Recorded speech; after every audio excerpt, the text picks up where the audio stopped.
Welcome to Alexandria Vox, where written memory finds its voice. Today, we present God is Not Great, How Religion Poisons Everything by Christopher Hitchens. Chapter 1.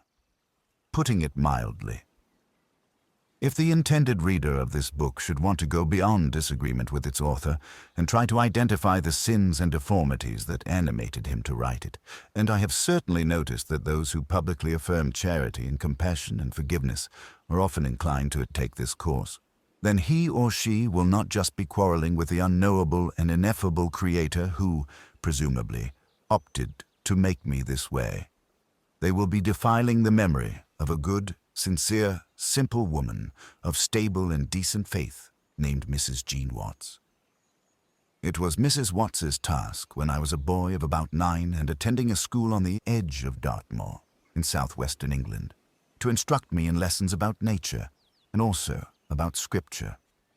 She would take me and my fellows on walks in an especially lovely part of my beautiful country of birth and teach us to tell the different birds, trees, and plants from one another. The amazing variety to be found in a hedgerow, the wonder of a clutch of eggs found in an intricate nest, the way that if the nettles stung your legs, we had to wear shorts, there would be a soothing dock leaf planted near to hand. All this has stayed in my mind, just like the Gamekeeper's Museum, where the local peasantry would display the corpses of rats, weasels, and other vermin and predators, presumably supplied by some less kindly deity. If you read John Clare's imperishable rural poems, you will catch the music of what I mean to convey.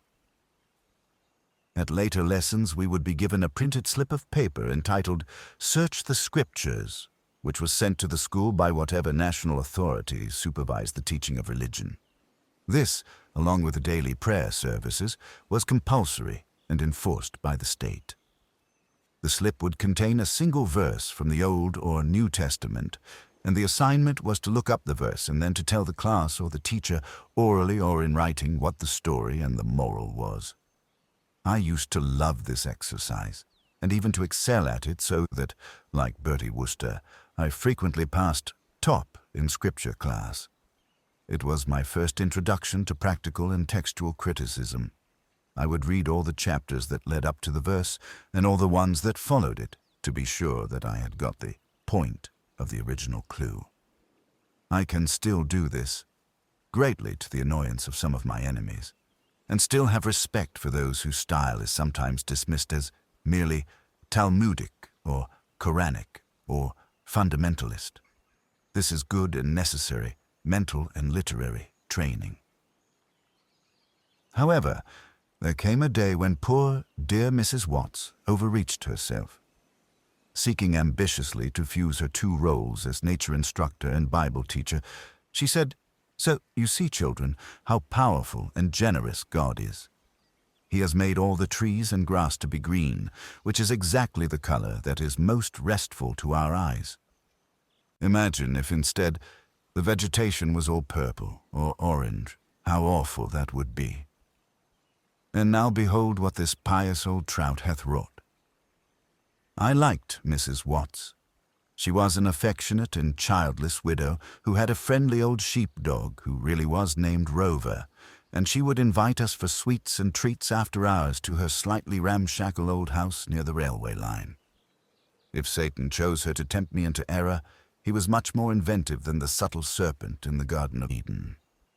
She never raised her voice or offered violence, which couldn't be said for all my teachers, and in general was one of those people, of the sort whose memorial is in Middlemarch, of whom it may be said that if things are not so ill with you and me as they might have been, this is half owing to the number who lived faithfully a hidden life and rest in unvisited tombs.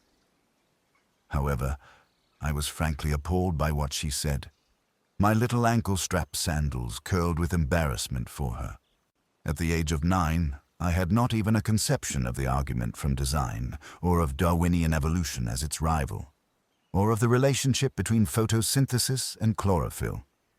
The secrets of the genome were as hidden from me as they were, at that time, to everyone else.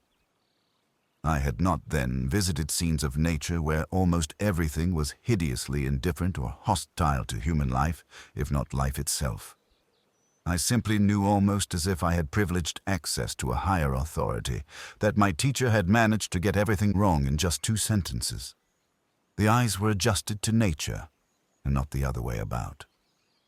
I must not pretend to remember everything perfectly or in order after this epiphany, but in a fairly short time I had also begun to notice other oddities. Why, if God was the creator of all things, were we supposed to praise him so incessantly for doing what came to him naturally? This seemed servile, apart from anything else. If Jesus could heal a blind person he happened to meet, then why not heal blindness? What was so wonderful about his casting out devils, so that the devils would enter a herd of pigs instead? That seemed sinister, more like black magic.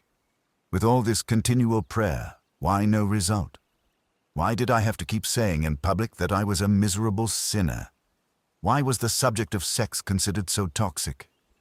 These faltering and childish objections are, I have since discovered, extremely commonplace, partly because no religion can meet them with any satisfactory answer.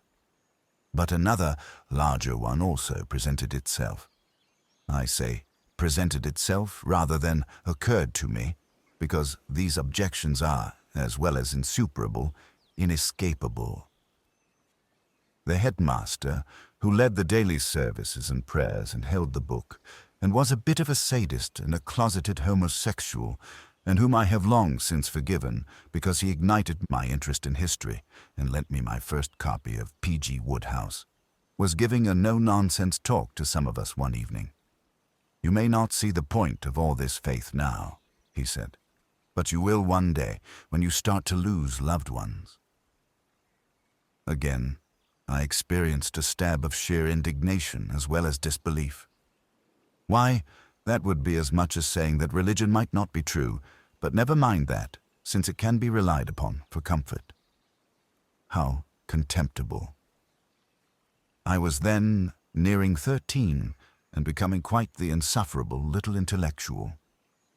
I had never heard of Sigmund Freud, though he would have been very useful to me in understanding the headmaster, but I had just been given a glimpse of his essay, The Future of an Illusion. I am inflicting all this upon you because I am not one of those whose chance at a wholesome belief was destroyed by child abuse or brutish indoctrination. I know that millions of human beings have had to endure these things, and I do not think that religions can or should be absolved from imposing such miseries. In the very recent past, we have seen the Church of Rome befouled by its complicity with the unpardonable sin of child rape, or as it might be phrased in Latin form, no child's behind left. But other non-religious organizations have committed similar crimes, or even worse ones. There still remain 4 irreducible objections to religious faith: that it wholly misrepresents the origins of man and the cosmos; that because of this original error it manages to combine the maximum of civility with the maximum of solipsism; that it is both the result and the cause of dangerous sexual repression; and that it is ultimately grounded on wish-thinking. I do not think it is arrogant of me to claim that I had already discovered these 4 objections, as well as noticed the more vulgar and obvious fact that religion is used by those in temporal charge to invest themselves with authority, before my boyish voice had broken. I am morally certain that millions of other people came to very similar conclusions in very much the same way, and I have since met such people in hundreds of places and in dozens of different countries. Many of them never believed, and many of them abandoned faith after a difficult struggle. Some of them had blinding moments of unconviction that were every bit as instantaneous, though perhaps less epileptic and apocalyptic, and later more rationally and more morally justified, than Saul of Tarsus on the Damascene road. And here is the point, about myself and my co-thinkers. Our belief is not a belief. Our principles are not a faith. We do not rely solely upon science and reason, because these are necessary rather than sufficient factors. but we distrust anything that contradicts science or outrages reason. We may differ on many things, but what we respect is free inquiry, open-mindedness, and the pursuit of ideas for their own sake. We do not hold our convictions dogmatically. The disagreement between Professor Stephen Jay Gould and Professor Richard Dawkins concerning punctuated evolution and the unfilled gaps in post-Darwinian theory is quite wide as well as quite deep, but we shall resolve it by evidence and reasoning and not by mutual excommunication. My own annoyance at Professor Dawkins and Daniel Dennett for their cringe-making proposal that atheists should conceitedly nominate themselves to be called brights is a part of a continuous argument. We are not immune to the lure of wonder and mystery and awe. We have music and art and literature, and find that the serious ethical dilemmas are better handled by Shakespeare and Tolstoy and Schiller and Dostoevsky and George Eliot than in the mythical morality tales of the holy books. Literature, not scripture, sustains the mind and, since there is no other metaphor, also the soul. We do not believe in heaven or hell. Yet no statistic will ever find that without these blandishments and threats we commit more crimes of greed or violence than the faithful. In fact, if a proper statistical inquiry could ever be made, I am sure the evidence would be the other way. We are reconciled to living only once, except through our children, for whom we are perfectly happy to notice that we must make way and room. We speculate that it is at least possible that, once people accepted the fact of their short and struggling lives, they might behave better toward each other, and not worse. We believe with certainty that an ethical life can be lived without religion, and we know for a fact that the corollary holds true, that religion has caused innumerable people not just to conduct themselves no better than others, but to award themselves permission to behave in ways that would make a brothel keeper or an ethnic cleanser raise an eyebrow. Most important of all, perhaps we infidels do not need any machinery of reinforcement. We are those who Blaise Pascal took into account when he wrote to the one who says, "I am so made that I cannot believe."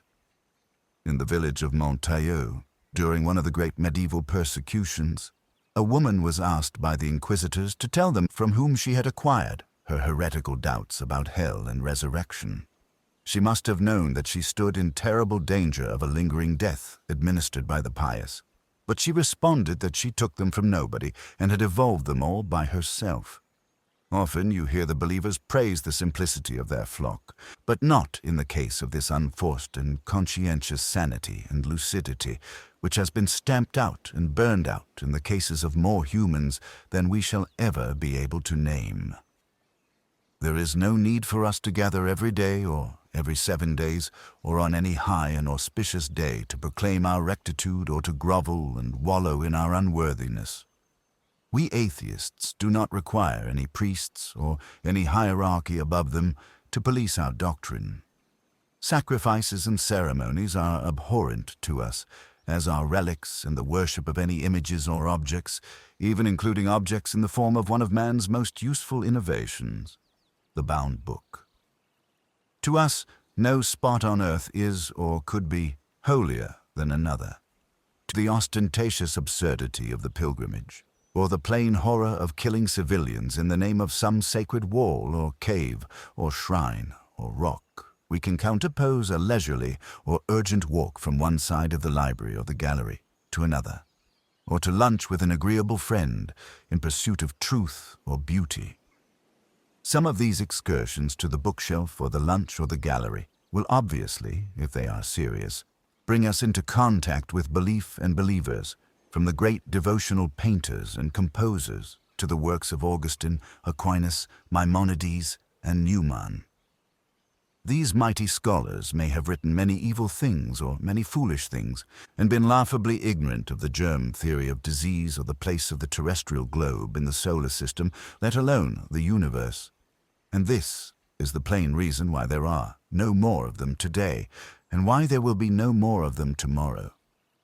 Religion spoke its last intelligible or noble or inspiring words a long time ago. Either that, or it mutated into an admirable but nebulous humanism, as did, say, Dietrich Bonhoeffer, a brave Lutheran pastor hanged by the Nazis for his refusal to collude with them.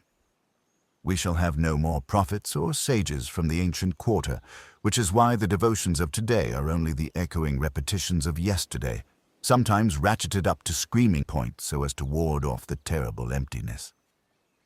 While some religious apology is magnificent in its limited way, one might cite Pascal, and some of it is dreary and absurd. Here one cannot avoid naming C.S. Lewis. Both styles have something in common, namely the appalling load of strain that they have to bear. How much effort it takes to affirm the incredible. The Aztecs had to tear open a human chest cavity every day just to make sure that the sun would rise. Monotheists are supposed to pester their deity more times than that, perhaps, lest he be deaf. How much vanity must be concealed, not too effectively at that, in order to pretend that one is the personal object of a divine plan. How much self-respect must be sacrificed, in order that one may squirm continually in an awareness of one's own sin. How many needless assumptions must be made, and how much contortion is required to receive every new insight of science and manipulate it so as to fit with the revealed words of ancient man-made deities. How many saints and miracles and councils and conclaves are required in order first to be able to establish a dogma, and then, after infinite pain and loss and absurdity and cruelty, to be forced to rescind one of those dogmas. God did not create man in his own image.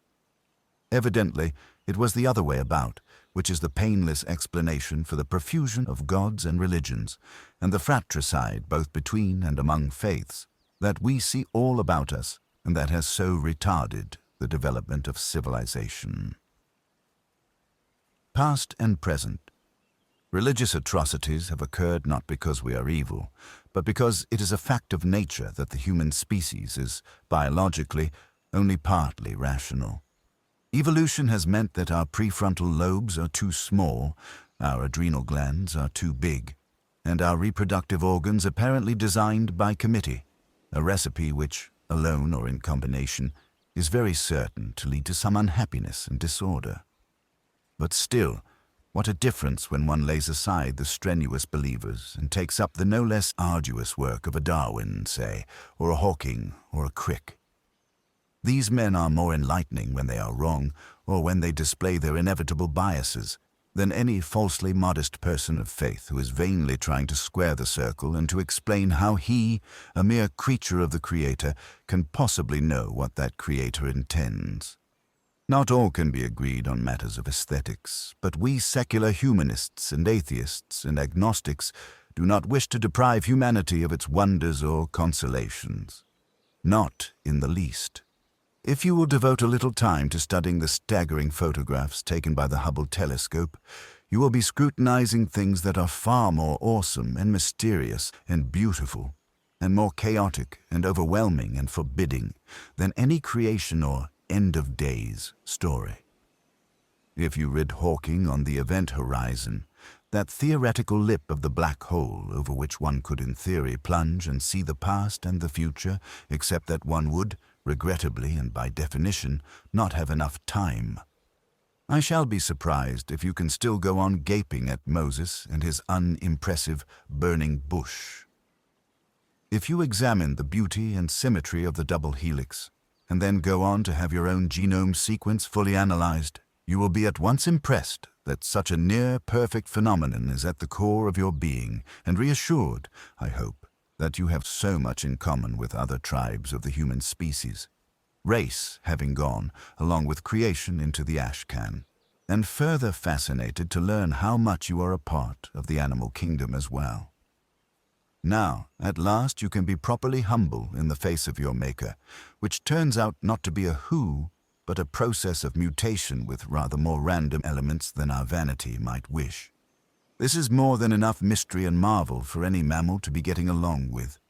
The most educated person in the world now has to admit, I shall not say confess, that he or she knows less and less, but at least knows less and less about more and more.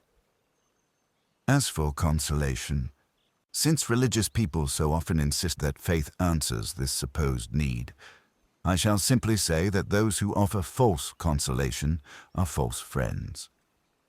In any case, the critics of religion do not simply deny that it has a pain-killing effect.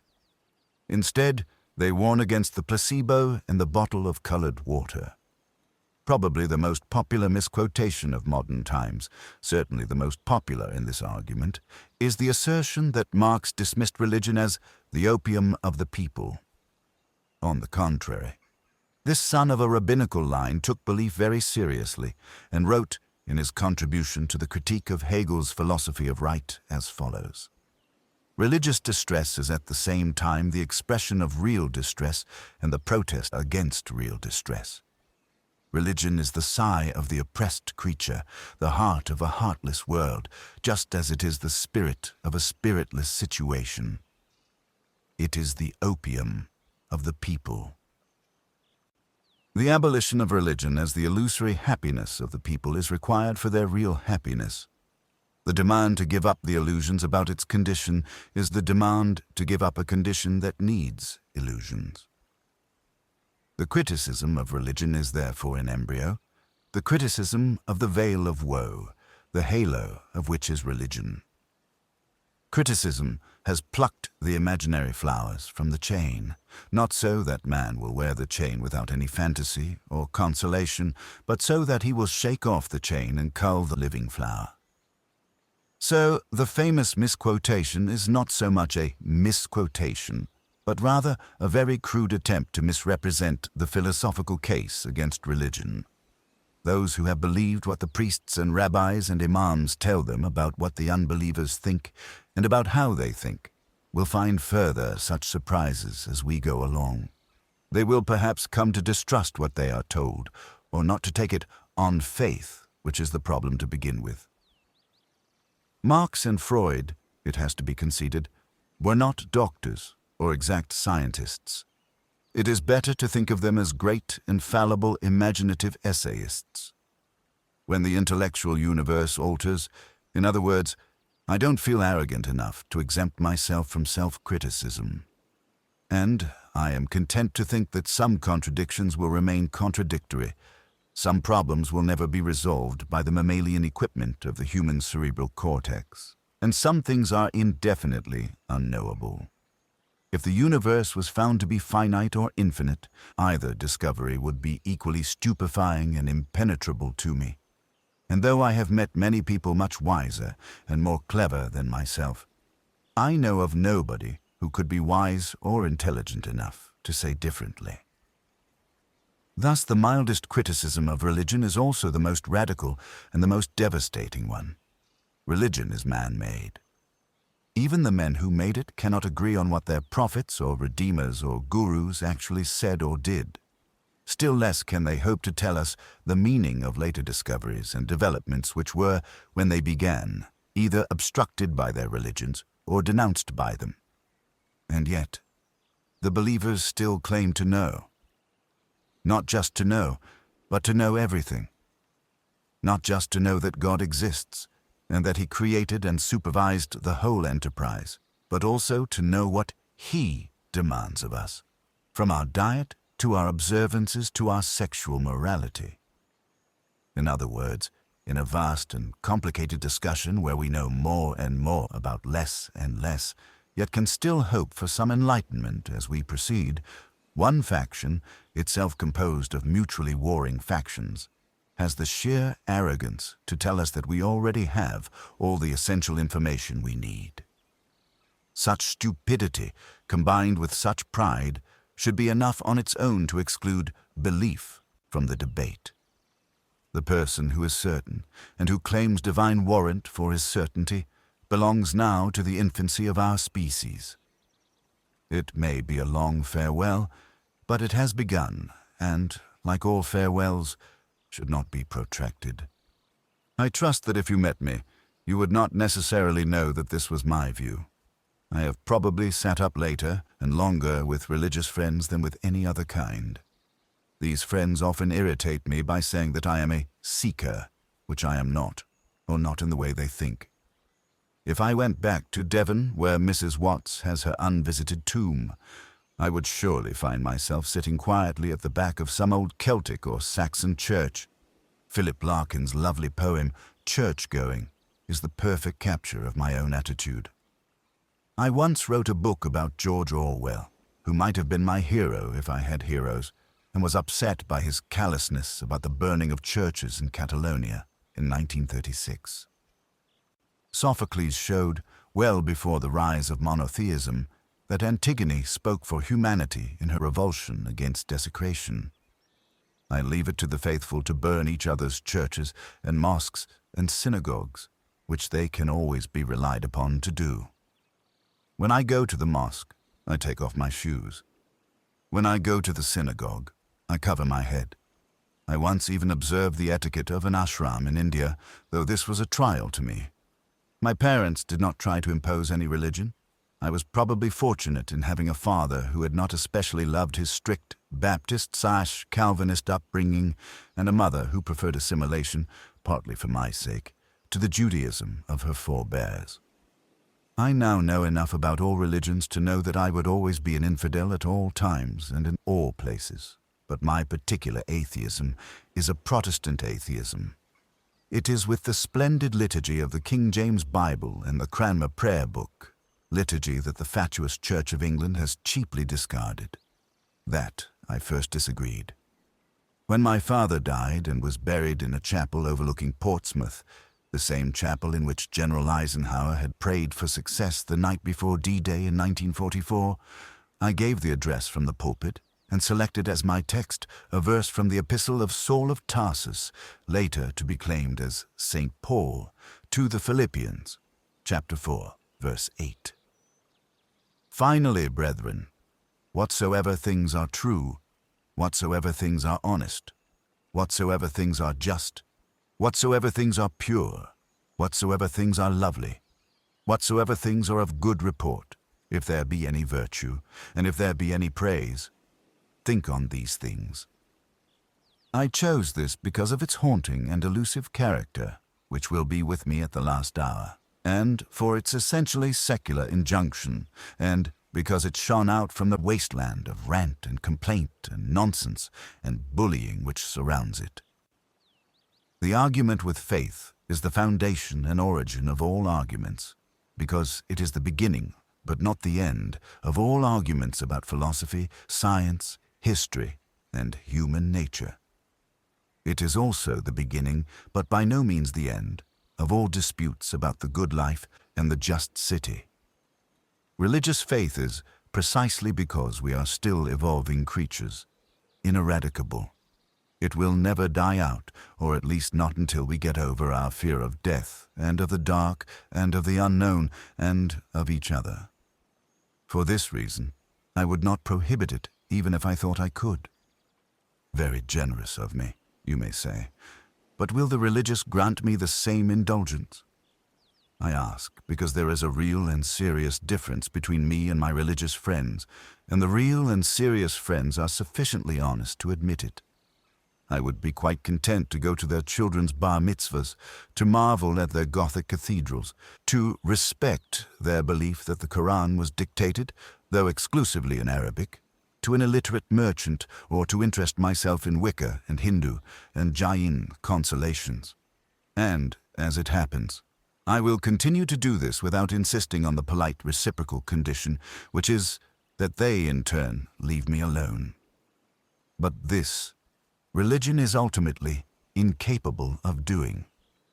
As I write these words, and as you read them, people of faith are in their different ways planning your and my destruction and the destruction of all the hard-won human attainments that I have touched upon. Religion poisons everything. Chapter 2. Religion kills. His aversion to religion, in the sense usually attached to the term, was of the same kind with that of Lucretius. He regarded it with the feelings due not to a mere mental delusion, but to a great moral evil.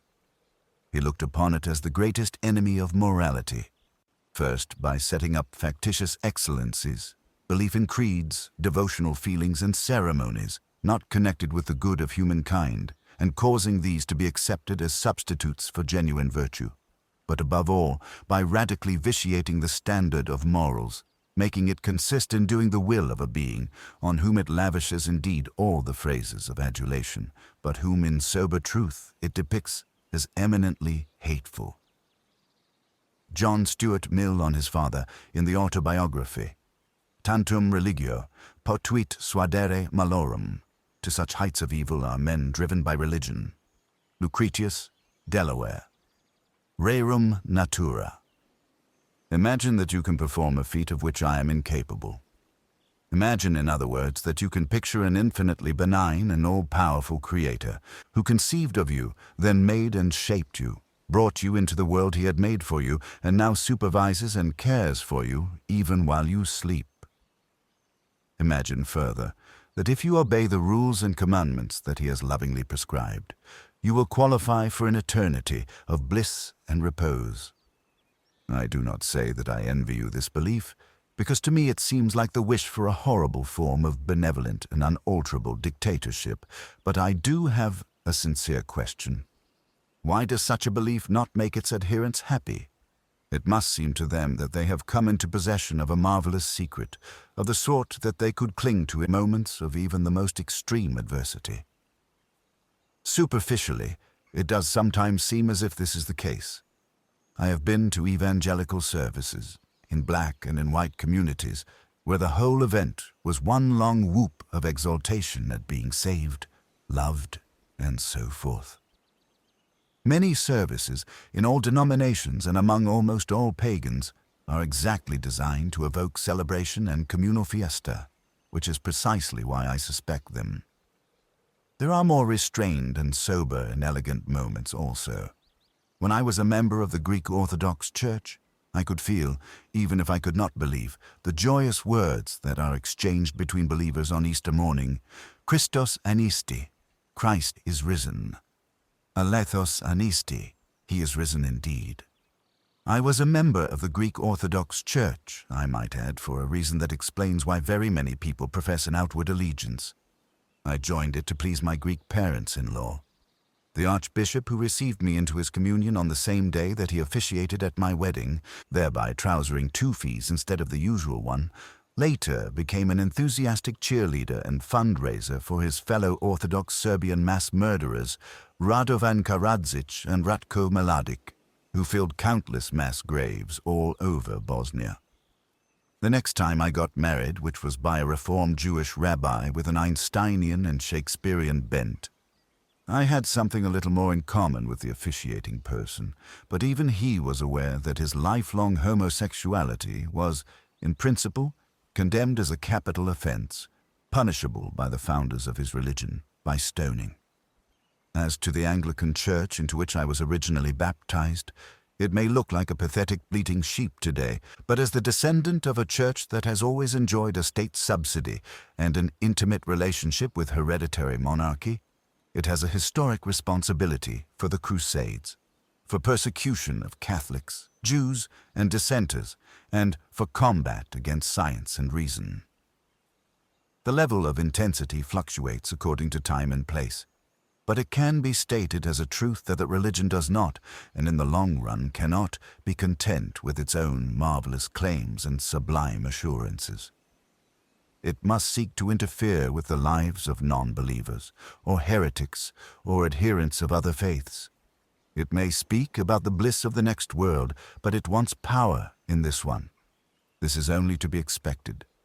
It is, after all, wholly man-made, and it does not have the confidence in its own various preachings even to allow coexistence between different faiths. Take a single example from one of the most revered figures that modern religion has produced. In 1996, the Irish Republic held a referendum on one question: whether its state constitution should still prohibit divorce. Most of the political parties in an increasingly secular country urged voters to approve of a change in the law. They did so for 2 excellent reasons. It was no longer thought right that the Roman Catholic Church should legislate its morality for all citizens, and it was obviously impossible, even to hope for eventual Irish reunification if the large Protestant minority in the north was continually repelled by the possibility of clerical rule. Mother Teresa flew all the way from Calcutta to help campaign, along with the church and its hardliners, for a no vote. In other words, an Irish woman married to a wife-beating and incestuous drunk should never expect anything better, and might endanger her soul if she begged for a fresh start, while as for the Protestants, they could either choose the blessings of Rome or stay out altogether. There was not even the suggestion that Catholics could follow their own church's commandments while not imposing them on all other citizens. And this in the British Isles, in the last decade of the 20th century. The referendum eventually amended the Constitution, though by the narrowest of majorities. Mother Teresa, in the same year, gave an interview saying that she hoped her friend Princess Diana would be happier after she had escaped from what was an obviously miserable marriage.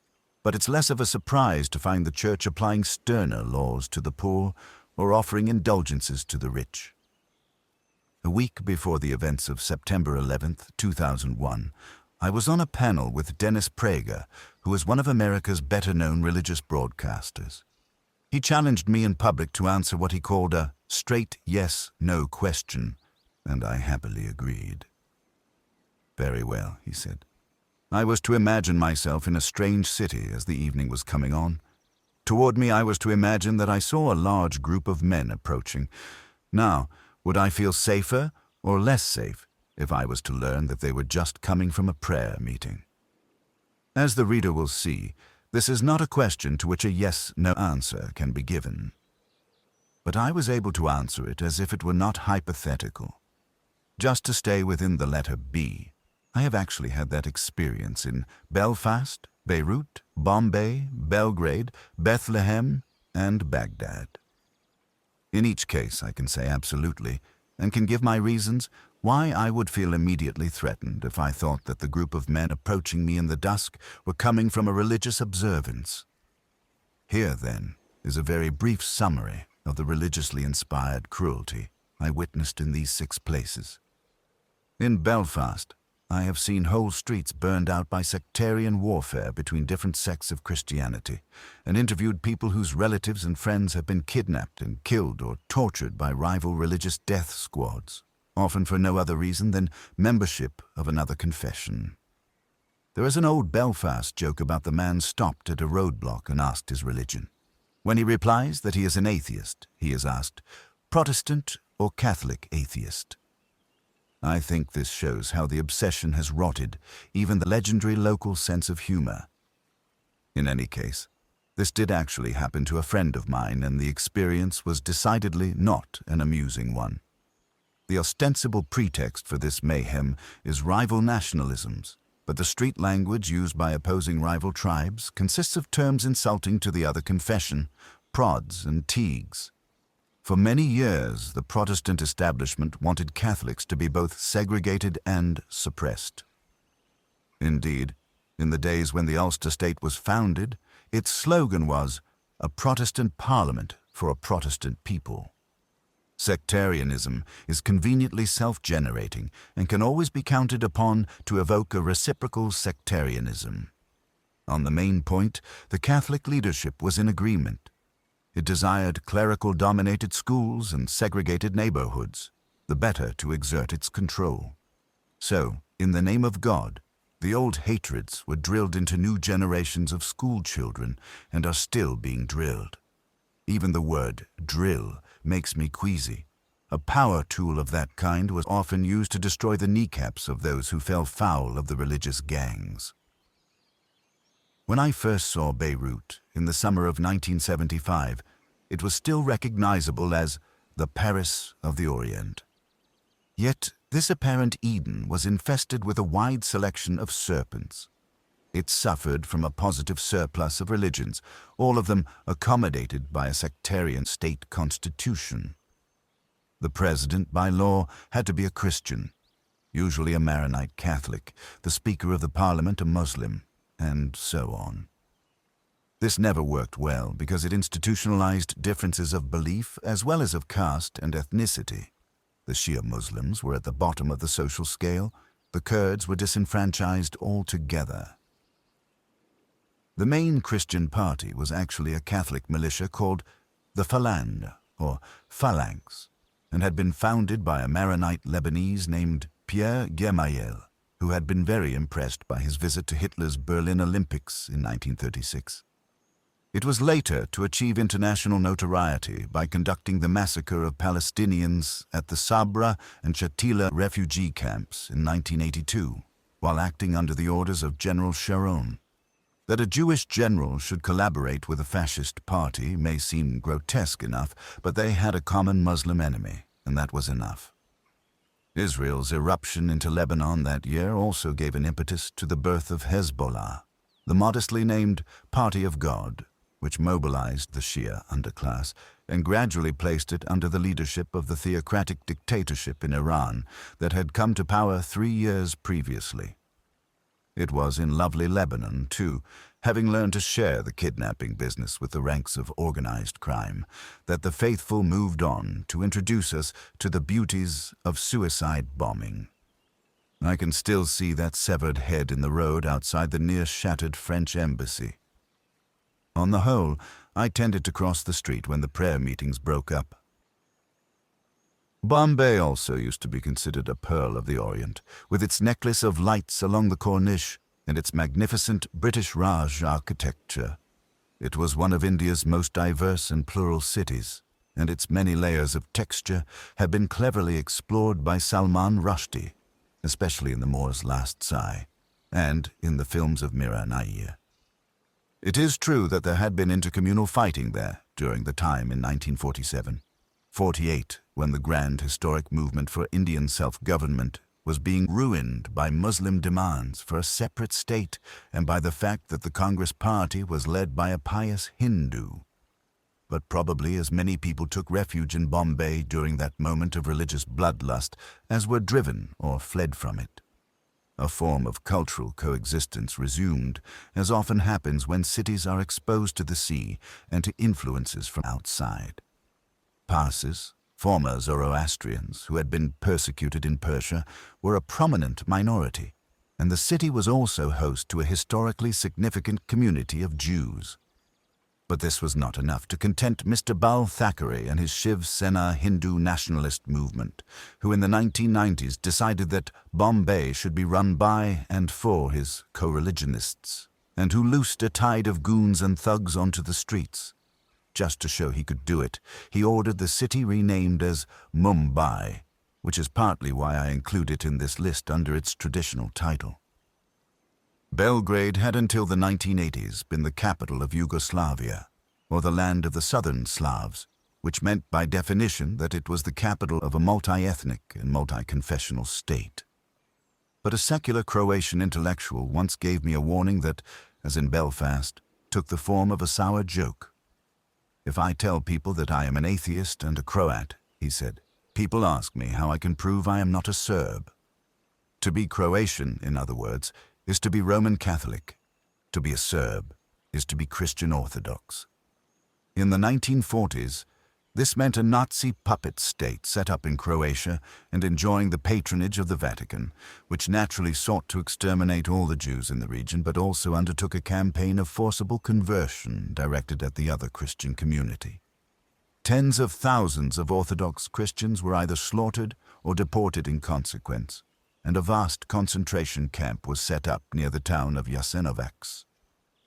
So disgusting was the regime of General Ante Pavelic and his Ustash party that even many German officers protested at having to be associated with it. By the time I visited the site of the Jasenovac camp in 1992, the jackboot was somewhat on the other foot. The Croatian cities of Vukovar and Dubrovnik had been brutally shelled by the armed forces of Serbia, now under the control of Slobodan Milosevic. The mainly Muslim city of Sarajevo had been encircled and was being bombarded around the clock. Elsewhere in Bosnia-Herzegovina, especially along the river Drina, whole towns were pillaged and massacred in what the Serbs themselves termed ethnic cleansing. In point of fact, religious cleansing would have been nearer the mark. Milosevic was an ex-communist bureaucrat who had mutated into a xenophobic nationalist, and his anti-Muslim crusade, which was a cover for the annexation of Bosnia to a greater Serbia, was to a large extent carried out by unofficial militias operating under his deniable control. These gangs were made up of religious bigots, often blessed by Orthodox priests and bishops, and sometimes augmented by fellow Orthodox volunteers from Greece and Russia. They made a special attempt to destroy all evidence of Ottoman civilization, as in the specially atrocious case of the dynamiting of several historic minarets in Banja Luka, which was done during a ceasefire and not as the result of any battle. The same was true, as is often forgotten, of their Catholic counterparts. The Ustash formations were revived in Croatia and made a vicious attempt to take over Herzegovina, as they had during the Second World War. The beautiful city of Mostar was also shelled and besieged, and the world-famous Stari Most, or Old Bridge, dating from Turkish times and listed by UNESCO as a cultural site of world importance, was bombarded until it fell into the river below. In effect, the extremist Catholic and Orthodox forces were colluding in a bloody partition and cleansing of Bosnia-Herzegovina. They were, and still are, largely spared the public shame of this, because the world's media preferred the simplification of Croat and Serb, and only mentioned religion when discussing the Muslims. But the triad of terms Croat, Serb, and Muslim is unequal and misleading in that it equates two nationalities and one religion. The same blunder is made in a different way in coverage of Iraq with the Sunni-Shia Kurd trilateral. There were at least 10,000 Serbs in Sarajevo throughout the siege, and one of the leading commanders of its defense, an officer and gentleman named General Jovan Divjak, whose hand I was proud to shake under fire, was a Serb also. The city's Jewish population, which dated from 1492, also identified itself for the most part with the government and the cause of Bosnia. It would have been far more accurate if the press and television had reported that today the Orthodox Christian forces resumed their bombardment of Sarajevo, or yesterday the Catholic militia succeeded in collapsing the Stari Most. But confessional terminology was reserved only for Muslims, even as their murderers went to all the trouble of distinguishing themselves by wearing large Orthodox crosses over their bandoliers, or by taping portraits of the Virgin Mary to their rifle butts. Thus, once again, religion poisons everything, including our own faculties of discernment.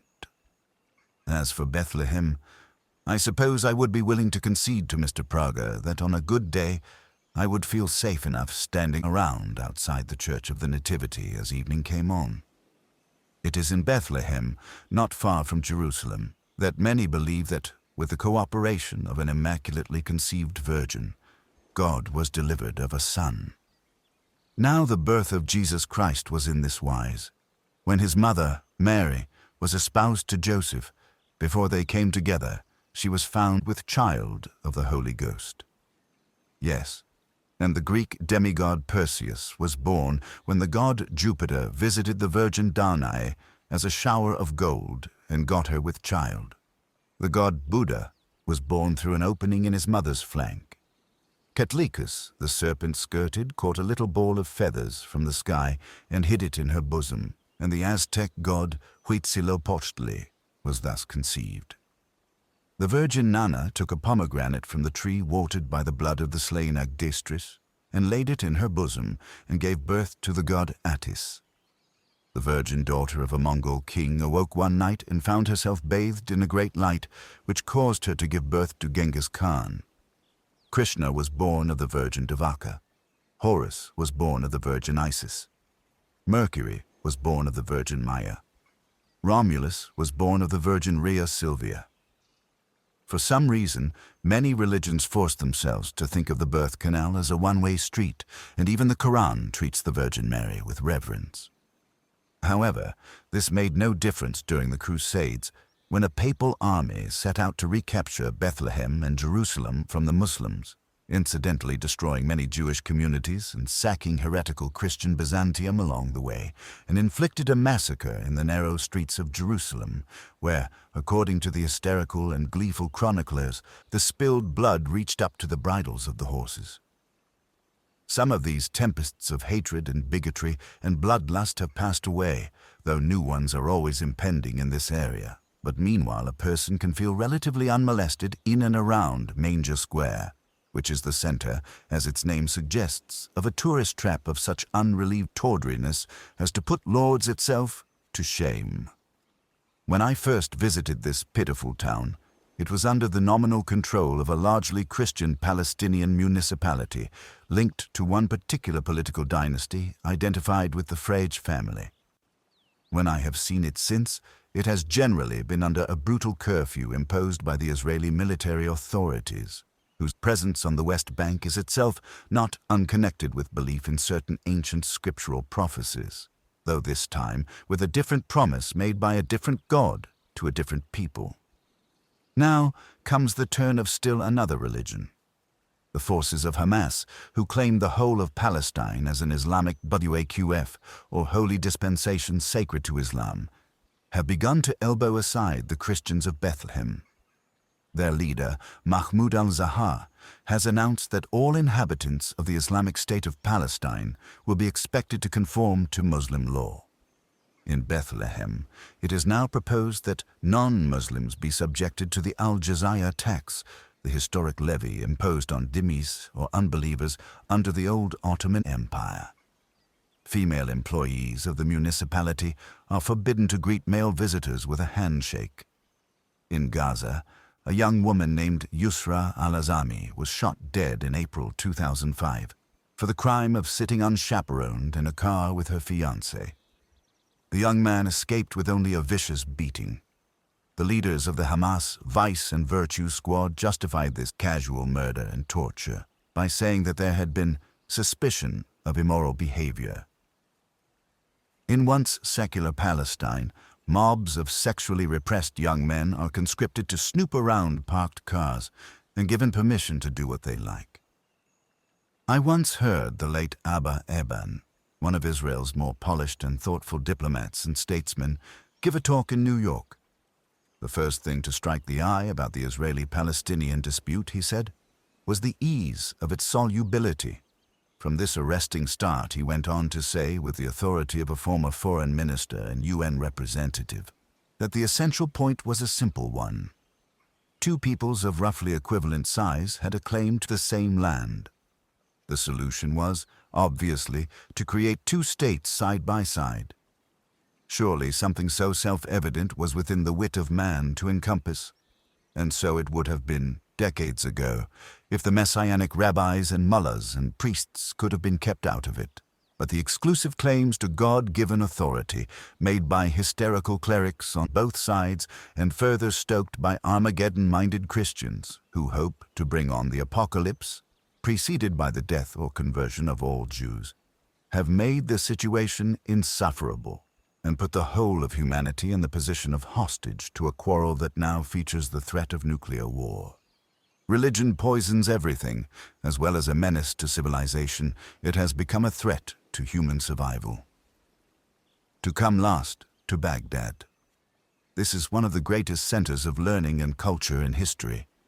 It was here that some of the lost works of Aristotle and other Greeks, lost because the Christian authorities had burned some, suppressed others, and closed the schools of philosophy on the grounds that there could have been no useful reflections on morality before the preaching of Jesus, were preserved, retranslated, and transmitted via Andalusia back to the ignorant Christian West. Baghdad's libraries and poets and architects were renowned. Many of these attainments took place under Muslim caliphs, who sometimes permitted and as often repressed their expression. But Baghdad also bears the traces of ancient Chaldean and Nestorian Christianity, and was one of the many centers of the Jewish diaspora. Until the late 1940s, it was home to as many Jews as were living in Jerusalem. I'm not here going to elaborate a position on the overthrow of Saddam Hussein in April 2003. I shall simply say that those who regarded his regime as a secular one are deluding themselves. It is true that the Ba'ath Party was founded by a man named Michael Aflaq, a sinister Christian with a sympathy for fascism, and it is also true that membership of that party was open to all religions, though its Jewish membership was, I have every reason to think, limited. However, at least since his calamitous invasion of Iran in 1979, which led to furious accusations from the Iranian theocracy that he was an infidel, Saddam Hussein had decked out his whole rule, which was based in any case on a tribal minority of the Sunni minority, as one of piety and jihad. The Syrian Ba'ath Party, also based on a confessional fragment of society aligned with the Alawite minority, has likewise enjoyed a long and hypocritical relationship with the Iranian mullahs. Saddam had inscribed the words Allahu Akbar, God is great, on the Iraqi flag. He had sponsored a huge international conference of holy warriors and mullahs, and maintained very warm relations with their other chief state sponsor in the region, namely the genocidal government of Sudan. He had built the largest mosque in the region and named it the Mother of All Battles Mosque, complete with a Quran written in blood that he claimed to be his own. When launching his own genocidal campaign against the, mainly Sunni, people of Kurdistan, a campaign that involved the thoroughgoing use of chemical atrocity weapons and the murder and deportation of hundreds of thousands of people, he had called it Operation Anfal, borrowing by this term a Quranic justification, the spoils of Surah 8, for the despoilment and destruction of non-believers. When the coalition forces crossed the Iraqi border, they found Saddam's army dissolving like a sugar lump in hot tea, but met with some quite tenacious resistance from a paramilitary group, stiffened with foreign jihadists, called the Fedayeen Saddam. One of the jobs of this group was to execute anybody who publicly welcomed the Western intervention, and some revolting public hangings and mutilations were soon captured on video for all to see.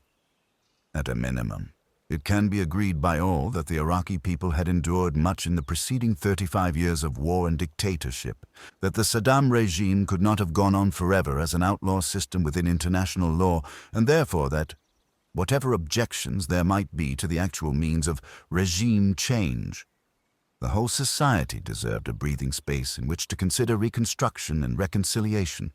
Not one single minute of breathing space was allowed. Everybody knows the sequel.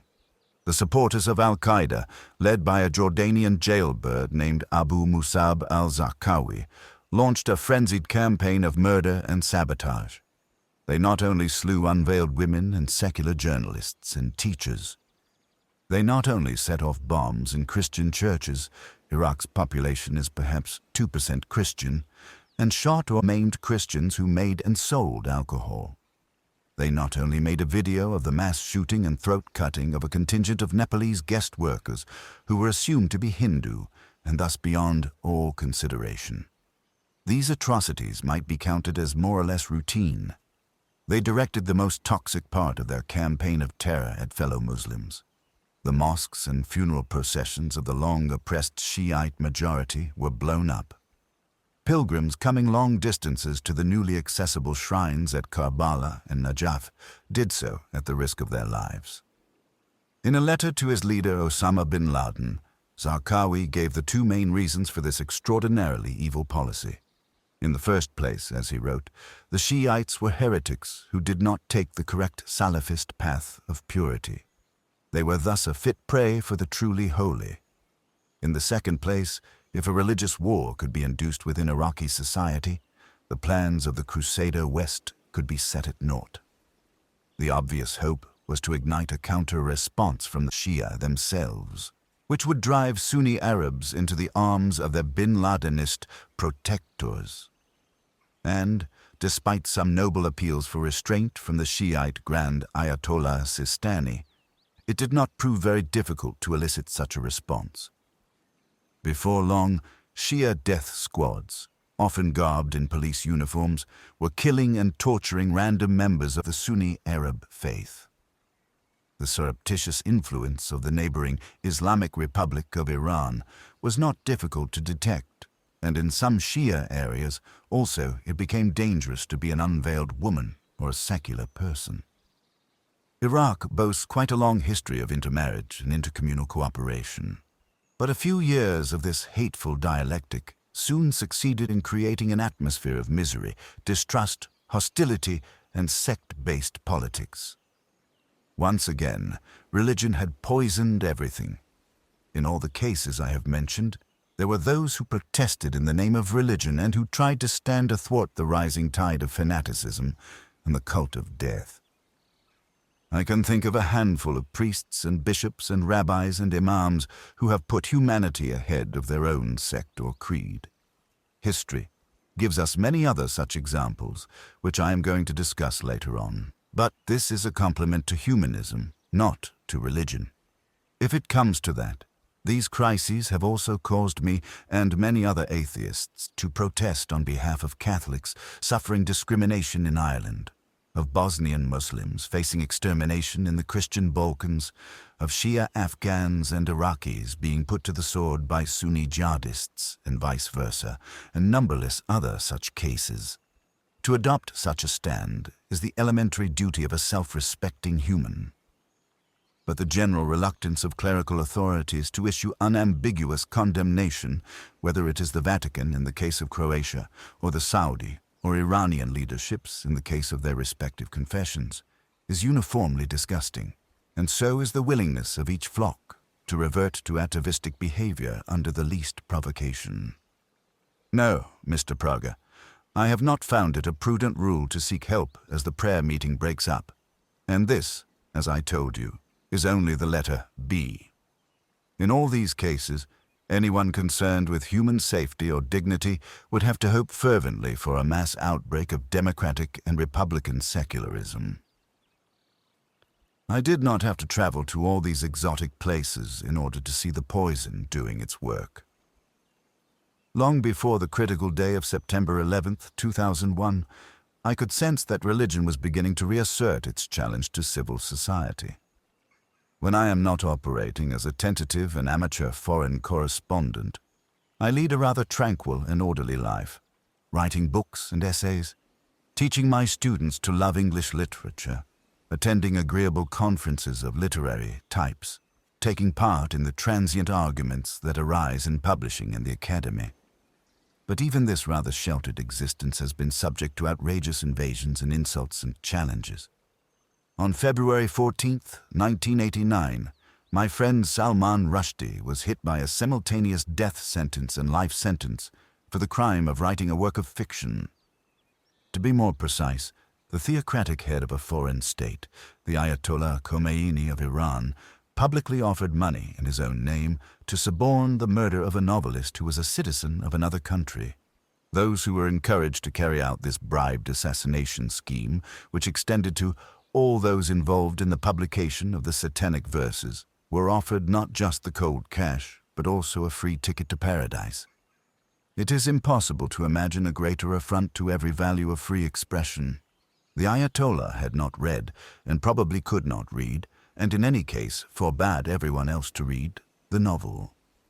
But he succeeded in igniting ugly demonstrations among Muslims in Britain as well as across the world, where crowds burned the book and screamed for the author to be fed to the flames as well. This episode, part horrifying and part grotesque, of course had its origins in the material or real world. The Ayatollah, having flung away hundreds of thousands of young Iranian lives in an attempt to prolong the war which Saddam Hussein had started, and thereby to turn it into a victory for his own reactionary theology, had recently been forced to acknowledge reality and to agree to the United Nations ceasefire resolution that he had sworn he would drink poison before signing. He was in need, in other words, of an issue. A group of reactionary Muslims in South Africa who sat in the puppet parliament of the apartheid regime had announced that if Mr. Rushdie attended a book fair in their country, he would be killed. A fundamentalist group in Pakistan had shed blood on the streets. Khomeini had to prove that he could not be outdone by anybody. As it happens, there are some statements allegedly made by the Prophet Muhammad, which are difficult to reconcile with Muslim teaching. Quranic scholars had attempted to square this circle by suggesting that, in these instances, the Prophet was accidentally taking dictation from Satan instead of from God. This ruse, which would not have disgraced the most sinuous school of medieval Christian apologetics, provided an excellent opportunity for a novelist to explore the relationship between Holy Writ and literature. But the literal mind does not understand the ironic mind and sees it always as a source of danger. Moreover, Rushdie had been brought up as a Muslim and had an understanding of the Quran, which meant in effect that he was an apostate. And apostasy, according to the Quran, is punishable by death. There is no right to change religion, and all religious states have always insisted on harsh penalties for those who try it. A number of serious attempts were made to kill Rushdie by religious death squads supported from Iranian embassies. His Italian and Japanese translators were criminally assaulted, apparently in one case in the absurd belief that the translator might know his whereabouts, and one of them was savagely mutilated as he lay dying.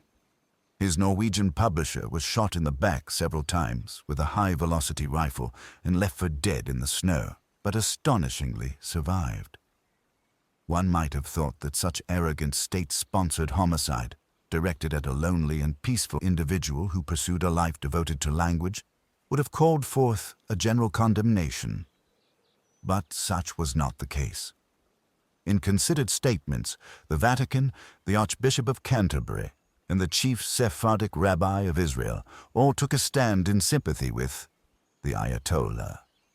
So did the Cardinal Archbishop of New York and many other lesser religious figures. While they usually managed a few words in which to deplore the resort to violence, all these men stated that the main problem raised by the publication of the Satanic Verses was not murder by mercenaries, but blasphemy. Some public figures, not in holy orders, such as the Marxist writer John Berger, the Tory historian Hugh Trevor Roper, and the doyen of espionage authors John le Carré, also pronounced that Rushdie was the author of his own troubles and had brought them on himself by offending a great monotheistic religion.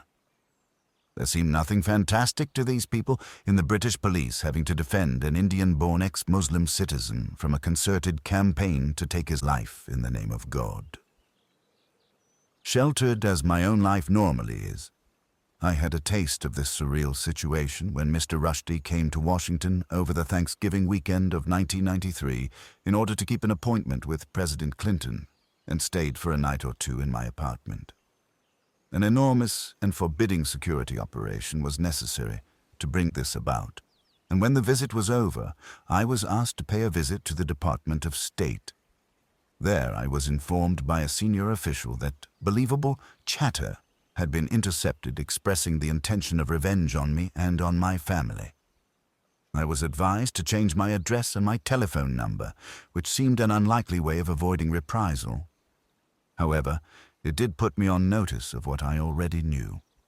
It is not possible for me to say, well, you pursue your Shiite dream of a hidden imam, and I pursue my study of Thomas Paine and George Orwell, and the world is big enough for both of us.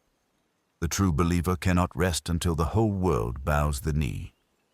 Is it not obvious to all, say the pious, that religious authority is paramount, and that those who decline to recognize it have forfeited their right to exist? It was, as it happens, the murderers of the Shia who forced this point upon the world's attention a few years later. So ghastly had been the regime of the Taliban in Afghanistan, which slaughtered the Shiite Hazara population, that Iran itself had considered invading the country in 1999. And so great was the Taliban's addiction to profanity that it had methodically shelled and destroyed one of the world's greatest cultural artifacts, the twin Buddha statues at Bamiyan, which in their magnificence showed the fusion of Hellenic and other styles in the Afghan past. But, pre-Islamic as they undoubtedly were, the statues were a standing insult to the Taliban and their Al-Qaeda guests, and the reduction of Bamiyan to shards and rubble foreshadowed the incineration of two other twin structures, as well as almost 3,000 human beings in downtown Manhattan in the fall of 2001. Everybody has their own 9/11 story. I shall skip over mine, except to say that someone I slightly knew was flown into the wall of the Pentagon, having managed to call her husband and give a description of her murderers and their tactics, and having learned from him that it was not a hijack and that she was going to die. From the roof of my building in Washington, I could see the smoke rising from the other side of the river, and I have never since passed the Capitol or the White House without thinking of what might have happened were it not for the courage and resourcefulness of the passengers on the fourth plane, who managed to bring it down in a Pennsylvanian field only 20 minutes flying time from its destination. Well, I was able to write in a further reply to Dennis Prager. Now you have your answer. The 19 suicide murderers of New York and Washington and Pennsylvania were beyond any doubt the most sincere believers on those planes. Perhaps we can hear a little less about how people of faith possess moral advantages that others can only envy. And what is to be learned from the jubilation and the ecstatic propaganda with which this great feat of fidelity has been greeted in the Islamic world? At the time, the United States had an Attorney General named John Ashcroft, who had stated that America had no king but Jesus, a claim that was exactly 2 words too long. It had a president who wanted to hand over the care of the poor to faith-based institutions. Might this not be a moment where the light of reason and the defense of a society that separated church and state and valued free expression and free inquiry be granted a point or two? The disappointment was, and to me remains, acute. Within hours, the Reverends Pat Robertson and Jerry Falwell had announced that the immolation of their fellow creatures was a divine judgment on a secular society that tolerated homosexuality and abortion. At the solemn memorial service for the victims held in the beautiful National Cathedral in Washington, an address was permitted from Billy Graham, a man whose record of opportunism and anti-Semitism is in itself a minor national disgrace. His absurd sermon made the claim that all the dead were now in paradise and would not return to us even if they could. I say absurd because it is impossible, even in the most lenient terms, to believe that a good number of sinful citizens had not been murdered by Al-Qaeda that day. And there is no reason to believe that Billy Graham knew the current whereabouts of their souls, let alone their posthumous desires. But there was also something sinister in hearing detailed claims to knowledge of paradise, of the sort that bin Laden himself was making on behalf of the assassins. Matters continued to deteriorate in the interval between the removal of the Taliban and the overthrow of Saddam Hussein. A senior military official named General William Boykin announced that he had been vouchsafed a vision while serving earlier during the fiasco in Somalia. Apparently, the face of Satan himself had been detected by some aerial photography of Mogadishu, but this had only increased the confidence of the general that his God was stronger than the evil deity of the opposition. At the U.S. Air Force Academy in Colorado Springs, it was revealed that Jewish and agnostic cadets were being viciously bullied by a group of unpunished, born-again cadres who insisted that only those accepting Jesus as a personal savior were qualified to serve. The deputy commander of the academy sent out emails proselytizing for a national day of Christian prayer. A chaplain named Melinda Morton, who complained about this hysteria and intimidation, was abruptly transferred to a faraway base in Japan. Meanwhile, empty-headed multiculturalism also contributed its portion by, among other means, ensuring the distribution of cheap and mass-produced Saudi editions of the Quran for use in America's prison system. These Wahhabi texts went even further than the original in recommending holy war against all Christians and Jews and secularists. To observe all this was to witness a kind of cultural suicide, an assisted suicide at which believers and unbelievers were both prepared to officiate. It ought to have been pointed out at once that this sort of thing, as well as being unethical and unprofessional, was also flat-out unconstitutional and anti-American. James Madison, the author of the First Amendment to the Constitution, prohibiting any law respecting an establishment of religion, was also an author of Article the 6th, which states unambiguously that no religious test shall ever be required as a qualification to any office or public trust. His later detached memoranda make it very plain that he opposed the government appointment of chaplains in the first place, either in the armed forces or at the opening ceremonies of Congress. The establishment of the chaplainship to Congress is a palpable violation of equal rights as well as of constitutional principles. As to clerical presence in the armed forces, Madison wrote, "The object of this establishment is seducing. The motive to it is laudable. But is it not safer to adhere to a right principle and trust to its consequences than confide in the reasoning, however specious, in favor of a wrong one? Look through the armies and navies of the world and say whether in the appointment of their ministers of religion the spiritual interest of the flocks or the temporal interest of the shepherd be most in view."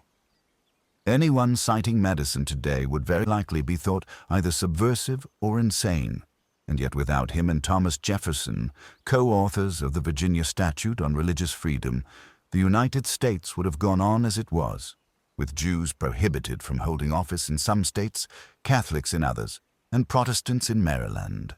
The latter, a state where profane words concerning the Holy Trinity were punishable by torture, branding, and, at the third offense, death without benefit of clergy. Georgia might have persisted in maintaining that its official state faith was Protestantism, whichever one of Luther's many hybrids that might have turned out to be. As the debate over intervention in Iraq became more heated, positive torrents of nonsense poured from the pulpits. Most churches opposed the effort to remove Saddam Hussein, and the Pope disgraced himself utterly by issuing a personal invitation to the wanted war criminal Tariq Aziz, a man responsible for the state murder of children. Not only was Aziz welcomed at the Vatican as the senior Catholic member of a ruling fascist party, not the first time that such an indulgence had been granted, he was then taken to Assisi for a personal session of prayer at the shrine of St. Francis, who apparently used to lecture to birds. This, he must have thought, was altogether too easy. On the other side of the confessional span, some but not all American evangelicals thundered joyously about the prospect of winning the Muslim world for Jesus. I say some, but not all, because one fundamentalist splinter group has since taken to picketing the funerals of American soldiers killed in Iraq, claiming that their murders are God's punishment for American homosexuality. One especially tasteful sign, waved in the faces of the mourners, is thank God for IEDs, the roadside bombs placed by equally anti-gay Muslim fascists. It is not my problem to decide which theology is the correct one here. I would say the chances of either being right are approximately the same. Charles Stanley, whose weekly sermons from the First Baptist Church in Atlanta are watched by millions, could have been any demagogic imam as he said, "We should offer to serve the war effort in any way possible. God battles with people who oppose him, who fight against him and his followers." His organization's Baptist Press News Service printed an article from a missionary exulting that American foreign policy and military might have opened an opportunity for the gospel in the land of Abraham, Isaac, and Jacob. Never to be outdone, Tim LaHaye decided to go even further. Best known as the co-author of the best-selling Left Behind pulp novel series, which readies the average American for the rapture and then for Armageddon, he spoke of Iraq as a focal point of end-time events. Other biblical enthusiasts tried to link Saddam Hussein with the wicked King Nebuchadnezzar of ancient Babylon, a comparison that the dictator himself would probably have approved, given his rebuilding of the old walls at Babylon with bricks that had his name inscribed on every one of them. Thus, instead of a rational discussion about the best way to contain and defeat religious fanaticism, one had the mutual reinforcement of two forms of that mania. The jihadist assault reconjured the blood-stained specter of the Crusaders. In this respect, religion is not unlike racism. One version of it inspires and provokes the other. I was once asked another trick question, slightly more searching than Dennis Prager's, that was designed to uncover my level of latent prejudice. You are on a subway platform in New York, late at night, In a deserted station. Suddenly, a group of a dozen black men appears. Do you stay where you are or move to the exit? I was able again to reply that I had had this exact experience. Waiting alone for a train, well after midnight, I had been suddenly joined by a crew of repairmen exiting the tunnel with their tools and work gloves. All of them were black. I felt instantly safer and moved toward them. I have no idea what their religious affiliation was. But in every other case that I have cited, religion has been an enormous multiplier of tribal suspicion and hatred, with members of each group talking of the other in precisely the tones of the bigot. The Christians and Jews eat defiled pig meat and swill poisonous alcohol. Buddhist and Muslim Sri Lankans blamed the wine-oriented Christmas celebrations of 2004 for the immediately following tsunami. Catholics are dirty and have too many children. Muslims breed like rabbits and wipe their bottoms with the wrong hand. Jews have lice in their beards and seek the blood of Christian children to add flavor and zest to their Passover matzahs. And so it goes on. Chapter 3. A short digression on the pig, or Why Heaven Hates Ham. All religions have a tendency to feature some dietary injunction or prohibition, whether it is the now lapsed Catholic injunction to eat fish on Fridays, or the adoration by Hindus of the cow as a consecrated and invulnerable animal. The government of India even offered to import and protect all the cattle facing slaughter as a result of the bovine encephalitic, or mad cow, plague that swept Europe in the 1990s, or the refusal by some other Eastern cults to consume any animal flesh, or to injure any other creature, be it rat or flea. But the oldest and most tenacious of all fetishes is the hatred and even fear of the pig. It emerged in primitive Judea and was for centuries one of the ways, the other being circumcision, by which Jews could be distinguished. Even though Surah 5.60 of the Quran condemns particularly Jews, but also other unbelievers as having been turned into pigs and monkeys, a very intense theme in recent Salafist Muslim preaching, the Quran describes the flesh of swine as unclean or even abominable. Muslims appear to see nothing ironic in the adoption of this uniquely Jewish taboo. Real horror of the porcine is manifest all over the Islamic world. One good instance would be the continued prohibition of George Orwell's Animal Farm, one of the most charming and useful fables of modern times, of the reading of which Muslim schoolchildren are deprived. I have perused some of the solemn prohibition orders written by Arab education ministries, which are so stupid that they fail to notice the evil and dictatorial role played by the pigs in the story itself. Orwell actually did dislike pigs, as a consequence of his failure as a small farmer, and this revulsion is shared by many adults who have had to work with these difficult animals in agricultural conditions. Crammed together in sties, pigs tend to act swinishly, as it were, and to have noisy and nasty fights. It is not unknown for them to eat their own young and even their own excrement, while their tendency to random and loose gallantry is often painful to the more fastidious eye. But it has often been noticed that pigs left to their own devices and granted sufficient space will keep themselves very clean, arrange little bowers, bring up families, and engage in social interaction with other pigs. The creatures also display many signs of intelligence, and it has been calculated that the crucial ratio between brain weight and body weight is almost as high with them as it is in dolphins. There is great adaptability between the pig and its environment, as witness wild boars and feral pigs, as opposed to the placid porkers and frisky piglets of our more immediate experience. But the cloven hoof, or trotter, became a sign of diabolism to the fearful, and I dare say that it is easy to surmise which came first, the devil or the pig. It would be merely boring and idiotic to wonder how the designer of all things conceived such a versatile creature and then commanded his higher mammal creation to avoid it altogether or risk his eternal displeasure. But many otherwise intelligent mammals affect the belief that heaven hates ham. I hope that you have guessed by now what we know in any case. that this fine beast is one of our fairly close cousins. It shares a great deal of our DNA, and there have lately been welcome transplants of skin, heart valves, and kidneys from pigs to humans. If, which I heartily trust does not happen, a new Dr. Moreau could corrupt recent advances in cloning and create a hybrid, a pig man is widely feared as the most probable outcome. Meanwhile, almost everything about the pig is useful, from its nutritious and delicious meat to its tanned hide for leather and its bristles for brushes. In Upton Sinclair's graphic novel of the Chicago slaughterhouse, The Jungle, it is agonizing to read about the way that pigs are borne aloft on hooks, screaming as their throats are cut. Even the strongest nerves of the most hardened workers are shaken by the experience.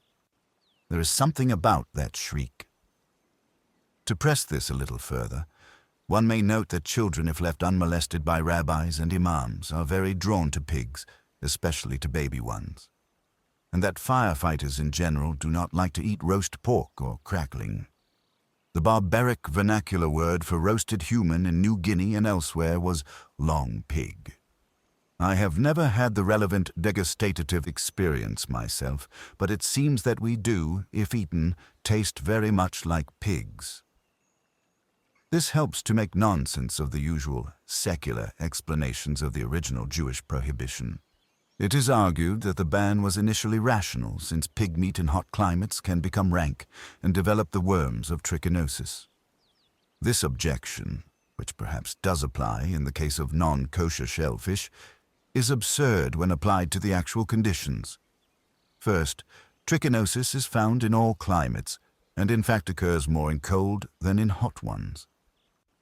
Second, ancient Jewish settlements in the land of Canaan can easily be distinguished by archaeologists by the absence of pig bones in their rubbish tips, as opposed to the presence of such bones in the middens of other communities.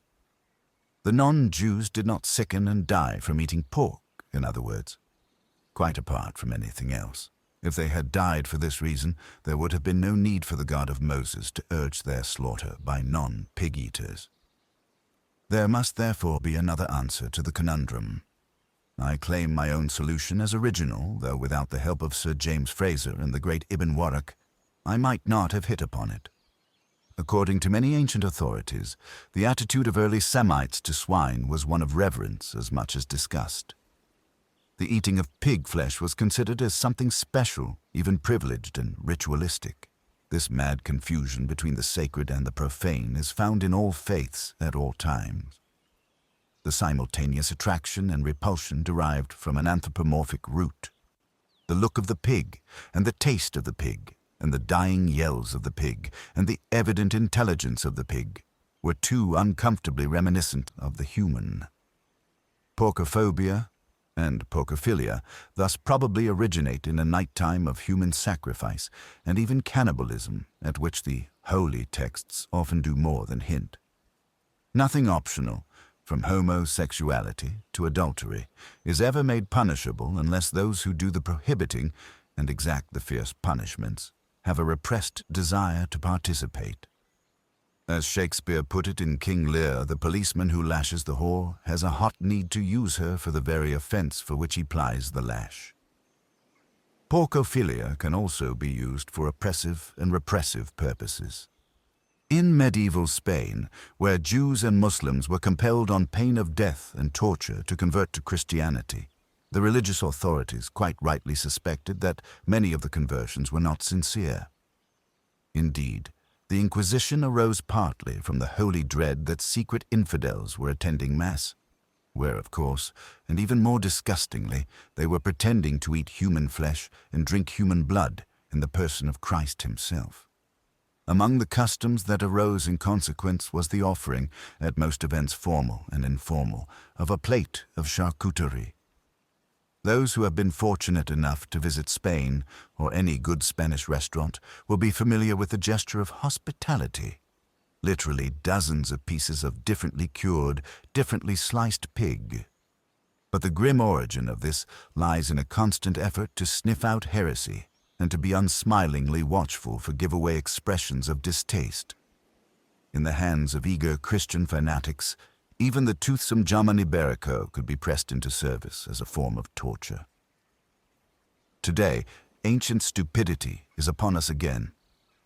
Muslim zealots in Europe are demanding that the Three Little Pigs and Miss Piggy, Winnie the Pooh's piglet, and other traditional pets and characters be removed from the innocent gaze of their children.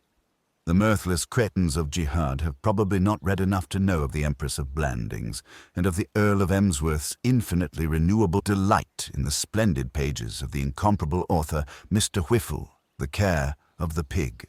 But there will be trouble when they get that far. An old statue of a wild boar in an arboretum in Middle England has already been threatened with mindless Islamic vandalism. In microcosm, this apparently trivial fetish shows how religion and faith and superstition distort our whole picture of the world. The pig is so close to us and has been so handy to us in so many respects that a strong case is now made by humanists that it should not be factory farmed, confined, separated from its young, and forced to live in its own order. All other considerations to one side, the resulting pink and spongy meat is somewhat rebarbative. But this is a decision that we can make in the plain light of reason and compassion as extended to fellow creatures and relatives, and not as a result of incantations from Iron Age campfires where much worse offenses were celebrated in the name of God. "Pig's head on a stick," says the nervous but stout-hearted Ralph, in the face of the buzzing, suppurating idol, first killed and then worshipped, that has been set up by cruel, frightened schoolboys in Lord of the Flies. Pig's head on a stick. And he was more right than he could have known, and much wiser than his elders, as well as his delinquent juniors. Chapter 4. A Note on Health, to which religion can be hazardous. In dark ages, people are best guided by religion, as in a pitch-black night, a blind man is the best guide. He knows the roads and paths better than a man who can see. When daylight comes, however, it is foolish to use blind old men as guides.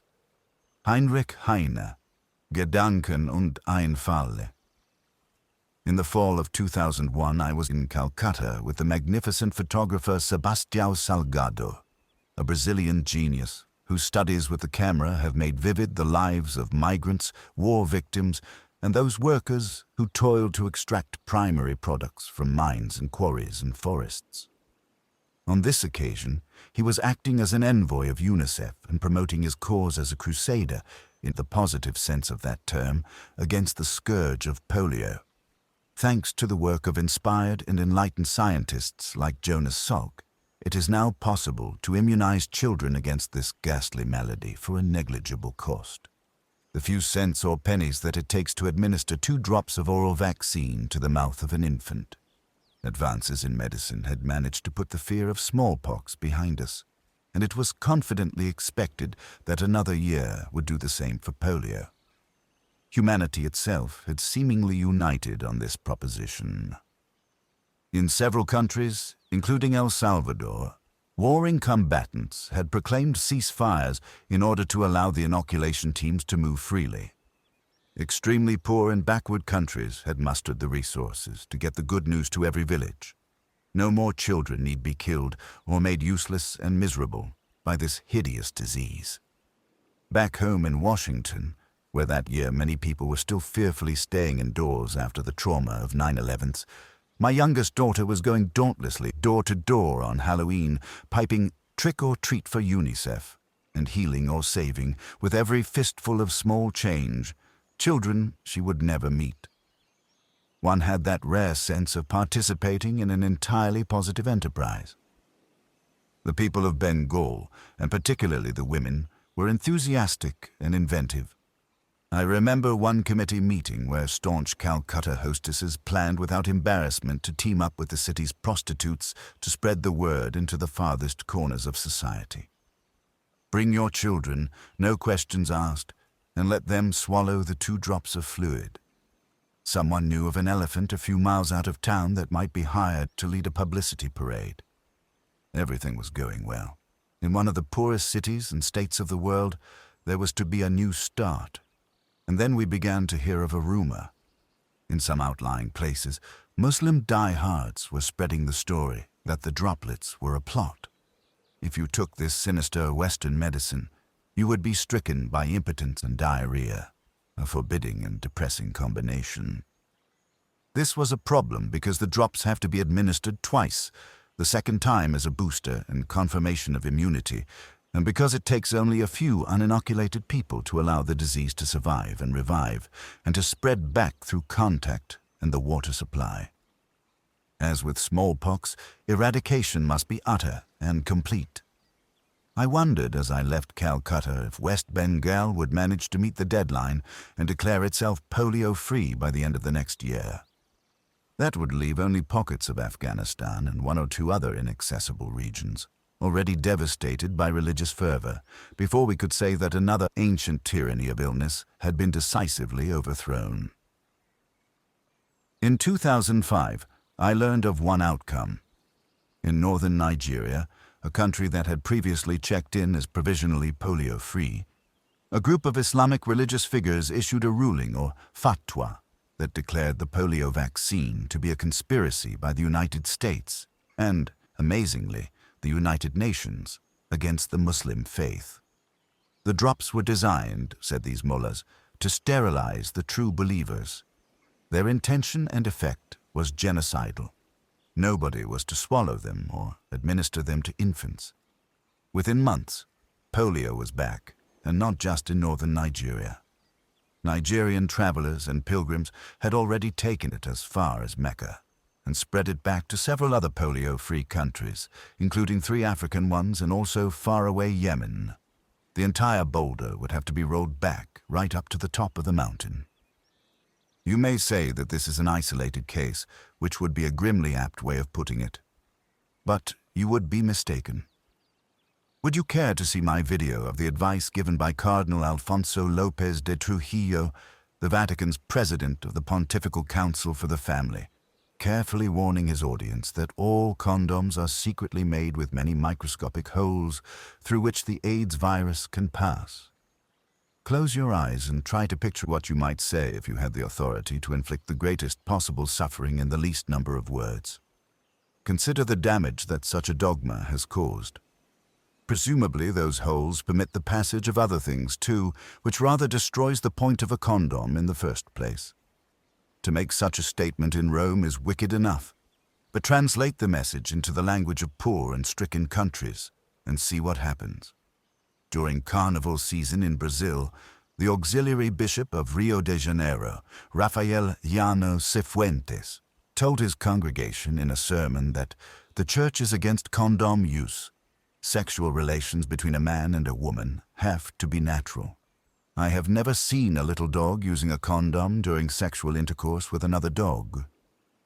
Senior clerical figures in several other countries, Cardinal Obando y Bravo of Nicaragua, the Archbishop of Nairobi in Kenya, Cardinal Emmanuel Wamala of Uganda, have all told their flocks that condoms transmit AIDS.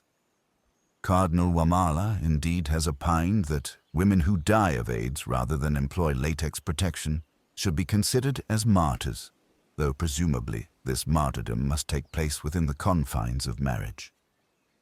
The Islamic authorities have been no better and sometimes worse. In 1995, the Council of Ulemas in Indonesia urged that condoms only be made available to married couples and on prescription. In Iran, a worker found to be HIV positive can lose his job, and doctors and hospitals have the right to refuse treatment to AIDS patients. An official of Pakistan's AIDS control program told Foreign Policy magazine in 2005 that the problem was smaller in his country because of better social and Islamic values. This in a state where the law allows a woman to be sentenced to be gang-raped in order to expiate the shame of a crime committed by her brother. This is the old religious combination of repression and denial. A plague like AIDS is assumed to be unmentionable because the teachings of the Quran are enough in themselves to inhibit premarital intercourse, drug use, adultery, and prostitution. Even a very brief visit to, say, Iran will demonstrate the opposite.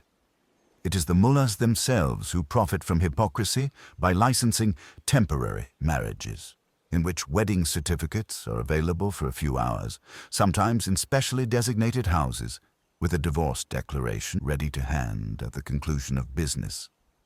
You could almost call it prostitution. The last time I was offered such a bargain, it was just outside the ugly shrine to the Ayatollah Khomeini in South Tehran. But veiled and burqa-clad women infected by their husbands with the virus are expected to die in silence. It is a certainty that millions of other harmless and decent people will die very miserably and quite needlessly, all over the world as a result of this obscurantism.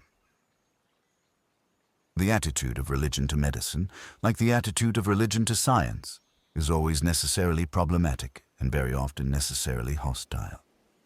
A modern believer can say and even believe that his faith is quite compatible with science and medicine, but the awkward fact will always be that both things have a tendency to break religion's monopoly and have often been fiercely resisted for that reason.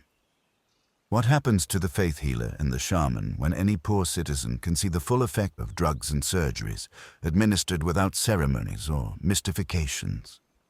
Roughly the same thing as happens to the rainmaker when the climatologist turns up, or to the diviner from the heavens when school teachers get hold of elementary telescopes.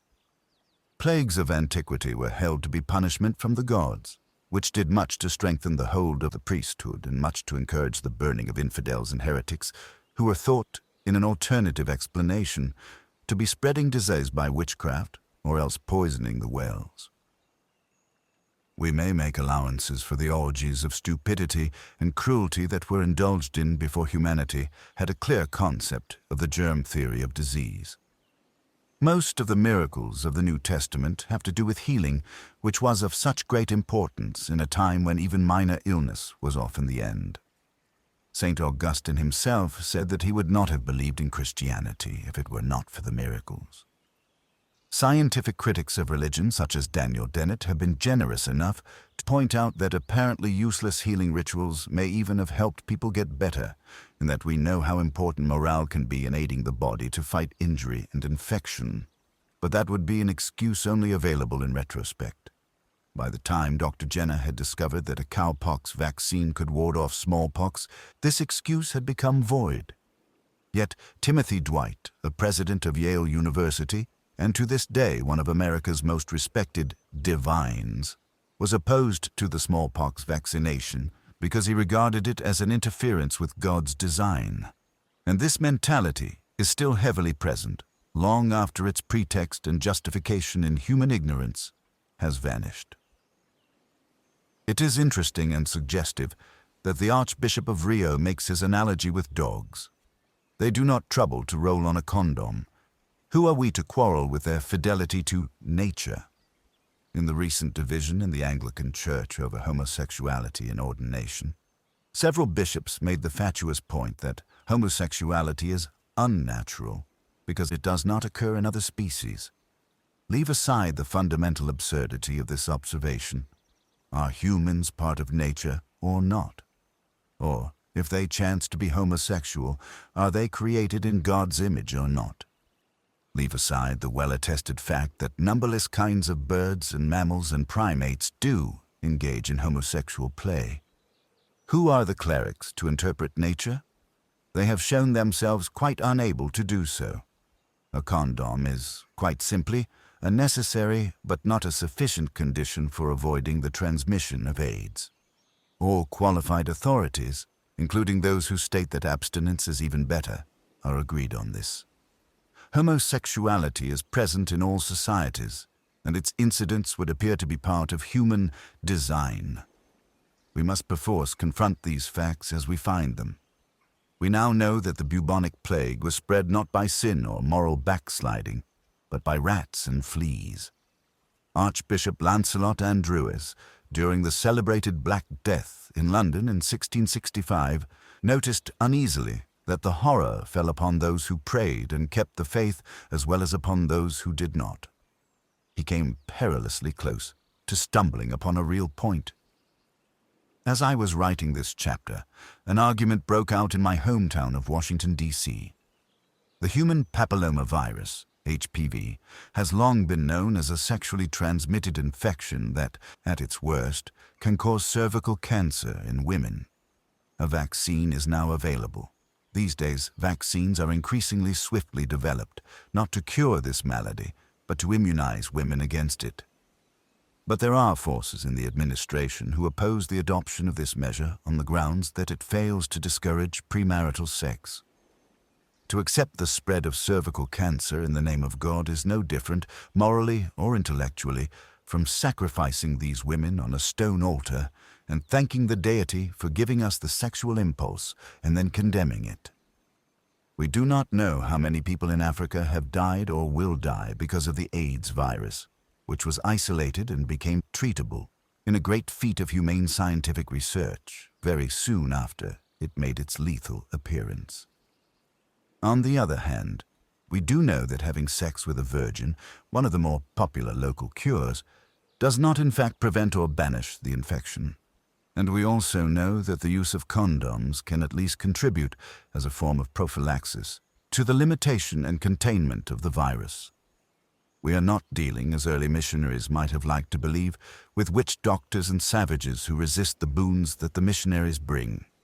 We are instead dealing with the Bush administration, which in a supposedly secular republic in the 21st century refuses to share its foreign aid budget with charities and clinics that offer advice on family planning. At least two major and established religions with millions of adherents in Africa believe that the cure is much worse than the disease. They also harbor the belief that the AIDS plague is in some sense a verdict from heaven upon sexual deviance, in particular upon homosexuality. A single stroke of Occam's potent razor eviscerates this half-baked savagery. Female homosexuals not only do not contract AIDS, except if they are unlucky with a transfusion or a needle, they are also much freer of all venereal infection than even heterosexuals. Yet, clerical authorities persistently refuse to be honest about even the existence of the lesbian. In doing so, they further demonstrate that the religion continues to pose an urgent threat to public health. I pose a hypothetical question. As a man of some 57 years of age, I am discovered sucking the penis of a baby boy. I ask you to picture your own outrage and revulsion. But I have my explanation already. I am a mohel, an appointed circumciser and foreskin remover. My authority comes from an ancient text, which commands me to take a baby boy's penis in my hand, cut around the prepuce, and complete the action by taking his penis in my mouth, sucking off the foreskin and spitting out the amputated flap along with a mouthful of blood and saliva. This practice has been abandoned by most Jews either because of its unhygienic nature or its disturbing associations, but it still persists among the sort of Hasidic fundamentalists who hope for the Second Temple to be rebuilt in Jerusalem. To them, the primitive rite of the Perioah Metzitzah is part of the original and unbreakable covenant with God. In New York City in the year 2005, the ritual, as performed by a 57-year-old mohel, was found to have given genital herpes to several small boys and to have caused the deaths of at least 2 of them. In normal circumstances, the disclosure would have led the Public Health Department to forbid the practice and the mayor to denounce it. But in the capital of the modern world, in the first decade of the 21st century, such was not the case. Instead, Mayor Bloomberg overrode the reports by distinguished Jewish physicians who had warned of the danger of the custom and told his healthcare bureaucracy to postpone any verdict. The crucial thing, he said, was to be sure that the free exercise of religion was not being infringed. In a public debate with Peter Steinfels, the liberal Catholic religion editor of the New York Times, I was told the same thing. It happened to be election year in New York for the mayor, which often explains a lot. But this pattern recurs in other denominations in other states and cities, as well as in other countries. Across a wide swath of animist and Muslim Africa, young girls are subjected to the hell of circumcision and infibulation, which involves the slicing off of the labia and the clitoris, often with a sharp stone, and then the stitching up of the vaginal opening with strong twine, not to be removed until it is broken by male force on the bridal night. Compassion and biology allow for a small aperture to be left, meanwhile, for the passage of menstrual blood. The resulting stench, pain, humiliation, and misery exceed anything that can be easily imagined, and inevitably result in infection, sterility, shame, and the death of many women and babies in childbirth. No society would tolerate such an insult to its womanhood and therefore to its survival if the foul practice was not holy and sanctified. But then, no New Yorker would permit atrocities against infants if not for the same consideration. Parents professing to believe the nonsensical claims of Christian Science have been accused, but not always convicted, of denying urgent medical care to their offspring. Parents who imagine themselves to be Jehovah's Witnesses have refused permission for their children to receive blood transfusions. Parents who imagine that a man named Joseph Smith was led to a set of buried golden tablets have married their underage Mormon daughters to favored uncles and brothers-in-law, who sometimes have older wives already. The Shia fundamentalists in Iran lowered the age of consent to 9, perhaps in admiring emulation of the age of the youngest wife of the Prophet Muhammad. Hindu child brides in India are flogged and sometimes burned alive if the pathetic dowry they bring is judged to be too small. The Vatican and its vast network of dioceses has in the past decade alone been forced to admit complicity in a huge racket of child rape and child torture, mainly but by no means exclusively homosexual, in which known pederasts and sadists were shielded from the law and reassigned to parishes where the pickings of the innocent and defenseless were often richer.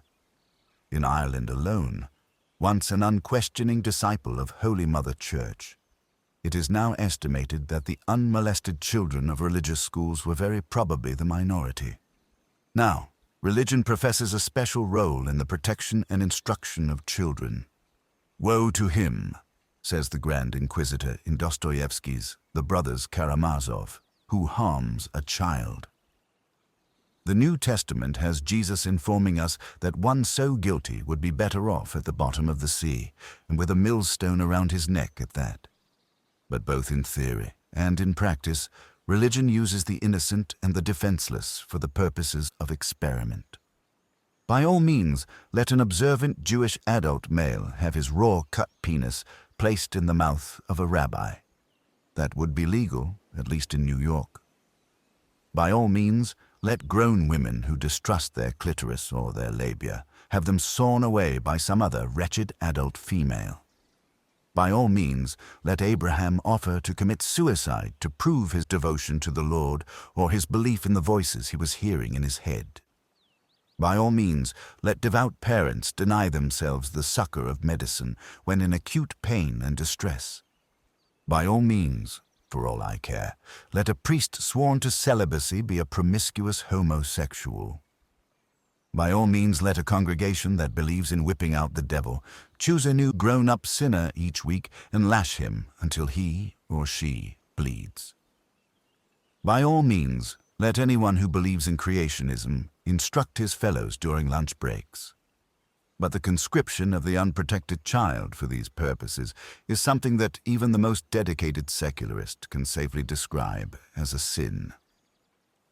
I do not set myself up as a moral exemplar, and would be swiftly knocked down if I did. But if I was suspected of raping a child, or torturing a child, or infecting a child with venereal disease, or selling a child into sexual or any other kind of slavery, I might consider committing suicide whether I was guilty or not. If I had actually committed the offense, I would welcome death in any form that it might take. This revulsion is innate in any healthy person, and does not need to be taught.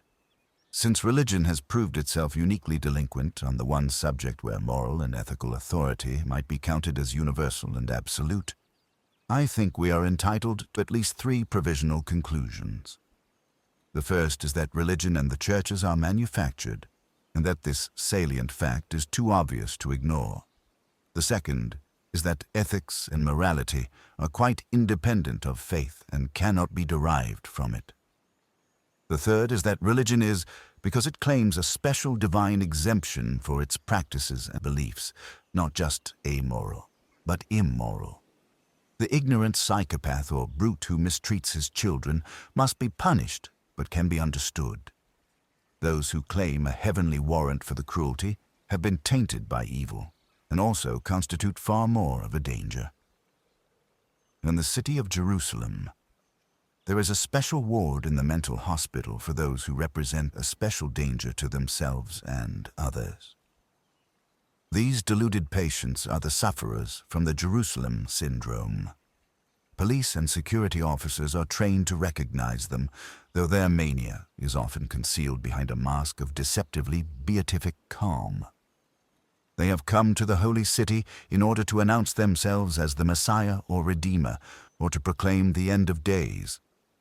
The connection between religious faith and mental disorder is, from the viewpoint of the tolerant and the multicultural, both very obvious and highly unmentionable. If someone murders his children and then says that God ordered him to do it, we might find him not guilty by reason of insanity, but he would be incarcerated nonetheless.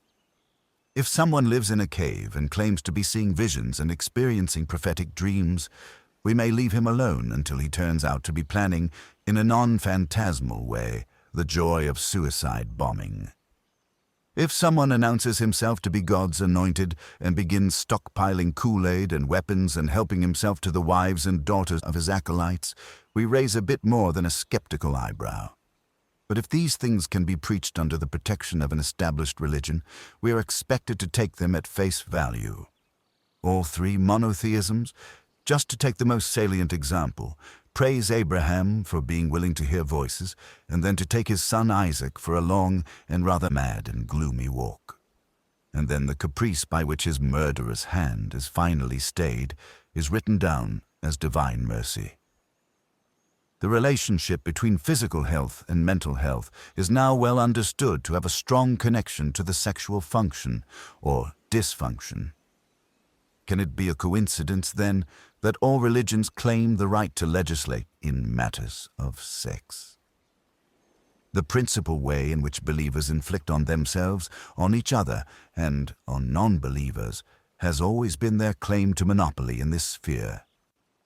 Most religions, with the exception of the few cults that actually permit or encourage it, do not have to bother much with enforcing the taboo on incest. Like murder and theft, this is usually found to be abhorrent to humans without any further explanation. But merely to survey the history of sexual dread and proscription, as codified by religion, is to be met with a very disturbing connection between extreme prurience and extreme repression. Almost every sexual impulse has been made the occasion for prohibition, guilt, and shame. Manual sex, oral sex, anal sex, non-missionary, position sex. To name it is to discover a fearsome ban upon it.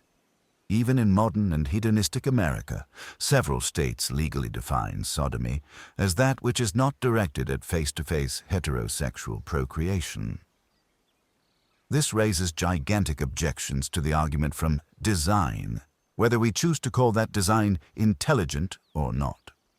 Clearly, the human species is designed to experiment with sex.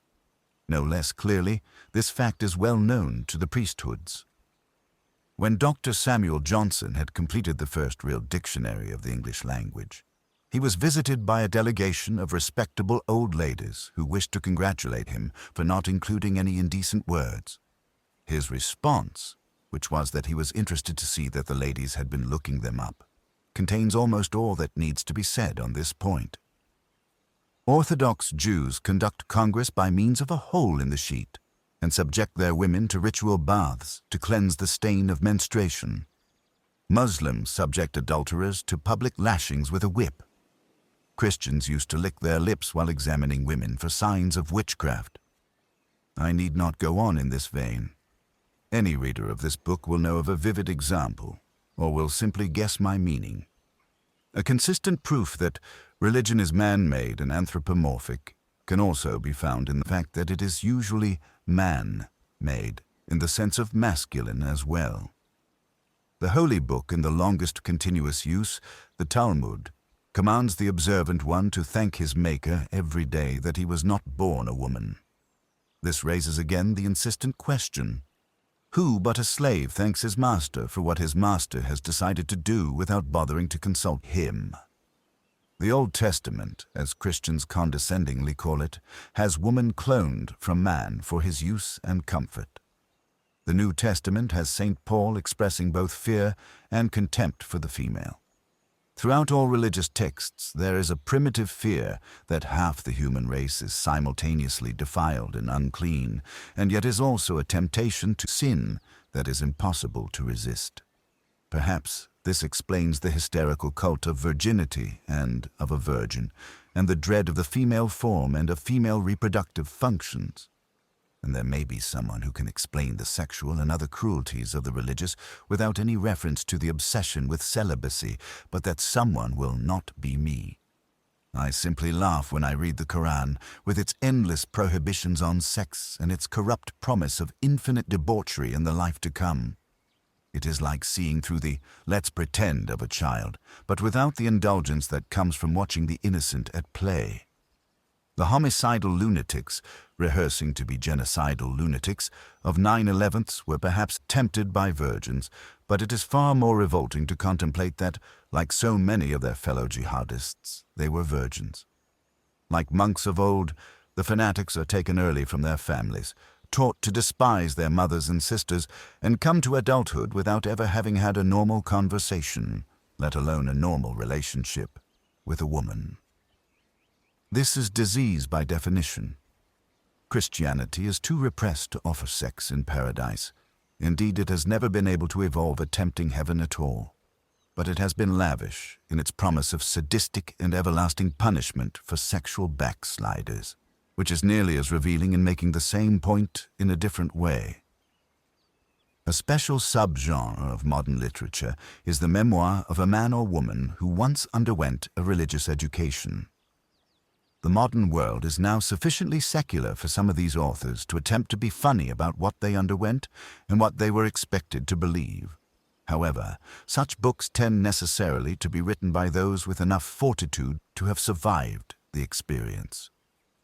We have no way to quantify the damage done by telling tens of millions of children that masturbation will make them blind, or that impure thoughts will lead to an eternity of torment, or that members of other faiths, including members of their own families, will burn, or that venereal disease will result from kisses. Nor can we hope to quantify the damage done by holy instructors who rammed home these lies and accompanied them with floggings and rapes and public humiliations. Some of those who rest in unvisited tombs may have contributed to the good of the world, but those who preached hatred and fear and guilt and who ruined innumerable childhoods should have been thankful that the hell they preached was only one among their wicked falsifications, and that they were not sent to rot there. Vague, violent, irrational, intolerant, allied to racism and tribalism and bigotry, invested in ignorance and hostile to free inquiry, contemptuous of women and coercive toward children. Organized religion ought to have a great deal on its conscience. There is one more charge to be added to the bill of indictment. With a necessary part of its collective mind, religion looks forward to the destruction of the world. By this, I do not mean it looks forward in the purely eschatological sense of anticipating the end. I mean, rather, that it openly or covertly wishes that end to occur. Perhaps half aware that its unsupported arguments are not entirely persuasive, and perhaps uneasy about its own greedy accumulation of temporal power and wealth. Religion has never ceased to proclaim the apocalypse and the day of judgment. This has been a constant trope ever since the first witch doctors and shamans learned to predict eclipses and to use their half-baked celestial knowledge to terrify the ignorant. It stretches from the epistles of St. Paul, who clearly thought and hoped that time was running out for humanity, through the deranged fantasies of the Book of Revelation, which were at least memorably written by the alleged St. John the Divine on the Greek island of Patmos, to the best-selling pulp fiction Left Behind series, which, ostensibly authored by Tim LaHaye and Jerry B. Jenkins, was apparently generated by the old expedient of letting two orangutans loose on a word processor. The blood continued to rise. Millions of birds flocked into the area and feasted on the remains, and the wine press was trampled outside the city, and blood came out of the wine press up to the horses' bridles for 1,600 furlongs. This is sheer manic relish, larded with half-quotations. More reflectively, but hardly less regrettably, it can be found in Julia Ward Howe's Battle Hymn of the Republic, which dwells on the same wine press, and in Robert Oppenheimer's murmur as he watched the first nuclear detonation at Alamogordo, New Mexico, and heard himself quoting the Hindu epic, the Bhagavad Gita, "I am become death, the destroyer of worlds." One of the very many connections between religious belief and the sinister, spoiled, selfish childhood of our species is the repressed desire to see everything smashed up and ruined and brought to naught. This tantrum need is coupled with two other sorts of guilty joy, or, as the Germans say, Schadenfreude first. One's own death is cancelled, or perhaps repaid or compensated, by the obliteration of all others. Second, it can always be egotistically hoped that one will be personally spared, gathered contentedly to the bosom of the mass exterminator, and from a safe place observe the sufferings of those less fortunate. Tertullian, one of the many church fathers who found it difficult to give a persuasive account of paradise, was perhaps clever in going for the lowest possible common denominator and promising that one of the most intense pleasures of the afterlife would be endless contemplation of the tortures of the damned. He spoke more truly than he knew in evoking the man-made character of faith. As in all cases, the findings of science are far more awe-inspiring than the rantings of the godly. The history of the cosmos begins, if we use the word time to mean anything at all, about 12 billion years ago. If we use the word time wrongly, we shall end up with the infantile computation of the celebrated Archbishop James Ussher of Armagh, who calculated that the Earth alone, mind you, not the cosmos, had its birthday on Saturday, October 22nd, in 4004 BC at 6 in the afternoon. This dating was endorsed by William Jennings Bryan, a former American Secretary of State and two-time Democratic presidential nominee, in courtroom testimony in the third decade of the 20th century. The true age of the Sun and its orbiting planets, one of them destined to harbor life and all the others doomed to lifelessness, is perhaps 4.5 billion years and subject to revision. This particular microscopic solar system most probably has at least that long again to run its fiery course. The life expectancy of our Sun is a solid 5 billion more years. However, mark your calendar. At around that point, it will emulate millions of other suns and explosively mutate into a swollen red giant, causing the Earth's oceans to boil and extinguishing all possibility of life in any form. No description by any prophet or visionary has even begun to picture the awful intensity and irrevocability of that moment. One has at least some pitiful self-centered reason not to fear undergoing it. On current projections, the biosphere will very probably have been destroyed by different and slower sorts of warming and heating in the meantime. As a species on Earth, according to many sanguine experts, we do not have many more eons ahead of us. With what contempt and suspicion, then, must one regard those who are not willing to wait and who beguile themselves and terrify others, especially the children as usual, with horrific visions of apocalypse, to be followed by stern judgment from the one who supposedly placed us in this inescapable dilemma to begin with. We may laugh now at the foam-flecked hell and damnation preachers who love to shrivel young souls with pornographic depictions of eternal torture, but this phenomenon has reappeared in a more troubling form with the holy alliance between the believers and what they can borrow or steal from the world of science. Here is Professor Pervez Hoodbhoy, a distinguished professor of nuclear and high-energy physics at the University of Islamabad in Pakistan, writing about the frightening mentality which prevails in his country, one of the world's first states to define its very nationality by religion. In a public debate on the eve of the Pakistani nuclear tests, the former chief of the Pakistani army, General Mirza Aslam Beg, said, "We can make a first strike and a second and even a third." The prospect of nuclear war left him unmoved. "You can die crossing the street," he said, "or you could die in a nuclear war. You've got to die someday anyway." India and Pakistan are largely traditional societies, where the fundamental belief structure demands disempowerment and surrender to larger forces. A fatalistic Hindu belief that the stars above determine our destiny, or the equivalent Muslim belief in Kismet, certainly account for part of the problem. I shall not disagree with the very brave Professor Hoodbhoy, who helped alert us to the fact that there were several secret bin Laden supporters among the bureaucrats of the Pakistani nuclear program, and who also exposed the wild fanatics within that system who hoped to harness the power of the mythical jinns or desert devils for military purposes. In his world, the enemies are mainly Muslims and Hindus. But within the Judeo-Christian world also, there are those who like to fantasize about a final conflict and embellish the vision with mushroom-shaped clouds. It is a tragic and potentially lethal irony that those who most despise science and the method of free inquiry should have been able to pilfer from it and annex its sophisticated products to their sick dreams. The death wish, or something not unlike it, may be secretly present in all of us. At the turn of the year 1999 into 2000, many educated people talked and published infinite nonsense about a series of possible calamities and dramas. This was no better than primitive numerology. In fact, it was slightly worse in that 2000 was only a number on Christian calendars, and even the stoutest defenders of the Bible story now admit that if Jesus was ever born, it wasn't until at least AD 4. The occasion was nothing more than an odometer for idiots who sought the cheap thrill of impending doom. But religion makes such impulses legitimate and claims the right to officiate at the end of life, just as it hopes to monopolize children at life's beginning.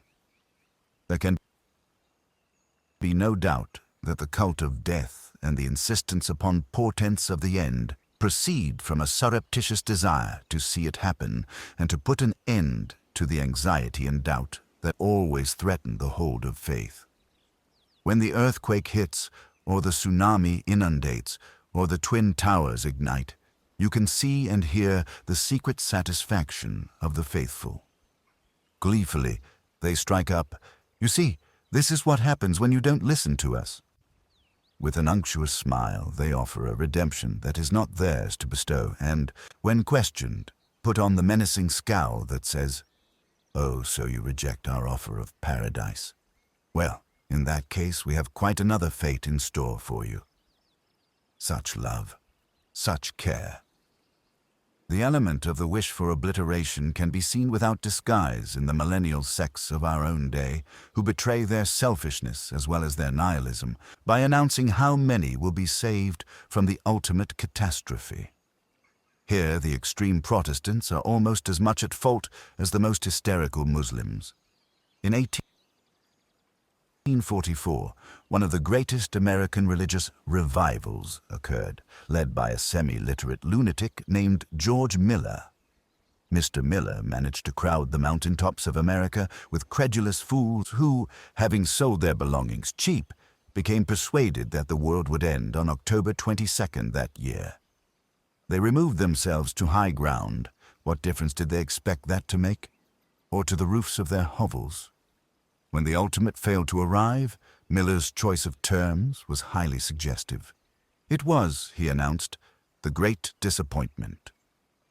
In our own time, Mr. Hal Lindsey, author of the best-selling The Late Great Planet Earth, has betrayed the same thirst for extinction. Indulged by senior American conservatives and respectfully interviewed on TV, Mr. Lindsay once dated the start of the Tribulation, a 7-year period of strife and terror, for 1988. This would have produced Armageddon itself, the closure of the Tribulation, in 1995. Mr. Lindsay may be a charlatan, but it is a certainty that he and his followers suffer from a persistent feeling of anticlimax.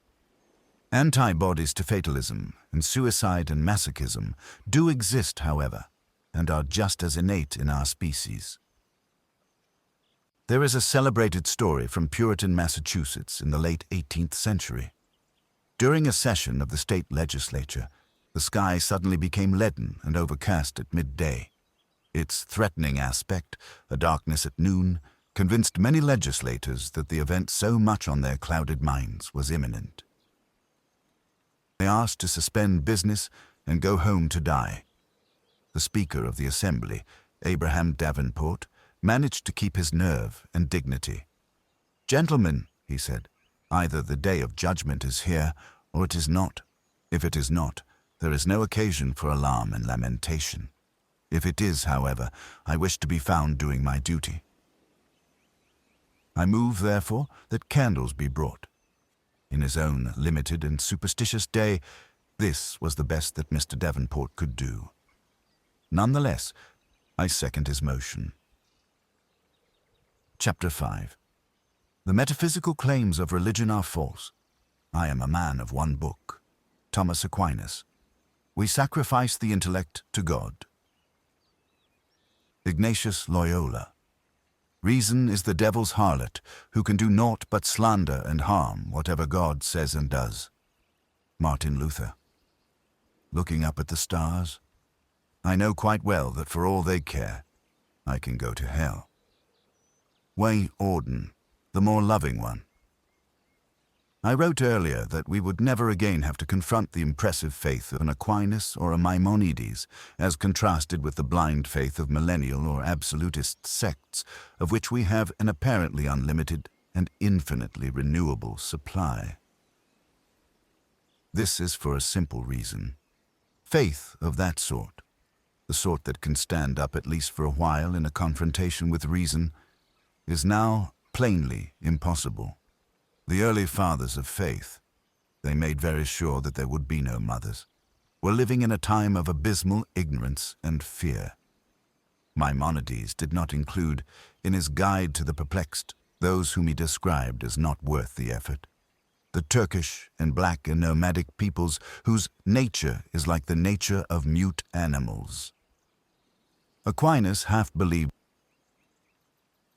in astrology, and was convinced that the fully formed nucleus, not that he would have known the word as we do, of a human being was contained inside each individual sperm.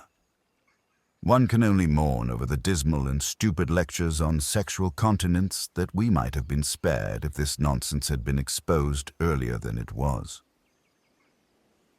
Augustine was a self-centered fantasist and an earth-centered ignoramus. He was guiltily convinced that God cared about his trivial theft from some unimportant pear trees, and quite persuaded, by an analogous solipsism, that the sun revolved around the earth. He also fabricated the mad and cruel idea that the souls of unbaptized children were sent to limbo. Who can guess the load of misery that this diseased theory has placed on millions of Catholic parents down the years, until its shamefaced and only partial revision by the Church in our own time? Luther was terrified of demons and believed that the mentally afflicted were the devil's work. Muhammad is claimed by his own followers to have thought, as did Jesus, that the desert was pullulating with jinns or evil spirits. One must state it plainly. Religion comes from the period of human prehistory, where nobody, not even the mighty Democritus, who concluded that all matter was made from atoms, had the smallest idea what was going on.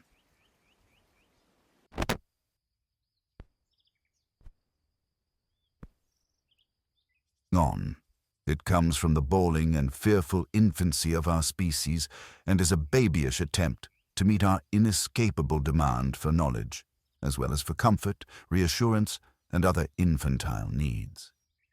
Today, the least educated of my children knows much more about the natural order than any of the founders of religion, and one would like to think, though the connection is not a fully demonstrable one, that this is why they seem so uninterested in sending fellow humans to hell.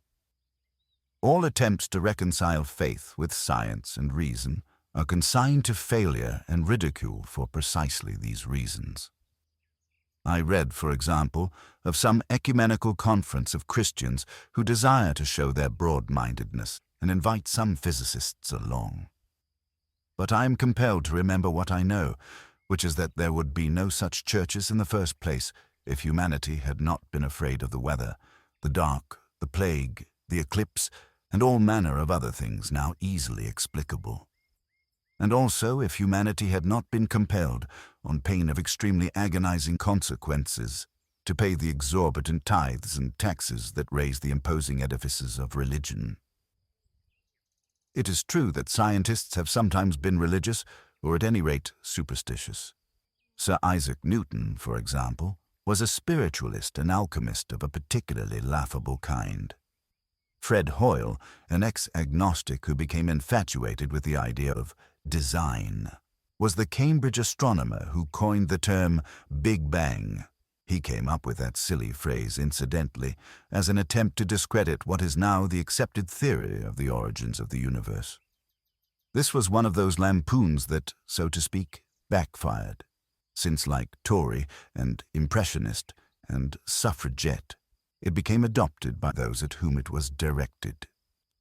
Stephen Hawking is not a believer, and when invited to Rome to meet the late Pope John Paul II, asked to be shown the records of the trial of Galileo.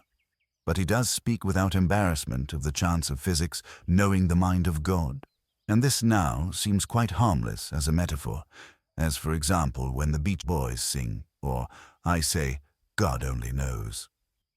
Before Charles Darwin revolutionized our entire concept of our origins, and Albert Einstein did the same for the beginnings of our cosmos, many scientists and philosophers and mathematicians took what might be called the default position and professed one or another version of deism, which held that the order and predictability of the universe seemed indeed to imply a designer, if not necessarily a designer who took any active part in human affairs.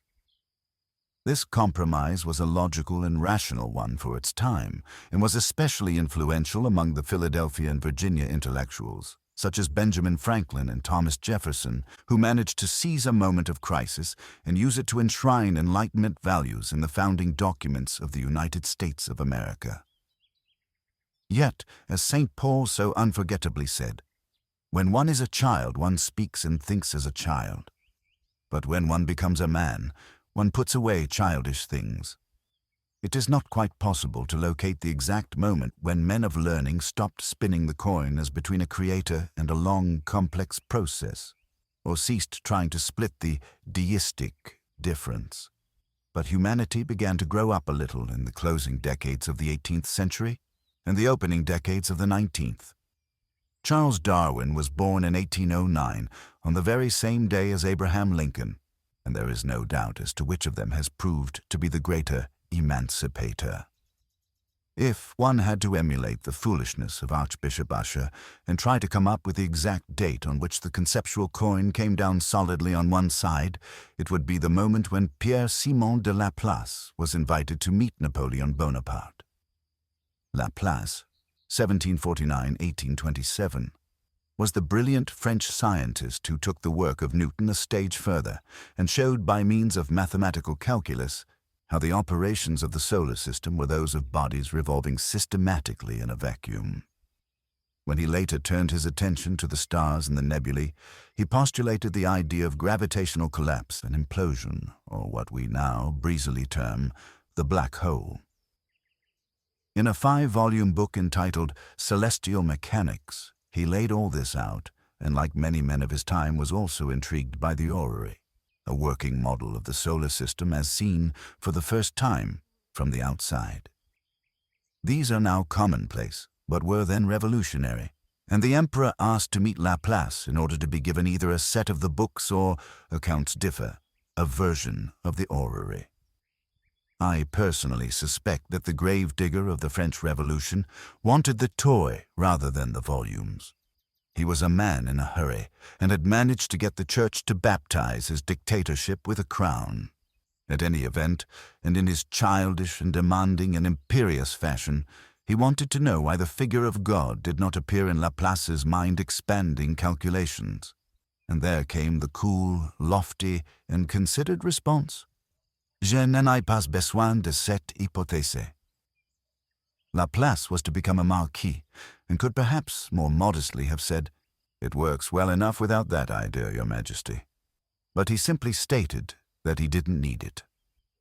And neither do we. The decay and collapse and discredit of God worship does not begin at any dramatic moment, such as Nietzsche's histrionic and self-contradictory pronouncement that God was dead. Nietzsche could no more have known this, or made the assumption that God had ever been alive, than a priest or witch doctor could ever declare that he knew God's will. Rather, the end of God worship discloses itself at the moment, which is somewhat more gradually revealed when it becomes optional or only one among many possible beliefs. For the greater part of human existence, it must always be stressed, this option did not really exist. We know from the many fragments of their burned and mutilated texts and confessions that there were always human beings who were unconvinced. But from the time of Socrates, who was condemned to death for spreading unwholesome skepticism, it was considered ill-advised to emulate his example. And for billions of people down the ages, the question simply did not come up. The votaries of Baron Samedi in Haiti enjoyed the same monopoly, founded upon the same brute coercion as did those of John Calvin in Geneva or Massachusetts. I select these examples because they are yesterday in terms of human time. Many religions now come before us with ingratiating smirks and outspread hands like an unctuous merchant in a bazaar. They offer consolation and solidarity and uplift, competing as they do in a marketplace. But we have a right to remember how barbarically they behaved when they were strong and were making an offer that people could not refuse. And if we chance to forget what that must have been like, we have only to look to those states and societies where the clergy still has the power to dictate its own terms.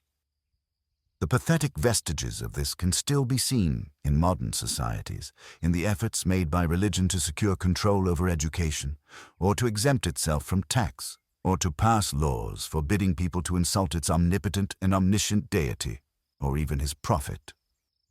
In our new semi-secular and mediocre condition, even the religious will speak with embarrassment of the time when theologians would dispute over Frouinel propositions with a fanatical intensity, measuring the length of angel's wing, for example, or debating how many such mythical creatures could dance on the head of a pin. Of course, it is horrifying to remember how many people were tortured and killed, and how many sources of knowledge fed to the flames in bogus arguments over the Trinity or the Muslim Hadith, or the arrival of a false Messiah. But it is better for us not to fall into relativism, or what E.P. Thompson called the enormous condescension of posterity.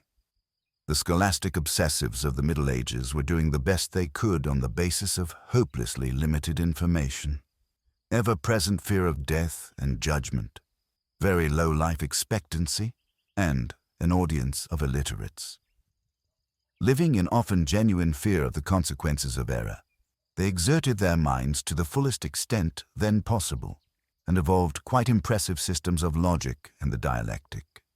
It is not the fault of men like Peter Abelard if they had to work with bits and pieces of Aristotle, many of whose writings were lost when the Christian Emperor Justinian closed the schools of philosophy, but were preserved in Arabic translation in Baghdad and then retransmitted to a benighted Christian Europe by way of Jewish and Muslim Andalusia. When they got hold of the material and reluctantly conceded that there had been intelligent discussion of ethics and morality before the supposed advent of Jesus, they tried their hardest to square the circle. We have nothing much to learn from what they thought, but a great deal to learn from how they thought. One medieval philosopher and theologian who continues to speak eloquently across the ages is William Ockham, sometimes known as William of Ockham or Ockham, and presumably named after his native village in Surrey, England, that still boasts the name.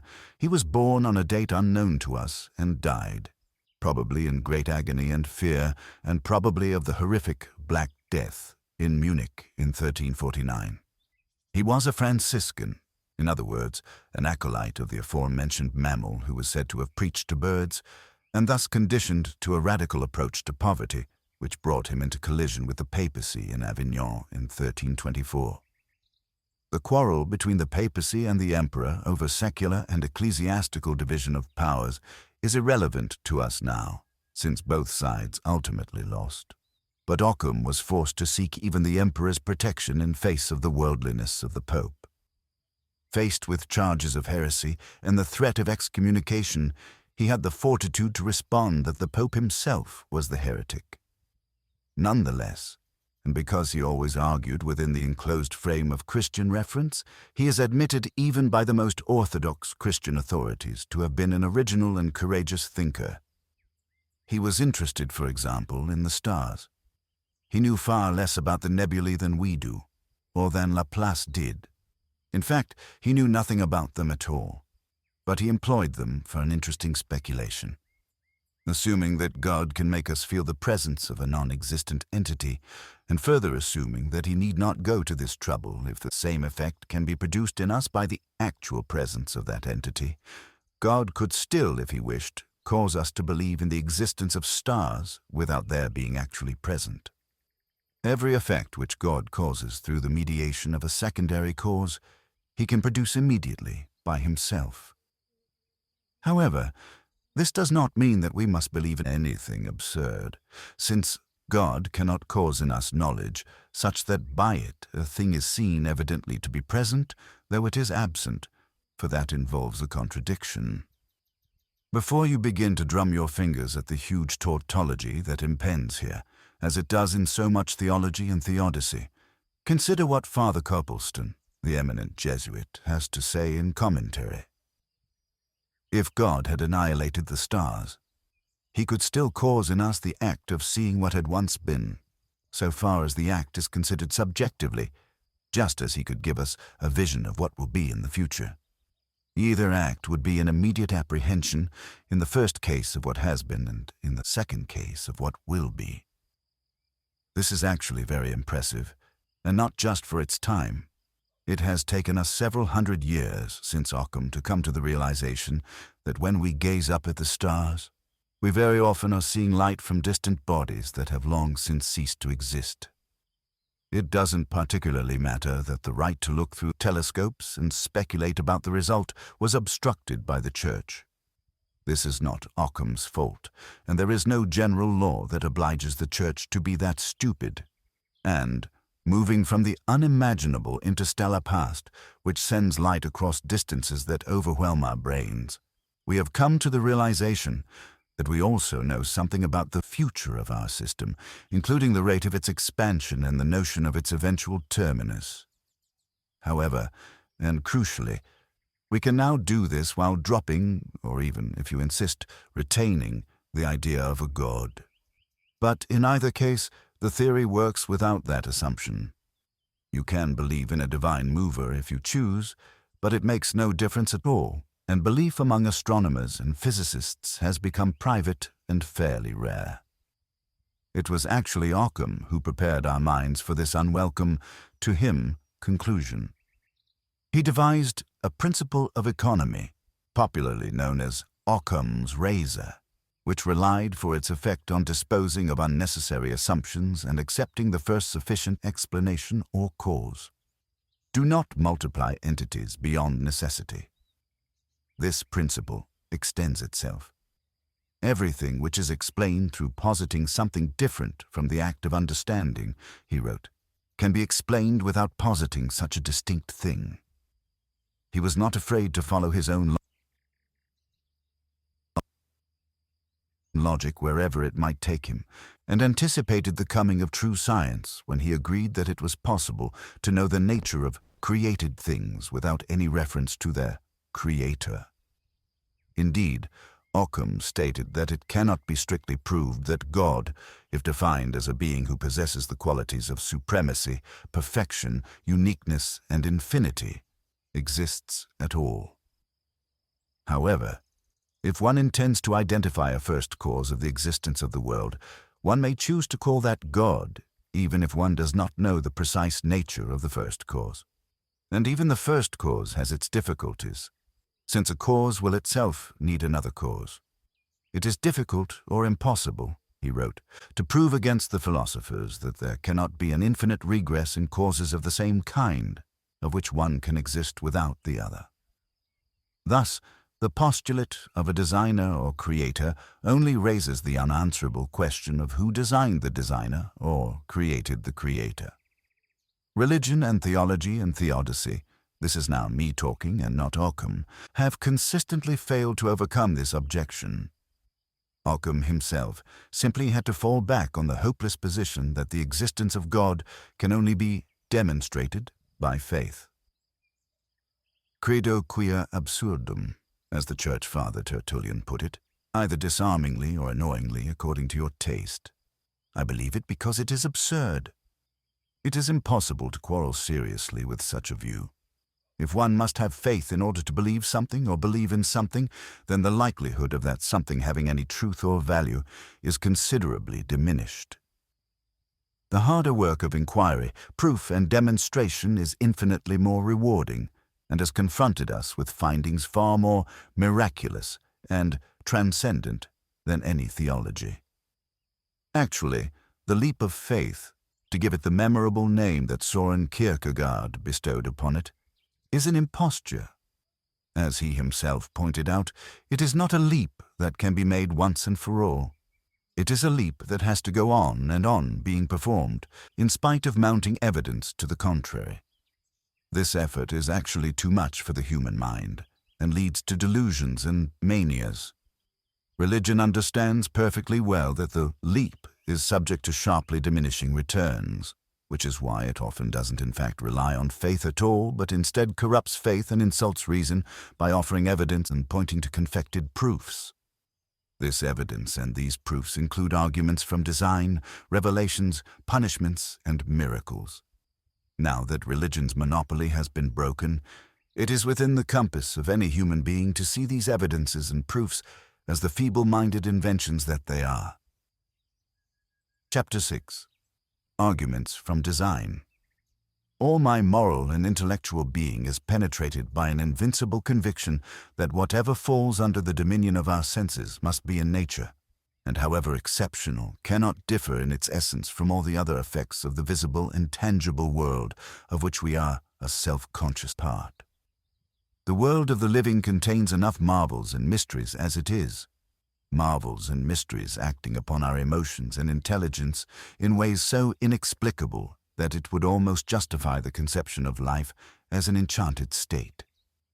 No, I am too firm in my consciousness of the marvelous to be ever fascinated by the mere supernatural which, take it any way you like, is but a manufactured article, the fabrication of minds insensitive to the intimate delicacies of our relation to the dead and to the living in their countless multitudes, a desecration of our tenderest memories, an outrage on our dignity. Joseph Conrad, author's note to the shadow line. There is a central paradox at the core of religion. The three great monotheisms teach people to think abjectly of themselves, as miserable and guilty sinners prostrate before an angry and jealous God who, according to discrepant accounts, fashioned them either out of dust and clay or a clot of blood. The positions for prayer are usually emulations of the supplicant serf before an ill-tempered monarch. The message is one of continual submission, gratitude, and fear. Life itself is a poor thing, an interval in which to prepare for the hereafter or the coming or second coming of the Messiah. On the other hand, and as if by way of compensation, religion teaches people to be extremely self-centered and conceited. It assures them that God cares for them individually, and it claims that the cosmos was created with them specifically in mind. This explains the supercilious expression on the faces of those who practice religion ostentatiously. Pray excuse my modesty and humility, but I happen to be busy on an errand for God. Since human beings are naturally solipsistic, all forms of superstition enjoy what might be called a natural advantage. In the United States, we exert ourselves to improve high-rise buildings and high-speed jet aircraft, the two achievements that the murderers of September 11, 2001 put into hostile apposition, and then pathetically refuse to give them floors or row numbers that carry the unimportant number 13. I know that Pythagoras refuted astrology by the simple means of pointing out that identical twins do not have the same future. I further know that the zodiac was drawn up long before several of the planets in our solar system had been detected. And of course I understand that I could not be shown my immediate or long-term future without this disclosure altering the outcome. Thousands of people consult their stars in the newspapers every day and then have unpredicted heart attacks or traffic accidents. An astrologer of a London tabloid was once fired by means of a letter from his editor which began, "As you will no doubt have foreseen." In his Minima Moralia, Theodor Adorno identified the interest in stargazing as the consummation of feeble-mindedness. However, happening to glance at the projected situation for Aries one morning, as I once did to be told that a member of the opposite sex is interested and will show it, I found it hard to suppress a tiny surge of idiotic excitement, which in my memory has outlived the later disappointment. Then again, every time I leave my apartment there is no sign of a bus, whereas every time I return to it, a bus is just drawing up. In bad moods I mutter, "Just my luck," to myself, even though a part of my small 2 or 3 pound brain reminds me that the mass transit schedule of Washington, D.C. is drawn up and implemented without any reference to my movements. I mention this in case it might later become important. If I am hit by a bus on the day this book is published, there will certainly be people who will say it was no accident. So why should I not be tempted to overrule W.H. Auden and believe that the firmament is in some mysterious way ordered for my benefit? Or, coming down by a few orders of magnitude, that fluctuations in my personal fortunes are of absorbing interest to a supreme being? One of the many faults in my design is my propensity to believe or to wish this, and though, like many people, I have enough education to see through the fallacy, I have to admit that it is innate. In Sri Lanka once, I was traveling in a car with a group of Tamils on a relief expedition to a Tamil area of the coastline that had been hard hit by a cyclone. My companions were all members of the Sai Baba sect, which is very strong in South India and Sri Lanka. Sai Baba himself has claimed to raise the dead and makes a special on-camera performance of producing holy ash from his bare palms. Why ash? I used to wonder. Anyway, the trip began with my friends breaking some coconuts on a rock to ensure a safe journey.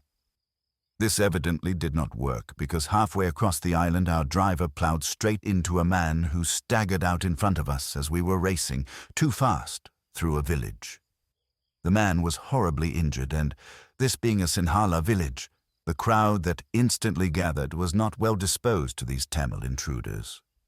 It was a very sticky situation, but I was able to diffuse it somewhat by being an Englishman wearing an off-white Graham-Greene type suit and by having press credentials that had been issued by the London Metropolitan Police. This impressed the local cop enough to have us temporarily released, and my companions, who had been very scared indeed, were more than grateful for my presence and for my ability to talk fast. In fact, they telephoned their cult headquarters to announce that Sai Baba himself had been with us, in the temporary shape of my own person.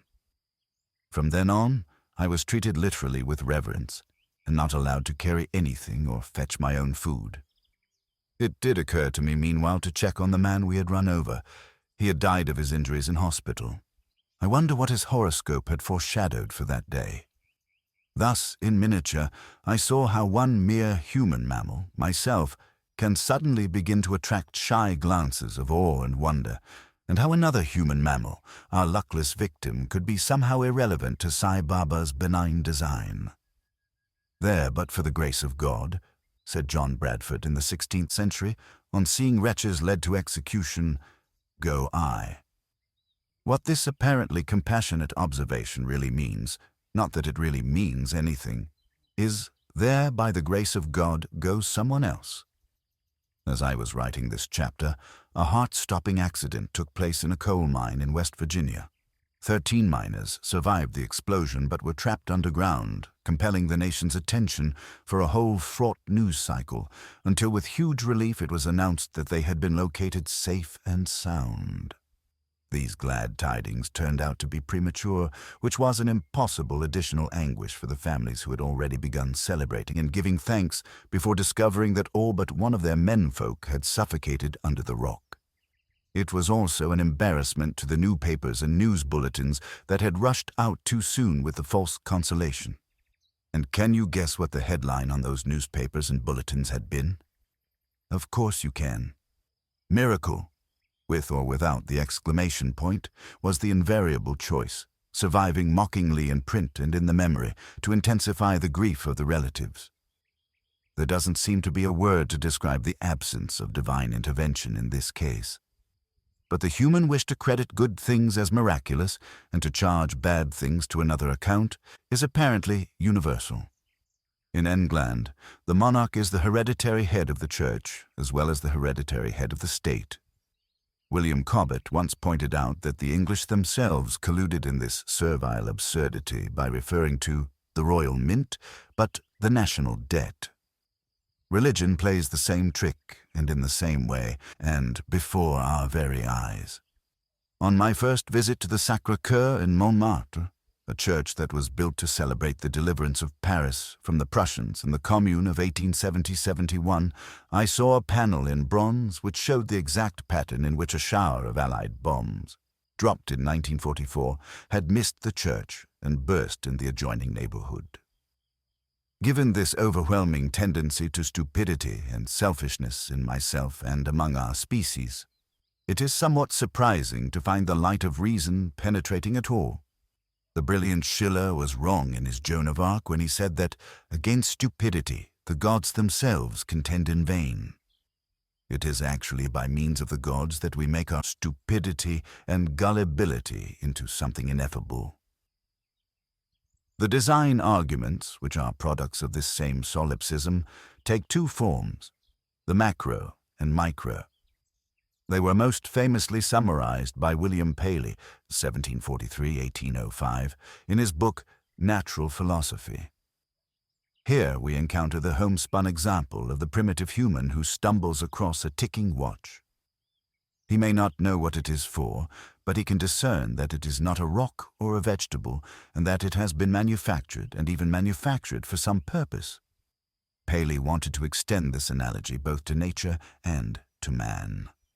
His complacency and wrong-headedness are well caught by J.G. Farrell in his portrayal of a Paley-trained Victorian divine at the siege of Krishnapur.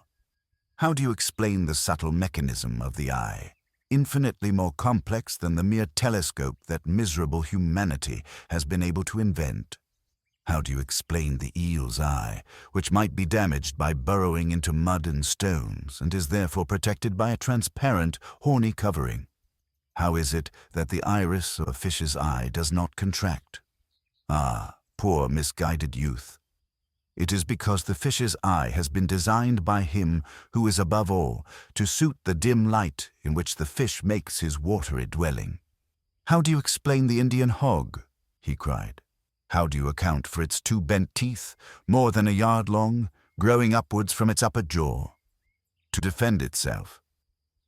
No, young man, it has two tusks for that purpose issuing from the lower jaw like those of a common boar. No, the answer is that the animal sleeps standing up, and in order to support its head, it hooks its upper tusks on the branches of the trees. For the designer of the world has given thought even to the hog's slumbers.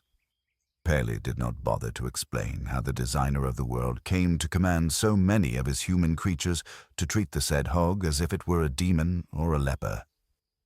In fact, surveying the natural order, John Stuart Mill was far nearer the mark when he wrote, If a 10th part of the pains taken in finding signs of an all-powerful, benevolent God had been employed in collecting evidence to blacken the Creator's character, what scope would not have been found in the animal kingdom?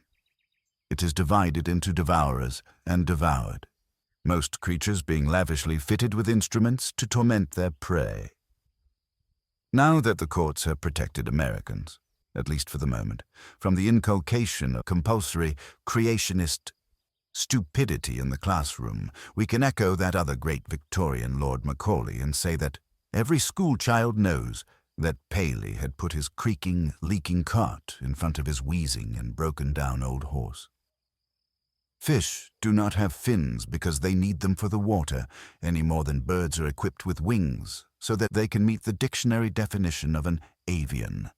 Apart from anything else, there are too many flightless species of birds. It is exactly the other way about, a process of adaptation and selection. Let no one doubt the power of the original illusion. Whittaker Chambers, in his seismic book Witness, recounts the first moment when he abandoned historical materialism, mentally deserted the communist cause, and embarked on the career which would undo Stalinism in America. It was on the morning when he glimpsed the ear of his baby daughter. The pretty whirls and folds of this external organ persuaded him in a flash of revelation that no coincidence could have created it. A fleshly flap of such utter beauty must be divine. Well, I too have marveled at the sweet little ears of my female offspring, but never without noticing that A, they always need a bit of a clean-out, B, that they look mass-produced even when set against the inferior ears of other people's daughters, C, that as people get older, their ears look more and more absurd from behind, and D, that much lower animals, such as cats and bats, have much more fascinating and lovely and more potent ears. To echo Laplace, in fact, I would say that there are many, many persuasive arguments against Stalin worship, but that the anti-Stalin case is fully valid without Mr. Chambers' ear-flap-based assumption. Ears are predictable and uniform, and their flaps are every bit as adorable when the child has been born stone deaf. The same is not true in the same sense of the universe. Here there are anomalies and mysteries and imperfections, to use the most minimal terms, that do not even show adaptation, let alone selection. Thomas Jefferson in old age was fond of the analogy of the timepiece in his own case, and would write to friends who inquired after his health that the odd spring was breaking and the occasional wheel wearing out. This, of course, raises the uncomfortable, for believers, idea of the built-in fault that no repairman can fix. Should this be counted as part of the design as well? As usual, those who take the credit for the one will fall silent and start shuffling when it comes to the other side of the ledger. But when it comes to the whirling, howling wilderness of outer space, with its red giants and white dwarfs and black holes, its titanic explosions and extinctions, we can only dimly and shiveringly conclude that the design hasn't been imposed quite yet, and wonder if this is how dinosaurs felt when the meteors came smashing through the Earth's atmosphere and put an end to the pointless bellowing rivalry across primeval swamps. Even what was first known about the comparatively consoling symmetry of the solar system, with its nonetheless evident tendency to instability and entropy, upset Sir Isaac Newton enough to make him propose that God intervened every now and then to put the orbits back on an even keel. This exposed him to teasing from Leibniz, who asked why God couldn't have got it working right the first time around. It is indeed only because of the frightening emptiness elsewhere that we are bound to be impressed by the apparently unique and beautiful conditions that have allowed intelligent life to occur on Earth. But then, vain as we are, we would be impressed, wouldn't we? This vanity allows us to overlook the implacable fact that, of the other bodies in our own solar system alone, the rest are all either far too cold to support anything recognizable as life, or far too hot. The same, as it happens, is true of our own blue and rounded planetary home, where heat contends with cold to make large tracts of it into useless wasteland, and where we have come to learn that we live, and have always lived, on a climatic knife edge. Meanwhile, the sun is getting ready to explode and devour its dependent planets like some jealous chief or tribal deity. Some design. So much for the macro dimension. What of the micro? Ever since they were forced to take part in this argument, which they were with great reluctance, the religious have tried to echo Hamlet's admonition to Horatio, that there are more things in heaven and earth than are dreamed of by mere humans. Our side willingly concedes this point. We are prepared for discoveries in the future that will stagger our faculties even more than the vast advances in knowledge that have come to us since Darwin and Einstein. However, these discoveries will come to us in the same way, by means of patient and scrupulous and, this time we hope, unfettered inquiry. In the meanwhile, we also have to improve our minds by the laborious exercise of refuting the latest foolishness contrived by the faithful. When the bones of prehistoric animals began to be discovered and scrutinized in the 19th century, there were those who said that the fossils had been placed in the rock by God in order to test our faith. This cannot be disproved, nor can my own pet theory that, from the patterns of behavior that are observable, we may infer a design that makes planet Earth, all unknown to us, a prison colony and lunatic asylum that is employed as a dumping ground by far-off and superior civilizations. However, I was educated by Sir Karl Popper to believe that a theory that is unfalsifiable is to that extent a weak one.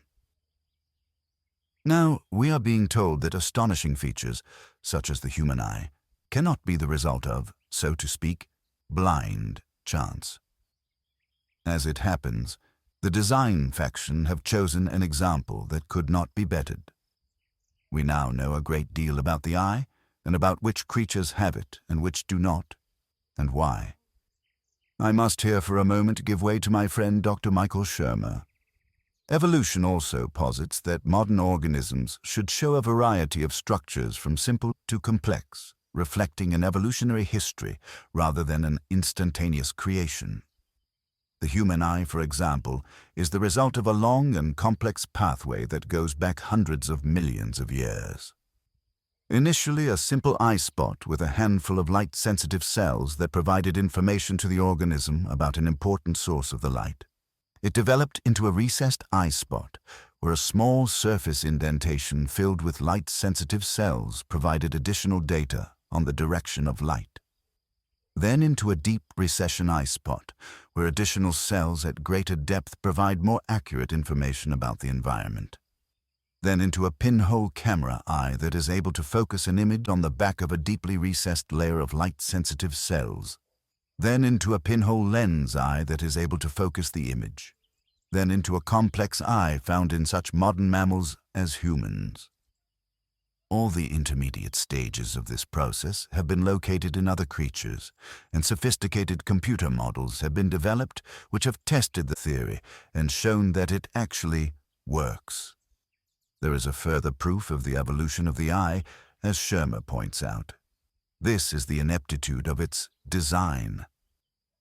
The anatomy of the human eye, in fact, shows anything but intelligence in its design. It is built upside down and backwards, requiring photons of light to travel through the cornea, lens, aqueous fluid, blood vessels, ganglion cells, amacrine cells, horizontal cells, and bipolar cells before they reach the light-sensitive rods and cones that transduce the light signal into neural impulses, which are then sent to the visual cortex at the back of the brain for processing into meaningful patterns. For optimal vision, why would an intelligent designer have built an eye upside down and backwards? It is because we evolved from sightless bacteria, now found to share our DNA, that we are so myopic. These are the same ill-designed optics, complete with deliberately designed retinal blind spot, through which earlier humans claimed to have seen miracles with their own eyes. The problem in those cases was located elsewhere in the cortex, but we must never forget Charles Darwin's injunction that even the most highly evolved of us will continue to carry the indelible stamp of their lowly origin. I would add to Shermer that, Though it is true we are the highest and smartest animals, ospreys have eyes we have calculated to be 60 times more powerful and sophisticated than our own, and that blindness, often caused by microscopic parasites that are themselves miracles of ingenuity, is one of the oldest and most tragic disorders known to man. And why award the superior eye, or, in the case of the cat or bat, also the ear, to the inferior species? The osprey can swoop accurately on a fast-moving fish that it has detected underwater from many, many feet above, all the while maneuvering with its extraordinary wings. Ospreys have almost been exterminated by man, while you yourself can be born as blind as a worm and still become a pious and observant Methodist, for example.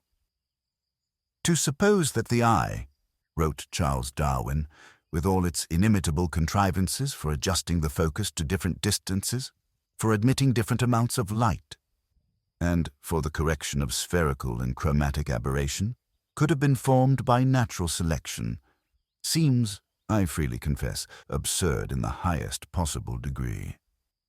He wrote this in an essay titled Organs of Extreme Perfection and Complication. Since that time, the evolution of the eye has become almost a separate department of study. And why should it not? It is immensely fascinating and rewarding to know that at least 40 different sets of eyes, and possibly 60 different sets, have evolved in quite distinct and parallel, if comparable, ways. Dr. Daniel Nielsen, perhaps the foremost authority on the subject, has found, among other things, that 3 entirely different groups of fish have independently developed 4 eyes. One of these sea creatures, Bathylichnops exilis, possesses a pair of eyes that look outward, and another pair of eyes, set in the wall of the main tube, that direct their gaze straight downward. This would be an encumbrance to most animals, but it has some obvious advantages for an aquatic one. And it is highly important to notice that the embryological development of the second set of eyes is not a copy or a miniature of the first set, but an entirely different evolution. As Dr. Nielsen puts it in a letter to Richard Dawkins, this species has reinvented the lens despite the fact that it already had one. It serves as a good support for the view that lenses are not difficult to evolve. A creative deity, of course, would have been more likely to double the complement of optics in the first place, which would have left us with nothing to wonder about or to discover. Or, as Darwin went on to say in the same essay, when it was first said that the sun stood still and the world turned round, the common sense of mankind declared the doctrine false. But the old saying of vox populi, vox dei, as every philosopher knows, cannot be trusted in science. Reason tells me that if numerous gradations from an imperfect and simple eye to one perfect and complex, each grade being useful to its possessor, can be shown to exist, as is certainly the case. If further, the eye ever slightly varies, and the variations be inherited, as is likewise certainly the case. And if such variations should ever be useful to any animal under changing conditions of life, then the difficulty of believing that a perfect and complex eye could be formed by natural selection, though insuperable by our imagination, cannot be considered real. We may smile slightly when we notice that Darwin wrote of the sun standing still, and when we notice that he spoke of the eye's perfection, but only because we are fortunate enough to know more than he did. What is worth noting and retaining is his proper use of the sense of what is wondrous. The real miracle is that we, who share genes with the original bacteria that began life on the planet, have evolved as much as we have. Other creatures did not develop eyes at all, or developed extremely weak ones. There is an intriguing paradox here. Evolution does not have eyes, but it can create them. The brilliant Professor Francis Crick, one of the discoverers of the double helix, had a colleague named Leslie Orgel who encapsulated this paradox more elegantly than I can. Evolution, he said, is smarter than you are. But this compliment to the intelligence of natural selection is not by any means a concession to the stupid notion of intelligent design. Some of the results are extremely impressive, as we are bound to think in our own case. What a piece of work is a man, as Hamlet exclaims, before going on to contradict himself somewhat by describing the result as a quintessence of dust, both statements having the merit of being true. But the process by which the results are attained is slow and infinitely laborious, and has given us a DNA string which is crowded with useless junk and which has much in common with much lower creatures. The stamp of the lowly origin is to be found in our appendix, in the now needless coat of hair that we still grow and then shed, after 5 months in the womb, in our easily worn-out knees, our vestigial tails, and the many caprices of our urinogenital arrangements.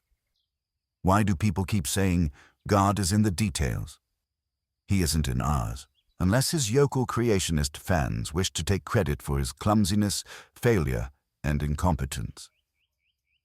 Those who have yielded, not without a struggle, to the overwhelming evidence of evolution, are now trying to award themselves a medal for their own acceptance of defeat.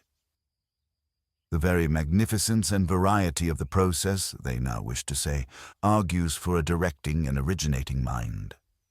In this way they choose to make a fumbling fool of their pretended God, and make him out to be a tinkerer, an approximator, and a blunderer, who took eons of time to fashion a few serviceable figures, and heaped up a junkyard of scrap and failure meanwhile. Have they no more respect for the deity than that? They unwisely say that evolutionary biology is only a theory, which betrays their ignorance of the meaning of the word theory, as well as of the meaning of the word design. A theory is something evolved, if you forgive the expression, to fit the known facts. It is a successful theory if it survives the introduction of hitherto unknown facts. And it becomes an accepted theory if it can make accurate predictions about things or events that have not yet been discovered or have not yet occurred. This can take time and is also subject to a version of Occam's procedure. Pharaonic astronomers in Egypt could predict eclipses even though they believed the earth to be flat. It just took them a great deal more unnecessary work. Einstein's prediction of the precise angular deflection of starlight due to gravity, verified during an eclipse off the west coast of Africa that occurred in 1913, was more elegant and was held to vindicate his theory of relativity. There are many disputes between evolutionists as to how the complex process occurred and indeed as to how it began. Francis Crick even allowed himself to flirt with the theory that life was inseminated on Earth by bacteria spread from a passing comet. However, all these disputes, when or if they are resolved, will be resolved by using the scientific and experimental methods that have proven themselves so far. By contrast, creationism, or intelligent design, its only cleverness being found in this underhanded rebranding of itself, is not even a theory. In all its well-financed propaganda, it has never even attempted to show how one single piece of the natural world is explained better by design than by evolutionary competition. Instead, it dissolves into puerile tautology. One of the creationists' questionnaires purports to be a yes-no interrogation of the following. Do you know of any building that didn't have a builder? Do you know of any painting that didn't have a painter? Do you know of any car that didn't have a maker? If you answered yes for any of the above, give details. We know the answer in all cases. These were painstaking inventions, also by trial and error, of mankind, and were the work of many hands and are still evolving. This is what makes piffle out of the ignorant creationist sneer, which compares evolution to a whirlwind blowing through a junkyard of parts and coming up with a jumbo jet. For a start, there are no parts lying around waiting to be assembled. For another thing, the process of acquisition and discarding of parts, most especially wings, is as far from a whirlwind as could conceivably be. The time involved is more like that of a glacier than a storm. For still another thing, jumbo jets are not riddled with non-working or superfluous parts lamely inherited from less successful aircraft. Why have we agreed so easily to call this exploded old non-theory by its cunningly chosen new disguise of intelligent design? There is nothing at all intelligent about it. It is the same old mumbo-jumbo, or in this instance, jumbo-mumbo. Airplanes are, in their human-designed way, evolving. And so, in a quite different way, are we. In early April 2006, a long study at the University of Oregon was published in the journal Science. Based on the reconstruction of ancient genes from extinct animals, the researchers were able to show how the non-theory of irreducible complexity is a joke. Protein molecules, they found, slowly employed trial and error, reusing and modifying existing parts to act in a key and lock manner and switch discrepant hormones on and off. This genetic march was blindly inaugurated 450 million years ago, before life left the ocean and before the evolution of bones. We now know things about our nature that the founders of religion could not even begin to guess at, and that would have stilled their overconfident tongues if they had known of them.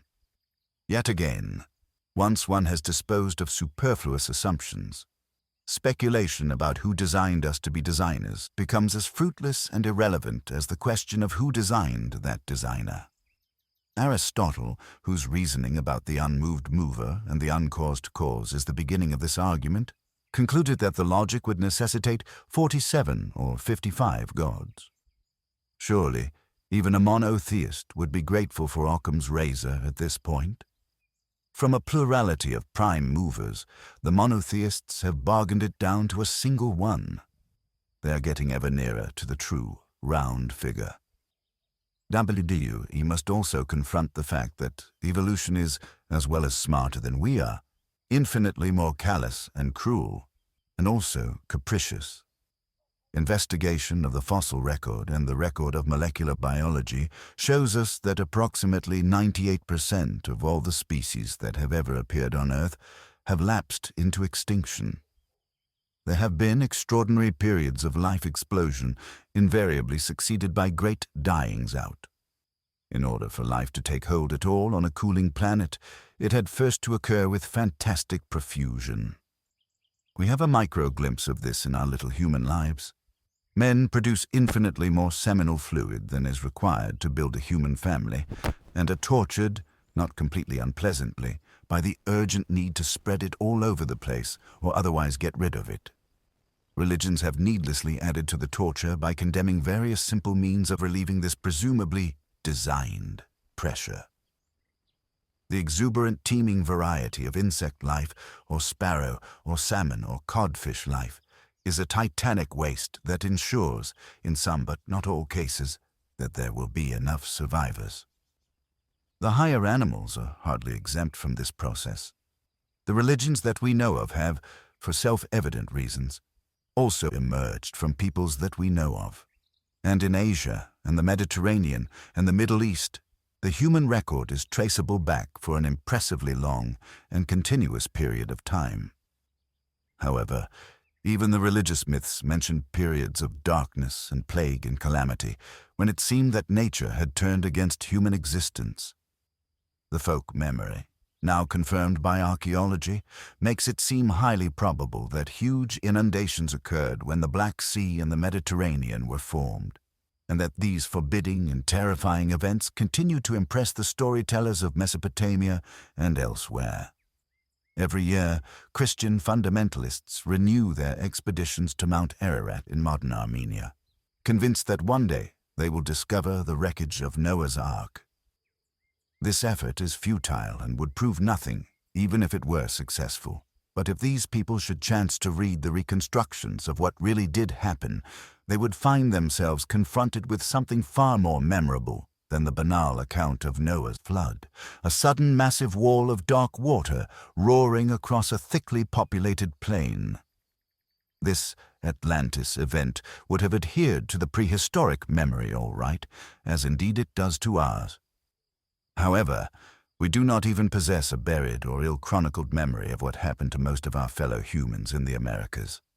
When the Catholic Christian conquistadores arrived in the Western Hemisphere in the early 16th century A.D., they behaved with such indiscriminate cruelty and destructiveness that one of their number, Bartolomeo de las Casas, actually proposed a formal renunciation and apology, and an acknowledgement that the whole enterprise had been a mistake. Well-intentioned as he may have been, he based his bad conscience on the idea that the Indians had been living in an undisturbed Eden, and that Spain and Portugal had missed their chance of rediscovering the innocence that had predated the fall of Adam and Eve. This was wishful piffle, and also extreme condescension.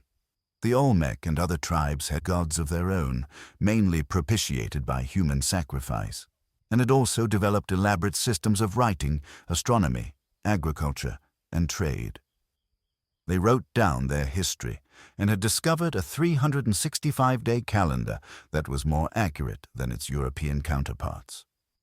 One particular society, the Mayan, had also managed to come up with that beautiful concept of zero to which I alluded earlier, and without which mathematical computation is very difficult.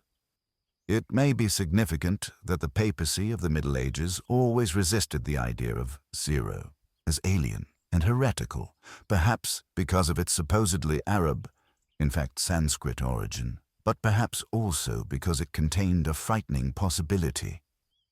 Something is known of the civilizations of the American Isthmus, but until very recently we were unaware of the vast cities and networks that once stretched across the Amazon basin and some regions of the Andes.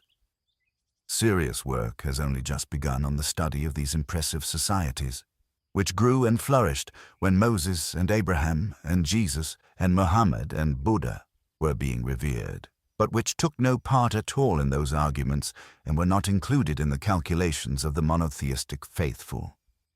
It is a certainty that these people too had their creation myths and their revelations of the divine will for all the good it did them. But they suffered and triumphed and expired without ever being in our prayers, and they died out in the bitter awareness that there would be nobody to remember them as they had been, or even as if they had been. All their promised lands and prophecies and cherished legends and ceremonies might as well have occurred on another planet. This is how arbitrary human history actually is. There seems to be little or no doubt that these peoples were annihilated, not just by human conquerors, but by microorganisms of which neither they nor their invaders had any knowledge. These germs may have been indigenous, or they may have been imported, but the effect was the same. Here again one sees the gigantic man-made fallacy that informs our Genesis story. How can it be proven in one paragraph that this book was written by ignorant men and not by any god? Because man is given dominion over all beasts, fowl, and fish. But no dinosaurs or plesiosaurs or pterodactyls are specified, because the authors did not know of their existence, let alone of their supposedly special and immediate creation. Nor are any marsupials mentioned, because Australia, the next candidate after Mesoamerica for a new Eden, was not on any known map. Most important, in Genesis, man is not awarded dominion over germs and bacteria, because the existence of these necessary yet dangerous fellow creatures was not known or understood. And if it had been known or understood, it would at once have become apparent that these forms of life had dominion over us, and would continue to enjoy it uncontested until the priests had been elbowed aside and medical research at last given an opportunity.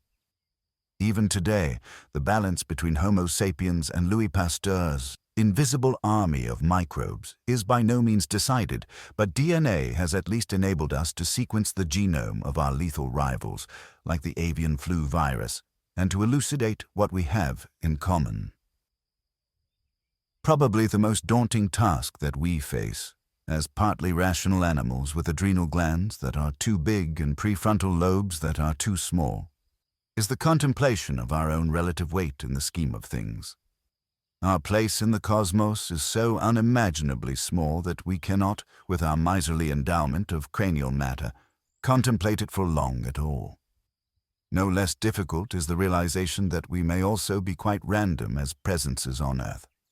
We may have learned about our modest position on the scale, about how to prolong our lives, cure ourselves of disease, learn to respect and profit from other tribes and other animals, and employ rockets and satellites for ease of communication. But then, the awareness that our death is coming and will be succeeded by the death of the species and heat.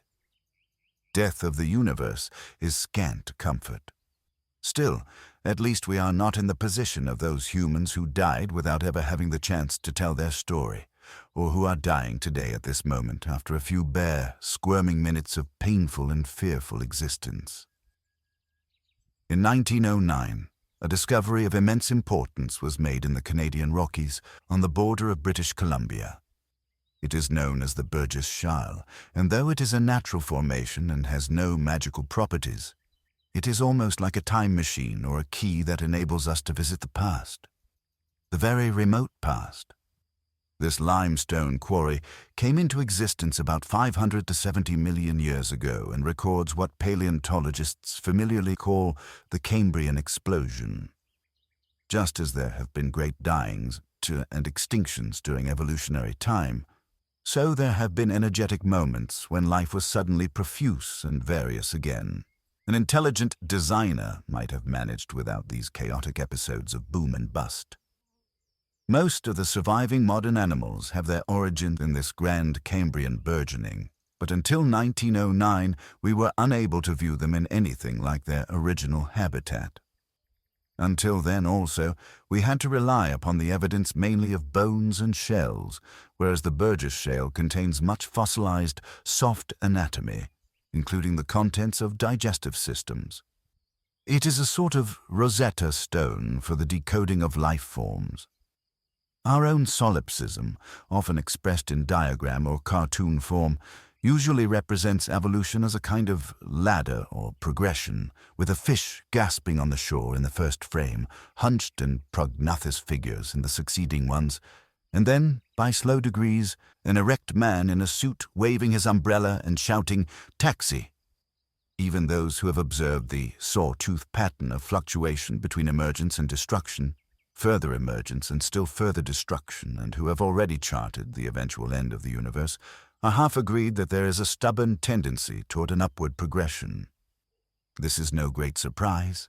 Inefficient creatures will either die out or be destroyed by more successful ones.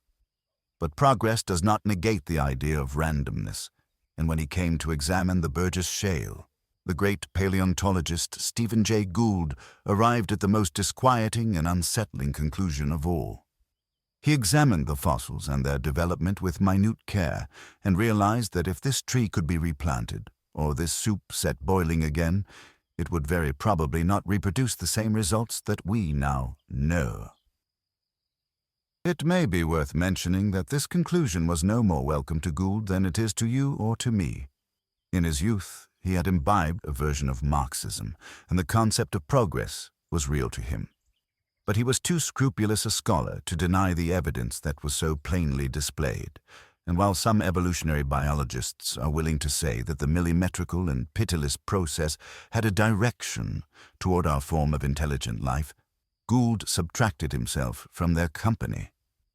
If the numberless evolutions from the Cambrian period could be recorded and rewound, as it were, and the tape then played again, he established there was no certainty that it would come out the same way.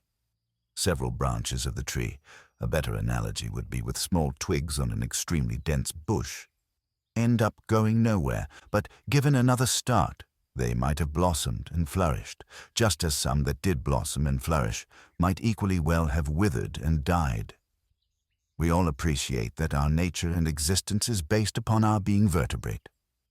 The earliest known vertebrate, or chordate, located in the Burgess Shale, is a 2-inch and rather elegant creature named after an adjoining mountain and also, for its sinuous beauty, Picaia gracilens. It was originally and wrongly classified as a worm. One must never forget how recent most of our knowledge really is. But in its segments, muscularity, and dorsal rod flexibility, it is a necessary ancestor that yet demands no worship. Millions of other life forms perished before the Cambrian period was over, but this little prototype survived. To quote Gould, "Wind the tape of time back to Burgess times, and let it play again. If Pikaia does not survive in the replay, we are wiped out of future history. All of us, from shark to robin to orangutan. And I don't think that any handicapper, given Burgess evidence as known today, would have granted very favorable odds for the persistence of Pikaia. And so, if you wish to ask the question of the ages, why do humans exist?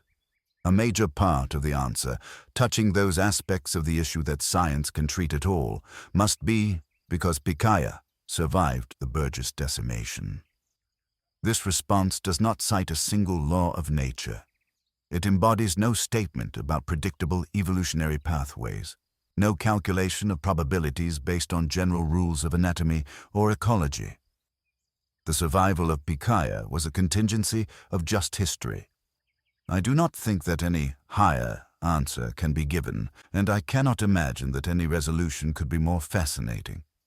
We are the offspring of history, and must establish our own paths in this most diverse and interesting of conceivable universes, one indifferent to our suffering and therefore offering us maximum freedom to thrive or to fail in our own chosen way. A way chosen, one must add, within very strictly defined limits. Here is the cool, authentic voice of a dedicated scientist and humanist. In a dim way, we knew all this already. Chaos theory has familiarized us with the idea of the unscripted butterfly wing flap that, stirring a tiny zephyr, eventuates in a raging typhoon. Saul Bellow's Augie March shrewdly observed the fritillary corollary that, if you hold down one thing, you hold down the adjoining. And Gould's mind-stunning but mind-opening book on the Burgess Shale is entitled Wonderful Life, a double entendre, with an echo of the best-loved of all American sentimental movies. At the climax of this engaging but abysmal film, Jimmy Stewart wishes he had never been born but is then shown by an angel what the world would be like if his wish had been granted. A middle-brow audience is thus given a vicarious glimpse of a version of Heisenberg's principle of uncertainty. Any attempt to measure something will have the effect of minutely altering that which is being measured. We have only recently established that a cow is closer in family to a whale than to a horse. Other wonders certainly await us. If our presence here, in our present form, is indeed random and contingent, then at least we can consciously look forward to the further evolution of our poor brains and to stupendous advances in medicine and life extension derived from work on our elementary stem cells and umbilical cord blood cells. In the steps of Darwin, Peter and Rosemary Grant of Princeton University have gone for the past 30 years to the Galapagos Islands, lived in the arduous conditions of the tiny island of Daphne Major, and actually watched and measured the way that finches evolved and adapted as their surroundings changed. They have shown conclusively that the size and shape of the finches' beaks would adjust themselves to drought and scarcity by adaptation to the size and character of different seeds and beetles. Not only could the 3-million-year-old original flock change in one way, but if the beetle and seed situation changed back, their beaks could follow suit. The Grants took care, and they saw it happening and could publish their findings and proofs for all to see. We are in their debt. Their lives were harsh, but who could wish that they had mortified themselves in a holy cave or on top of a sacred pillar instead? In 2005, a team of researchers at the University of Chicago conducted serious work on two genes, known as microcephalin and ASPM, that when disabled are the cause of microcephaly. Babies born with this condition have a shrunken cerebral cortex, quite probably an occasional reminder of the period when the human brain was very much smaller than it is now. The evolution of humans has been generally thought to have completed itself about 50 to 60,000 years ago, an instant in evolutionary time. Yet those two genes have apparently been evolving faster in the past 37,000 years, raising the possibility that the human brain is a work in progress. In March 2006, Further work at the same university revealed that there are some 700 regions of the human genome where genes have been reshaped by natural selection within the past 5,000 to 15,000 years. These genes include some of those responsible for our senses of taste and smell, digestion, bone structure, skin color, and brain function. One of the great emancipating results of genomics is to show that all racial and color differences are recent, superficial, and misleading. It is a moral certainty that between the time I finish writing this book and the time that it is published, several more fascinating and enlightening discoveries will be made in this burgeoning field. It may be too soon to say that all the progress is positive or upward, but human development is still underway. It shows in the manner in which we acquire immunities, and also in the way in which we do not. Genome studies have identified early groups of Northern Europeans who learned to domesticate cattle and acquired a distinct gene for lactose tolerance, while some people of more recent African descent, we all originate from Africa, are prone to a form of sickle cell anemia, which, while upsetting in and of itself, results from an earlier mutation that gave protection against malaria. And all this will be further clarified if we are modest and patient enough to understand the building blocks of nature and the lowly stamp of our origins. No divine plan, let alone angelic intervention, is required. Everything works without that assumption. Thus, though I dislike to differ with such a great man, Voltaire was simply ludicrous when he said that if God did not exist, it would be necessary to invent him. The human invention of God is the problem to begin with.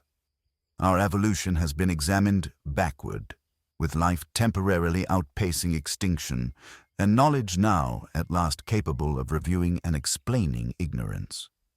Religion, it is true, still possesses the huge if cumbersome and unwieldy advantage of having come first. But as Sam Harris states rather pointedly in The End of Faith, if we lost all our hard-won knowledge and all our archives and all our ethics and morals in some Marquez-like fit of collective amnesia and had to reconstruct everything essential from scratch, it is difficult to imagine at what point we would need to remind or reassure ourselves that Jesus was born of a virgin. Thoughtful believers can take some consolation, too. Skepticism and discovery have freed them from the burden of having to defend their God as a footling, clumsy, straws-in-the-hair mad scientist, and also from having to answer distressing questions about who inflicted the syphilis bacillus, or mandated the leper, or the idiot child, or devised the torments of Job. The faithful stand acquitted on that charge. We no longer have any need of a God to explain what is no longer mysterious. What believers will do now that their faith is optional and private and irrelevant is a matter for them. We should not care, as long as they make no further attempt to inculcate religion by any form of coercion. Chapter 7. Revelation, the Nightmare of the Old Testament. Another way in which religion betrays itself and attempts to escape mere reliance on faith and instead offer evidence in the sense normally understood, is by the argument from Revelation. On certain very special occasions, it is asserted, the divine will was made known by direct contact with randomly selected human beings who were supposedly vouchsafed unalterable laws that could then be passed on to those less favored. There are some very obvious objections to be made to this. In the first place, several such disclosures have been claimed to occur at different times and places to hugely discrepant prophets or mediums. In some cases, most notably the Christian, one revelation is apparently not sufficient and needs to be reinforced by successive apparitions with the promise of a further but ultimate one to come. In other cases, the opposite difficulty occurs and the divine instruction is delivered only once and for the final time to an obscure personage whose lightest word then becomes law. Since all of these revelations, many of them hopelessly inconsistent, cannot by definition be simultaneously true, it must follow that some of them are false and illusory. It could also follow that only one of them is authentic, but in the first place this seems dubious, and in the second place it appears to necessitate religious war in order to decide whose revelation is the true one. A further difficulty is the apparent tendency of the Almighty to reveal himself only to unlettered and quasi-historical individuals in regions of Middle Eastern wasteland that were long the home of idol worship and superstition, and in many instances already littered with existing prophecies. The syncretic tendencies of monotheism and the common ancestry of the tales mean, in effect, that a rebuttal to one is a rebuttal to all. Horribly and hatefully, though they may have fought with one another, the three monotheisms claim to share a descent at least from the Pentateuch of Moses, and the Quran certifies Jews as people of the book, Jesus as a prophet, and a virgin as his mother. Interestingly, the Quran does not blame the Jews for the murder of Jesus, as one book of the Christian New Testament does, but this is only because it makes the bizarre claim that someone else was crucified by the Jews in his place. The foundation story of all three faiths concerns the purported meeting between Moses and God at the summit of Mount Sinai. This, in turn, led to the handing down of the Decalogue, or 10 Commandments. The tale is told in the second book of Moses, known as the Book of Exodus, in chapters 20-40.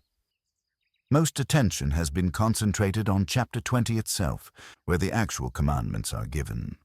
It should not perhaps be necessary to summarize and expose these, but the effort is actually worthwhile.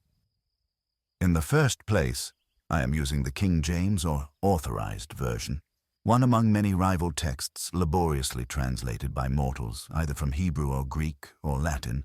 The so-called commandments do not appear as a neat list of 10 orders and prohibitions. The first 3 are all variations of the same one, in which God insists on his own primacy and exclusivity, forbids the making of graven images, and prohibits the taking of his own name in vain. This prolonged throat-clearing is accompanied by some very serious admonitions, including a dire warning that the sins of the fathers will be visited on their children, even unto the 3rd and 4th generation. This negates the moral and reasonable idea that children are innocent of their parents' offenses. The 4th commandment insists on the observance of a holy Sabbath day and forbids all believers and their slaves and domestic servants to perform any work in the course of it. It is added that, as was said in the book of Genesis, God made all the world in 6 days and rested on the 7th, leaving room for speculation as to what he did on the 8th day. The dictation then becomes more terse. Honor thy father and thy mother. This not for its own sake, but in order that thy days may be long upon the land which the Lord thy God giveth thee. Only then come the 4 famous shalt nots, which flatly prohibit killing, adultery, theft, and false witness. Finally, there is a ban on covetousness, forbidding the desire for thy neighbor's house, manservant, maidservant, ox, ass, wife, and other chattel. It would be harder to find an easier proof that religion is man-made. There is, first, the monarchical growling about respect and fear, accompanied by a stern reminder of omnipotence and limitless revenge, of the sort with which a Babylonian or Assyrian emperor might have ordered the scribes to begin a proclamation.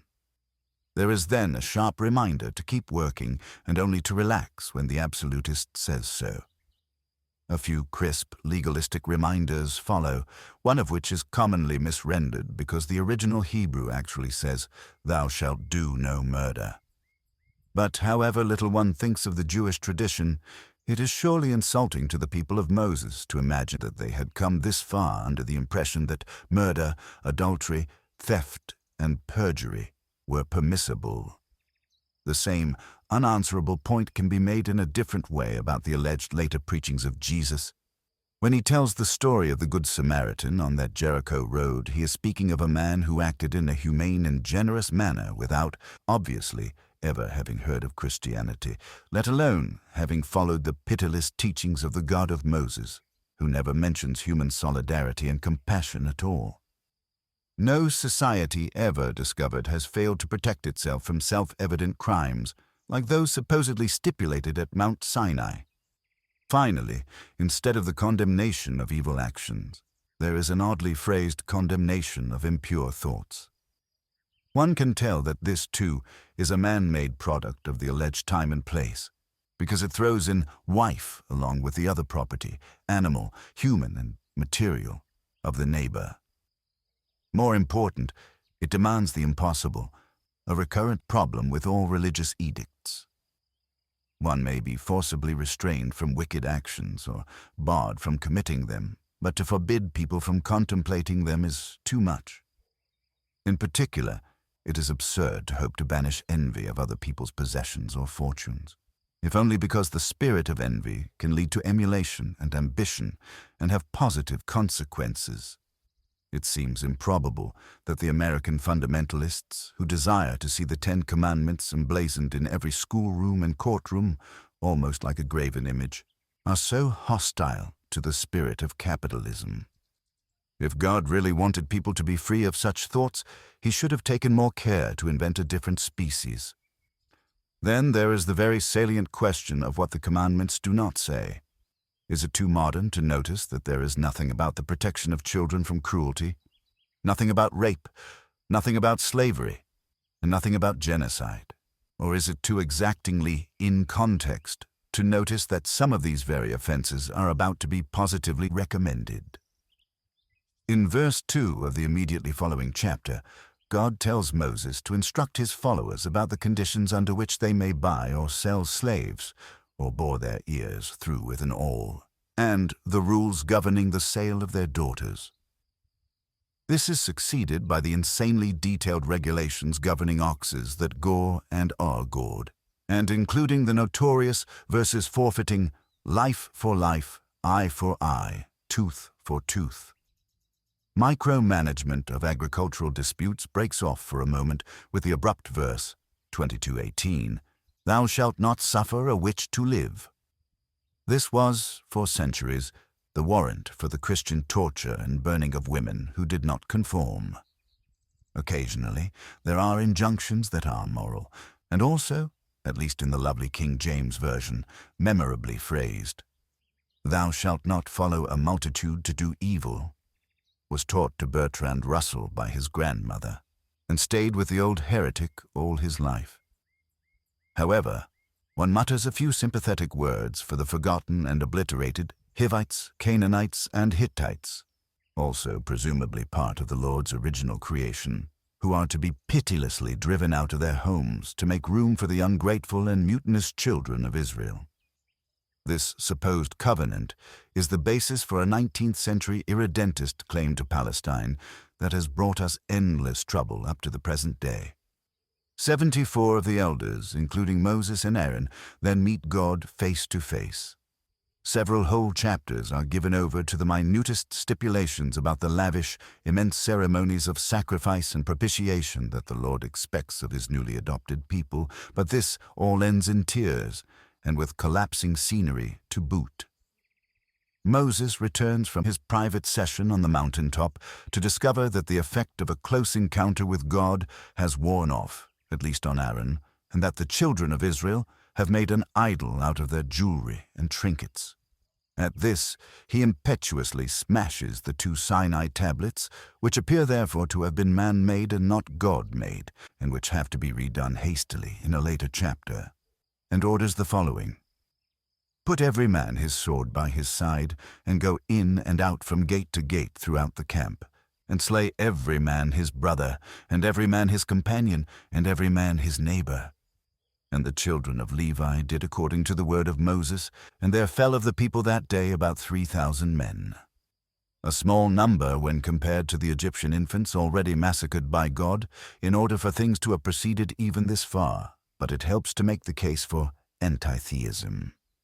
By this, I mean the view that we ought to be glad that none of the religious myths has any truth to it or in it. The Bible may, indeed does, contain a warrant for trafficking in humans, for ethnic cleansing, for slavery, for bride price, and for indiscriminate massacre. But we are not bound by any of it because it was put together by crude, uncultured human mammals. It goes without saying that none of the gruesome, disordered events described in Exodus ever took place. Israeli archaeologists are among the most professional in the world, even if their scholarship has sometimes been inflected with a wish to prove that the covenant between God and Moses was founded on some basis, in fact.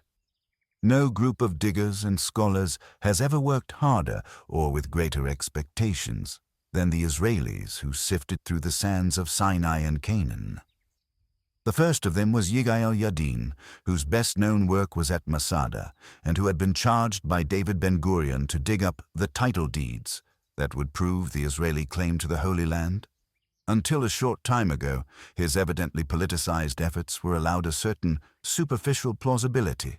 But then, much more extensive and objective work was undertaken, presented most notably by Israel Finkelstein of the Institute of Archaeology at Tel Aviv University, and his colleague Neil Asher Silberman.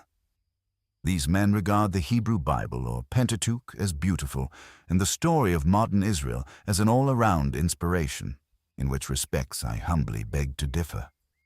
But their conclusion is final, and the more creditable for asserting evidence over self-interest. There was no flight from Egypt, no wandering in the desert, let alone for the incredible 4-decade length of time mentioned in the Pentateuch, and no dramatic conquest of the Promised Land. It was all, quite simply and very ineptly, made up at a much later date. No Egyptian chronicle mentions this episode either, even in passing, and Egypt was the garrison power in Canaan as well as the Nilotic region at all the material times. Indeed, much of the evidence is the other way. Archaeology does confirm the presence of Jewish communities in Palestine from many thousands of years ago. This can be deduced, among other things, from the absence of those pig bones in the middens and dumps, and it does show that there was a kingdom of David, albeit rather a modest one, but all the Mosaic myths can be safely and easily discarded. I do not think that this is what the sour critics of faith sometimes call a reductionist conclusion. There is great pleasure to be had from the study of archaeology and of ancient texts, and great instruction too, and it brings us ever nearer to some approximation of the truth. On the other hand, it also raises the question of anti-theism once more. In The Future of an Illusion, Freud made the obvious point that religion suffered from one incurable deficiency. It was too clearly derived from our own desire to escape from or survive death. This critique of wish-thinking is strong and unanswerable, but it does not really deal with the horrors and cruelties and madnesses of the Old Testament. Who, except for an ancient priest seeking to exert power by the tried and tested means of fear, could possibly wish that this hopelessly knotted skein of fable had any veracity? Well, the Christians had been at work on the same wishful attempt at proof long before the Zionist school of archaeology began to turn a spade. St. Paul's epistle to the Galatians had transmitted God's promise to the Jewish patriarchs as an unbroken patrimony to the Christians, and in the 19th and early 20th centuries, you could hardly throw away an orange peel in the Holy Land without hitting a fervent excavator. General Gordon, the biblical fanatic later slain by the Mahdi at Khartoum, was very much to the fore. William Albright of Baltimore was continually vindicating Joshua's Jericho and other myths. Some of these diggers, even given the primitive techniques of the period, counted as serious rather than merely opportunistic. Morally serious, too. The French Dominican archaeologist Roland de Vaux gave a hostage to fortune by saying that if the historical faith of Israel is not founded in history, such faith is erroneous, and therefore our faith is also. A most admirable and honest point on which the good father may now be taken up. Long before modern inquiry in painstaking translation and excavation had helped enlighten us, it was well within the compass of a thinking person to see that the revelation at Sinai and the rest of the Pentateuch was an ill-carpentered fiction, bolted into place well after the non-events that it fails to describe convincingly or even plausibly. intelligent school children have been upsetting their teachers with innocent but unanswerable questions ever since Bible study was instituted.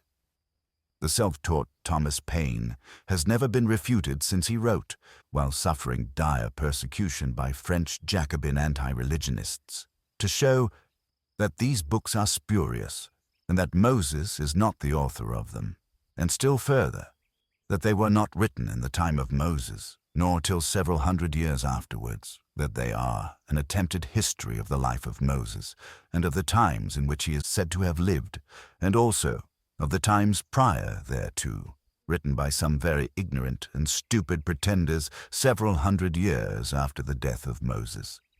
As men now write histories of things that happened or are supposed to have happened several hundred or several thousand years ago.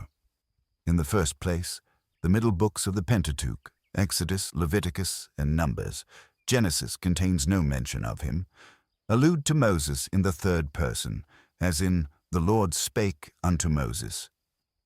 It could be argued that he preferred to speak of himself in the third person, though this habit is now well associated with megalomania. But this would make laughable such citations as Numbers 12:3, in which we read, "Now the man Moses was very meek above all the men which were on the face of the earth." Apart from the absurdity of claiming to be meek in such a way as to assert superiority and meekness over all others, we have to remember the commandingly authoritarian and bloody manner in which Moses is described, in almost every other chapter, as having behaved. This gives us a choice between raving solipsism and the falsest of modesty. But perhaps Moses himself can be acquitted on these two charges, since he could hardly have managed the contortions of Deuteronomy. In this book there is an introduction of the subject, then an introduction of Moses himself in mid-speech, then a resumption of narrative by whoever is writing, then another speech by Moses, and then an account of the death, burial, and magnificence of Moses himself. It is to be presumed that the account of the funeral was not written by the man whose funeral it was, though this problem does not seem to have occurred to whoever fabricated the text. That whoever wrote the account was writing many years later seems to be very clear. We are told that Moses reached the age of 110, with his eye not dim nor his natural force abated, and then ascended to the summit of Mount Nebo, from which he could obtain a clear view of the promised land that he would never actually enter. The prophet, his natural force all of a sudden abated, then dies in the land of Moab and is interred there. No one knows, says the author, unto this day where the sepulchre of Moses lies. It is added that there has since been no comparable prophet in Israel. These two expressions have no effect if they do not denote the passage of a considerable time. We are then expected to believe that an unspecified he buried Moses. If this was Moses himself in the third person again, it seems distinctly implausible. And if it was God himself who performed the obsequy, then there is no way for the writer of Deuteronomy to have known it. Indeed, the author seems very unclear about all the details of this event, as would be expected if he was reconstructing something half forgotten. The same is self-evidently true of innumerable other anachronisms, where Moses speaks of events, the consumption of manna in Canaan, the capture of the huge bedstead of the giant Og, king of Bashan, which may never have occurred at all, but which are not even claimed to have occurred until well after his death. The strong likelihood that this interpretation is the correct one is reinforced in Deuteronomy's 4th and 5th chapters, where Moses assembles his followers and gives them the Lord's commandments all over again. This is not such a surprise. The Pentateuch contains two discrepant accounts of the creation, two different genealogies of the seed of Adam, and two narratives of the flood. One of these chapters has Moses talking about himself at great length, and the other has him in reported speech. In the 4th chapter, the commandment against making graven images is extended to prohibiting any similitude or likeness of any figure, whether human or animal, for any purpose. In the 5th chapter, the contents of the 2 stone tablets are repeated roughly in the same form as in Exodus, but with a significant difference. This time, the writer forgets that the Sabbath day is holy, because God made heaven and earth in 6 days and then rested on the seventh. Suddenly, the Sabbath is holy because God brought his people out of the land of Egypt. Then we must come to those things which probably did not happen and which we must be glad did not. In Deuteronomy, Moses gives orders for parents to have their children stoned to death for indiscipline, which seems to violate at least one of the commandments, and continually makes demented pronouncements. He that is wounded in the stones, or hath his privy member cut off, shall not enter into the congregation of the Lord. In Numbers, he addresses his generals after a battle and rages at them for sparing so many civilians. Now, therefore, kill every male among the little ones, and kill every woman that hath known a man by lying with him. But all the women children that hath not known a man by lying with him, keep alive for yourselves. This is certainly not the worst of the genocidal incitements that occur in the Old Testament. Israeli rabbis solemnly debate to this very day whether the demand to exterminate the Amalekites is a coded commandment to do away with the Palestinians. But it has an element of lasciviousness that makes it slightly too obvious what the rewards of a freebooting soldier could be. At least, so I think and so thought Thomas Paine, who wrote not to disprove religion but rather to vindicate deism against what he considered to be foul accretions in the holy books. He said that this was an order to butcher the boys, to massacre the mothers, and debauch the daughters, which drew him a hurt reply from one of the celebrated divines of the day, the Bishop of Llandaff. The stout Welsh bishop indignantly claimed that it was not at all clear from the context that the young females were being preserved for immoral purposes rather than for unpaid labor. Against dumb innocence like this, it might be heartless to object, if it were not for the venerable clergyman's sublime indifference to the fate of the boy children, and indeed their mothers. One could go through the Old Testament book by book, here pausing to notice a lapidary phrase. Man is born to trouble, as the book of Job says, as the sparks fly upward. And there, a fine verse, but always encountering the same difficulties. People attain impossible ages, and yet conceive children. Mediocre individuals engage in single combat or one-on-one argument with God or his emissaries, raising afresh the whole question of divine omnipotence or even divine common sense, and the ground is forever soaked with the blood of the innocent. Moreover, the context is oppressively confined and local. None of these provincials, or their deity, seems to have any idea of a world beyond the desert, the flocks and herds, and the imperatives of nomadic subsistence. This is forgivable on the part of the provincial yokels, obviously, but then, what of their supreme guide and wrathful tyrant?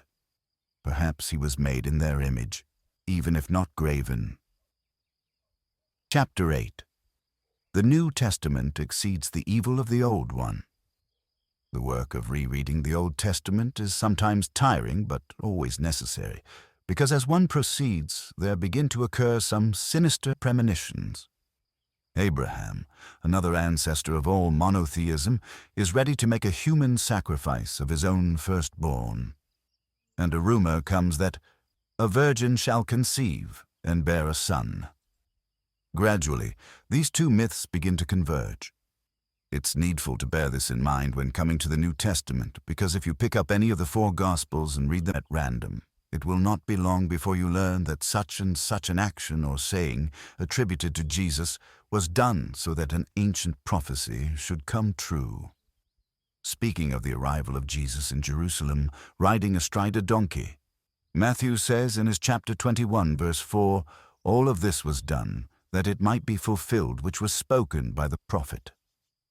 The reference is probably to Zechariah 9, where it is said that when the Messiah comes, he will be riding on an ass. The Jews are still awaiting this arrival, and the Christians claim it has already taken place. If it should seem odd that an action should be deliberately performed in order that a foretelling be vindicated, that is because it is odd. And it is necessarily odd because, just like the Old Testament, the New one is also a work of crude carpentry, hammered together long after its purported events, and full of improvised attempts to make things come out right. For concision, I shall again defer to a finer writer than myself and quote what H.L. Mencken irrefutably says in his treatise on the gods. The simple fact is that the New Testament, as we know it, is a helter-skelter accumulation of more or less discordant documents, some of them probably of respectable origin, but others palpably apocryphal, and that most of them, the good along with the bad, show unmistakable signs of having been tampered with. Both Payne and Mencken, who put themselves for different reasons to an honest effort to read the texts, have been borne out by later biblical scholarship, much of it first embarked upon to show that the texts were still relevant. But this argument takes place over the heads of those to whom the good book is all that is required. One recalls the governor of Texas who, asked if the Bible should also be taught in Spanish, replied that, "If English was good enough for Jesus, then it's good enough for me." Rightly are the simple so-called. In 2004, a soap opera film about the death of Jesus was produced by an Australian fascist and ham actor named Mel Gibson. Mr. Gibson adheres to a crackpot and schismatic Catholic sect consisting mainly of himself and of his even more thuggish father, and has stated that it is a pity that his own dear wife is going to hell because she does not accept the correct sacraments. This foul doom he calmly describes as a statement from the chair. The doctrine of his own sect is explicitly anti-Semitic, and the movie sought tirelessly to lay the blame for the crucifixion upon the Jews. In spite of this obvious bigotry, which did lead to criticism from some more cautious Christians, the Passion of the Christ was opportunistically employed by many mainstream churches as a box office recruiting tool. At one of the ecumenical pre-publicity events which he sponsored, Mr. Gibson defended his filmic farrago, which is also an exercise in sadomasochistic homoeroticism, starring a talentless lead actor who was apparently born in Iceland or Minnesota, as being based on the reports of eyewitnesses. At the time, I thought it extraordinary that a multi-million-dollar hit could be openly based on such a patently fraudulent claim, but nobody seemed to turn a hair. Even Jewish authorities were largely silent. But then, some of them wanted to dampen down this old argument, which for centuries had led to Easter pogroms against the Christ-killing Jews. It was not until 2 decades after the Second World War that the Vatican formally withdrew the charge of deicide against the Jewish people as a whole. And the truth is that the Jews used to claim credit for the crucifixion. Maimonides described the punishment of the detestable Nazarene heretic as one of the greatest achievements of the Jewish elders, insisted that the name Jesus never be mentioned except when accompanied by a curse, and announced that his punishment was to be boiled in excrement for all eternity. What a good Catholic Maimonides would have made! However, he fell into the same error as do the Christians, in assuming that the 4 Gospels were in any sense a historical record. Their multiple authors, none of whom published anything until many decades after the crucifixion, cannot agree on anything of importance. Matthew and Luke cannot concur on the virgin birth or the genealogy of Jesus. They flatly contradict each other on the flight into Egypt, Matthew saying that Joseph was warned in a dream to make an immediate escape, and Luke saying that all 3 stayed in Bethlehem until Mary's purification according to the laws of Moses, which would make it 40 days, and then went back to Nazareth via Jerusalem. Incidentally, if the dash to Egypt to conceal a child from Herod's infanticide campaign has any truth to it, then Hollywood and many, many Christian iconographers have been deceiving us. It would have been very difficult to take a blonde, blue-eyed baby to the Nile Delta without attracting rather than avoiding attention. The Gospel. According to Luke, states that the miraculous birth occurred in a year when the Emperor Caesar Augustus ordered a census for the purpose of taxation, and that this happened at a time when Herod reigned in Judea and Quirinius was governor of Syria. That is the closest to a triangulation of historical dating that any biblical writer even attempts. But Herod died 4 years BC, and during his rulership, the governor of Syria was not Quirinius. There is no mention of any Augustan census by any Roman historian, but the Jewish chronicler Josephus mentions one that did occur, without the onerous requirement for people to return to their places of birth, and 6 years after the birth of Jesus is supposed to have taken place. This is, all of it, quite evidently a garbled and oral-based reconstruction undertaken some considerable time after the fact. The scribes cannot even agree on the mythical elements. They disagree wildly about the Sermon on the Mount, the anointing of Jesus, the treachery of Judas, and Peter's haunting denial. Most astonishingly, they cannot converge on a common account of the crucifixion or the resurrection. Thus, the one interpretation that we simply have to discard is the one that claims divine warrant for all four of them.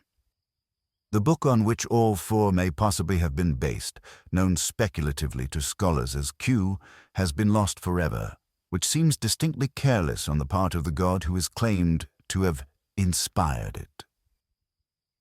60 years ago, at Nag Hammadi in Egypt, a trove of neglected Gospels was discovered near a very ancient Coptic Christian site.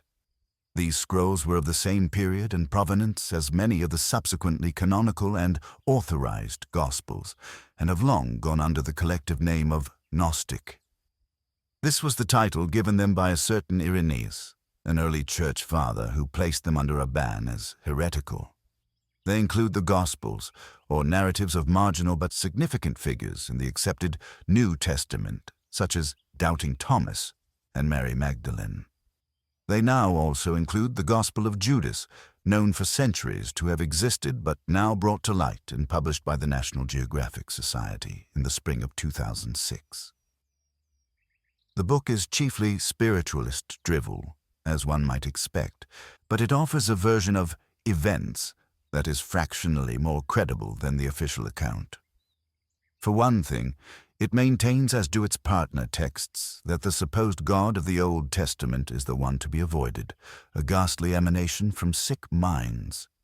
This makes it easy to see why it was so firmly banned and denounced.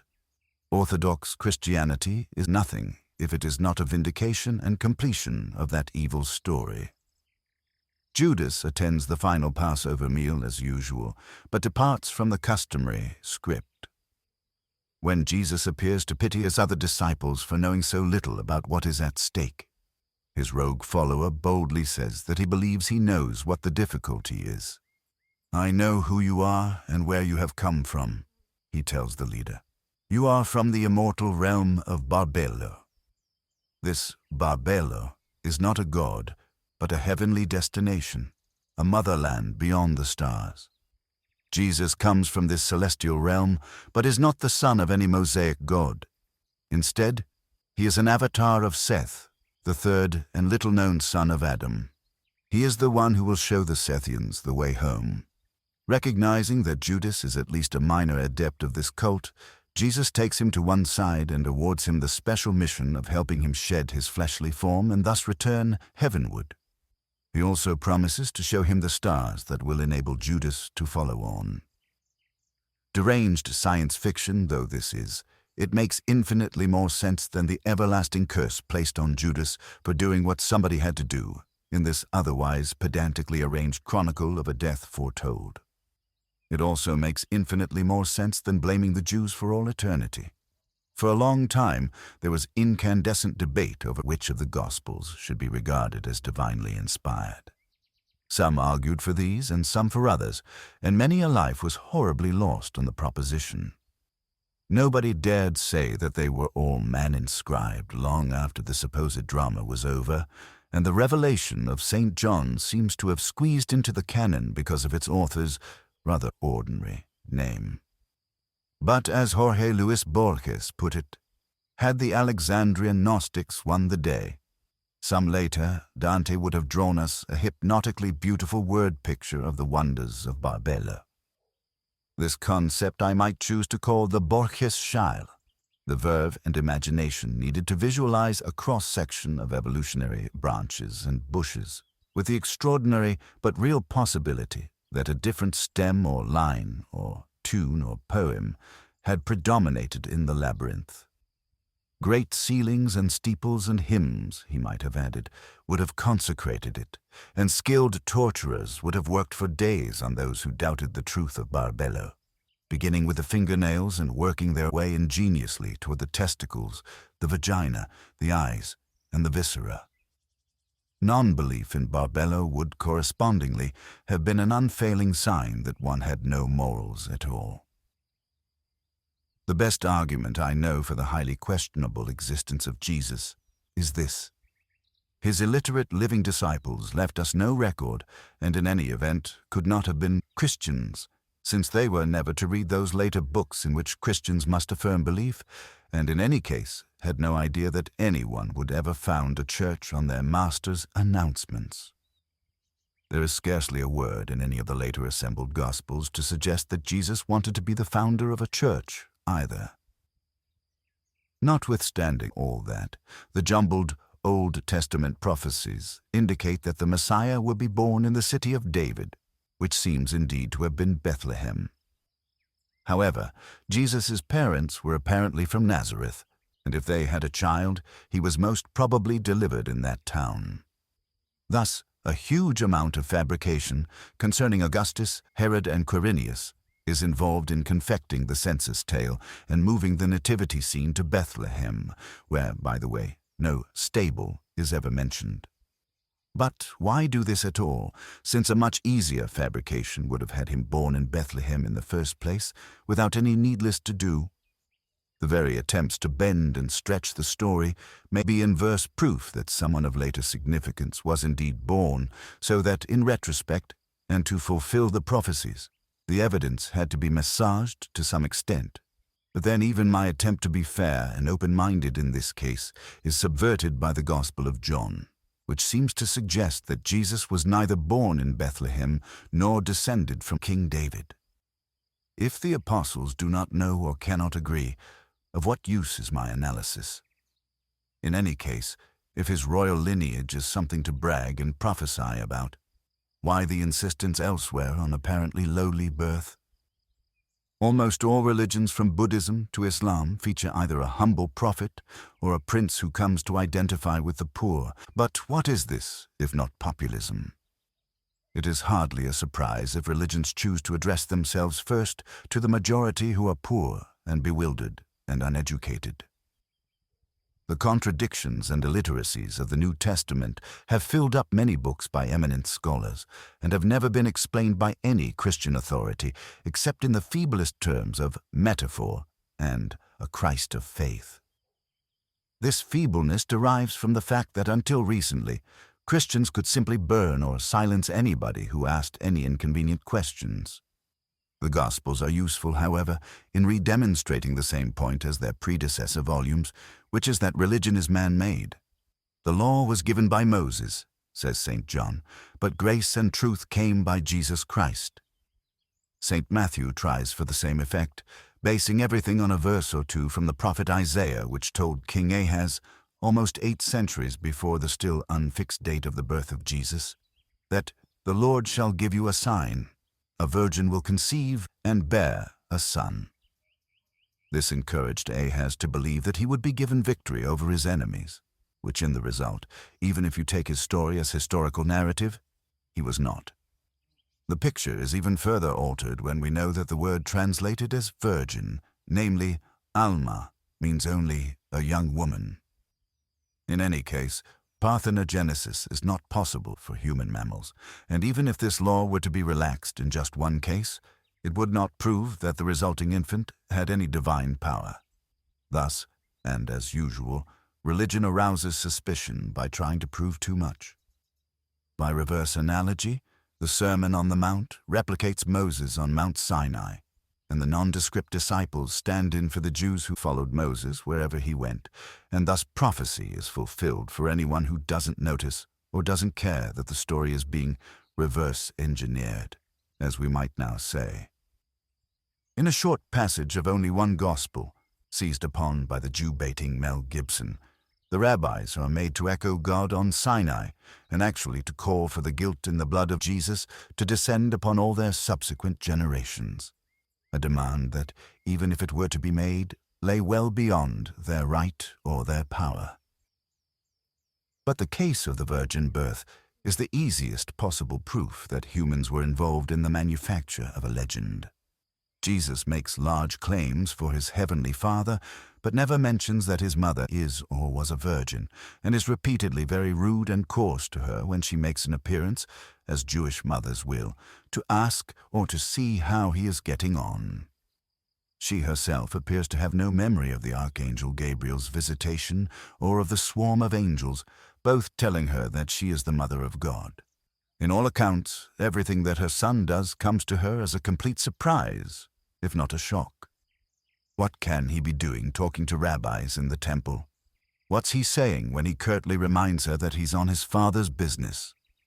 One might have expected a stronger maternal memory, especially from someone who had undergone the experience, alone among all women, of discovering herself pregnant without having undergone the notorious preconditions for that happy state.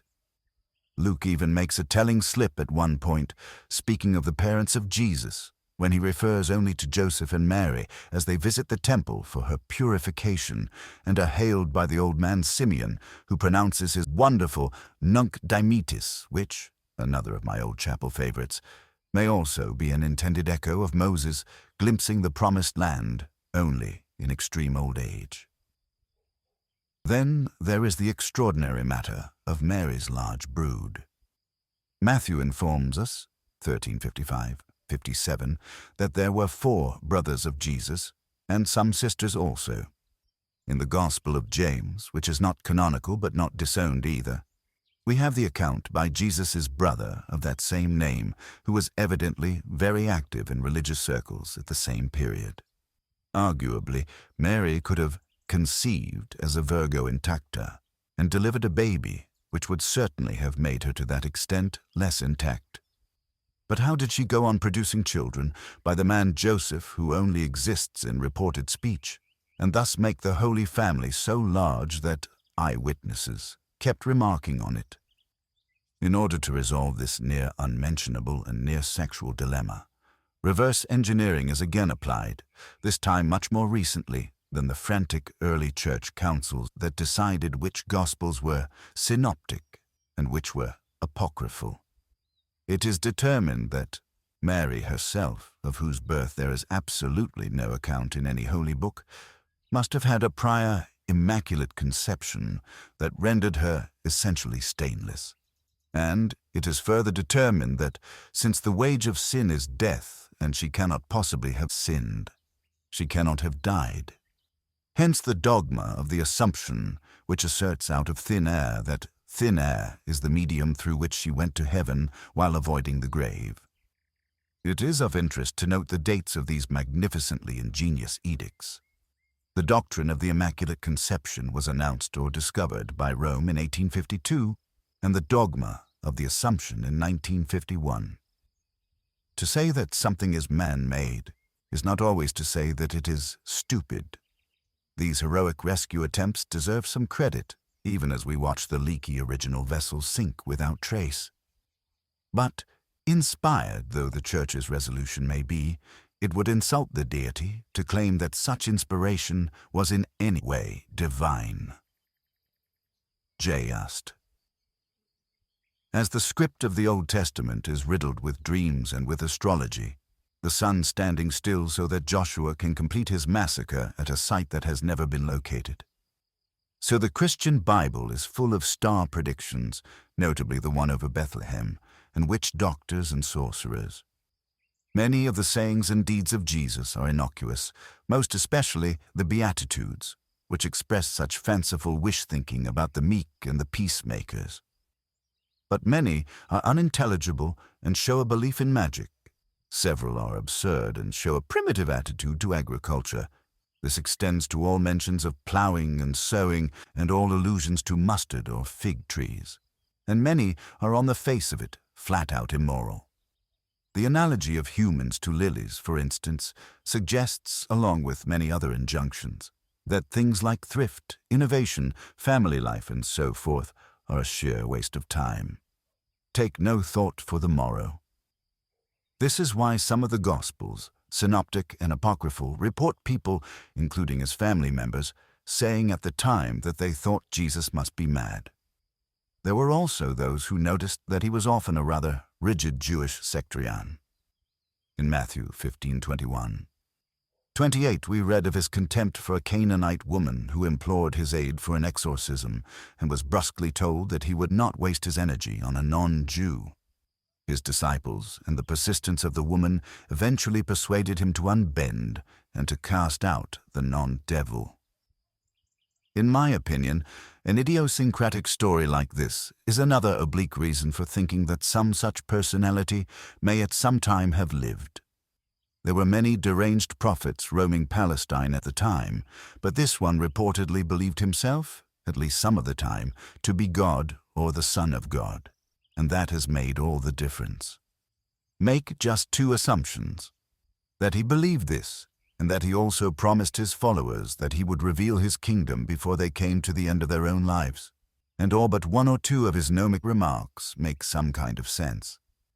This point was never put more frankly than by C.S. Lewis, who has recently re-emerged as the most popular Christian apologist, in his Mere Christianity.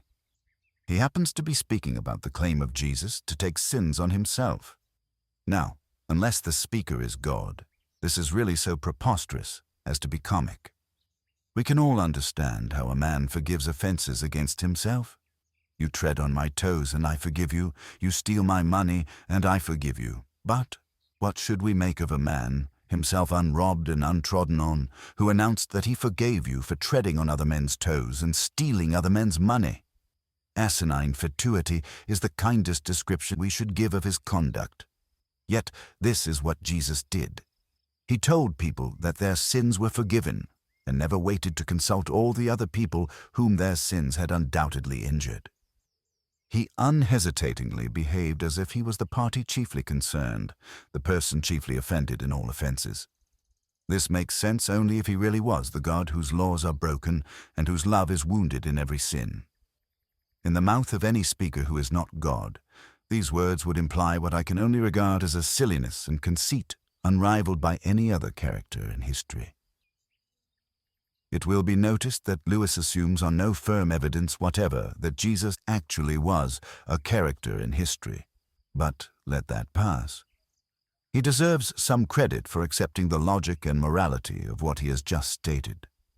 To those who argue that Jesus may have been a great moral teacher without being divine, of whom the deist Thomas Jefferson incidentally claimed to be one, Lewis has this stinging riposte. That is the one thing we must not say. A man who was merely a man and said the sort of things Jesus said would not be a great moral teacher. He would either be a lunatic, on a level with the man who says he is a poached egg, or else he would be the devil of hell. You must make your choice. Either this man was and is the Son of God, or else a madman and something worse. You can shut him up for a fool, you can spit at him and kill him as a demon, or you can fall at his feet and call him Lord and God. But let us not come with any patronizing nonsense about his being a great human teacher. He has not left that open to us. He did not intend to. I am not choosing a straw man here. Lewis is the main chosen propaganda vehicle for Christianity in our time. And nor am I accepting his rather wild supernatural categories, such as devil and demon. Least of all do I accept his reasoning, which is so pathetic as to defy description and which takes his two false alternatives as exclusive antitheses and then uses them to fashion a crude non sequitur. Now it seems to me obvious that he was neither a lunatic nor a fiend, and consequently, however strange or terrifying or unlikely it may seem, I have to accept the view that he was and is God. However, I do credit him with honesty and with some courage. Either the Gospels are in some sense literal truth, or the whole thing is essentially a fraud, and perhaps an immoral one at that. Well, it can be stated with certainty, and on their own evidence, that the Gospels are most certainly not literal truth. This means that many of the sayings and teachings of Jesus are hearsay upon hearsay upon hearsay, which helps explain their garbled and contradictory nature. The most glaring of these, at least in retrospect and certainly from the believer's point of view, concern the imminence of his second coming and his complete indifference to the founding of any temporal church. The logia, or reported speeches, are repeatedly cited by bishops of the early church who wished that they had been present at the time but were not, as eagerly solicited third-hand commentaries. Let me give a conspicuous example. Many years after C.S. Lewis had gone to his reward, a very serious young man named Bertrand Russell began to examine his own fundamentalist assumptions. He had attended the two most eminent Christian fundamentalist academies in the United States and was considered by the faithful to be among their champions. Fluent in Greek and Hebrew, he is now holder of a chair in religious studies. He eventually could not quite reconcile his faith with his scholarship. He was astonished to find that some of the best-known Jesus stories were scribbled into the canon long after the fact, and that this was true of perhaps the best-known of them all. This story is the celebrated one about the woman taken in adultery, John 8:3-11. Who has not heard or read of how the Jewish Pharisees, skilled in casuistry, dragged this poor woman before Jesus and demanded to know if he agreed with the Mosaic punishment of stoning her to death? If he did not, he violated the law. If he did, he made nonsense of his own preachings. One easily pictures the squalid zeal with which they pounced upon the woman. And the calm reply, after writing upon the ground, "He that is without sin among you, let him first cast a stone at her," has entered our literature and our consciousness. This episode is even celebrated on celluloid. It makes a flashback appearance in Mel Gibson's Travesty, and it is a lovely moment in David Lean's Dr. Zhivago, where Lara goes to the priest in her extremity and is asked what Jesus said to the fallen woman. "Go and sin no more," is her reply. "And did she, child?" asks the priest fiercely. "I don't know, Father." "Nobody knows," responds the priest, unhelpfully in the circumstances. Nobody, indeed, does know. Long before I read Ehrman, I had some questions of my own. If the New Testament is supposed to vindicate Moses, why are the gruesome laws of the Pentateuch to be undermined? An eye for an eye, and a tooth for a tooth, and the killing of witches may seem brutish and stupid, but if only non-sinners have the right to punish, then how could an imperfect society ever determine how to prosecute offenders? We should all be hypocrites. And what authority did Jesus have to forgive? Presumably, at least one wife or husband somewhere in the city felt cheated and outraged. Is Christianity, then, sheer sexual permissiveness? If so, it has been gravely misunderstood ever since. And what was being written on the ground? Nobody knows, again. Furthermore, the story says that after the Pharisees and the crowd had melted away, presumably from embarrassment, nobody was left except Jesus and the woman. In that case, who is the narrator of what he said to her? For all that, I thought it a fine enough story.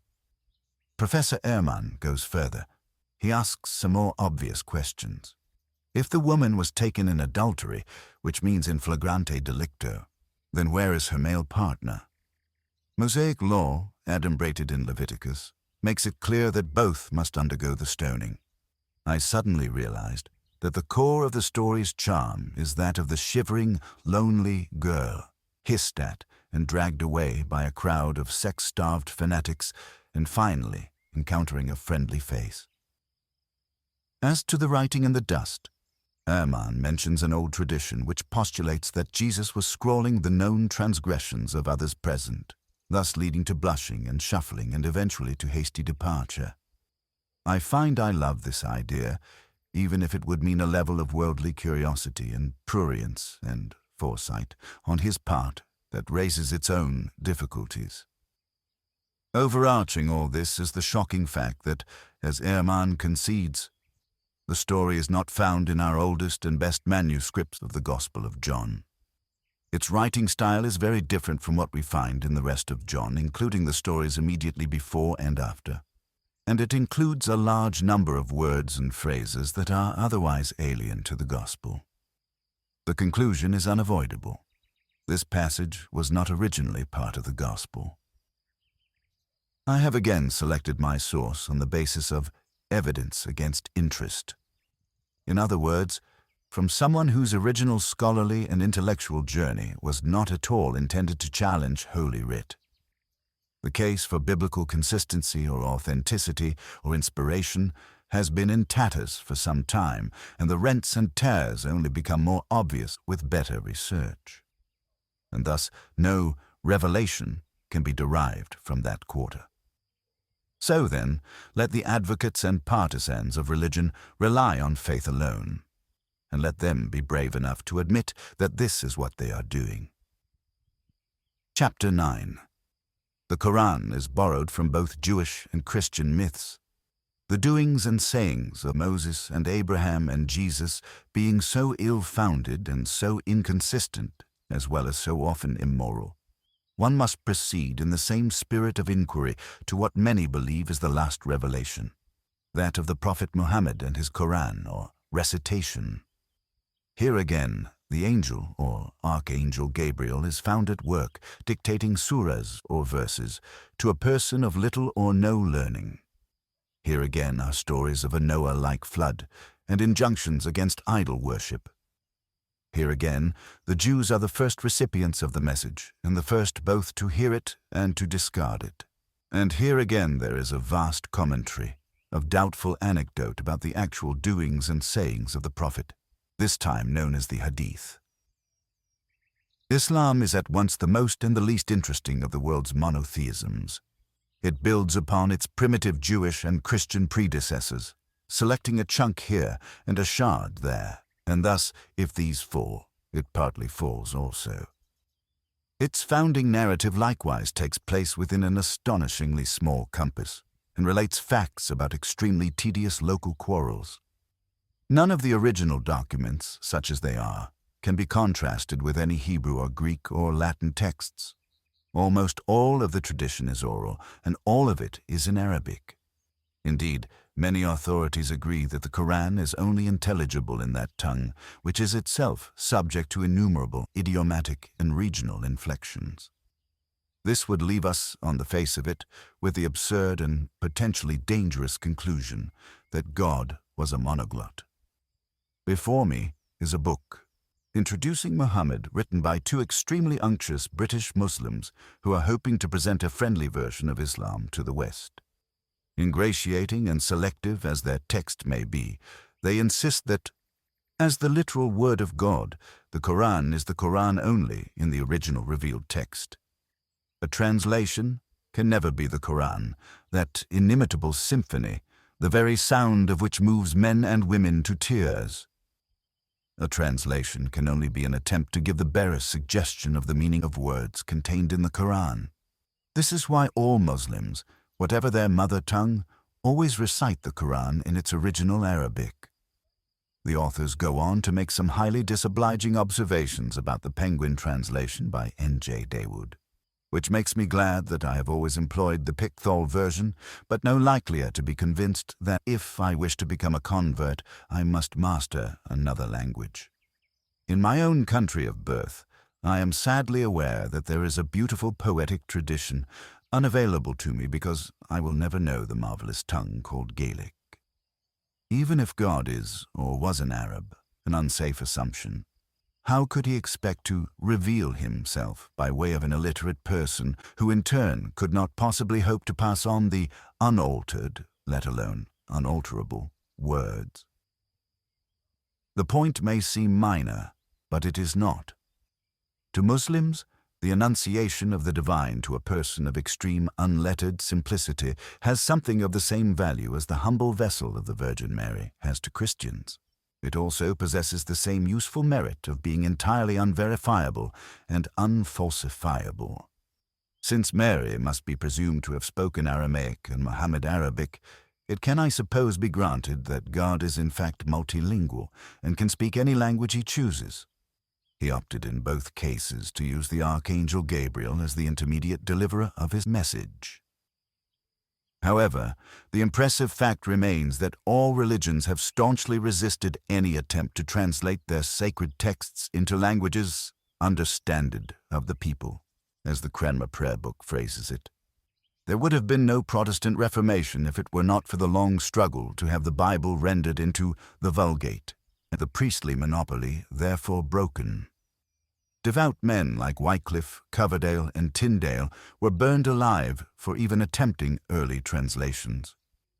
The Catholic Church has never recovered from its abandonment of the mystifying Latin ritual, and the Protestant mainstream has suffered hugely from rendering its own Bibles into more everyday speech.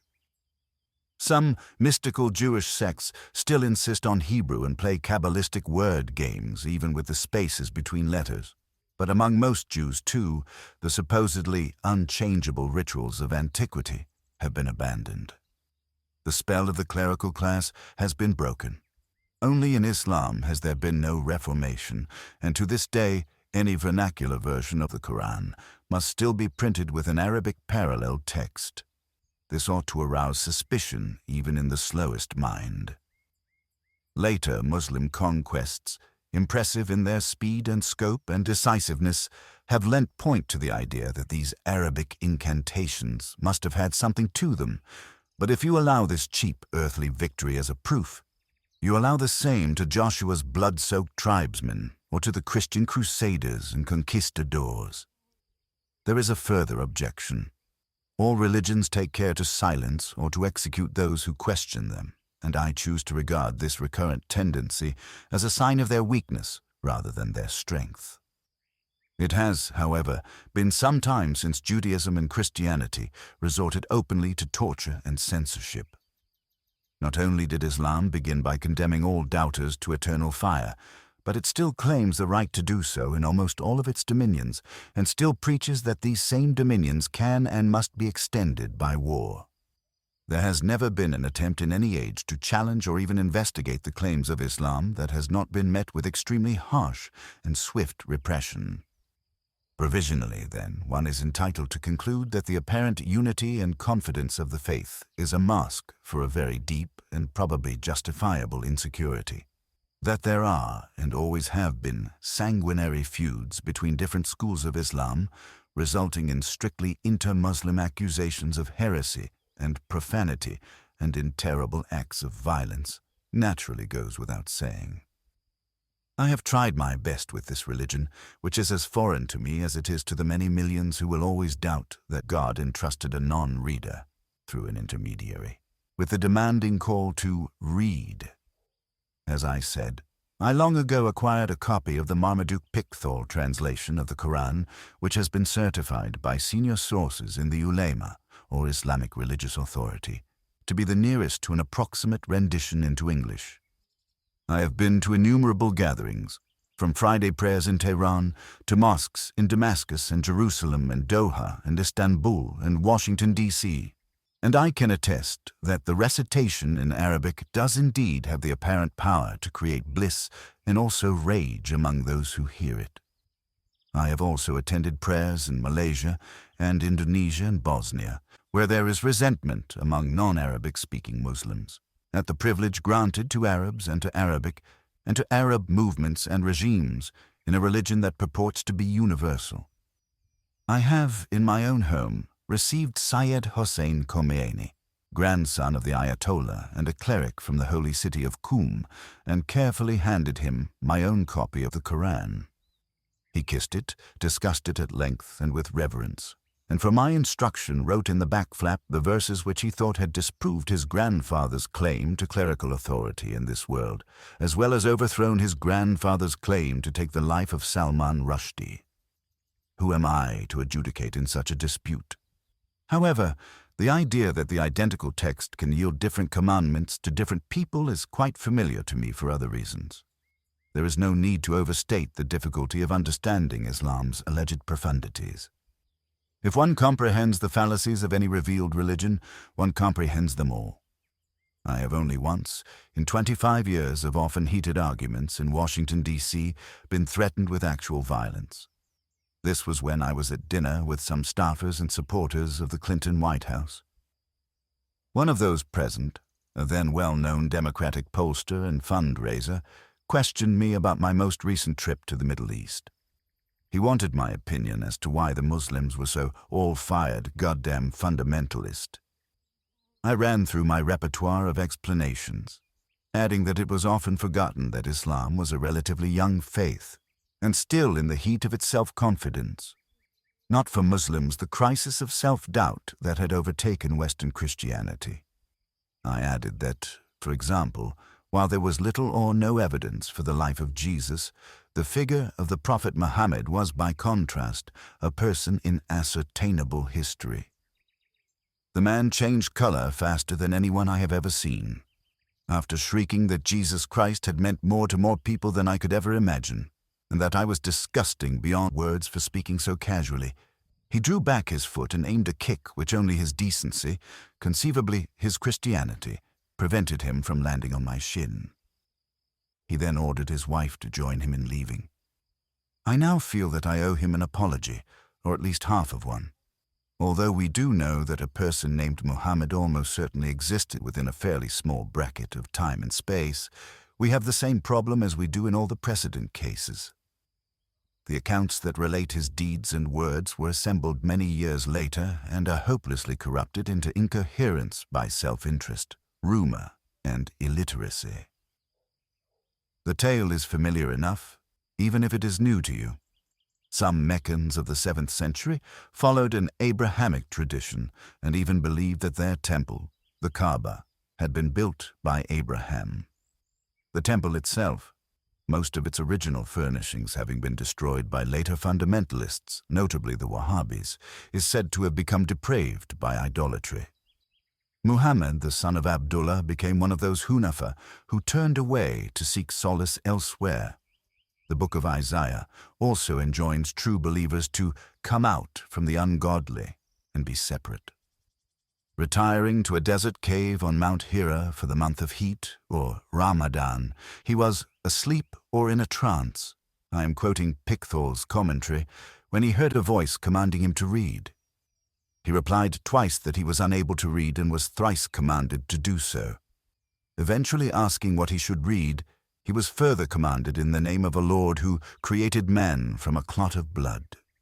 After the angel Gabriel, who so identified himself, had told Muhammad that he was to be Allah's messenger, and had departed, Muhammad confided in his wife Khadijah. On their return to Mecca, she took him to meet her cousin, an elderly man named Waraka ibn Nawfal, who knew the scriptures of the Jews and Christians. This whiskered veteran declared that the divine envoy who once visited Moses had come again to Mount Hira. From then on, Muhammad adopted the modest title of Slave of Allah, the latter word being simply the Arabic for God. The only people who at first took the smallest interest in Muhammad's claim were the greedy guardians of the temple at Mecca, who saw it as a threat to their pilgrimage business, and the studious Jews of Yathrib, a town 200 miles distant, who had been for some time proclaiming the advent of the Messiah. The first group became more threatening and the second more friendly, as a result of which Muhammad made the journey, or Hejira, to Yathrib, which is now known as Medina. The date of the flight counts as the inauguration of the Muslim era. But as with the arrival of the Nazarene in Jewish Palestine, which began with so many cheerful, heavenly auguries, this was all to end very badly with a realization on the part of the Arabian Jews that they were faced with yet another disappointment, if not indeed another impostor. According to Karen Armstrong, one of the most sympathetic, not to say apologetic, analysts of Islam, the Arabs of the time had a wounded feeling that they had been left out of history. God had appeared to Christians and Jews, but he had sent the Arabs no prophet and no scripture in their own language. Thus, though she does not put it this way, the time for someone to have a local revelation was long overdue. And, once having had it, Muhammad was not inclined to let it be criticized as second-hand by adherents of older faiths. The record of a 7th-century career, like the books of the Old Testament, swiftly becomes an account of vicious quarrels between a few hundred, or sometimes a few thousand unlearned villagers and townspeople, in which the finger of God was supposed to settle and determine the outcome of parochial disputes. As with the primeval bloodlettings of the Sinai and Canaan, which are likewise unattested by any independent evidence, millions of people have been held hostage ever since by the supposedly providential character of these ugly squabbles. There is some question as to whether Islam is a separate religion at all. It initially fulfilled a need among Arabs for a distinctive or special creed, and is forever identified with their language and their impressive later conquests, which, while not as striking as those of the young Alexander of Macedonia, certainly conveyed an idea of being backed by a divine will until they petered out at the fringes of the Balkans and the Mediterranean. But Islam, when examined, is not much more than a rather obvious and ill-arranged set of plagiarisms, helping itself from earlier books and traditions as occasion appeared to require. Thus, far from being born in the clear light of history, as Ernest Renan so generously phrased it, Islam in its origins is just as shady and approximate as those from which it took its borrowings. It makes immense claims for itself, invokes prostrate submission or surrender as a maxim to its adherents, and demands deference and respect from non-believers into the bargain. There is nothing, absolutely nothing, in its teaching that can even begin to justify such arrogance and presumption. The Prophet died in the year 632 of our own approximate calendar. The first account of his life was set down a full 120 years later by Ibn Ishaq, whose original was lost and can only be consulted through its reworked form, authored by Ibn Hisham, who died in 834. Adding to this hearsay and obscurity, there is no agreed-upon account of how the Prophet's followers assembled the Quran, or of how his various sayings, some of them written down by secretaries, became codified. And this familiar problem is further complicated, even more than in the Christian case, by the matter of succession. Unlike Jesus, who apparently undertook to return to earth very soon and who paced the absurd Dan Brown, left no known descendants, Muhammad was a general and a politician, and, though unlike Alexander of Macedonia, a prolific father, left no instruction as to who was to take up his mantle.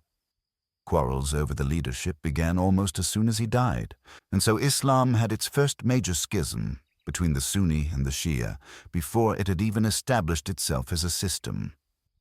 We need take no side in the schism, except to point out that one at least of the schools of interpretation must be quite mistaken, and the initial identification of Islam with an earthly caliphate, made up of disputatious contenders for the said mantle, marked it from the very beginning as man-made. It is said by some Muslim authorities that during the first caliphate of Abu Bakr, immediately after Muhammad's death, concern arose that his orally transmitted words might be forgotten.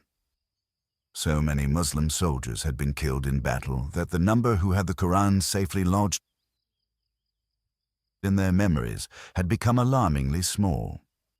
It was therefore decided to assemble every living witness, together with pieces of paper, stones, palm leaves, shoulder blades, ribs, and bits of leather, on which sayings had been scribbled, and give them to Zayd ibn Thabit, one of the Prophet's former secretaries, for an authoritative collation.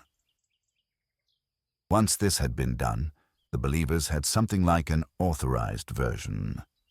If true, this would date the Quran to a time fairly close to Muhammad's own life, but we swiftly discover that there is no certainty or agreement about the truth of the story. Some say that it was Ali, the fourth and not the first caliph and the founder of Shi'ism, who had the idea. Many others, the Sunni majority, assert that it was Caliph Uthman, who reigned from 644 to 656, who made the finalized decision. Told by one of his generals that soldiers from different provinces were fighting over discrepant accounts of the Quran, Uthman ordered Zayd ibn Thabit to bring together the various texts, unify them, and have them transcribed into one. When this task was complete, Uthman ordered standard copies to be sent to Kufa, Basra, Damascus, and elsewhere with a master a copy retained in Medina. Uthman thus played the canonical role that had been taken in the standardization and purging and censorship of the Christian Bible by Irenaeus and by Bishop Athanasius of Alexandria. The roll was called, and some texts were declared sacred and inerrant, while others became apocryphal. Outdoing Athanasius, Uthman ordered that all earlier and rival editions be destroyed. Even supposing this version of events to be correct, which would mean that no chance existed for scholars ever to determine or even dispute what really happened in Muhammad's time, Uthman's attempt to abolish disagreement was a vain one. The written Arabic language has two features that make it difficult for an outsider to learn. It uses dots to distinguish consonants like B and T, and in its original form it had no sign or symbol for short vowels, which could be rendered by various dashes or comma-type marks. Vastly different readings even of Uthman's version were enabled by these variations.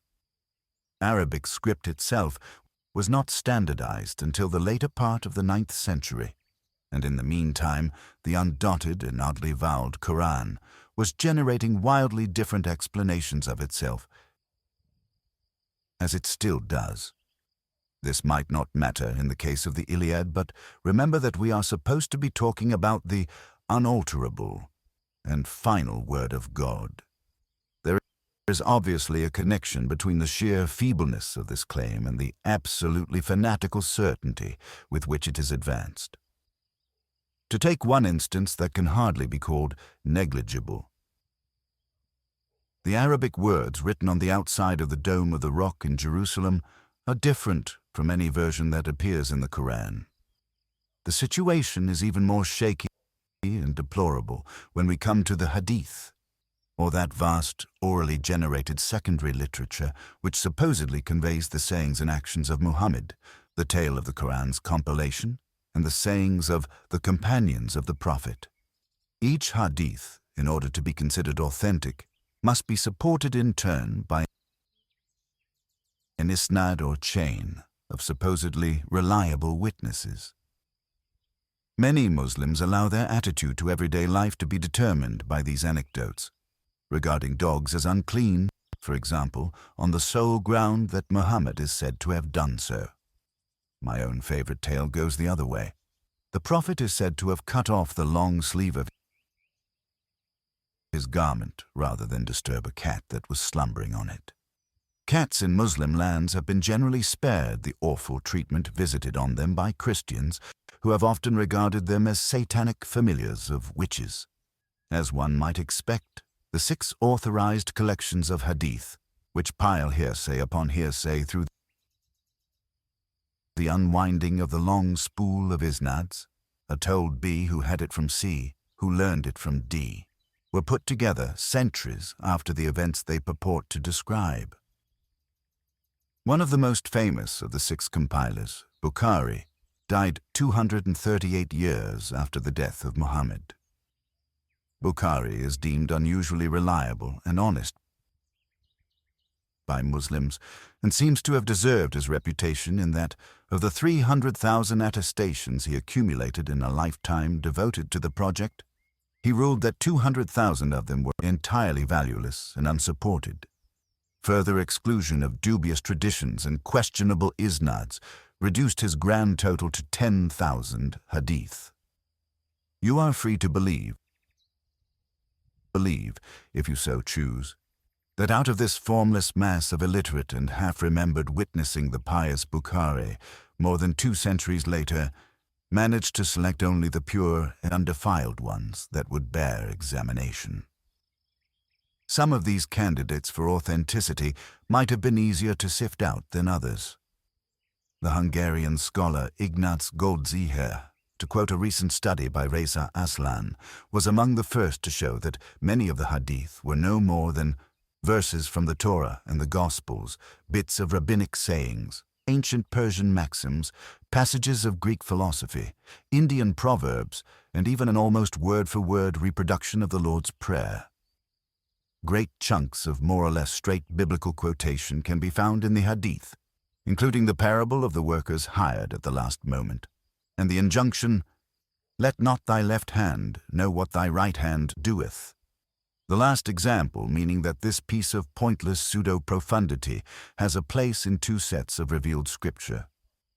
Aslan notes that by the time of the 9th century, when Muslim legal scholars were attempting to formulate and codify Islamic law through the process known as ijtihad, they were obliged to separate many hadith into the following categories: lies told for material gain and lies told for ideological advantage. Quite rightly, Islam effectively disowns the idea that it is a new faith, let alone a cancellation of the earlier ones.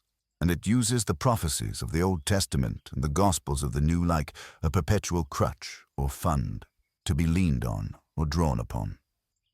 In return for this derivative modesty, all it asks is to be accepted as the absolute and final revelation. As might be expected, it contains many internal contradictions. It is often cited as saying that there is no compulsion in religion, and as making reassuring noises about those of other faiths being peoples of the book or followers of an earlier revelation. The idea of being tolerated by a Muslim is as repulsive to me as the other condescensions whereby Catholic and Protestant Christians agreed to tolerate one another or extend toleration to Jews.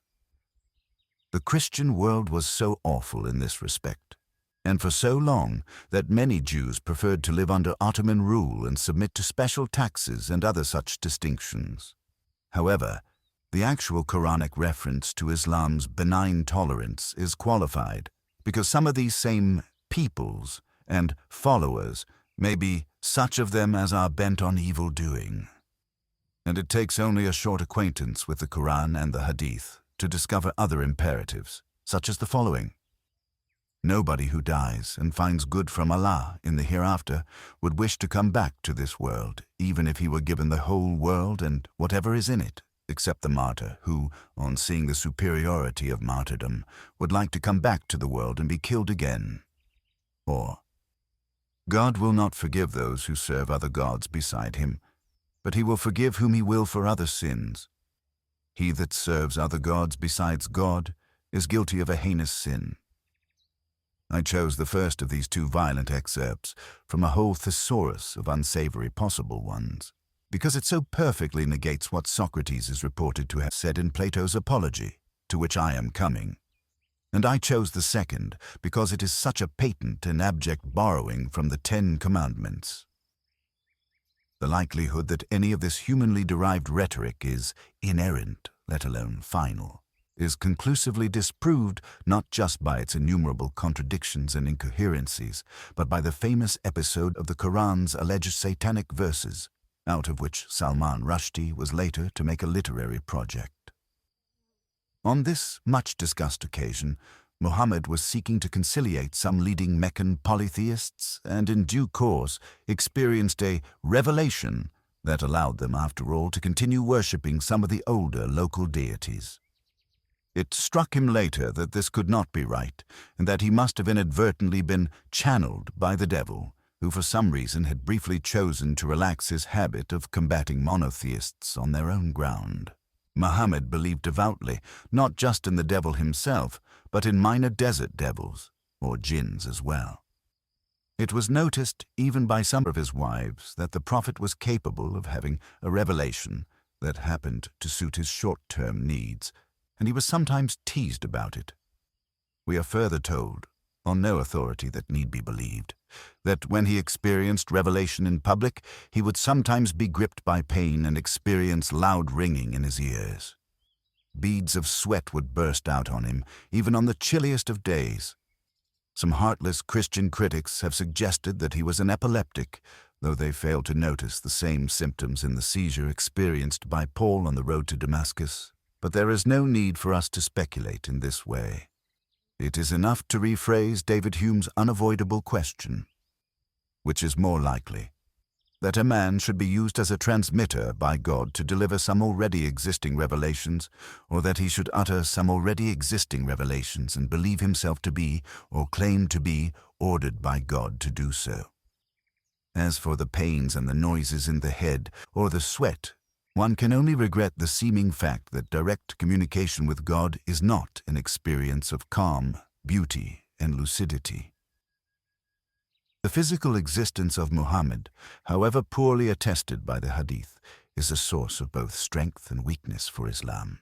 It appears to put it squarely in the world and provides us with plausible physical descriptions of the man himself, but it also makes the whole story earthy, material, and gross. We may flinch a little at this mammal's betrothal to a 9-year-old girl, and at the keen interest he took in the pleasures of the dining table and the division of the spoils after his many battles and numerous massacres. Above all, and here is a trap that Christianity has mostly avoided by awarding its prophet a human body but a non-human nature, he was blessed with numerous descendants and thus placed his religious posterity in a position where it was hostage to his physical one. Nothing is more human and fallible than the dynastic or hereditary principle, and Islam has been racked from its birth by squabbles between princelings and pretenders, all claiming the relevant drop of original blood. If the total of those claiming descent from the founder was added up, it would probably exceed the number of holy nails and splinters that went to make up the 1,000-foot cross on which, judging by the number of splinter-shaped relics, Jesus was evidently martyred. As with the lineage of the Isnads, a direct kinship line with the Prophet can be established if one happens to know and be able to pay the right local imam.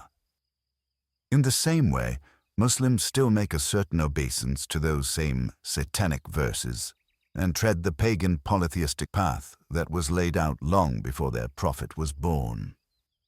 Every year at the Hajj, or annual pilgrimage, one can see them circling the cuboid Kaaba shrine in the center of Mecca, taking care to do so 7 times, following the direction of the sun around the earth, as Karen Armstrong weirdly, and no doubt multiculturally, puts it, before kissing the black stone set in the Kaaba's wall. This probable meteorite, which no doubt impressed the yokels when it first fell to earth, the gods must be crazy, no, make that God must be crazy, is a stop on the way to other ancient pre-Islamic propitiations, during which pebbles must be hurled defiantly at a rock that represents the evil one. Animal sacrifices complete the picture. Like many but not all of Islam's principal sites, Mecca is closed to unbelievers, which somewhat contradicts its claim to universality. Sin. It is often said that Islam differs from other monotheisms in not having had a reformation. This is both correct and incorrect. There are versions of Islam, most notably the Sufi, much detested by the devout, which are principally spiritual rather than literal, and which have taken on some accretions from other faiths. And, since Islam has avoided the mistake of having an absolute papacy capable of uttering binding edicts, hence the proliferation of conflicting fatwas from conflicting authorities, its adherents cannot be told to cease believing what they once held as dogma. This might be to the good, but the fact remains that Islam's core claim, to be unimprovable and final, is at once absurd and unalterable. Its many warring and discrepant sects, from Ismaili to Ahmadi, all agree on this indissoluble claim. Reformation has meant for Jews and Christians a minimal willingness to reconsider Holy Writ as if it were, as Salman Rushdie so daringly proposed in his turn, something that can be subjected to literary and textual scrutiny. The number of possible Bibles is now admitted to be immense, and we know, for example, that the portentous Christian term Jehovah is a mistranslation of the unuttered spaces between the letters of the Hebrew Yahweh. Yet no comparable project has ever been undertaken in Quranic scholarship. No serious attempt has been made to catalogue the discrepancies between its various editions and manuscripts, and even the most tentative efforts to do so have been met with almost inquisitional rage. A critical case in point is the work of Christoph Luxemburg, the Syriac Aramaic version of the Quran, published in Berlin in the year 2000. Luxemburg coolly proposes that, far from being a monoglot screed, the Quran is far better understood once it is conceded that many of its words are Syriac Aramaic rather than Arabic. His most celebrated example concerns the rewards of a martyr in paradise. When retranslated and redacted, the heavenly offering consists of sweet white raisins rather than virgins. This is the same language and the same region from which much of Judaism and Christianity emerged. There can be no doubt that unfettered research would result in the dispelling of much obscurantism. But, at the very point when Islam ought to be joining its predecessors in subjecting itself to rereadings, there is a soft consensus among almost all the religious that, because of the supposed duty of respect that we owe the faithful, this is the very time to allow Islam to assert its claims at their own face value. Once again, faith is helping to choke free inquiry and the emancipating consequences that it might bring. Chapter 10. The Tawdriness of the Miraculous and the Decline of Hell. The daughters of the high priest Annius changed whatever they chose into wheat, wine, or oil. Athalida, daughter of Mercury, was resuscitated several times. Aesculapius resuscitated Hippolytus.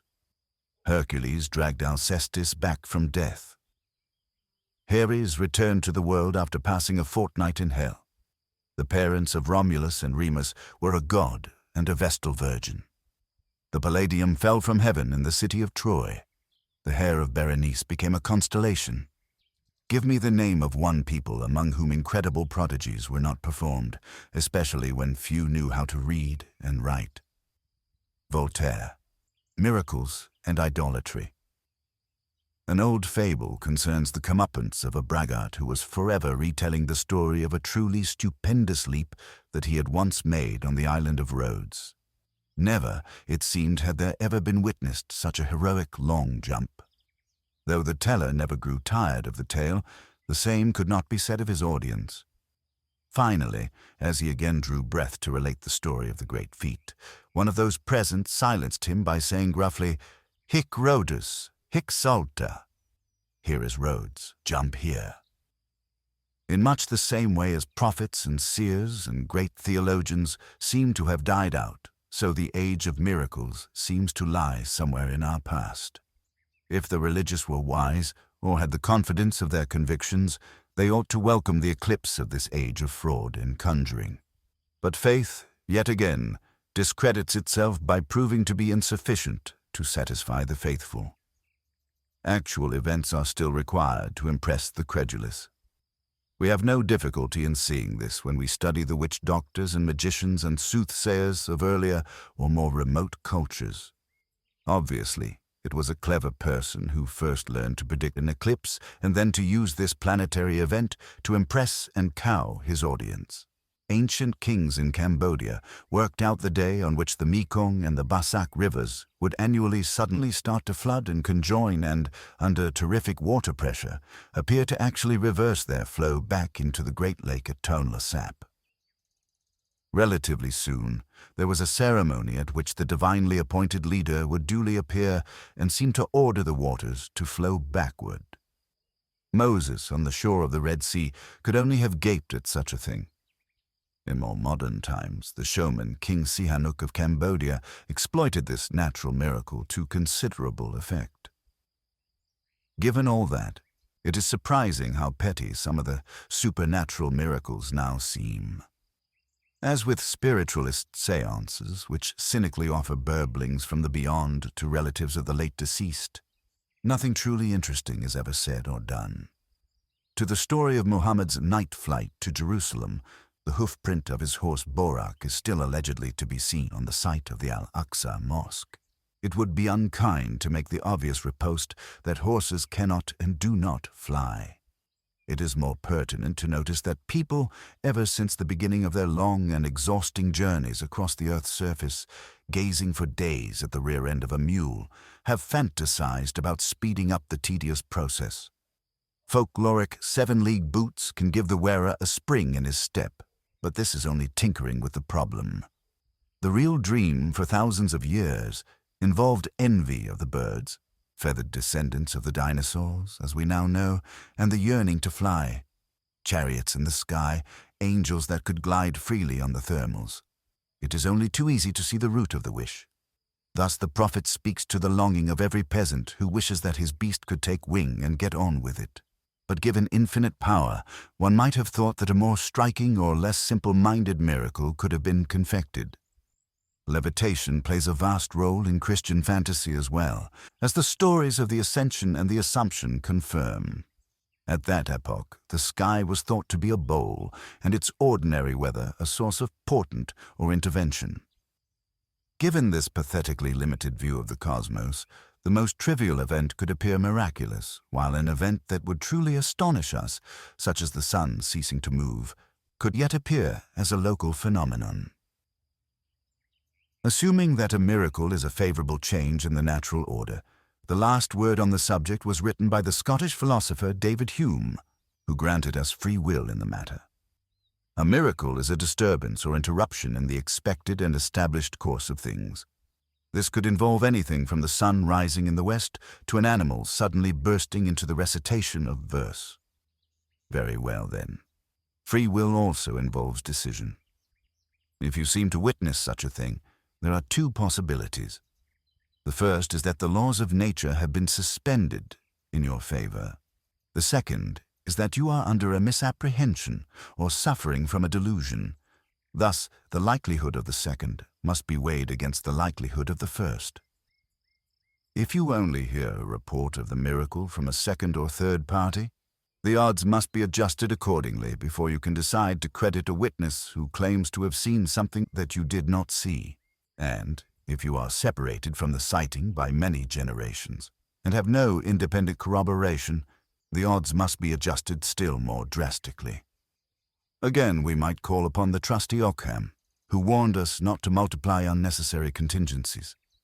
Thus, let me give one ancient and one modern example, the first being bodily resurrection and the second being UFOs.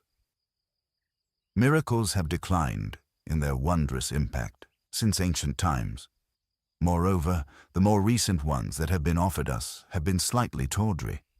The notorious annual liquefaction of the blood of San Gennaro in Naples, for example, is a phenomenon that can easily be, and has been, repeated by any competent conjurer. Great secular magicians like Harry Houdini and James Randi have demonstrated with ease that levitation, firewalking, water divining, and spoon bending can all be performed under laboratory conditions, in order to expose the fraud and to safeguard the unwary customer from a fleecing. Miracles, in any case, do not vindicate the truth of the religion that practices them. Aaron supposedly vanquished Pharaoh's magicians in an open competition, but did not deny that they could perform wonders as well. However, there has not been a claimed resurrection for some time, and no shaman who purports to do it has ever agreed to reproduce his trick in such a way as to stand a challenge. Thus we must ask ourselves, has the art of resurrection died out, or are we relying on dubious sources? The New Testament is itself a highly dubious source. One of Professor Bartnam's more astonishing findings is that the account of Jesus' resurrection in the Gospel of Mark was only added many years later. But, according to the New Testament, the thing could be done in an almost commonplace way. Jesus managed it twice in other people's cases by raising both Lazarus and the daughter of Jairus, and nobody seems to have thought it worthwhile to interview either survivor to ask about their extraordinary experiences. Nor does anyone seem to have kept a record of whether or not, or how, these two individuals died again. If they stayed immortal, then they joined the ancient company of the wandering Jew, who was condemned by early Christianity to keep walking forever after he met Jesus on the Via Dolorosa, this misery being inflicted upon a mere bystander in order to fulfill the otherwise unfulfilled prophecy that Jesus would come again in the lifetime of at least one person who had seen him the first time around. On the same day that Jesus met that luckless vagrant, he was himself put to death with revolting cruelty, at which time, according to the Gospel of Matthew 27, 52, 53, the graves were opened, and many bodies of the saints which slept arose, and came out of the graves after his resurrection, and went into the holy city, and appeared unto many. This seems incoherent, since the corpses apparently rose both at the time of the death on the cross and of the resurrection, but it is narrated in the same matter-of-fact way as the earthquake, the rending of the veil of the temple, two other events that did not attract the attention of any historian, and the reverent comments of the Roman centurion. This supposed frequency of resurrection can only undermine the uniqueness of the one by which mankind purchased forgiveness of sins. And there is no cult or religion before or since, from Osiris to vampirism to voodoo, that does not rely on some innate belief in the undead.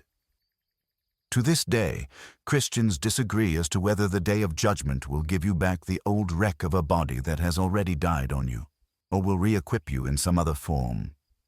For now, and on a review even of the claims made by the faithful, one can say that resurrection would not prove the truth of the dead man's doctrine, nor his paternity, nor the probability of still another return in fleshly or recognizable form. Yet again, also, too much is being proved. The action of a man who volunteers to die for his fellow creatures is universally regarded as noble. The extra claim not to have really died makes the whole sacrifice tricky and meretricious. Thus, those who say, "Christ died for my sins," when he did not really die at all, are making a statement that is false in its own terms. Having no reliable or consistent witnesses in anything like the time period needed to certify such an extraordinary claim, we are finally entitled to say that we have a right, if not an obligation, to respect ourselves enough to disbelieve the whole thing. That is, unless or until superior evidence is presented, which it has not been. And exceptional claims demand exceptional evidence. I have spent much of my life as a correspondent, and long ago became used to reading first-hand accounts of the very same events I had witnessed, written by people I otherwise trusted, which did not accord with my own. In my days as a Fleet Street correspondent, I even read stories in print under my own name which were not recognizable to me once the sub-editors had finished with them. And I have interviewed some of the hundreds of thousands of people who claim to have had direct encounters with spacecraft or the crew of spacecraft from another galaxy.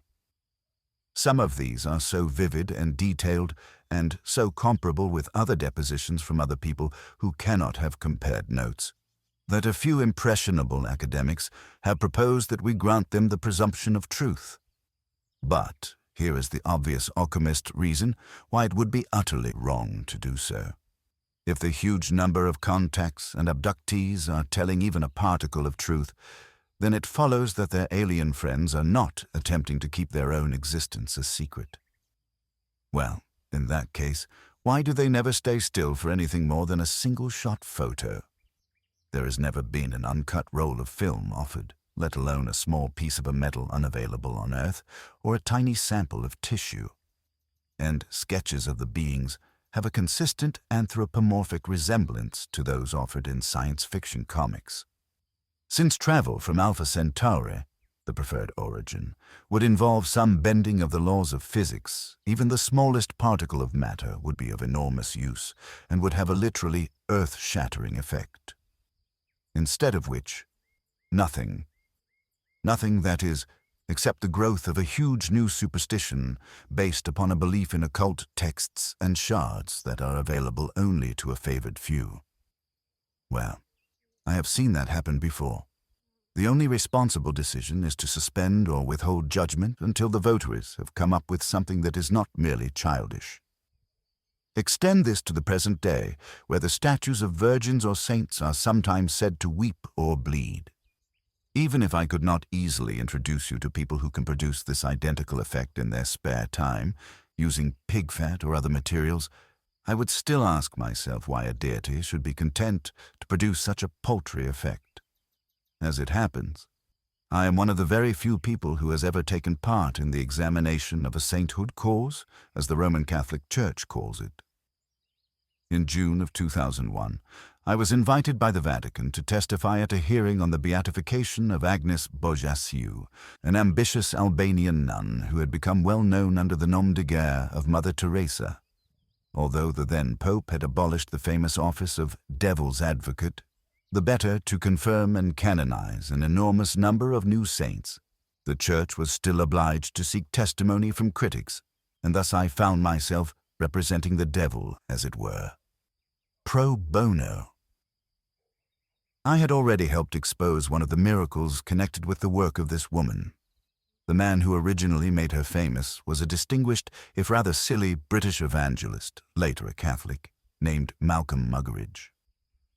It was his BBC documentary, Something Beautiful for God, which launched the Mother Teresa brand on the world in 1969.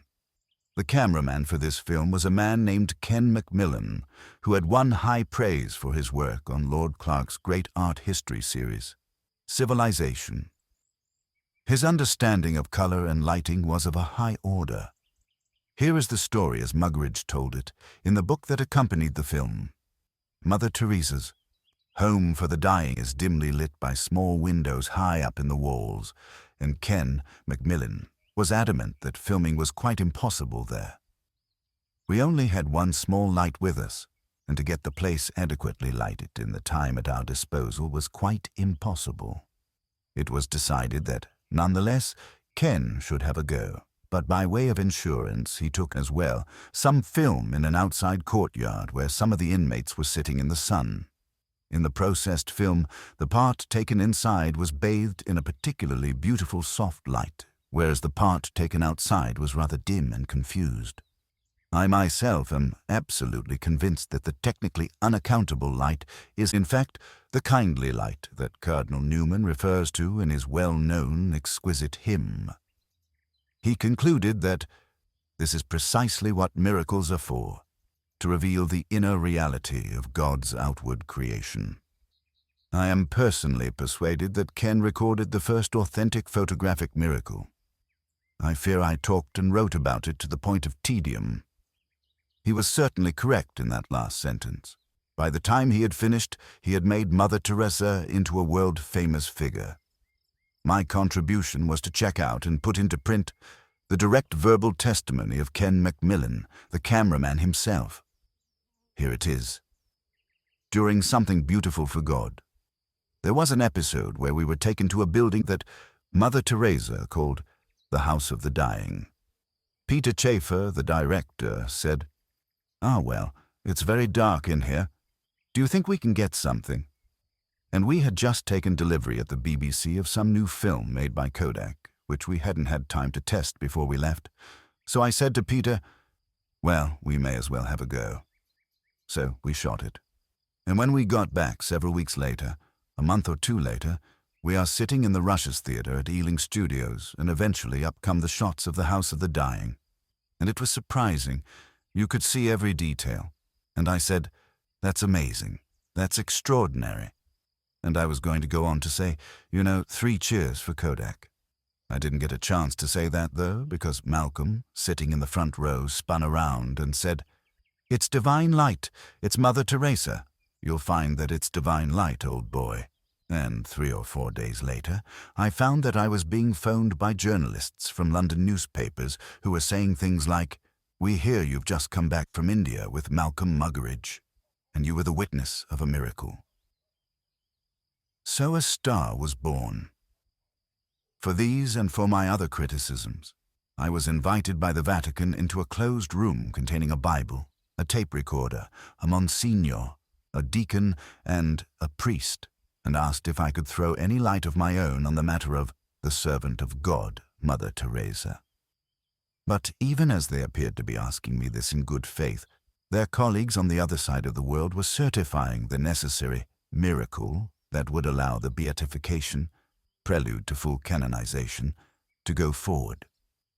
Mother Teresa died in 1997. On the first anniversary of her death, 2 nuns in the Bengali village of Raigunj claimed to have strapped an aluminum medal of the departed, a medal that had supposedly been in contact with her dead body, to the abdomen of a woman named Monica Bezra. This woman, who was said to be suffering from a large uterine tumor, was thereupon quite cured of it. It will be noticed that Monica is a Catholic girl's name not very common in Bengal, and thus that probably the patient and certainly the nuns were already Mother Teresa fans. This definition would not cover Dr. Manju Murshid, the superintendent of the local hospital, nor Dr. T.K. Beswas and his gynecologist colleague Dr. Ranjan Mustafi. All three came forward to say that Mrs. Bezra had been suffering from tuberculosis and an ovarian growth and had been successfully treated for both afflictions. Dr. Murshid was particularly annoyed at the numerous calls he had received from Mother Teresa's order, the Missionaries of Charity, pressing him to say that the cure had been miraculous. The patient herself did not make a very impressive interview subject, talking at high speed because, as she put it, she might otherwise forget, and begging to be excused questions because she might have to remember. Her own husband, a man named Selku Murmu, broke silence after a while to say that his wife had been cured by ordinary, regular medical treatment. Any hospital supervisor in any country will tell you that patients sometimes make astonishing recoveries, just as apparently healthy people often fall inexplicably and gravely ill. Those who desire to certify miracles may wish to say that such recoveries have no natural explanation. But this does not at all mean that there is therefore a supernatural one. In this case, however, there was nothing even remotely surprising in Mrs. Bezra's return to health. Some familiar disorders had been treated with well-known methods. Extraordinary claims were being made without even ordinary evidence. Yet there will soon come a day in Rome when a vast and solemn ceremony will proclaim the sainthood of Mother Teresa as one whose intercession can improve upon medicine to the entire world. Not only is this a scandal in itself, but it will further postpone the day when Indian villages cease to trust quacks and fakirs. In other words, many people will die needlessly as a result of this phony and contemptible miracle. If this is the best the Church can do in a time when its claims can be checked by physicians and reporters, it isn't difficult to imagine what was rigged in past times of ignorance and fear when the priests faced less doubt or opposition. Once again, the razor of Occam is clean and decisive. When two explanations are offered, one must discard the one that explains the least, or explains nothing at all, or raises more questions than it answers. The same goes for those occasions when the laws of nature are apparently suspended in a way that does not offer joy or apparent consolation. Natural disasters are actually not violations of the laws of nature, but rather are part of the inevitable fluctuations within them, but they have always been used to overawe the gullible with the mightiness of God's disapproval. Early Christians, operating in zones of Asia Minor, where earthquakes were and are frequent, would rally crowds when a pagan temple fell down and urge them to convert while there was still time. The colossal volcanic explosion at Krakatoa in the late 19th century provoked an enormous swing toward Islam among the terrified population of Indonesia. All the holy books talk excitedly of floods, hurricanes, lightning, and other portents. After the terrible Asian tsunami of 2005, and after the inundation of New Orleans in 2006, quite serious and learned men such as the Archbishop of Canterbury were reduced to the level of stupefied peasants when they publicly agonized over how to interpret God's will in the matter.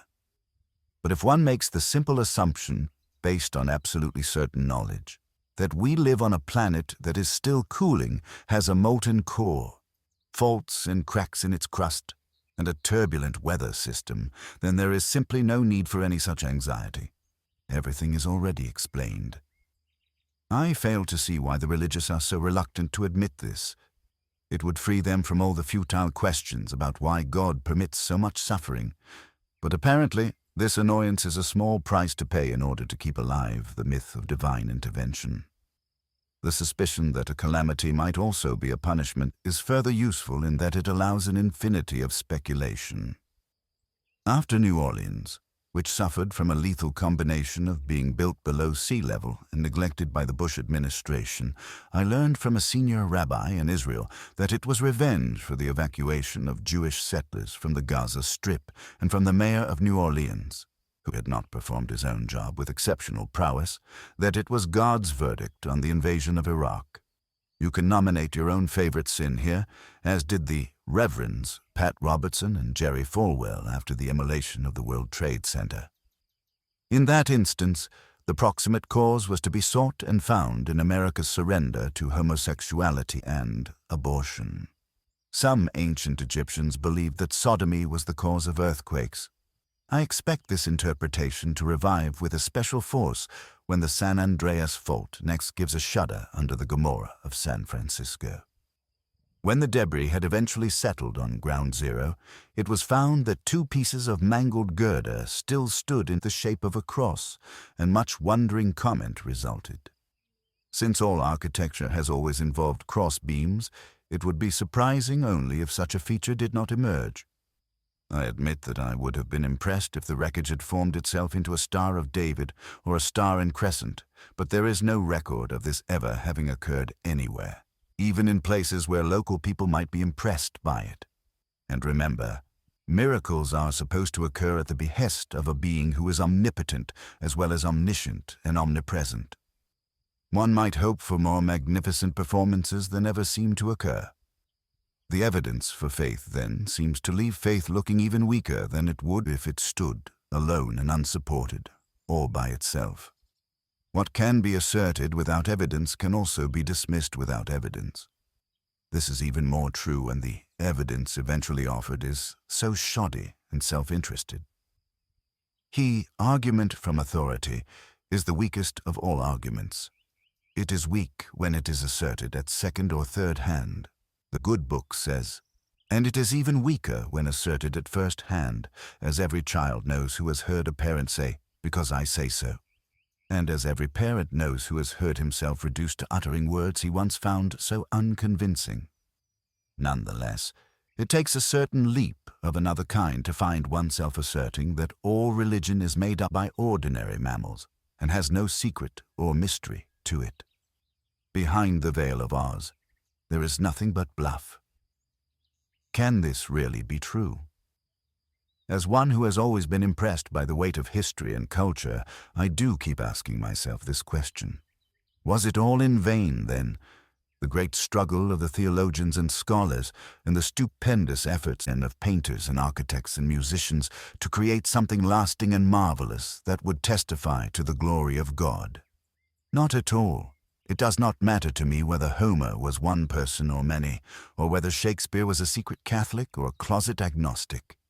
I should not feel my own world destroyed if the greatest writer about love and tragedy and comedy and morals was finally revealed to have been the Earl of Oxford all along, though I must add that sole authorship is important to me, and I would be saddened and diminished to learn that Bacon had been the man.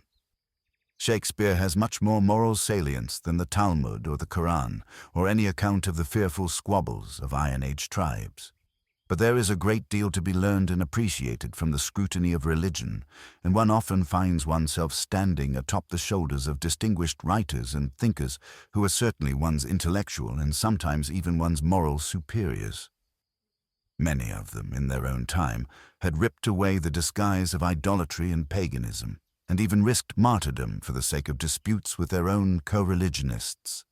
However, a moment in history has now arrived when even a pygmy such as myself can claim to know more through no merit of his own, and to see that the final ripping of the whole disguise is overdue.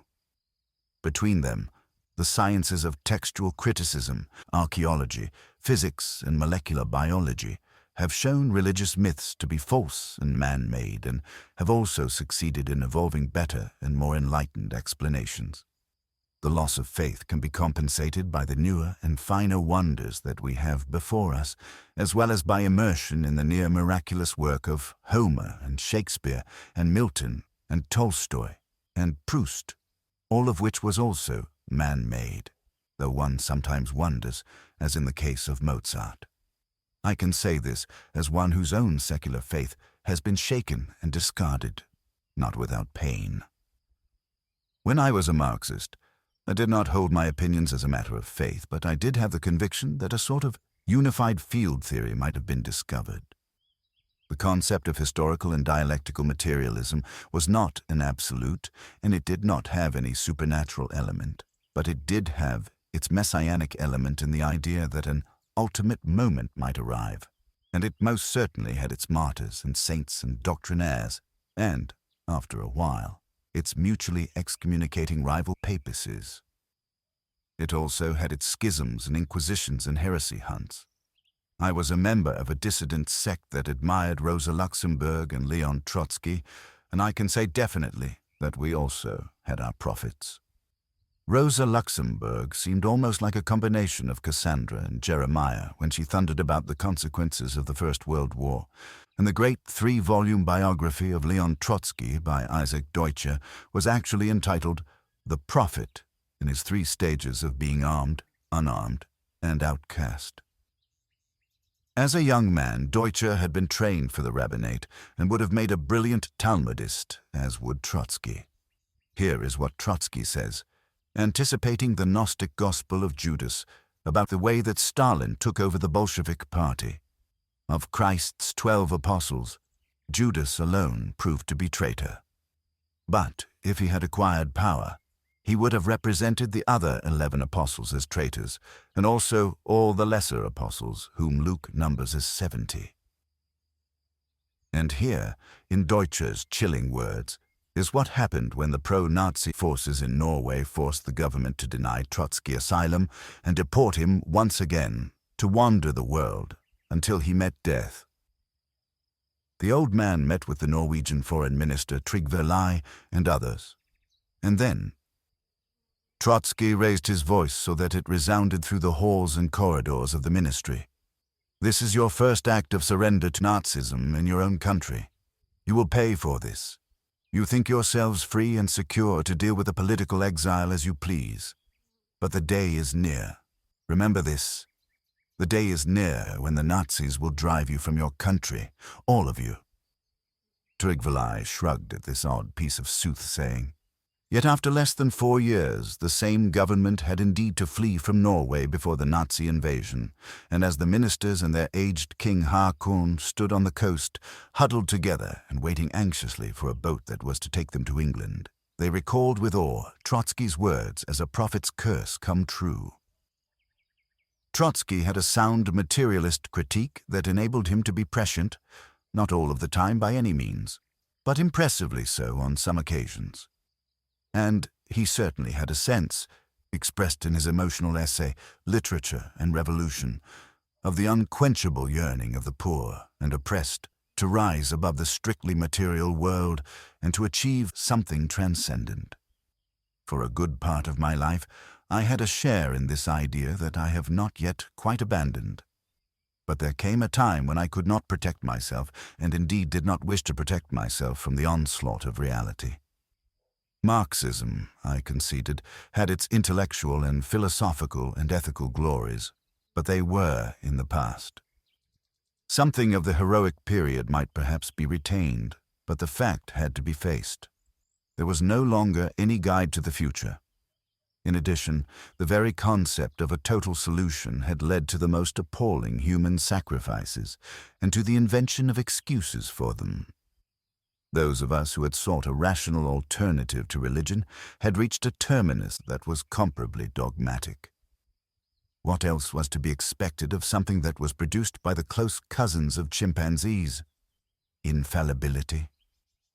Thus, dear reader, if you have come this far and found your own faith undermined, as I hope, I am willing to say that to some extent I know what you are going through. There are days when I miss my old convictions as if they were an amputated limb, but in general I feel better, and no less radical, and you will feel better too, I guarantee, once you leave hold of the doctrinaire and allow your chainless mind to do its own thinking. Chapter 11. The lowly stamp of their origin. religion's corrupt beginnings. Where questions of religion are concerned, people are guilty of every possible sort of dishonesty and intellectual misdemeanor. Sigmund Freud, The Future of an Illusion.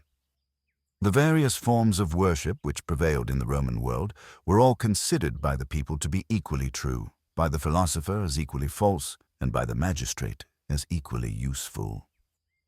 Edward Gibbon, Decline and Fall of the Roman Empire.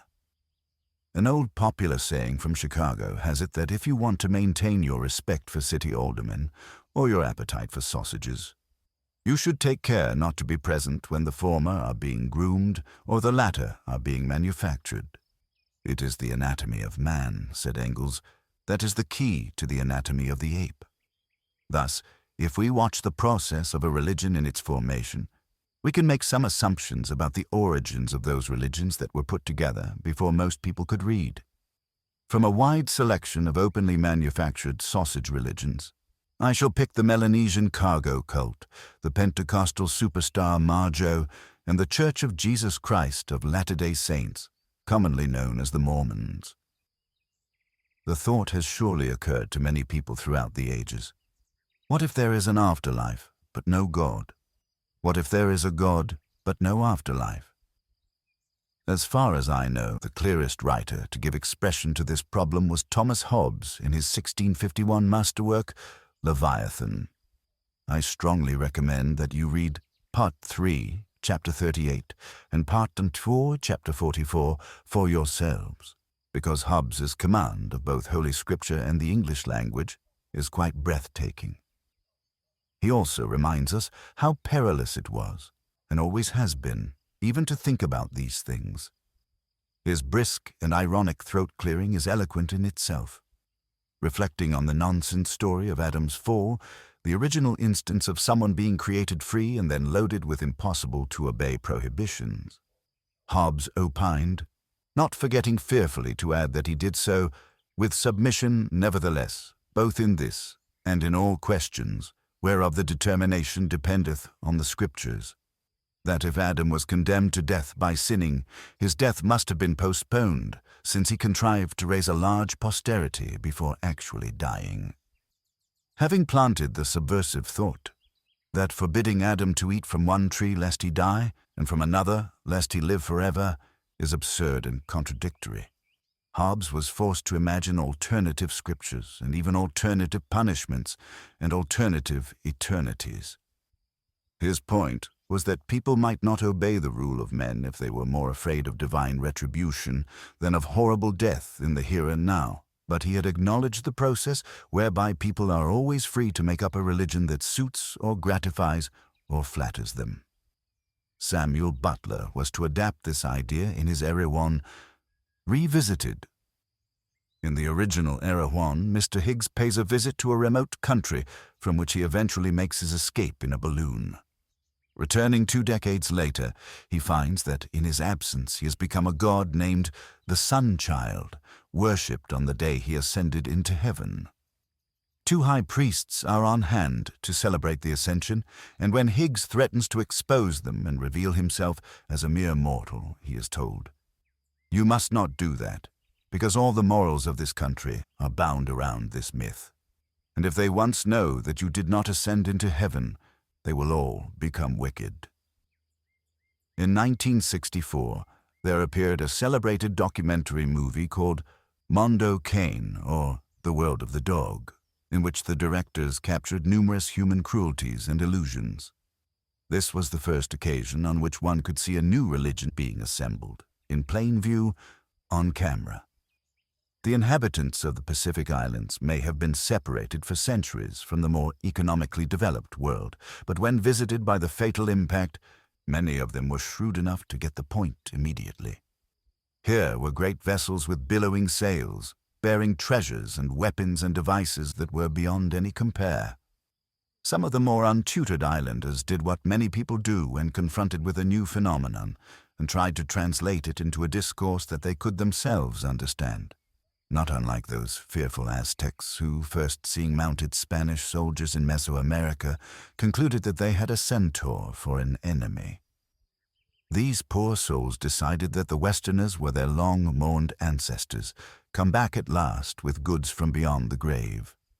That illusion cannot long have survived the encounter with the colonists, but later it was observed in several places that the brighter islanders had a better idea.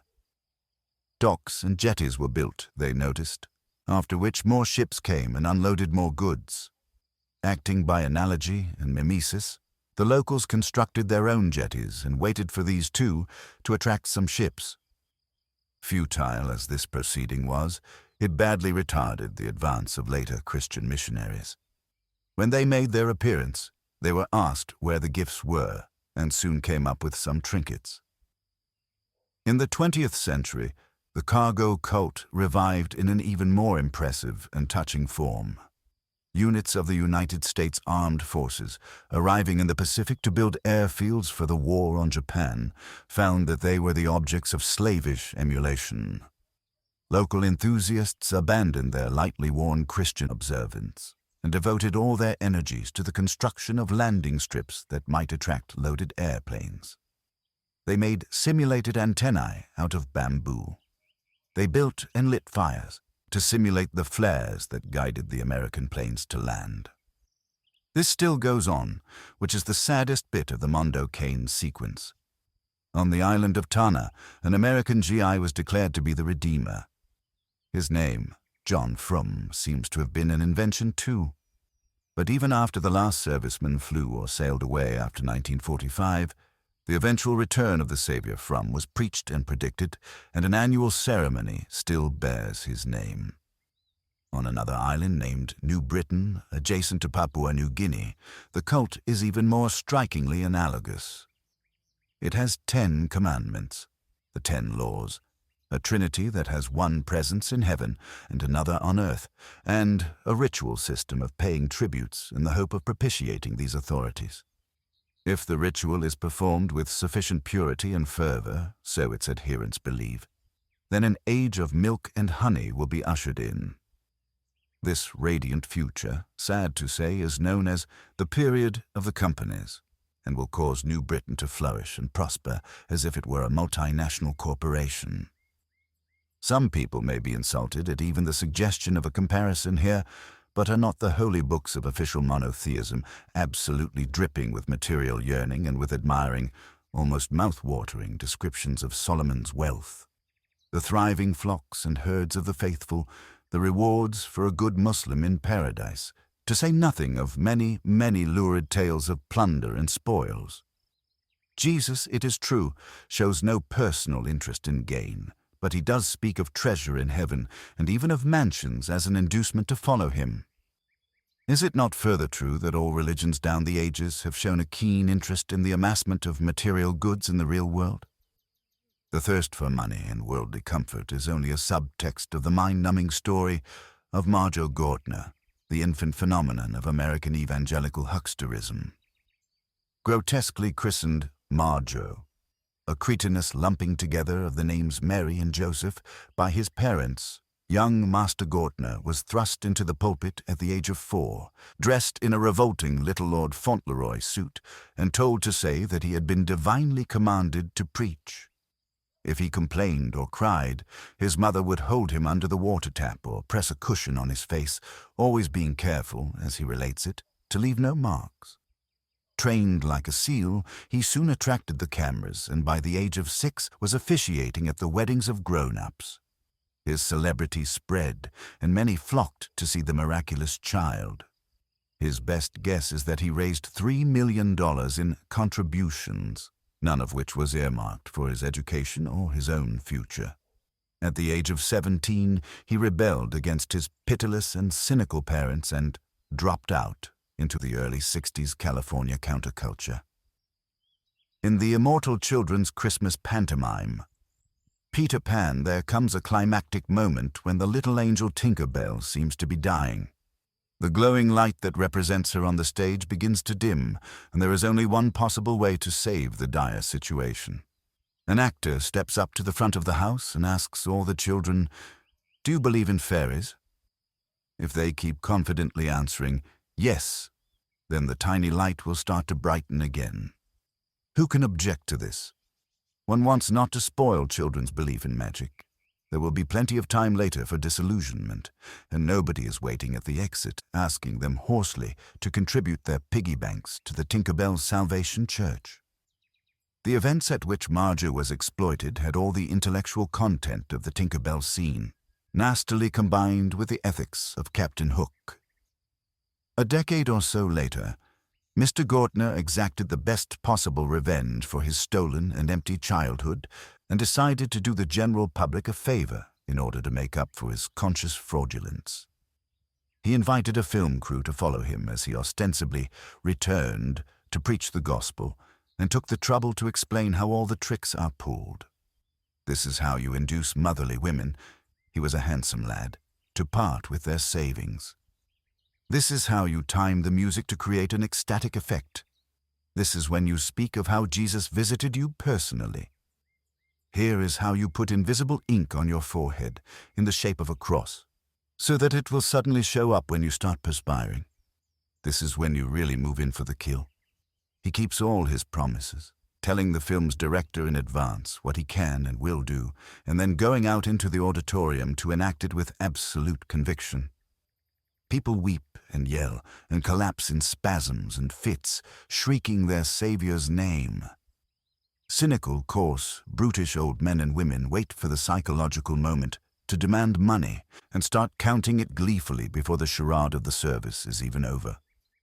Occasionally, one sees the face of a small child, dragged to the tent and looking wretched and uncomfortable as its parents writhe and moan and give away their hard-won pay. One knew, of course, that the whole racket of American evangelism was just that, a heartless con run by the second-string characters from Chaucer's Pardoner's Tale. You saps keep the faith, we'll just keep the money. And this is what it must have been like when indulgences were openly sold in Rome, and when a nail or a splinter from the crucifixion could fetch a nice price in any flea market in Christendom. But to see the crime exposed by someone who is both a victim and a profiteer is nonetheless quite shocking even to a hardened unbeliever. After such knowledge, what forgiveness? The film Marja won an Academy Award in 1972 and has made absolutely no difference at all. The mills of the TV preachers continue to grind, and the poor continue to finance the rich, just as if the glittering temples and palaces of Las Vegas had been built by the money of those who won, rather than those who lost.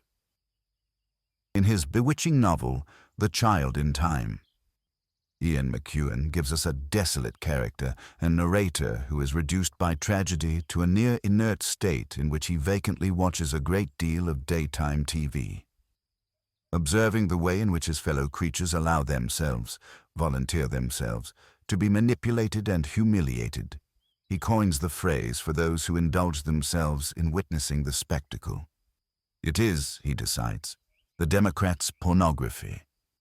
It is not snobbish to notice the way in which people show their gullibility and their herd instinct, and their wish, or perhaps their need, to be credulous and to be fooled. This is an ancient problem. Credulity may be a form of innocence, and even innocuous in itself, but it provides a standing invitation for the wicked and the clever to exploit their brothers and sisters, and is thus one of humanity's great vulnerabilities. No honest account of the growth and persistence of religion or the reception of miracles and revelations is possible without reference to this stubborn fact. I have the followers of the prophet. Muhammad hoped to put an end to any future revelations after the Immaculate Conception of the Quran. They reckoned without the founder of what is now one of the world's fastest-growing faiths. And they did not foresee, how could they, mammals as they were, that the prophet of this ridiculous cult would model himself on theirs. The Church of Jesus Christ of Latter-day Saints, hereafter known as the Mormons, was founded by a gifted opportunist who, despite couching his text in openly plagiarized Christian terms, announced that, "I shall be to this generation a new Muhammad," and adopted as his fighting slogan the words which he thought he had learned from Islam, either the Al-Quran or the sword. He was too ignorant to know that if you use the word al, you do not need another definite article, but then he did resemble Muhammad in being able only to make a borrowing out of other people's Bibles. In March 1826, a court in Bainbridge, New York, convicted a 21-year-old man of being a disorderly person and an impostor. That ought to have been all we ever heard of Joseph Smith, who at trial admitted to defrauding citizens by organizing mad gold-digging expeditions, and also to claiming to possess dark or necromantic powers. However, within 4 years he was back in the local newspapers, all of which one may still read, as the discoverer of the Book of Mormon. He had 2 huge local advantages which most mountebanks and charlatans do not possess. First, he was operating in the same hectically pious district that gave us the Shakers, the previously mentioned George Miller, who repeatedly predicted the end of the world, and several other self-proclaimed American prophets. So notorious did this local tendency become that the region became known as the Burned-Over District, in honor of the way in which it had surrendered to one religious craze after another. Second, he was operating in an area which, unlike large tracts of the newly opening North America, did possess the signs of an ancient history. A vanished and vanquished Indian civilization had bequeathed a considerable number of burial mounds, which, when randomly and amateurishly desecrated, were found to contain not merely bones, but also quite advanced artifacts of stone, copper, and beaten silver. There were 8 of these sites within 12 miles of the underperforming farm which the Smith family called home. There were 2 equally stupid schools or factions who took a fascinated interest in such matters. The first were the gold diggers and treasure diviners who brought their magic sticks and crystals and stuffed toads to bear in the search for lucre, and the second, those who hoped to find the resting place of a lost tribe of Israel. Smith's cleverness was to be a member of both groups and to unite cupidity with half-baked anthropology. The actual story of the imposture is almost embarrassing to read and almost embarrassingly easy to uncover. It has been best told by Dr. Fawn Brodie, whose 1945 book, No Man Knows My History, was a good-faith attempt by a professional historian to put the kindest possible interpretation on the relevant events. In brief, Joseph Smith announced that he had been visited 3 times, as is customary, by an angel named Moroni. The said angel informed him of a book written upon gold plates, which explained the origins of those living on the North American continent, as well as the truths of the gospel. There were, further, 2 magic stones, set in the twin breastplates Urim and Thummim of the Old Testament, that would enable Smith himself to translate the aforesaid book. After many wrestlings, he brought this buried apparatus home with him on September the 21st, 1827, about 18 months after his conviction for fraud. He then set about producing a translation. The resulting books turned out to be a record set down by ancient prophets, beginning with Nephi, son of Laphi, who had fled Jerusalem in approximately 600 BC and come to America. Many battles, curses, and afflictions accompanied their subsequent wanderings and those of their numerous progeny. How did the books turn out to be this way? Smith refused to show the golden plates to anybody, claiming that for other eyes to view them would mean death. But he encountered a problem that will be familiar to students of Islam. He was extremely glib and fluent as a debater and story weaver, as many accounts attest. But he was illiterate, at least in the sense that while he could read a little, he could not write. A scribe was therefore necessary to take his inspired dictation. This scribe was at first his wife Emma, and then, when more hands were necessary, a luckless neighbor named Martin Harris. Hearing Smith cite the words of Isaiah 29, verses 11 to 12, concerning the repeated injunction to read, Harris mortgaged his farm to help in the task and moved in with the Smiths. He sat on one side of a blanket hung across the kitchen, and Smith sat on the other with his translation stones intoning through the blanket. As if to make this an even happier scene, Harris was warned that if he tried to glimpse the plates or look at the prophet, he would be struck dead. Mrs. Harris was having none of this, and was already furious with the fecklessness of her husband. She stole the first 116 pages and challenged Smith to reproduce them, as presumably, given his power of revelation, he could. Determined women like this appear far too seldom in the history of religion. After a very bad few weeks, the ingenious Smith countered with another revelation. He could not replicate the original, which might be in the devil's hands by now and open to a satanic verses interpretation. But the all-foreseeing Lord had meanwhile furnished some smaller plates, indeed the very plates of Nephi, which told a fairly similar tale.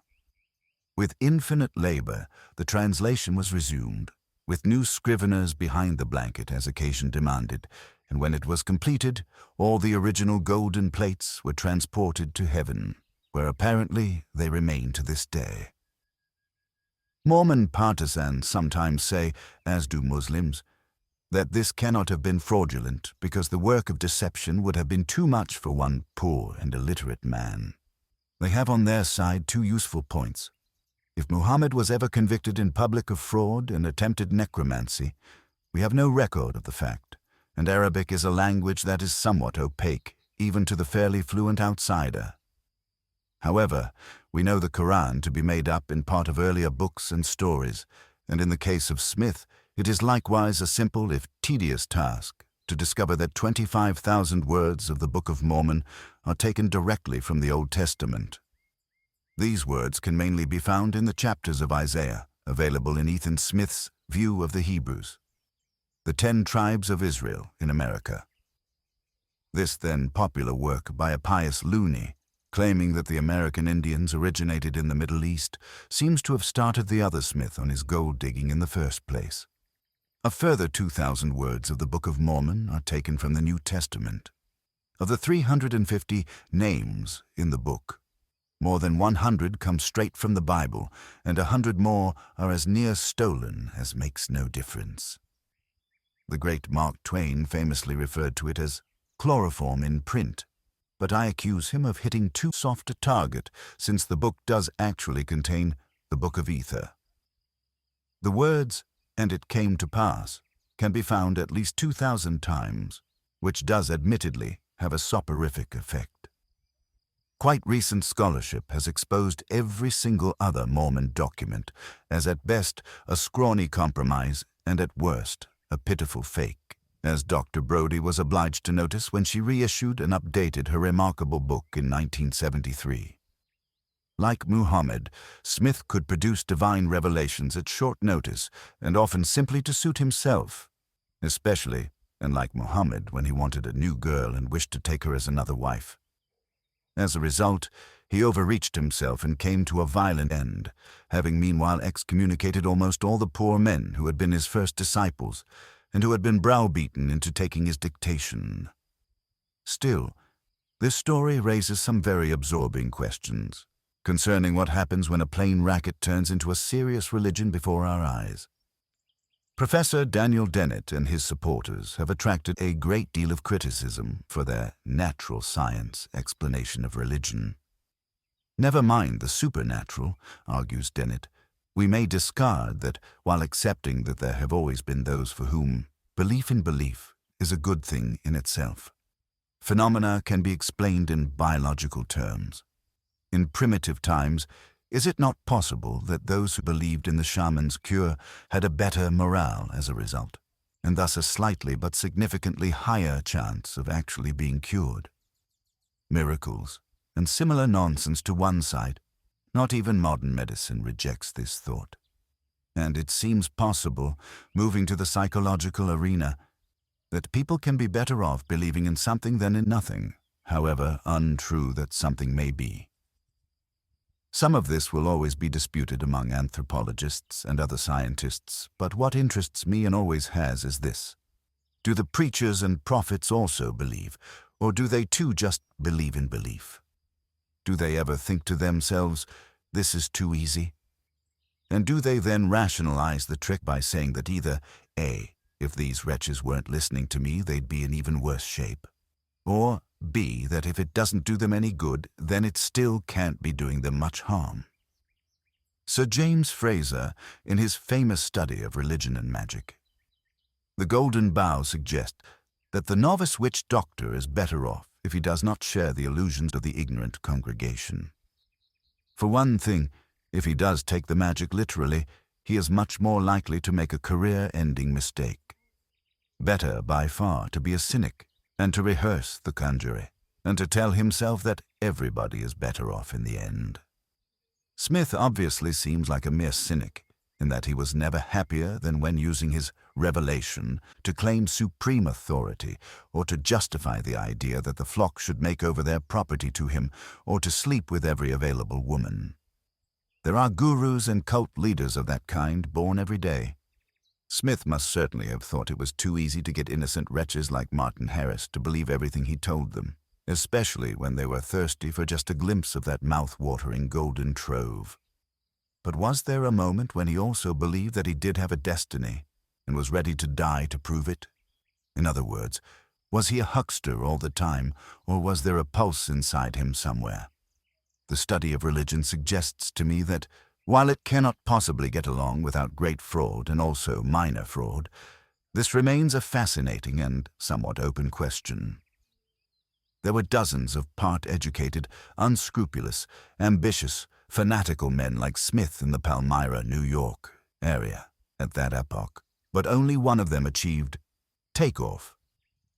This is for two probable reasons. First, and by all accounts, including those of his enemies, Smith had great natural charm and authority and fluency, what Max Weber called the charismatic part of leadership. Second, there were at that time a great number of people hungry for soil and a new start in the West, constituting a huge latent force behind the notion of a new leader, let alone a new holy book, that could augur a promised land. The wanderings of the Mormons in Missouri and Illinois and Utah, and the massacres that they both suffered and inflicted on the way, gave body and sinew to the idea of martyrdom and exile, and to the idea of the Gentiles, as they scornfully called the unbelievers. It is a great historical story and, unlike its origin in a piece of vulgar fabrication, can be read with respect. It does, however, have two indelible stains. The first is the sheer obviousness and crudity of its revelations, which were opportunistically improvised by Smith and later by his successors as they went along. And the second is its revoltingly crude racism. Christian preachers of all kinds had justified slavery until the American Civil War, and even afterwards, on the supposed biblical warrant, that of the three sons of Noah, Shem, Ham, and Japhet. Ham had been cursed and cast into servitude. But Joseph Smith took this nasty fable even further, fulminating in his Book of Abraham that the swarthy races of Egypt had inherited this very curse. Also, at the made-up Battle of Cumorah, a site located conveniently near his own birthplace, the Nephites, described as fair-skinned and handsome, contended against the Lamanites, whose descendants were punished with dark pigment for turning away from God. As the crisis over American slavery mounted, Smith and his even more dubious disciples preached against the abolitionists in antebellum Missouri. They solemnly said that there had been a third group in heaven during the ultimate battle between God and Lucifer.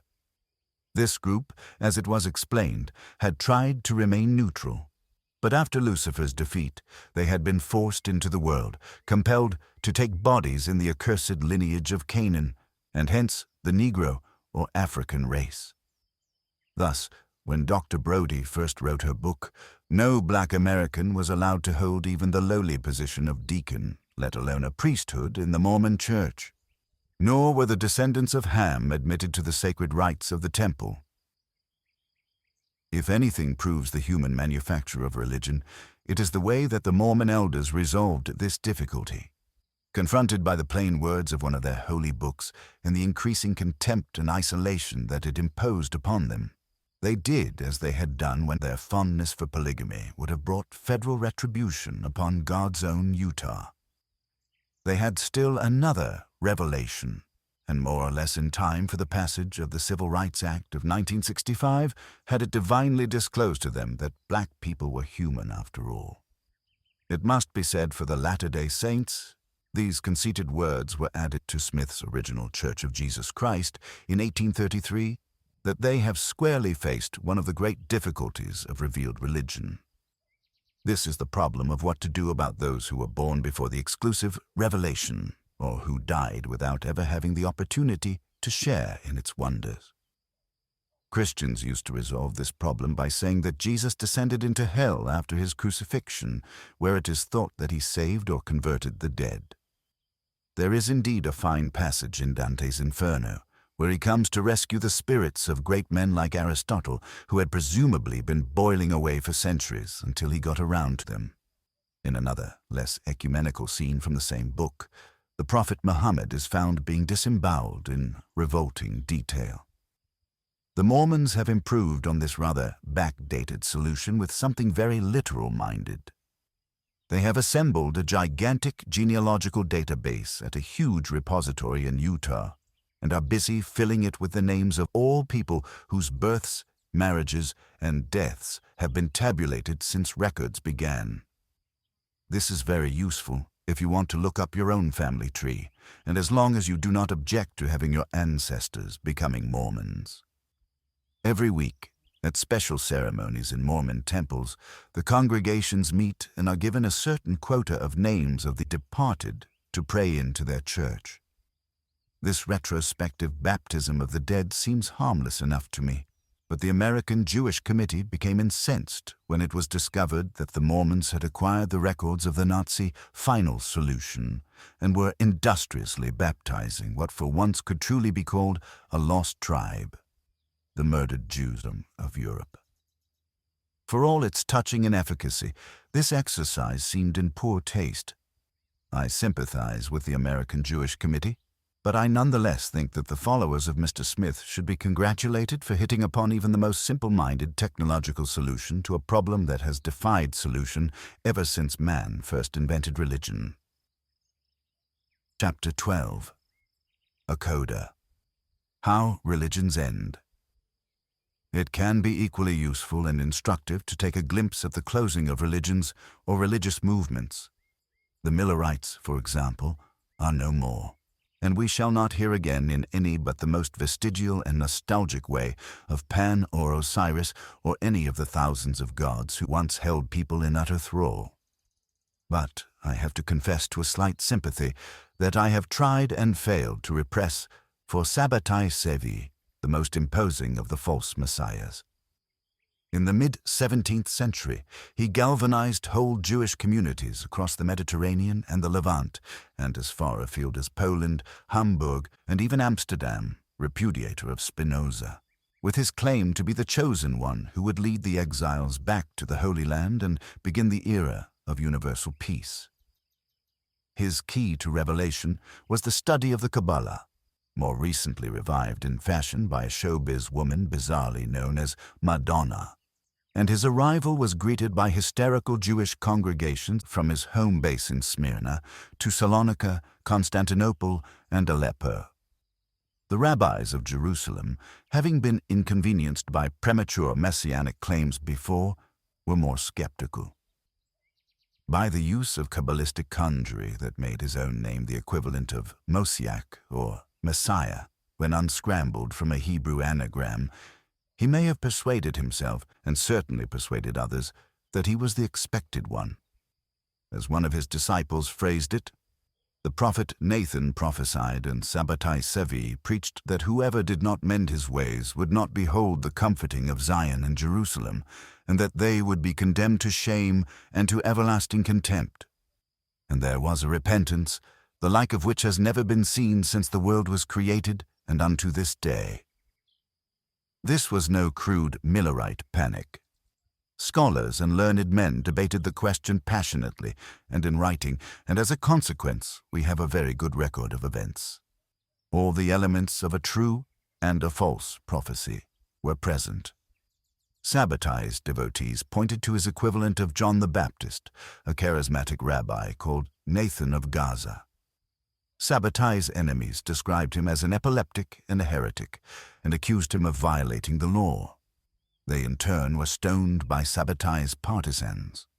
convocations and congregations raged together and raged against each other. On a voyage to announce himself in Constantinople, Sabbatai's ship was storm-tossed, yet he rebuked the waters. And when incarcerated by the Turks, his prison was illuminated with holy fires and sweet scents, or not, according to many discrepant accounts. Echoing a very harsh Christian dispute, the supporters of Rabbi Nathan and Sabbatai maintained that without faith, knowledge of the Torah and the performance of good works would be unavailing. Their opponents asserted that the Torah and good works were the main thing. So complete in every respect was the drama that even the stubbornly anti-Sabbatai rabbis in Jerusalem at one point asked to be told if any verifiable miracles or signs had been attached to the claimant who was intoxicating the Jews with joy. Men and women sold all that they had and prepared to follow him to the promised land. The Ottoman imperial authorities had a good deal of experience in dealing with civil unrest among confessional minorities at the time. They were just in the process of wresting Crete from the Venetians, and behaved with much more circumspection than the Romans are supposed to have done. They understood that if Sabbatai was to claim kingdom over all kings, let alone to claim a large tract of their province in Palestine, then he was a secular challenger as well as a religious one. But when he arrived in Constantinople, all they did was lock him up. The ulema, or Muslim religious authority, was likewise sagacious.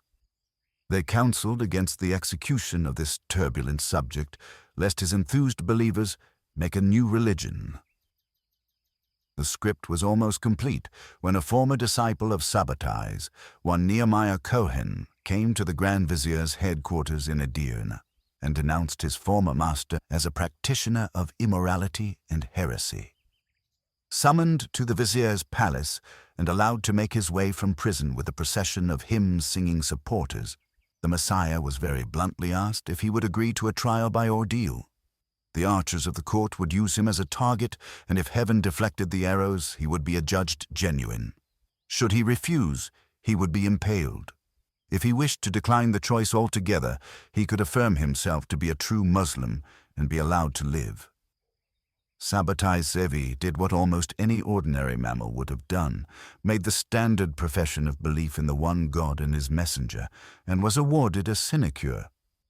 He was later deported to an almost Judenhahn part of the empire, on the Albanian-Montenegrin border, and there expired supposedly on Yom Kippur, 1676, at the precise hour of the evening prayer when Moses is said to have breathed his last. His grave, much sought, has never been conclusively identified. His distraught followers immediately divided into several factions. There were those who refused to believe in his conversion or apostasy. There were those who argued that he had only become a Muslim in order to be an even greater Messiah. There were those who felt that he had only adopted a disguise, and of course there were those who claimed that he had risen into the heavens. His true disciples eventually adopted the doctrine of occultation, which, it may not surprise you to learn, involves the belief that the Messiah, invisible to us, has not died at all, but awaits the moment when humanity will be ready for his magnificent return.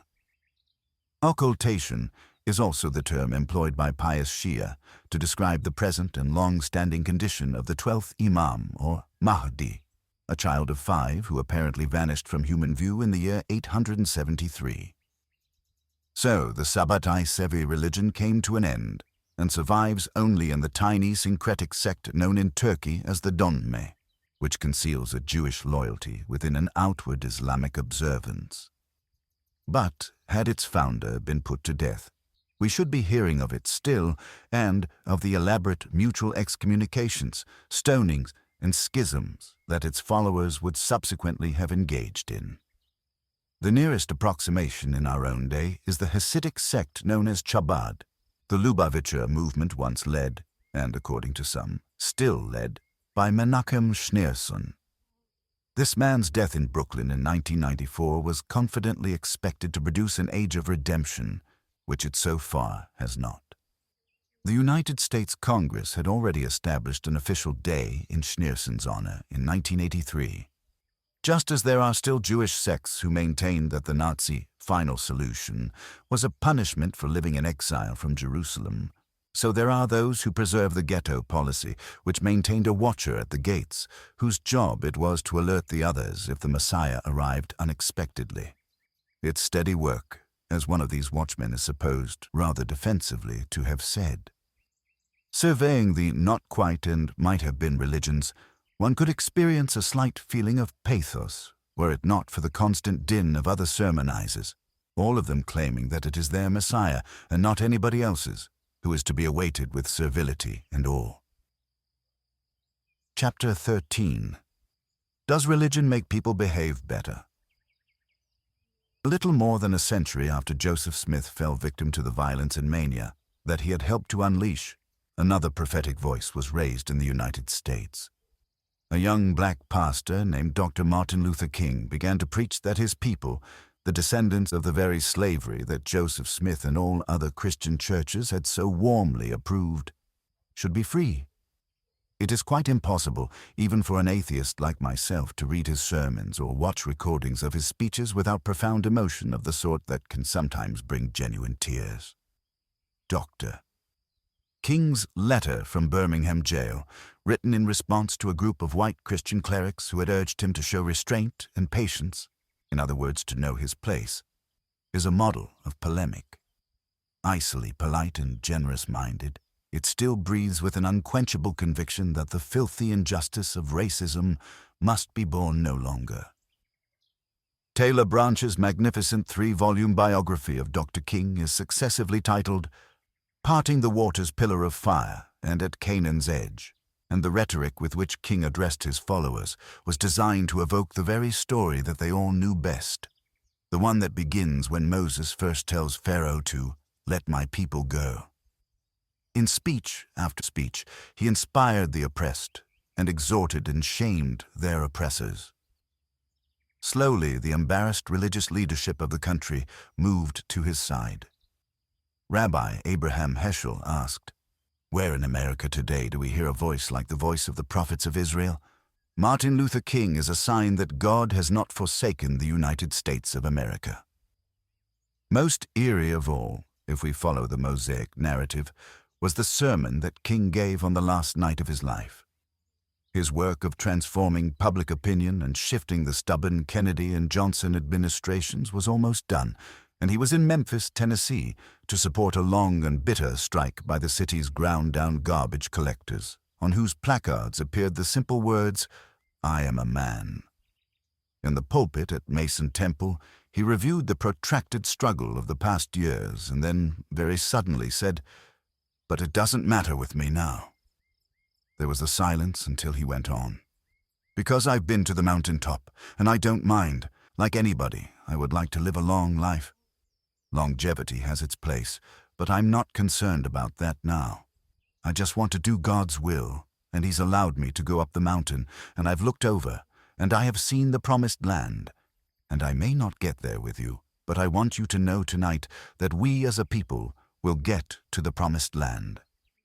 Nobody who was there that night has ever forgotten it, and I dare say the same can be said for anyone who views the film that was so fortunately taken of that transcendent moment.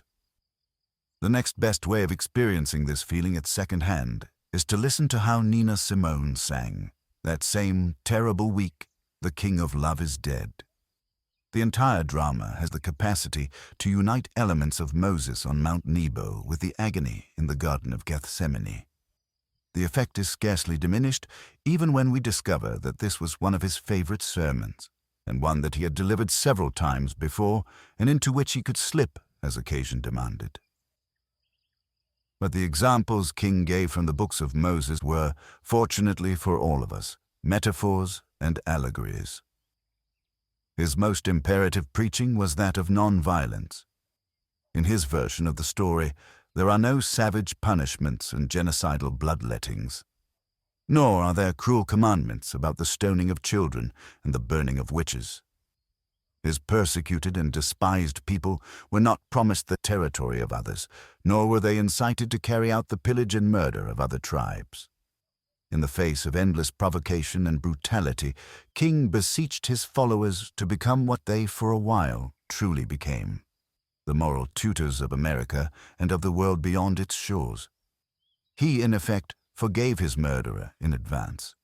The one detail that would have made his last public words flawless and perfect would have been an actual declaration to that effect. But the difference between him and the prophets of Israel could not possibly have been more marked. If the population had been raised from its mother's knee to hear the story of Xenophon's Anabasis and the long, wearying, dangerous journey of the Greeks to their triumphant view of the sea, that allegory might have done just as well. As it was, though, the good book was the only point of reference that everybody had in common. Christian reformism arose originally from the ability of its advocates to contrast the Old Testament with the New. The cobbled-together ancient Jewish books had an ill-tempered and implacable and bloody and provincial God, who was probably more frightening when he was in a good mood, the classic attribute of the dictator, whereas the cobbled-together books of the last 2,000 years contained handholds for the hopeful and references to meekness, forgiveness, lambs and sheep, and so forth. This distinction is more apparent than real, since it is only in the reported observations of Jesus that we find any mention of hell and eternal punishment. The God of Moses would brusquely call for other tribes, including his favorite one, to suffer massacre and plague and even extirpation, but when the grave closed over his victims, he was essentially finished with them unless he remembered to curse their succeeding progeny. Not until the advent of the Prince of Peace do we hear of the ghastly idea of further punishing and torturing the dead. First presaged by the rantings of John the Baptist, the Son of God is revealed as one who, if his milder words are not accepted straightway, will condemn the inattentive to everlasting fire. This has provided texts for clerical sadists ever since, and features very lip-smackingly in the tirades of Islam. At no point did Dr. King, who was once photographed in a bookstore waiting calmly for a physician while the knife of a maniac was sticking straight out of his chest, even hint that those who injured and reviled him were to be threatened with any revenge or punishment, in this world or the next, save the consequences of their own brute selfishness and stupidity. And he even phrased that appeal more courteously than, in my humble opinion, its targets deserved. In no real as opposed to nominal sense, then, was he a Christian. This does not in the least diminish his standing as a great preacher, any more than does the fact that he was a mammal like the rest of us, and probably plagiarized his doctoral dissertation and had a notorious fondness for booze and for women a good deal younger than his wife. He spent the remainder of his last evening in orgiastic dissipation, for which I don't blame him. These things, which of course disturb the faithful, are rather encouraging in that they show that a high moral character is not a precondition for great moral accomplishments. But if his example is to be deployed, as it often is, to show that religion has an uplifting and liberating effect, then let us examine the wider claim.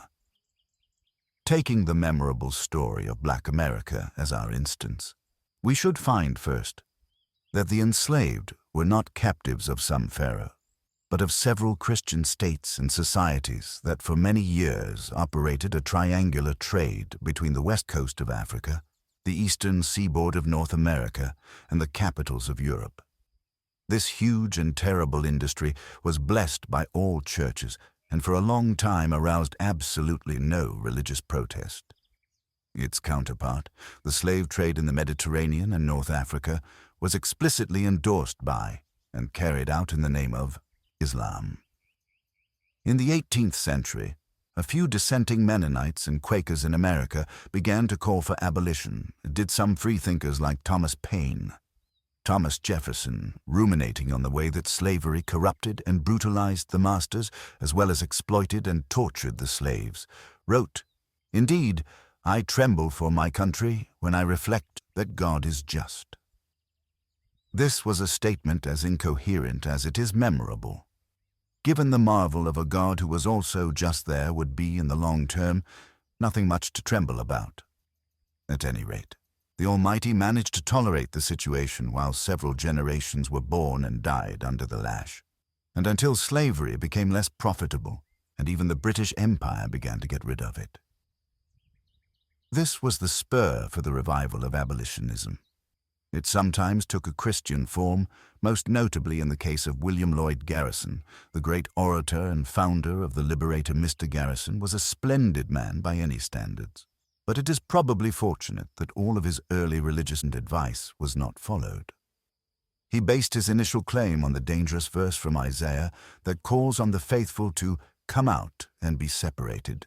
This is also the theological basis of Ian Paisley's fundamentalist and bigoted Presbyterianism in Northern Ireland. In Garrison's view, the Union and the United States Constitution were a covenant with death, and ought both to be destroyed. It was, in effect, he who called for secession before the Confederates did. In later life, he discovered the work of Thomas Paine and became less of a preacher and a more effective abolitionist, as well as an early supporter of female suffrage. It was the escaped slave Frederick Douglass, author of the stirring and mordant autobiography, who eschewed apocalyptic language and demanded instead that the United States live up to the Universalist promises contained in its Declaration and its Constitution. The lion-like John Brown, who also began as a fearsome and pitiless Calvinist, did the same. Later in life, he had Paine's works in his camp and admitted freethinkers to his tiny but epoch-changing army, and even produced and printed a new Declaration, modeled on that of 1776, on behalf of the enslaved. This was in practice a much more revolutionary, as well as a more realistic demand, and prepared the way, as Lincoln admitted, for the Emancipation Proclamation. Douglass was somewhat ambivalent about religion, noting in his autobiography that the most devout Christians made the most savage slaveholders.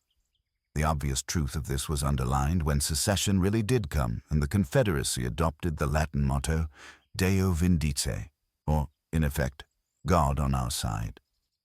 As Lincoln pointed out in his highly ambivalent second inaugural address, both sides in the quarrel made that claim, at least in their pulpits, just as both were addicted to loud, confident quotations from Holy Writ.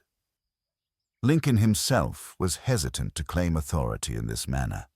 In fact, at one point he famously said that such invocations of the divine were wrong, because it was rather a matter of trying to be on God's side. Pressed to issue an immediate emancipation proclamation at a gathering of Christians in Chicago, he continued to see both sides of the argument as endorsed by faith and said that these are not, however, the days of miracles, and I suppose it will be granted that I am not to expect a direct revelation.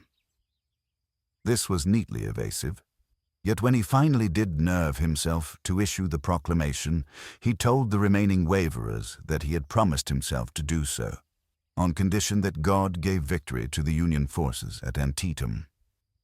On that day, the largest ever number of deaths on United States soil was recorded. So it is possible that Lincoln wanted somehow to sanctify and justify that appalling carnage. This would be a noble enough thing, until one reflects that, on the same logic, the same carnage decided the other way would have postponed the freeing of the slaves. As he also said, "The rebel soldiers are praying with a great deal more earnestness, I fear, than our own troops, and expecting God to favor their side. For one of our soldiers, who had been taken prisoner, said that he met with nothing so discouraging as the evident sincerity of those he was among in their prayers." One more bit of battlefield luck for the gray uniforms at Antietam, and the president might have become worried that God had deserted the anti-slavery cause altogether. We do not know Lincoln's private religious beliefs. He was fond of references to Almighty God, but he never joined any church, and his early candidacies were much opposed by clergymen. His friend Herndon knew that he had read Paine and Volney and other freethinkers very closely and formed the opinion that he was privately an outright unbeliever. This seems improbable. However, it would also be inaccurate to say that he was a Christian. Much evidence supports the view that he was a tormented skeptic with a tendency to deism. Whatever may be the case, The very most that can be said for religion in the grave matter of abolition is that after many hundreds of years, and having both imposed and postponed the issue until self-interest had led to a horrifying war, it finally managed to undo some small part of the damage and misery that it had inflicted in the first place. The same can be said of the King epoch. The southern churches returned to their old ways after Reconstruction and blessed the new institutions of segregation and discrimination.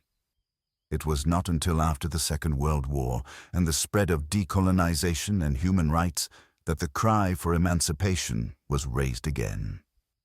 In response, it was again very forcefully asserted, on American soil in the second half of the 20th century, that the discrepant descendants of Noah were not intended by God to be mixed.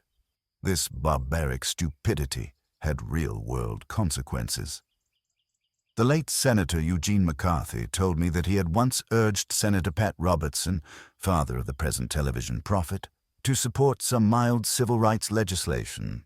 "I'd sure like to help the colored," came the response, "but the Bible says I can't." The entire self-definition of the South was that it was white and Christian. This is exactly what gave Dr. King his moral leverage, because he could out-preach the rednecks. But the heavy burden would never have been laid upon him if religiosity had not been so deeply entrenched to begin with. As Taylor Branch shows, many of King's inner circle and entourage were secular communists and socialists who had been manuring the ground for a civil rights movement for several decades and helping train brave volunteers like Mrs. Rosa Parks for a careful strategy of mass civil disobedience. And these atheistic associations were to be used against King all the time, especially from the pulpit. Indeed, one result of his campaign was to generate the backlash of white right-wing Christianity, which is still such a potent force below the Mason-Dixon line. When Dr. King's namesake nailed his theses to the door of Wittenberg Cathedral in 1517 and stoutly announced, "Here I stand, I can do no other," he set a standard for intellectual and moral courage. But Martin Luther, who started his religious life being terribly frightened by a near-miss lightning strike, went on to become a bigot and a persecutor in his own right, railing murderously against Jews, screaming about demons, and calling on the German principalities to stamp on the rebellious poor. When Dr. King took a stand on the steps of Mr. Lincoln's memorial and changed history, he too adopted a position that had effectually been forced upon him. But he did so as a profound humanist, and nobody could ever use his name to justify oppression or cruelty. He endures for that reason, and his legacy has very little to do with his professed theology. No supernatural force was required to make the case against racism. Anybody, therefore, who uses the King legacy to justify the role of religion in public life must accept all the corollaries of what they seem to be implying. Even a glance at the whole record will show first that person for person, American freethinkers and agnostics and atheists come out the best. The chance that someone's secular or free-thinking opinion would cause him or her to denounce the whole injustice was extremely high. The chance that someone's religious belief would cause him or her to take a stand against slavery and racism was statistically quite small. But the chance that someone's religious belief would cause him or her to uphold slavery and racism was statistically extremely high, and the latter fact helps us to understand why the victory of simple justice took so long to bring about. As far as I am aware, there is no country in the world today where slavery is still practiced, where the justification of it is not derived from the Quran. This returns us to the retort delivered in the very early days of the Republic to Thomas Jefferson and John Adams. These two slaveholders had called on the ambassador of Tripoli in London to ask him by what right he and his fellow Barbary potentates presumed to capture and sell American crews and passengers from ships using the Strait of Gibraltar. It is now estimated that between 1530 and 1780, more than 1.25 million Europeans were carried off in this way. As Jefferson reported to Congress, the ambassador answered us that it was founded on the laws of the Prophet, that it was written in their Quran. that all nations who should not have answered their authority were sinners, that it was their right and duty to make war upon them whenever they could be found, and to make slaves of all they could take as prisoners.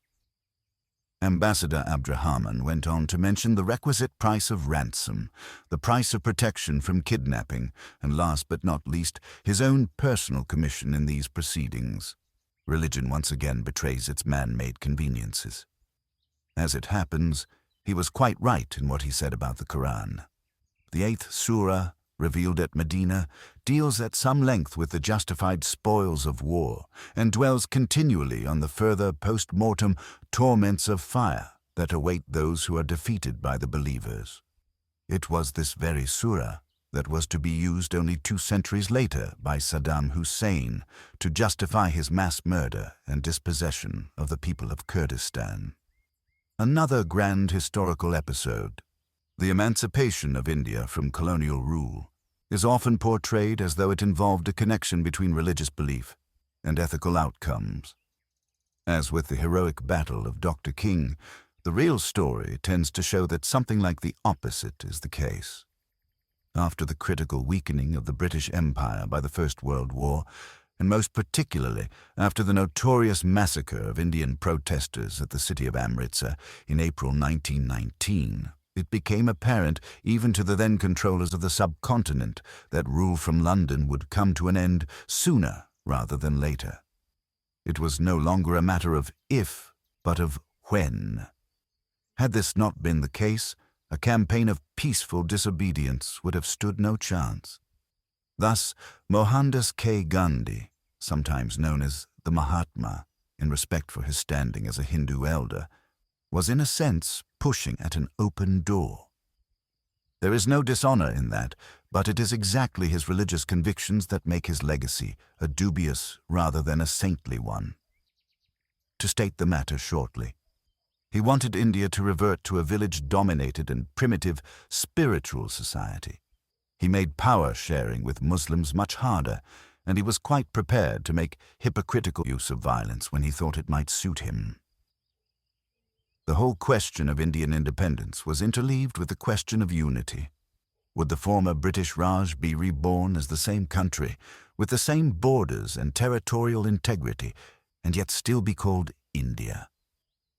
To this, a certain rugged faction of Muslims answered no. Under British rule, they had enjoyed some protection as a very large minority, not to say a privileged one, and they were not willing to exchange this state of affairs for becoming a large minority in a Hindu-dominated state. Thus the sheer fact that the main force for independence, the Congress Party, was dominated by a conspicuous Hindu made conciliation very difficult. It could be argued, and indeed I would argue, that Muslim intransigence would have played a destructive role in any case. But the task of persuading ordinary Muslims to leave Congress and to join with the partitionist Muslim League was made much easier by Gandhi's talk of Hinduism, and by the long, ostentatious hours he spent in cultish practices and in tending his spinning wheel. This wheel, which still appears as the symbol on the Indian flag, was the emblem of Gandhi's rejection of modernity. He took to dressing in rags of his own manufacture and sandals, and to carrying a staff and expressing hostility to machinery and technology. He rhapsodized about the Indian village, where the millennial rhythms of animals and crops would determine how human life was lived. Millions of people would have mindlessly starved to death if his advice had been followed, and would have continued to worship cows, cleverly denominated by the priests as sacred, so that the poor, ignorant people would not kill and eat their only capital during times of drought and famine. Gandhi deserves credit for his criticism of the inhuman Hindu system of caste, whereby lower orders of humanity were condemned to an ostracism and contempt that was in some ways even more absolute and cruel than slavery. But at just the moment when what India most needed was a modern, secular nationalist leader, it got a fakir and guru instead. The crux of this unwelcome realization came in 1941, when the Imperial Japanese Army had conquered Malaya and Burma and was on the frontiers of India itself. Believing, wrongly, that this spelled the end of the Raj. Gandhi chose this moment to boycott the political process and issue his notorious call for the British to quit India.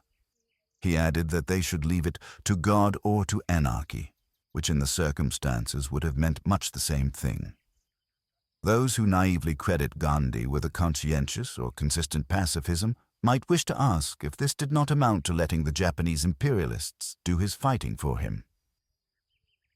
Among the many bad consequences of the Gandhi Congress decision to withdraw from negotiations was the opening it gave to Muslim League adherents to stay on in the state ministries which they controlled, and thus to enhance their bargaining positions when the moment for independence arrived shortly thereafter. Their insistence that independence take the form of mutilation and amputation, with western Punjab and eastern Bengal hacked away from the national body, became unstoppable. The hideous consequences endure to this day, with further Muslim-on-Muslim bloodbaths in Bangladesh in 1971, the rise of an aggressive Hindu nationalist party, and a confrontation in Kashmir that is still the likeliest provocation for a thermonuclear war. There was always an alternative in the form of the secular position taken by Nehru and Rajagopalachari, who would have traded a British promise of immediate post-war independence for a common alliance on the part of both India and Britain against fascism. In the event, it was in fact Nehru and not Gandhi who led his country to independence, even at the awful price of partition. For decades, a solid brotherhood between British and Indian secularists and leftists had laid out the case for, and won the argument for, the liberation of India. There was never any need for an obscurantist religious figure to impose his ego on the process and both retard and distort it. The whole case was complete without that assumption. One wishes every day that Martin Luther King had lived on and continued to lend his presence and his wisdom to American politics. For the Mahatma, who was murdered by members of a fanatical Hindu sect for not being devout enough, one wishes that he could have lived if only to see what damage he had wrought, and is relieved that he did not live to implement his ludicrous spinning wheel program. The argument that religious belief improves people, or that it helps to civilize society, is one that people tend to bring up when they have exhausted the rest of their case. Very well, they seem to say, we cease to insist on the Exodus, say, or the virgin birth, or even the resurrection, or the night flight from Mecca to Jerusalem. But where would people be without faith? Would they not abandon themselves to every kind of license and selfishness? Is it not true, as G.K. Chesterton once famously said, that if people cease to believe in God, they do not believe in nothing but in anything? The first thing to be said is that virtuous behavior by a believer is no proof at all of, indeed is not even an argument for, the truth of his belief. I might, just for the sake of argument, act more charitably if I believed that Lord Buddha was born from a slit in his mother's side.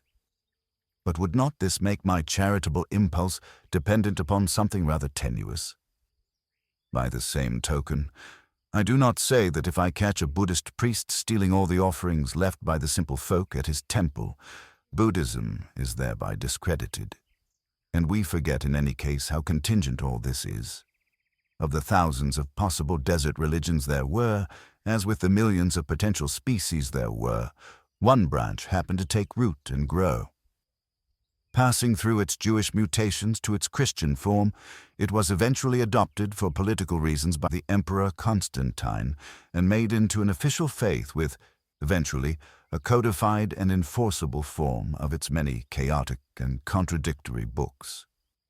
As for Islam, it became the ideology of a highly successful conquest that was adopted by successful ruling dynasties, codified and set down in its turn, and promulgated as the law of the land. One or two military victories the other way, as with Lincoln at Antietam, and we in the West would not be the hostages of village disputes that took place in Judea and Arabia before any serious records were kept. We could have become the votaries of another belief altogether, perhaps a Hindu or an Aztec or a Confucian one, in which case we should still be told that, strictly true or not, it nonetheless helped teach the children the difference between right and wrong. In other words, to believe in a God is in one way to express a willingness to believe in anything, whereas to reject the belief is by no means to profess belief in nothing. I once watched the late Professor A.J. Ayer, the distinguished author of Language, Truth and Logic and a celebrated humanist, debate with a certain Bishop Butler. The chairman was the philosopher Brian McGee. The exchange proceeded politely enough until the bishop, hearing Ayer assert that he saw no evidence at all for the existence of any God, broke in to say, "Then I cannot see why you do not lead a life of unbridled immorality." At this point, Freddie, as his friends knew him, abandoned his normal suave urbanity and exclaimed, "I must say that I think that is a perfectly monstrous insinuation."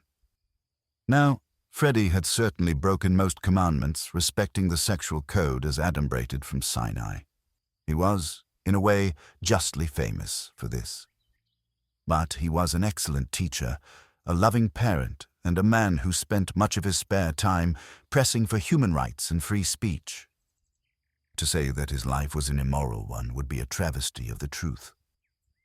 From the many writers who exemplify the same point in a different way, I shall select Evelyn Waugh, who was of the same faith as Bishop Butler, and who did his best in his fiction to argue for the operations of divine grace. In his novel Brideshead Revisited, he makes a very acute observation. The two protagonists, Sebastian Flyte and Charles Ryder, the first of whom is heir to an old Catholic nobility, are visited by Father Phipps, who believes that all young men must be passionately interested in cricket. When disabused of this notion, he looks at Charles with the expression I have seen since in the religious of innocent wonder that those who expose themselves to the dangers of the world should avail themselves so little of its varied solace. Thus, I re-scrutinize Bishop Butler's question. Was he in fact not telling Ayer, in his own naive way, that if freed from the restraints of doctrine, he himself would choose to lead a life of unbridled immorality? One naturally hopes not. But much empirical evidence exists to reinforce the suggestion. When priests go bad, they go very bad indeed, and commit crimes that would make the average sinner pale. One might prefer to attribute this to sexual repression than to the actual doctrines preached, but then one of the actual doctrines preached is sexual repression. Thus, the connection is unavoidable, and a litany of folkloric jokes have been told by all lay members of the Church ever since religion began. Waugh's own life was far more stained by offenses against chastity and sobriety than was the life of Ayer, only it seemed to bring less happiness to the former than to the latter. And in consequence, he was often asked how he reconciled his private conduct with his public beliefs. His reply has become celebrated. He asked his friends to imagine how much worse he would be if he were not a Catholic. For a believer in original sin, this might have served as a turning of the tables, but any examination of Waugh's actual life shows that its most wicked elements arose precisely from his faith. Never mind the sad excesses of drunkenness and marital infidelity. He once sent a wedding telegram to a divorced and now remarried friend telling her that her nuptial night would increase the loneliness of Calvary and add to the spittle on the face of Christ. He supported fascist movements in Spain and Croatia and Mussolini's foul invasion of Abyssinia because they enjoyed the support of the Vatican, and he wrote in 1944 that only the Third Reich now stood between Europe and barbarism. These deformities in one of my most beloved authors arose not in spite of his faith, but because of it. No doubt there were private acts of charity and contrition, but these could equally well have been performed by a person of no faith at all. To look no further than the United States, the great Colonel Robert Ingersoll, who was the nation's leading advocate of unbelief until his death in 1899, maddened his opponents because he was a person of immense generosity, a loving and constant husband and father, a gallant officer, and the possessor of what Thomas Edison with pardonable exaggeration called all the attributes of a perfect man.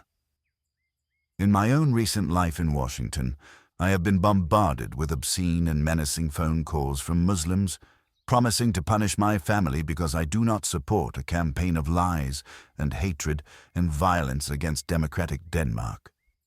But when my wife accidentally left a large amount of cash on the back seat of a taxi, the Sudanese cab driver went to a good deal of trouble and expense to work out whose property this was and to drive all the way to my home to return it untouched. When I made the vulgar mistake of offering him 10% of the money, he made it quietly but firmly plain that he expected no recompense for performing his Islamic duty. Which of these two versions of faith is the one to rely upon?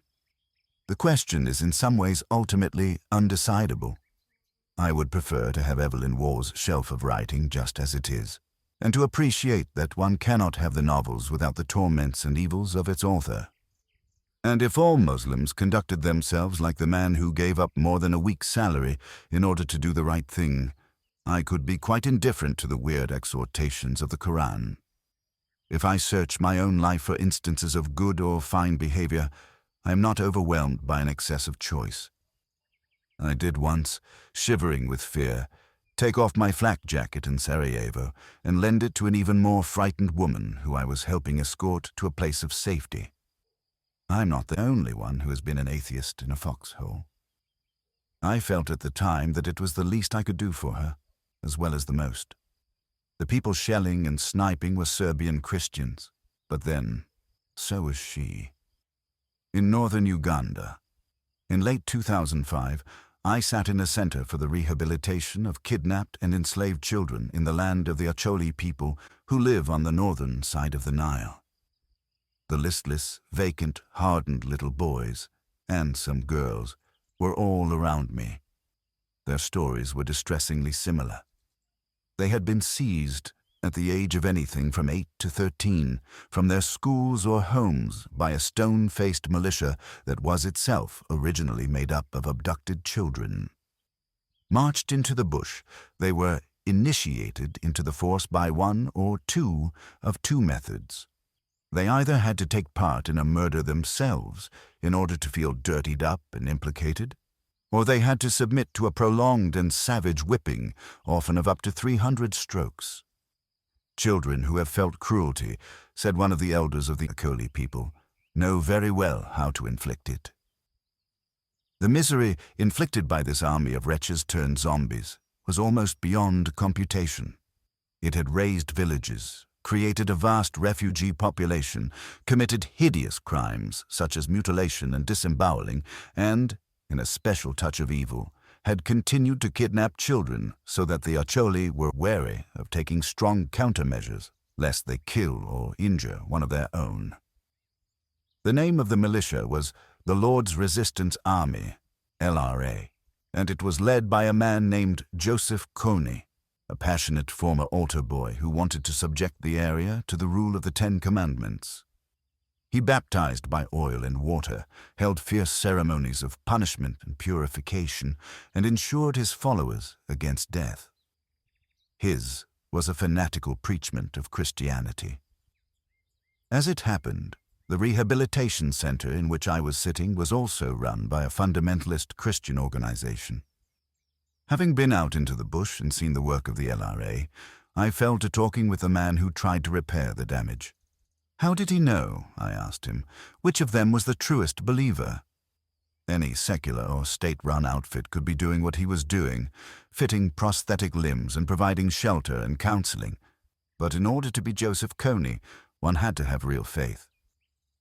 To my surprise, he did not dismiss my question.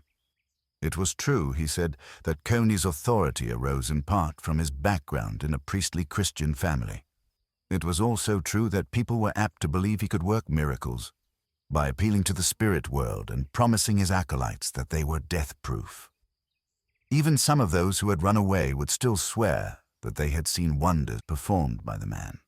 All that a missionary could do was to try and show people a different face of Christianity. I was impressed by this man's frankness.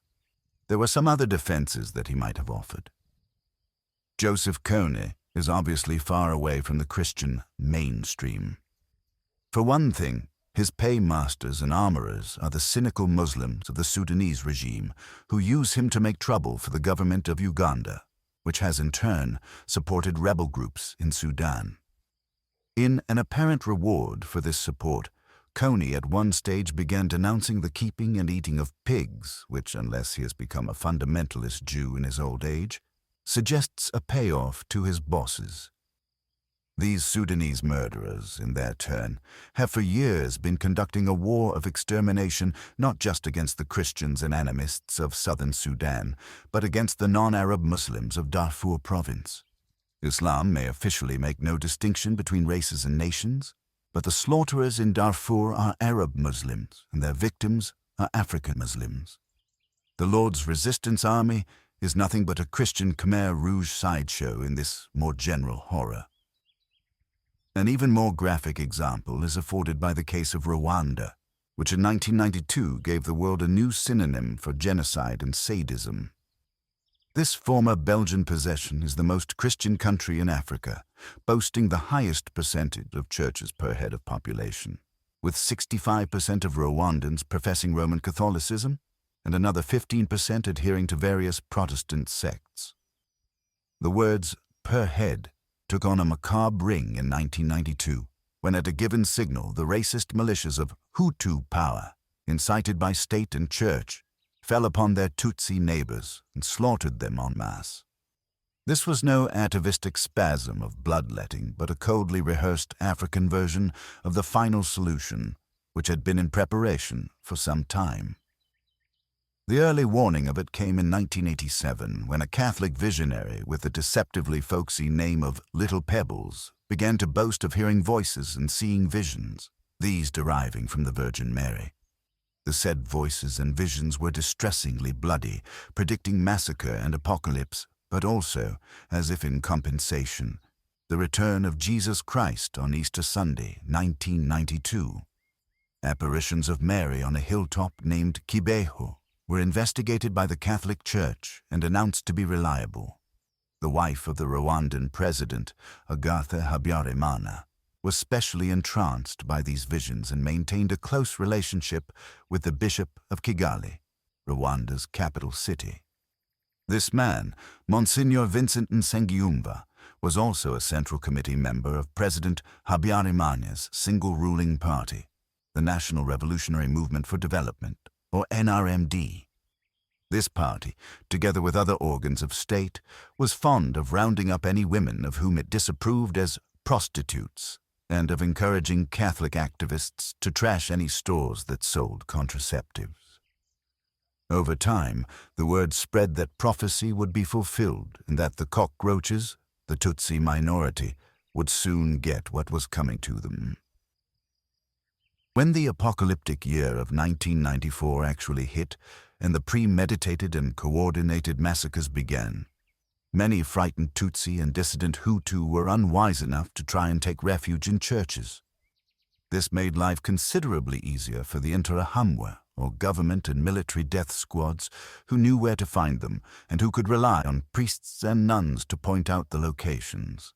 This is why so many of the mass grave sites that have been photographed are on consecrated ground, and it is also why several clergymen and nuns are in the dock at the ongoing Rwandan genocide trials.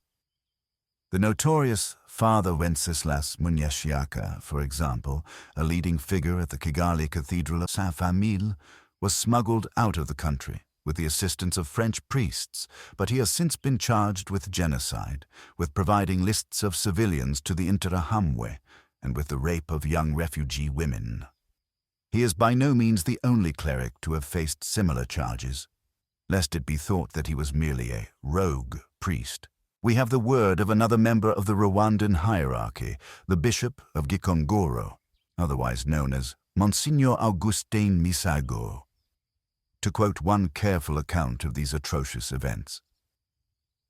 Bishop Misago was often described as a Hutu power sympathizer.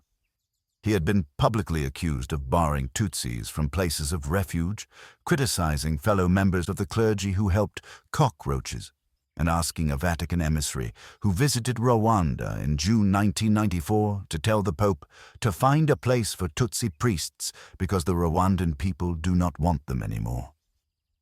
What's more, On May 4th of that year, shortly before the last Marian apparition at Kibeho, the bishop appeared there himself with a team of policemen and told a group of 90 Tutsi school children who were being held in preparation for slaughter not to worry because the police would protect them.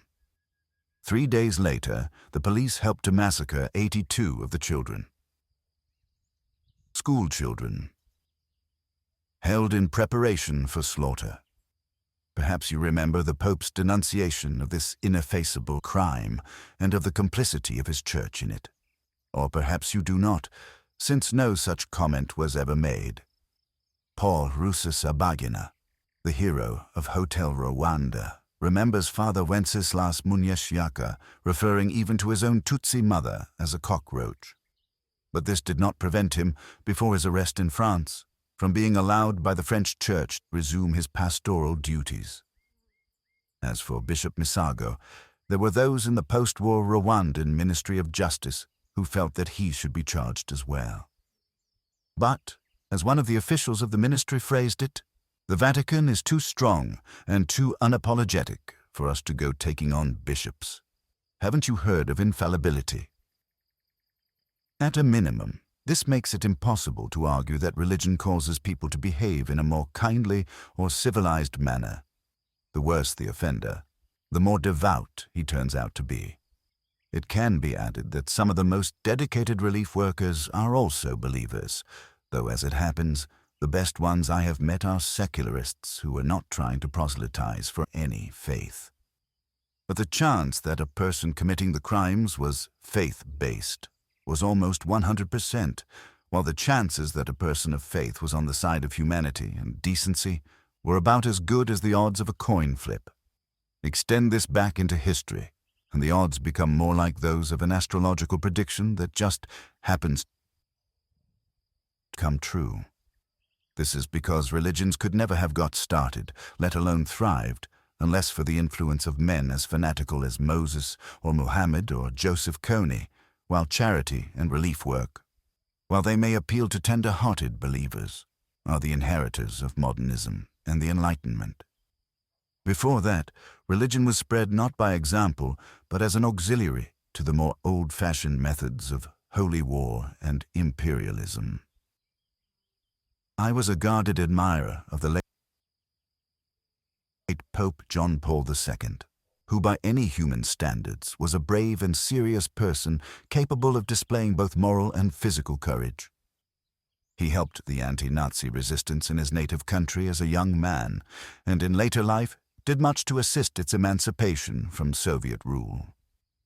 His papacy was in some ways shockingly conservative and authoritarian, but showed itself open to science and inquiry, except when the AIDS virus was under discussion, and even in its dogma about abortion made some concessions to a life ethic, which, for example, began to teach that capital punishment was almost always wrong. On his death, Pope John Paul was praised, among other things, for the number of apologies he had made. These did not include, as they should have done, an atonement for the 1 million or so put to the sword in Rwanda. However, they did include an apology to the Jews for the centuries of Christian anti-Semitism, an apology to the Muslim world for the Crusades, an apology to Eastern Orthodox Christians for the many persecutions that Rome had inflicted upon them too, and some general contrition about the Inquisition as well. This seemed to say that the Church had mainly been wrong and often criminal in the past, but was now purged of its sin by confession and quite ready to be infallible all over again. Chapter 14. There is no Easterner solution. The crisis of organized religion in the West and the numberless ways in which religious morality has actually managed to fall well below the human average has always led some anxious seekers to pursue a softer solution east of Suez. Indeed, I once joined these potential adepts and acolytes, donning orange garb and attending the ashram of a celebrated guru in Pune, or Pune, in the lovely hills above Bombay. I adopted this sannyas mode in order to help make a documentary film for the BBC, so you may well question my objectivity if you wish, But the BBC at that time did have a standard of fairness, and my mandate was to absorb as much as I could. One of these days, having in the course of my life been an Anglican, educated at a Methodist school, converted by marriage to Greek orthodoxy, recognized as an incarnation by the followers of Sai Baba, and remarried by a rabbi, I shall be able to try and update William James's The Varieties of Religious Experience. The guru in question was named Bhagwan Sri Rajneesh. Bhagwan simply means God or godly, and Sri means holy. He was a man with huge soulful eyes and a bewitching smile, and a natural, if somewhat dirty, sense of humor. His sibilant voice, usually deployed through a low-volume microphone at early morning darshan, possessed a faintly hypnotic quality. This was of some use in alleviating the equally hypnotic platitudinousness of his discourses. Perhaps you have read Anthony Powell's tremendous 12-volume novel sequence, A Dance to the Music of Time.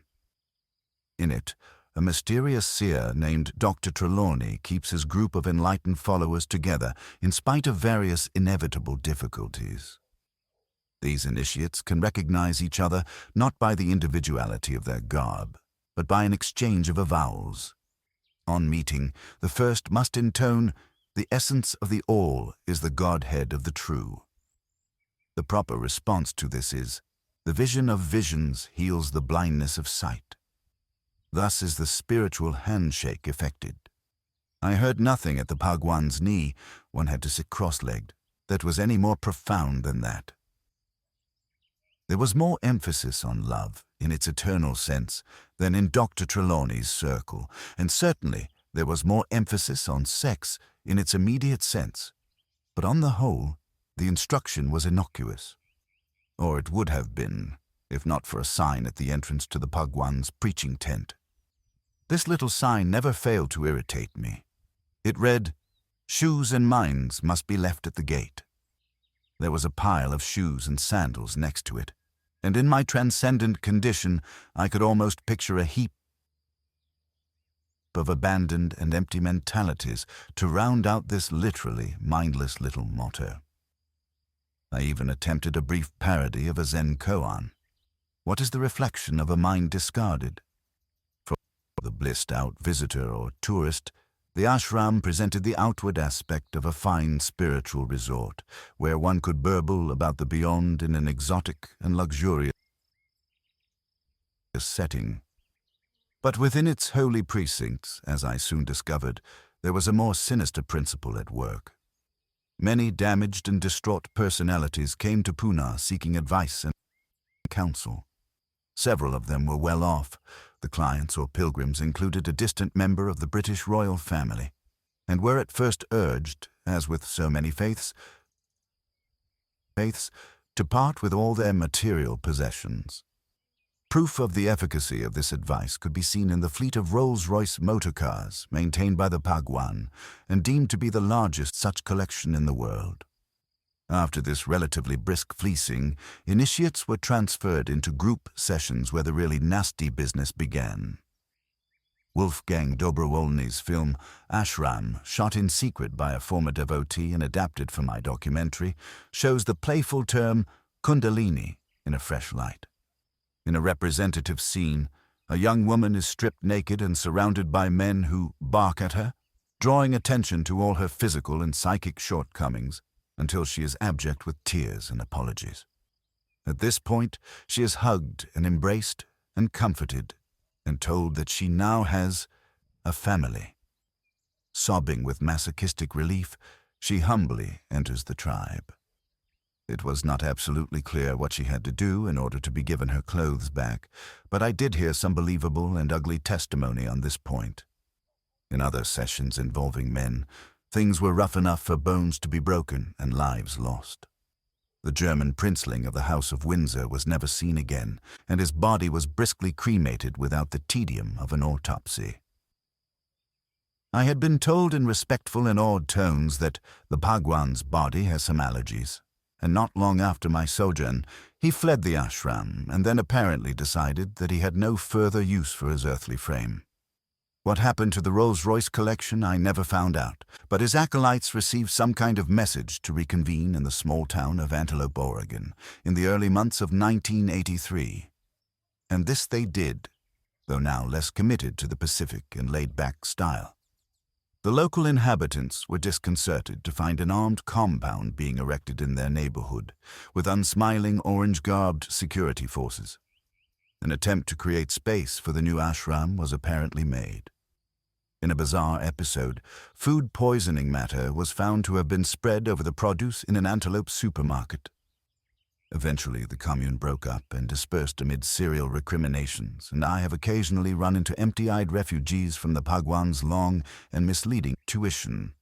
He himself has been reincarnated as Osho, in whose honor a glossy but stupid magazine was being produced until a few years ago. Possibly a remnant of his following still survives. I would say that the people of Antelope, Oregon, missed being as famous as Jonestown by a fairly narrow margin. El sueño de la razón produce monstruos. The sleep of reason, it has been well said, brings forth monsters. The immortal Francisco Goya gave us an etching with this title in his series Los Caprichos, where a man in defenseless slumber is hag-ridden by bats, owls, and other haunters of the darkness. But an extraordinary number of people appear to believe that the mind, and the reasoning faculty, the only thing that divides us from our animal relatives, is something to be distrusted and even, as far as possible, dulled. The search for nirvana and the dissolution of the intellect goes on, and whenever it is tried, it produces a Kool-Aid effect in the real world. Make me one with everything. So goes the Buddhist's humble request to the hot dog vendor. But when the Buddhist hands over a $20 bill to the vendor in return for his slathered bun, he waits a long time for his change. Finally asking for it, he is informed that change comes only from within. All such rhetoric is almost too easy to parody, as is that of missionary Christianity. In the old Anglican cathedral in Calcutta, I once paid a visit to the statue of Bishop Reginald Heber, who filled the hymn books of the Church of England with verses like these. What though the tropic breezes blow soft o'er Ceylon's isle, where every prospect pleases, and only man is vile? What though with loving kindness the gifts of God are strown, the heathen in his blindness bows down to wood and stone?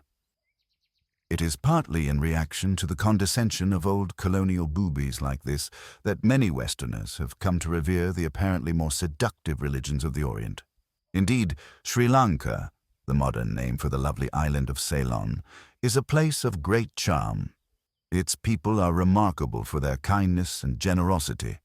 How dare Bishop Heber have depicted them as vile? However, Sri Lanka is a country now almost utterly ruined and disfigured by violence and repression, and the contending forces are mainly Buddhist and Hindu. The problem begins with the very name of the state. Lanka is the old Sinhalese language name for the island, and the prefix Sri simply means holy in the Buddhist sense of the word. This post-colonial renaming meant that the Tamils, who are chiefly Hindu, felt excluded at once. They prefer to call their homeland Elam. It did not take long for this ethnic tribalism, reinforced by religion, to wreck the society. Though I personally think that the Tamil population had a reasonable grievance against the central government, it is not possible to forgive their guerrilla leadership for pioneering, long before Hezbollah and Al-Qaeda, the disgusting tactic of suicide murder. This barbarous technique, which was also used by them to assassinate an elected president of India, does not excuse the Buddhist-led pogroms against Tamils or the murder by a Buddhist priest of the first elected president of independent Sri Lanka. Conceivably, some readers of these pages will be shocked to learn of the existence of Hindu and Buddhist murderers and sadists. Perhaps they dimly imagine that contemplative Easterners, devoted to vegetarian diets and meditative routines, are immune to such temptations. It can even be argued that Buddhism is not, in our sense of the word, a religion at all. Nonetheless, The perfect one is alleged to have left one of his teeth behind in Sri Lanka, and I once attended a ceremony which involved a rare public showing by priests of this golden-cased object.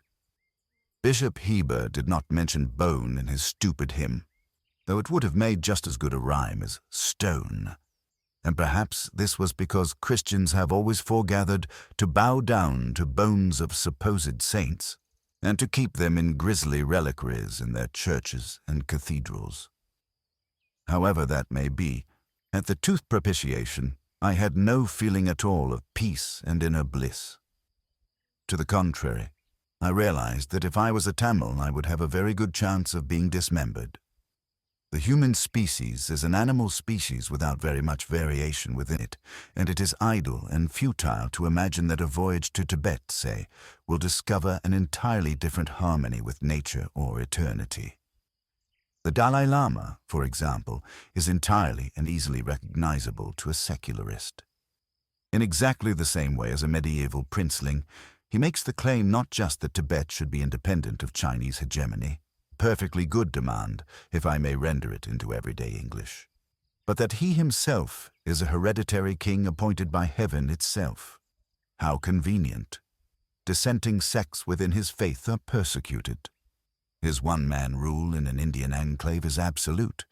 He makes absurd pronouncements about sex and diet, and, when on his trips to Hollywood fundraisers, anoints major donors like Steven Seagal and Richard Gere as holy. Indeed, even Mr. Gere was moved to whine a bit when Mr. Seagal was invested as a tulku, or person of high enlightenment. It must be annoying to be outbid at such a spiritual auction. I will admit that the current Dalai, or Supreme Lama, is a man of some charm and presence, as I will admit that the present Queen of England is a person of more integrity than most of her predecessors. But this does not invalidate the critique of hereditary monarchy, and the first foreign visitors to Tibet were downright appalled at the feudal domination and hideous punishments that kept the population in permanent serfdom to a parasitic monastic elite. How might one easily prove that Eastern faith was identical with the unverifiable assumptions of Western religion? Here is a decided statement by Gudo, a very celebrated Japanese Buddhist of the first part of the 20th century. As a propagator of Buddhism, I teach that all sentient beings have the Buddha nature, and that within the Dharma there is equality with neither superior nor inferior. Furthermore, I teach that all sentient beings are my children. Having taken these golden words as the basis of my faith, I discovered that they are in complete agreement with the principles of socialism. It was thus that I became a believer in socialism. There you have it again, a baseless assumption that some undefined external force has a mind of its own, and the faint but menacing suggestion that anyone who disagrees is in some fashion opposed to the holy or paternal will. I excerpt this passage from Brian Victoria's exemplary book, Zen at War, which describes the way the majority of Japanese Buddhists decided that Gudo was right in general, but wrong in particular. People were indeed to be considered children, as they are by all faiths, but it was actually fascism and not socialism that the Buddha and the Dharma required of them. Mr. Victoria is a Buddhist adept and claims, I leave this to him, to be a priest as well. He certainly takes his faith seriously and knows a great deal about Japan and the Japanese. His study of the question shows that Japanese Buddhism became a loyal servant, even an advocate, of imperialism and mass murder, and that it did so not so much because it was Japanese, but because it was Buddhist. In 1938, leading members of the Nichiren sect founded a group devoted to Imperial Way Buddhism. It declared as follows: Imperial Way Buddhism utilizes the exquisite truth of the Lotus Sutra to reveal the majestic essence of the national polity. Exalting the true spirit of Mahayana Buddhism is a teaching which reverently supports the emperor's work. This is what the great founder of our sect, Saint Nichiren, meant when he referred to the divine unity of Sovereign and Buddha. For this reason, the principal image of adoration in Imperial Way Buddhism is not Buddha Shakyamuni, who appeared in India, but His Majesty, the Emperor, whose lineage extends over 10,000 generations. Effusions like this are, however wicked they may be, almost beyond criticism. They consist, like most professions of faith, in merely assuming what has to be proved. Thus, a bold assertion is then followed with the words, "for this reason," as if all the logical work had been done by making the assertion. All of the statements of the Dalai Lama, who happens not to advocate imperialist slaughter, but who did loudly welcome the Indian government's nuclear tests, are also of this non sequitur type. Scientists tend to have an expression for hypotheses that are utterly useless, even for learning from mistakes. They refer to them as being not even wrong. Most so-called spiritual discourse is of this type. You will notice further that in the view of this school of Buddhism, there are other schools of Buddhism, every bit as contemplative, that are in error. This is just what an anthropologist of religion would expect to find of something that was, having been manufactured, doomed to be schismatic. But on what basis could a devotee of Buddha Shakyamuni argue that his Japanese co-thinkers were in error themselves? Certainly not by using reasoning or evidence, which are quite alien to those who talk of the exquisite truth of the Lotus Sutra. Things went from bad to worse once Japanese generals had mobilized their Zen-obedient zombies into complete obedience. The mainland of China became a killing field, and all the major sects of Japanese Buddhism united to issue the following proclamation. Revering the imperial policy of preserving the Orient, the subjects of Imperial Japan bear the humanitarian destiny of 1 billion people of color. We believe it is time to effect a major change in the course of human history, which has been centered on Caucasians.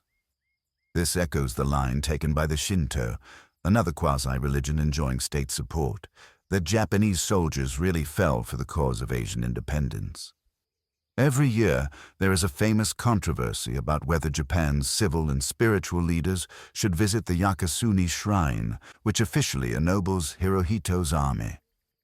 Every year, millions of Chinese and Koreans and Burmese protest that Japan was not the enemy of imperialism in the Orient, but a newer and more vicious form of it, and that the Yakasuni Shrine is a place of horror.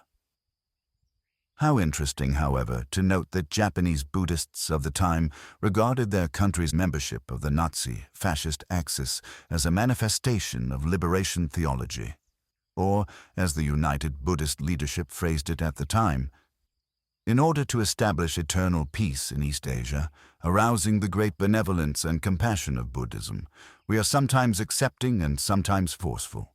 We now have no choice but to exercise the benevolent forcefulness of killing one in order that many may live. Isatsu Tasho.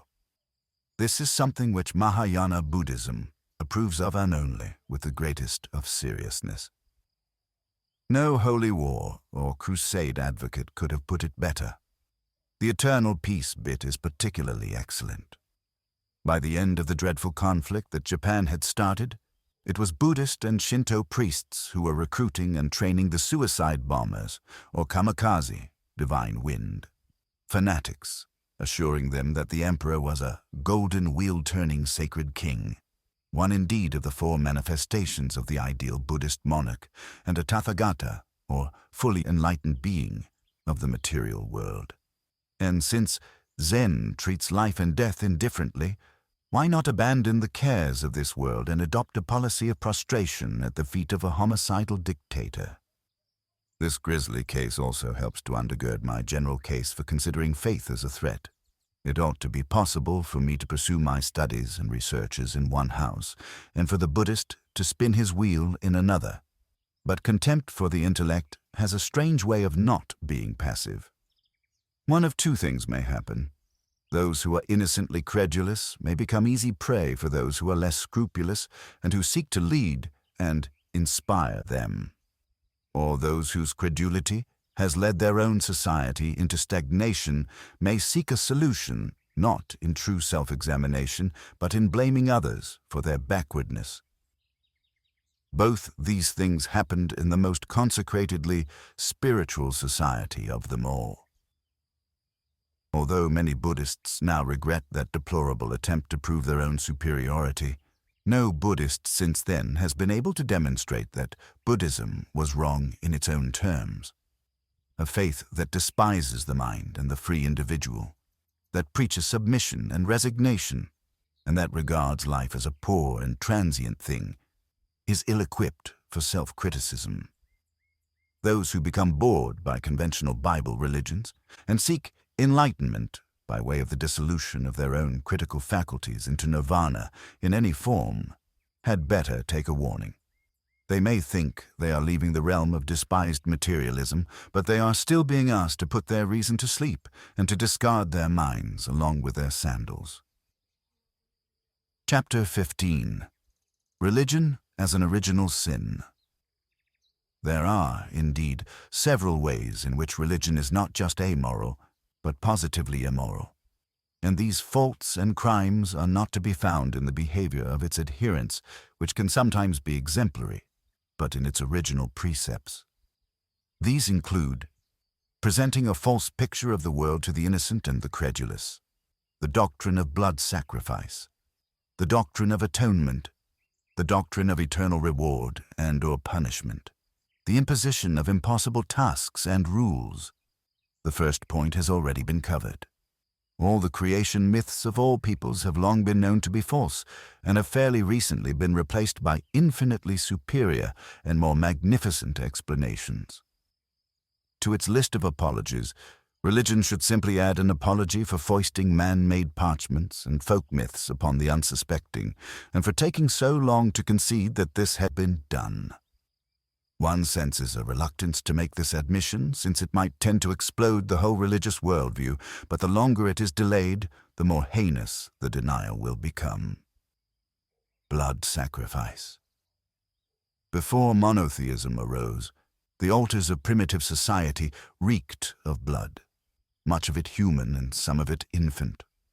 The thirst for this, at least in animal form, is still with us. Pious Jews are at this moment trying to breed the spotlessly pure red heifer mentioned in the Book of Numbers, chapter 19, which, if slaughtered again according to the exact and meticulous ritual, will bring about the return of animal sacrifices in the Third Temple and hasten the end of time and the coming of the Messiah. This may appear merely absurd, but a team of like-minded Christian maniac farmers are attempting, as I write, to help their co-fundamentalists by employing special breeding techniques, borrowed or stolen from modern science, to produce a perfect Red Angus beast in Nebraska. Meanwhile, in Israel, the Jewish biblical fanatics are also trying to raise a human child in a pure bubble, free from contamination, who will, at the attainment of the right age, be privileged to cut that heifer's throat. Ideally, this should be done on the Temple Mount, awkwardly the site of the Muslim holy places, but nonetheless, the very spot where Abraham is alleged to have drawn the knife over the live body of his own child.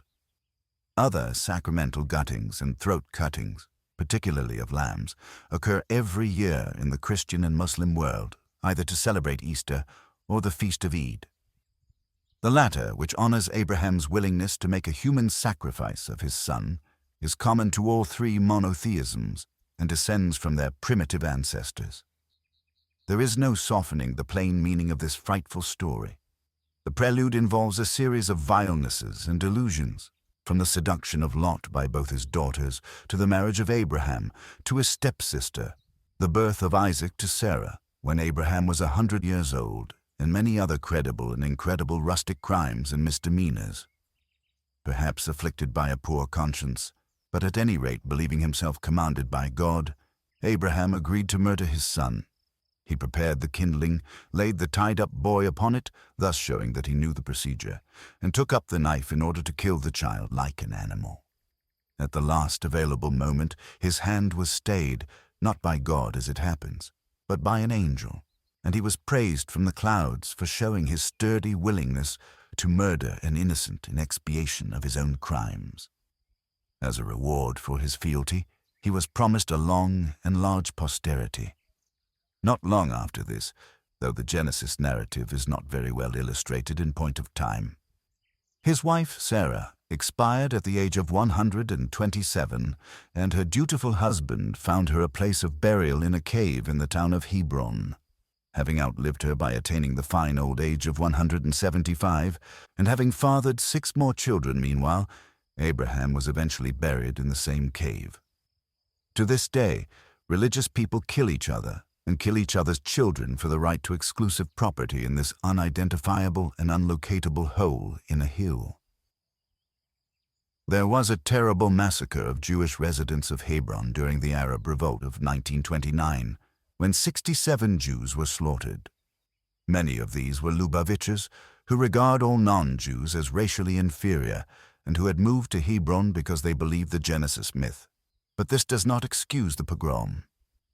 Remaining outside the border of Israel until 1967, the town was captured that year with much fanfare by Israeli forces and became part of the occupied West Bank. Jewish settlers began to return under the leadership of a particularly violent and obnoxious rabbi named Moshe Levinger, and to build an armed settlement named Kiryat Arba above the town, as well as some smaller settlements within it. The Muslims among the mainly Arab inhabitants continued to claim that the praiseworthy Abraham indeed had been willing to murder his son, but only for their religion and not for the Jews. This is what submission means. When I visited the place, I found that the supposed Cave of the Patriarchs, or Cave of Machpelah, had separate entrances and separate places of worship for the 2 warring claimants to the right to celebrate this atrocity in their own names. A short while before I arrived, another atrocity had occurred. An Israeli zealot named Dr. Baruch Goldstein had come to the cave and, unslinging the automatic weapon that he was allowed to carry, discharged it into the Muslim congregation. He killed 27 worshippers and injured countless others before being overwhelmed and beaten to death. It turned out that many people already knew that Dr. Goldstein was dangerous.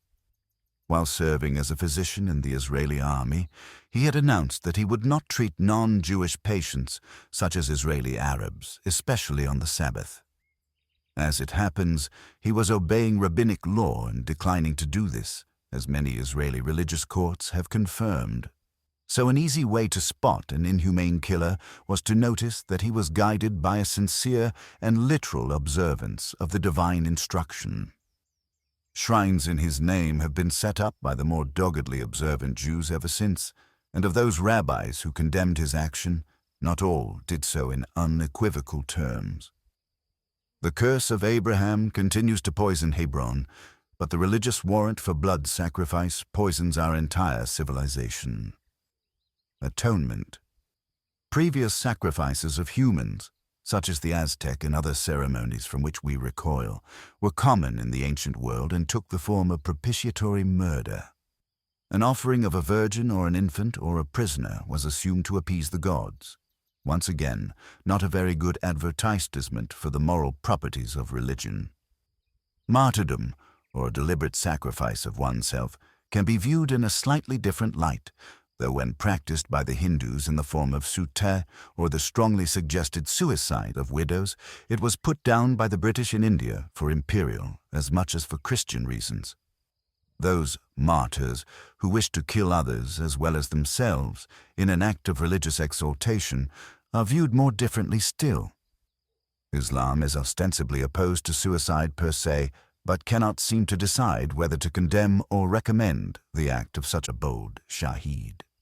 However, the idea of a vicarious atonement, of the sort that so much troubled even C.S. Lewis, is a further refinement of the ancient superstition. Once again, we have a father demonstrating love by subjecting a son to death by torture, but this time the father is not trying to impress God. He is God, and he is trying to impress humans. Ask yourself the question, how moral is the following? I am told of a human sacrifice that took place 2,000 years ago, without my wishing it, and in circumstances so ghastly that, had I been present and in possession of any influence, I would have been duty-bound to try and stop it. In consequence of this murder, my own manifold sins are forgiven me, and I may hope to enjoy everlasting life. Let us just for now overlook all the contradictions between the tellers of the original story and assume that it is basically true. What are the further implications? They are not as reassuring as they look at first sight. For a start, and in order to gain the benefit of this wondrous offer, I have to accept that I am responsible for the flogging and mocking and crucifixion, in which I had no say and no part, and agree that every time I decline this responsibility, or that I sin in word or deed, I am intensifying the agony of it. Furthermore, I am required to believe that the agony was necessary in order to compensate for an earlier crime in which I also had no part, the sin of Adam. It is useless to object that Adam seems to have been created with insatiable discontent and curiosity, and then forbidden to slake it. All this was settled long before even Jesus himself was born. Thus my own guilt in the matter is deemed original and inescapable. However, I am still granted free will with which to reject the offer of vicarious redemption. Should I exercise this choice, however, I face an eternity of torture much more awful than anything endured at Calvary, or anything threatened to those who first heard the 10 Commandments. The tale is made no easier to follow by the necessary realization that Jesus both wished and needed to die, and came to Jerusalem at Passover in order to do so, and that all who took part in his murder were unknowingly doing God's will and fulfilling ancient prophecies. Absent the Gnostic version, this makes it hopelessly odd that Judas, who allegedly performed the strangely redundant act of identifying a very well-known preacher to those who had been hunting for him, should suffer such opprobrium. Without him, there could have been no Good Friday, as the Christians naively call it, even when they are not in a vengeful mood. There is a charge, found in only one of the 4 Gospels, that the Jews who condemned Jesus asked for his blood to be on their heads for future generations. This is not a problem that concerns only the Jews or those Catholics who are worried by the history of Christian anti-Semitism. Suppose that the Jewish Sanhedrin had in fact made such a call, as Maimonides thought they had and should have. How could that call possibly be binding upon successor generations? Remember that the Vatican did not assert that it was some Jews who had killed Christ. It asserted that it was the Jews who had ordered his death, and that the Jewish people as a whole were the bearers of a collective responsibility. It seems bizarre that the Church could not bring itself to drop the charge of generalized Jewish deicide until very recently. But the key to its reluctance is easy to find. If you once admit that the descendants of Jews are not implicated, it becomes very hard to argue that anyone else not there present was implicated either. One rent in the fabric, as usual, threatens to tear the whole thing apart, or to make it into something simply man-made and woven, like the discredited Shroud of Turin.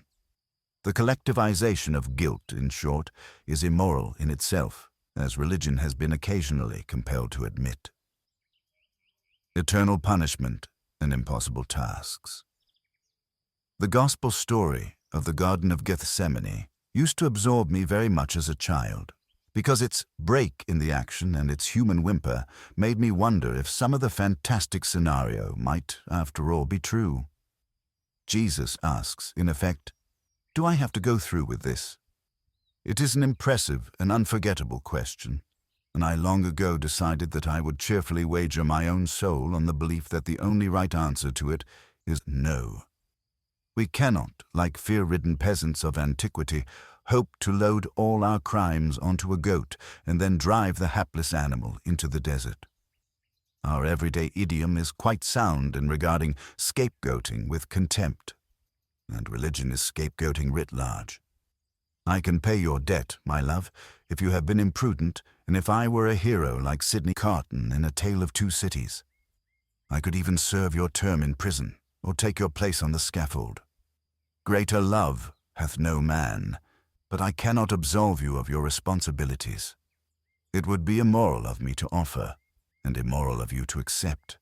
And if the same offer is made from another time and another world, through the mediation of middlemen and accompanied by inducements, it loses all its grandeur and becomes debased into wish-thinking, or, worse, a combination of blackmailing with bribery. The ultimate degeneration of all this into a mere bargain was made unpleasantly obvious by Blaise Pascal, whose theology is not far short of sordid.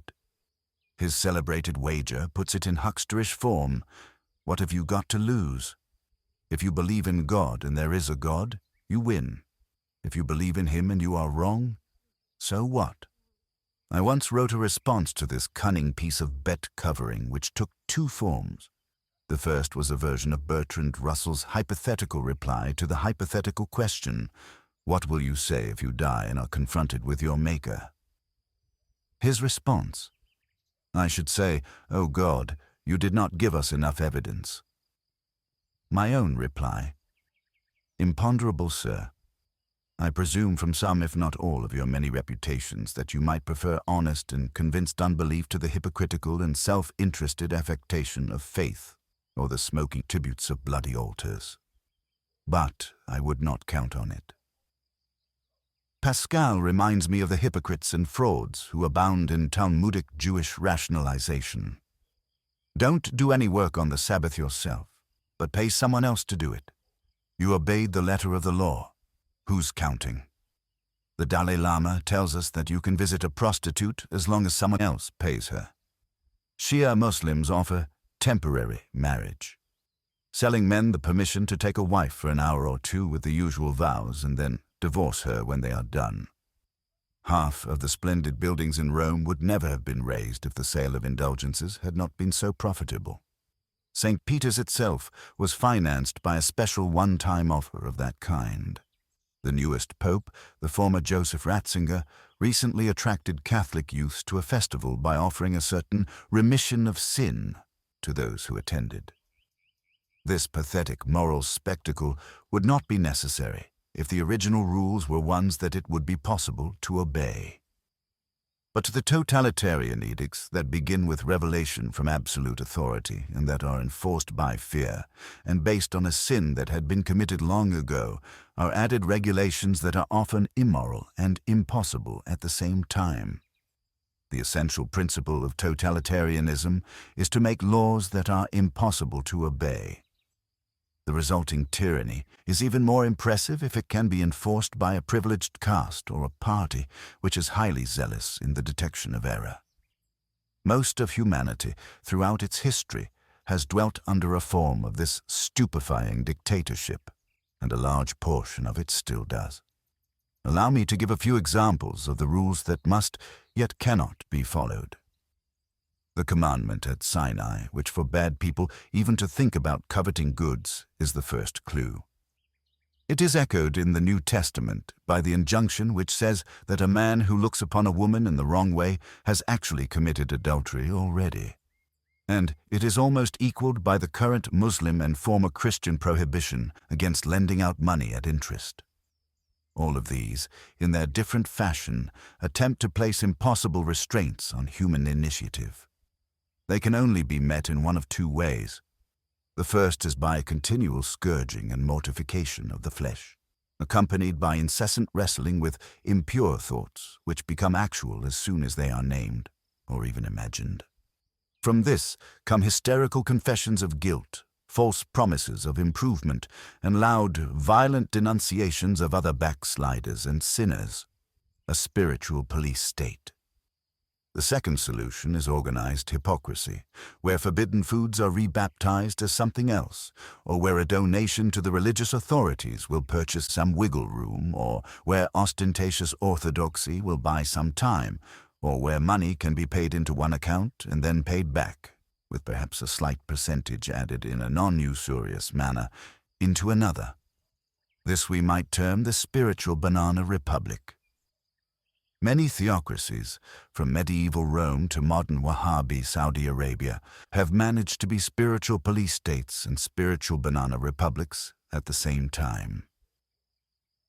This objection applies even to some of the noblest and some of the basest rules.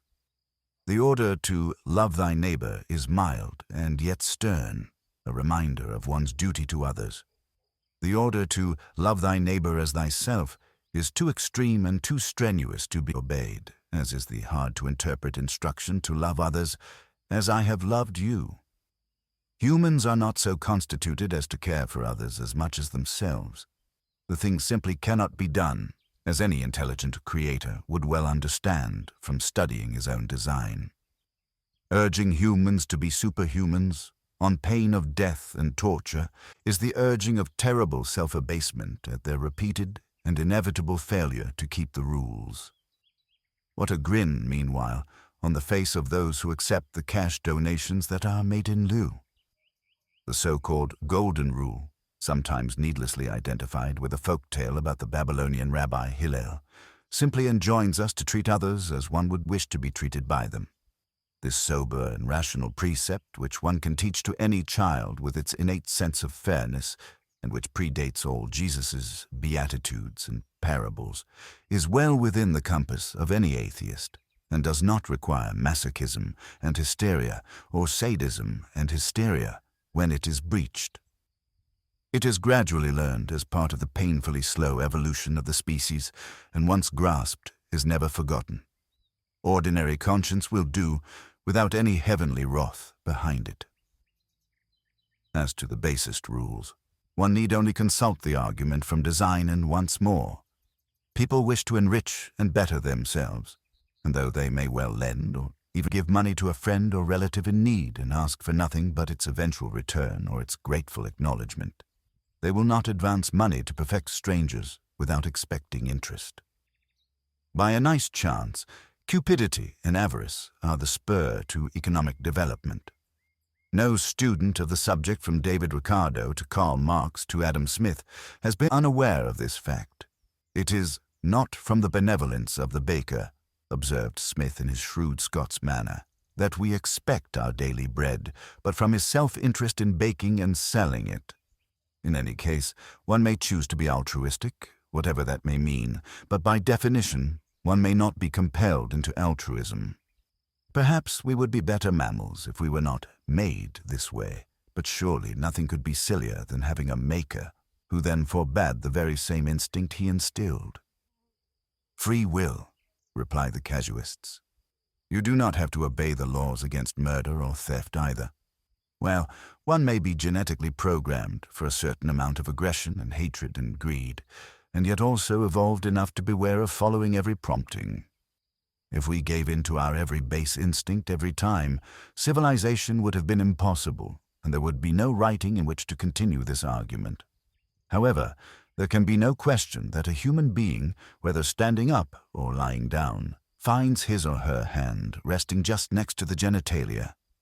Useful, no doubt, in warding off primeval aggressors once our ancestors decided to take the risk of going erect and exposing the viscera.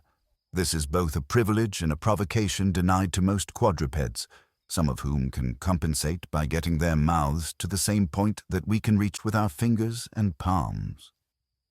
Now, who devised the rule that this easy apposition between the manual and the genital be forbidden, even as a thought?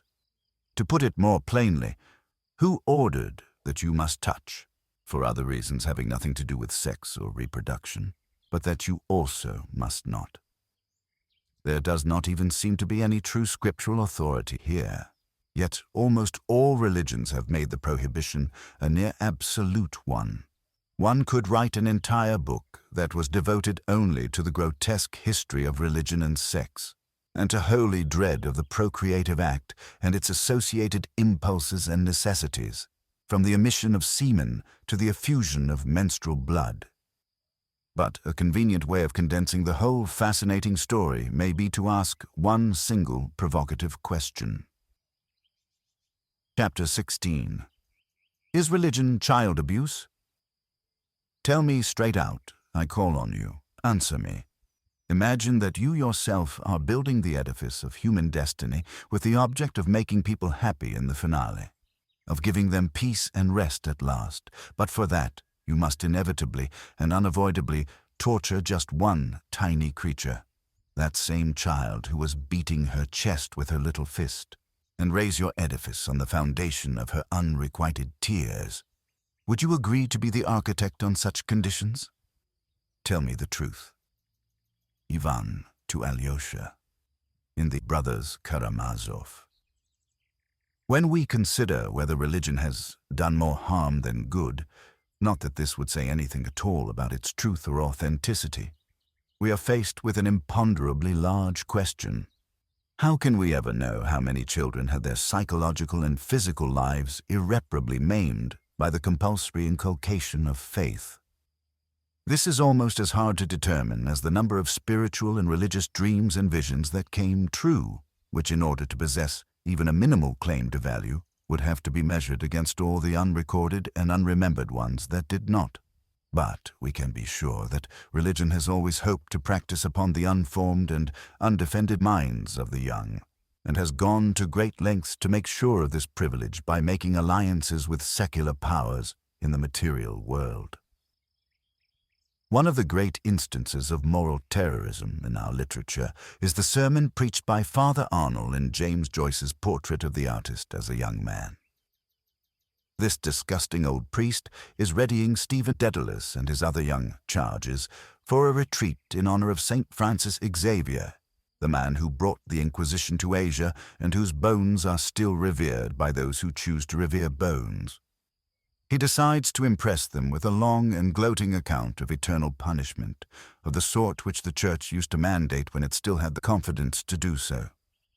It is impossible to quote the entire rant, but two particularly vivid elements concerning the nature of torture and the nature of time are of interest. It is easy to see that the priest's words are designed precisely to frighten children. In the first place, the images are themselves childlike. In the torture section, the very devil himself makes a mountain shrivel like wax. Every frightening malady is summoned, and the childlike worry that this pain might go on forever is deftly played upon. When it comes to the picture of a unit of time, we see a child on the beach playing with grains of sand, and then the infantile magnification of units. Daddy, what if there were a million squillion kittens? Would they fill up the whole world, and then adding further multiplicities, the evocation of nature's leaves, and the easily conjured fur and feathers and scales of the family pet? For centuries, grown men have been paid to frighten children in this way, and to torture and beat and violate them as well, as they also did in Joyce's memory, and the memory of countless others. The other man-made stupidities and cruelties of the religious are easy to detect as well. The idea of torture is as old as the nastiness of mankind, which is the only species with the imagination to guess what it might feel like when imposed upon another. We cannot blame religion for this impulse, but we can condemn it for institutionalizing and refining the practice. The museums of medieval Europe, from Holland to Tuscany, are crammed with instruments and devices upon which holy men labored devoutly, in order to see how long they could keep someone alive while being roasted. It is not needful to go into further details, but there were also religious books of instruction in this art, and guides for the detection of heresy by pain. Those who were not lucky enough to be allowed to take part in the auto da fe, or act of faith, as a torture session was known, were permitted free rein to fantasize as many lurid nightmares as they could, and to inflict them verbally in order to keep the ignorant in a state of permanent fear. In an era where there was little enough by way of public entertainment, a good public burning or disembowelment or breaking on the wheel was often as much recreation as the saintly dared to allow.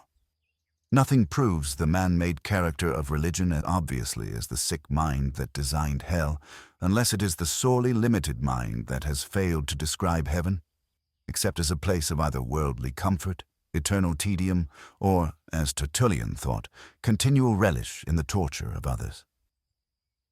Pre-Christian hells were highly unpleasant too, and called upon the same sadistic ingenuity for their invention. However, some of the early ones we know of, most notably the Hindu, were limited in time. A sinner, for example, might be sentenced to a given number of years in hell, where every day counted as 6,400 human years. If he slew a priest, the sentence thus adjusted would be 149,504,000,000 years. At this point, he was allowed nirvana, which seems to mean annihilation. It was left to Christians to find a hell from which there was no possible appeal. And the idea is easily plagiarized.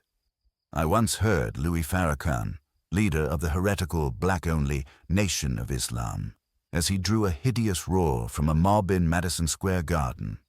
Hurling spittle at the Jews, he yelled, "And don't you forget, when it's God who puts you in the ovens, it's forever." The obsession with children and with rigid control over their upbringing has been part of every system of absolute authority. It may have been a Jesuit who was first actually quoted as saying, "Give me the child until he is 10, and I will give you the man." But the idea is very much older than the school of Ignatius Loyola. Indoctrination of the young often has the reverse effect, as we also know from the fate of many secular ideologies. But it seems that the religious will run this risk in order to imprint the average boy or girl with enough propaganda. What else can they hope to do? If religious instruction were not allowed until the child had attained the age of reason, we would be living in a quite different world. Faithful parents are divided over this, since they naturally hope to share the wonders and delights of Christmas and other fiestas with their offspring, and can also make good use of God as well as of lesser figures like Santa Claus to help tame the unruly. But mark what happens if the child should stray to another faith, let alone another cult, even in early adolescence. The parents will tend to proclaim that this is taking advantage of the innocent. All monotheisms have, or used to have, a very strong prohibition against apostasy for just this reason. In her memories of a Catholic girlhood, Mary McCarthy remembers her shock at learning from a Jesuit preacher that her Protestant grandfather, her guardian and friend, was doomed to eternal punishment because he had been baptized in the wrong way. A precociously intelligent child, she would not let the matter drop until she had made the Mother Superior consult some higher authorities and discover a loophole in the writings of Bishop Athanasius, who held that heretics were only damned if they rejected the true church, with full awareness of what they were doing.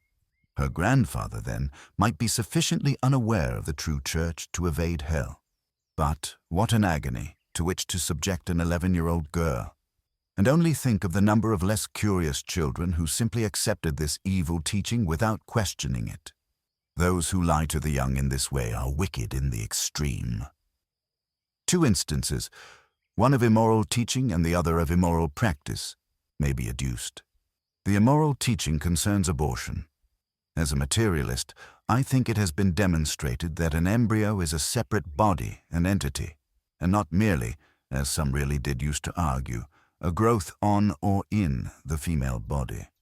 There used to be feminists who would say that it was more like an appendix, or even, this was seriously maintained, a tumor. That nonsense seems to have stopped. Of the considerations that have stopped it, one is the fascinating and moving view provided by the sonogram, and another is the survival of premature babies of feather-like weight who have achieved viability outside the womb. This is yet another way in which science can make common cause with humanism. Just as no human being of average moral capacity could be indifferent to the sight of a woman being kicked in the stomach, so nobody could fail to be far more outraged if the woman in question were pregnant. Embryology confirms morality. The words unborn child, even when used in a politicized manner, describe a material reality. However, this only opens the argument rather than closes it. There may be many circumstances in which it is not desirable to carry a fetus to full term. Either nature or God appears to appreciate this, since a very large number of pregnancies are aborted, so to speak, because of malformations, and are politely known as miscarriages. Sad though this is, it is probably less miserable an outcome than the vast number of deformed or idiot children who would otherwise have been born, or stillborn, or whose brief lives would have been a torment to themselves and others. As with evolution in general, therefore, in utero we see a microcosm of nature and evolution itself, In the first place, we begin as tiny forms that are amphibian, before gradually developing lungs and brains, and growing and shedding that now useless coat of fur, and then struggling out and breathing fresh air after a somewhat difficult transition. Likewise, the system is fairly pitiless in eliminating those who never had a very good chance of surviving in the first place. Our ancestors on the savannah were not going to survive in their turn if they had a clutch of sickly and lolling infants to protect against predators. Here, the analogy of evolution might not be to Adam Smith's invisible hand, a term that I have always distrusted, so much as to Joseph Schumpeter's model of creative destruction, whereby we accustom ourselves to a certain amount of natural failure, taking into account the pitilessness of nature and extending back to the remote prototypes of our species. Thus, not all conceptions are, or ever were, going to lead to births. And ever since the mere struggle for existence began to abate, it has been an ambition of the human intelligence to gain control over the rate of reproduction. Families who are at the mercy of mere nature, with its inevitable demand for profusion, will be tied to a cycle that is not much better than animal. The best way of achieving a measure of control is by prophylaxis, which has been restlessly sought since records were kept, and which has in our own time become relatively foolproof and painless. The second best fallback solution, which may sometimes be desirable for other reasons, is termination of pregnancy, an expedient which is regretted by many even when it has been undertaken in dire need. All thinking people recognize a painful conflict of rights and interests in this question and strive to achieve a balance.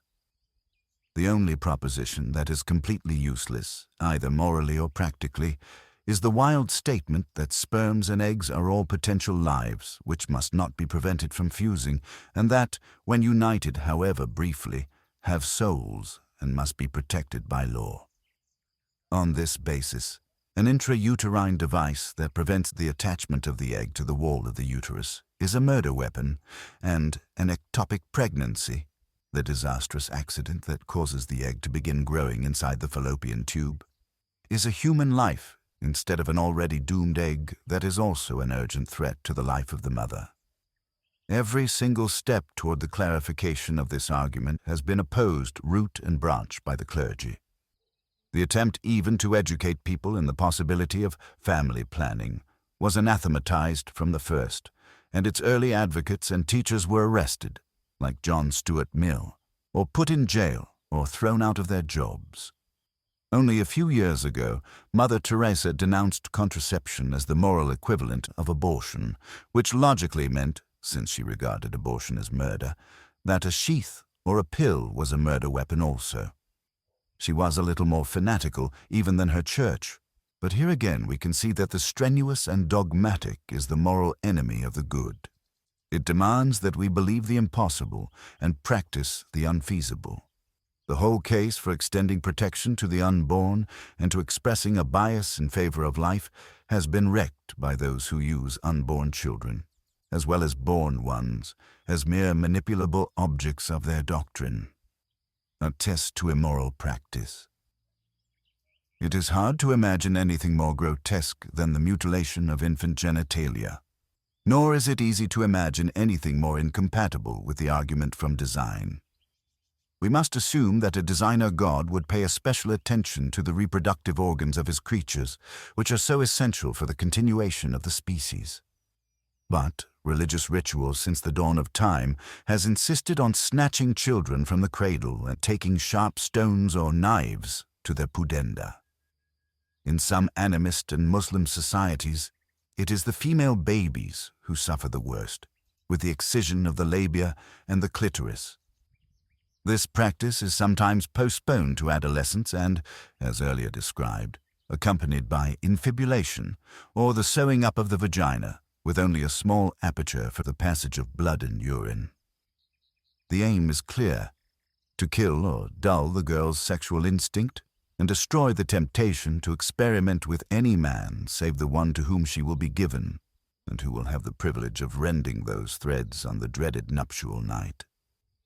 Meanwhile, she will be taught that her monthly visitation of blood is a curse, All religions have expressed a horror of it, and many still prohibit menstruating women from attending service, and that she is an unclean vessel.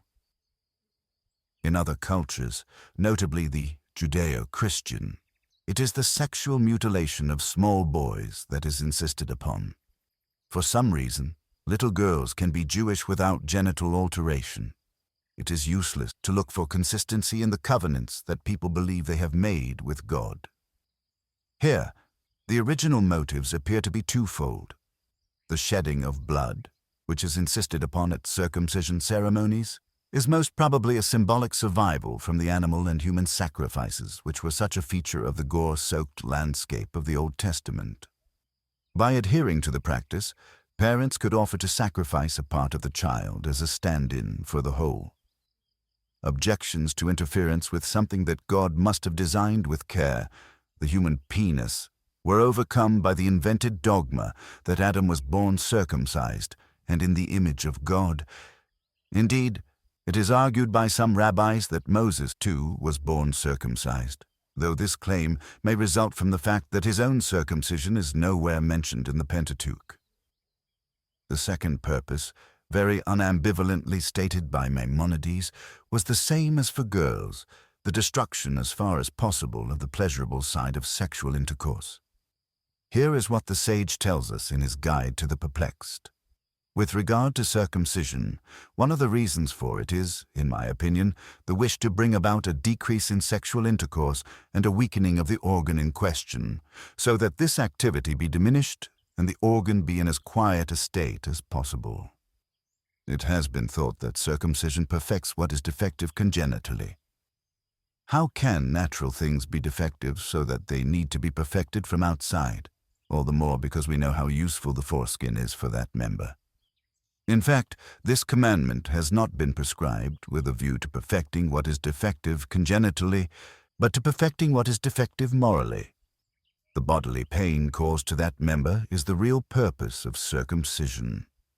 The fact that circumcision weakens the faculty of sexual excitement and sometimes perhaps diminishes the pleasure is indubitable. For if at birth this member has been made to bleed and has had its covering taken away from it, it must indubitably be weakened. Maimonides did not seem particularly impressed by the promise made to Abraham in Genesis 17 that circumcision would lead to his having a vast progeny at the age of 99. Abraham's decision to circumcise his slaves as well as his male household was a side issue or perhaps an effect of enthusiasm, since these non-Jews were not part of the covenant. But he did circumcise his son Ishmael, who was then 13. Ishmael only had to part with his foreskin. His younger brother, Isaac, oddly described as Abraham's only son in Genesis 22, was circumcised when he was 8 days old, but later offered as a sacrifice in his whole person. Maimonides also argued that circumcision would be a means of reinforcing ethnic solidarity, and he laid particular stress on the need to perform the operation on babies rather than on those who had reached the age of reason. The first argument is that if the child were let alone until he grew up, he would sometimes not perform it. The second is that a child does not suffer as much pain as a grown-up man because his membrane is still soft and his imagination weak, for a grown-up man would regard the thing, which he would imagine before it occurred, as terrible and hard. The third is that the parents of a child that is just born take lightly matters concerning it, for up to that time the imaginative form that compels the parents to love it is not yet consolidated. Consequently, if it were left uncircumcised for 2 or 3 years, this would necessitate the abandonment of circumcision because of the father's love and affection for it. At the time of its birth, on the other hand, this imaginative form is very weak, especially as far as concerns the father upon whom this commandment is imposed. In ordinary words, Maimonides is perfectly aware that, if not supposedly mandated by God, this hideous procedure would, even in the most devout parent, he stipulates only a father, create a natural revulsion in favor of the child. But he represses this insight in favor of divine law. In more recent times, Some pseudo-secular arguments have been adduced for male circumcision. It has been argued that the process is more hygienic for the male and thus more healthy for females in helping them avoid, for example, cervical cancer. Medicine has exploded these claims or else revealed them as problems which can just as easily be solved by a loosening of the foreskin. Full excision, originally ordered by God as the blood price for the promised future massacre of the Canaanites, is now exposed for what it is: a mutilation of a powerless infant with the aim of ruining its future sex life. The connection between religious barbarism and sexual repression could not be plainer than when it is marked in the flesh. Who can count the number of lives that have been made miserable in this way, especially since Christian doctors began to adopt ancient Jewish folklore in their hospitals? And who can bear to read the medical textbooks and histories which calmly record the number of boy babies who died from infection after their 8th day, or who suffered gross and unbearable dysfunction and disfigurement? The record of syphilitic and other infection from rotting rabbinical teeth or other rabbinical indiscretions, or of clumsy slitting of the urethra and sometimes a vein, is simply dreadful, and it is permitted in New York in 2006. If religion and its arrogance were not involved, no healthy society would permit this primitive amputation, or allow any surgery to be practiced on the genitalia without the full and informed consent of the person concerned. Religion is also to be blamed for the hideous consequences of the masturbation taboo, which also furnished yet another excuse for circumcision among the Victorians. For decades, millions of young men and boys were terrified in adolescence by supposedly medical advice that warned them of blindness, nervous collapse, and descent into insanity if they resorted to self-gratification. Stern lectures from clergymen, replete with nonsense about semen as an irreplaceable and finite energy source, dominated the upbringing of generations. Robert Baden-Powell composed an entire obsessive treatise on the subject, which he used to reinforce the muscular Christianity of his Boy Scout movement. To this day, the madness persists on Islamic websites purporting to offer counsel to the young. Indeed, it seems that the mullahs have been poring over the same discredit texts by Samuel Tissot and others, which used to be wielded by their Christian predecessors to such dire effect. The identical weird and dirty-minded misinformation is on offer, especially from Abdulaziz bin Baz, the late Grand Mufti of Saudi Arabia, whose warnings against onanism are repeated on many Muslim sites. The habit will disrupt the digestive system, he warns, damage the eyesight, inflame the testicles, erode the spinal cord, the place from which sperm originates, and lead to tremors and shakes. Nor are the cerebral glands unaffected, with concomitant decline in IQ and eventual insanity. Last of all, and still tormenting millions of healthy youngsters with guilt and worry, the Mufti tells them that their semen will grow thin and insipid and prevent them from becoming fathers later on. The Inter-Islam and Islamic voice sites recycle this tripe as if there were not already enough repression and ignorance among young males in the Muslim world, who are often kept apart from all female company, taught in effect to despise their mothers and sisters, and subjected to stultifying rote recitation of the Quran. Having met some of the products of this education system in Afghanistan and elsewhere, I can only reiterate that their problem is not so much that they desire virgins as that they are virgins, their emotional and psychic growth irremediably stunted in the name of God, and the safety of many others menaced as a consequence of this alienation and deformation. Sexual innocence, which can be charming in the young if it is not needlessly protracted, is positively corrosive and repulsive in the mature adult. Again, how shall we reckon the harm done by dirty old men and hysterical spinsters, appointed as clerical guardians to supervise the innocent in orphanages and schools? The Roman Catholic Church in particular is having to answer this question in the most painful of ways by calculating the monetary value of child abuse in terms of compensation. Billions of dollars have already been awarded, but there is no price to be put on the generations of boys and girls who were introduced to sex in the most alarming and disgusting ways by those whom they and their parents trusted. Child abuse is really a silly and pathetic euphemism for what has been going on.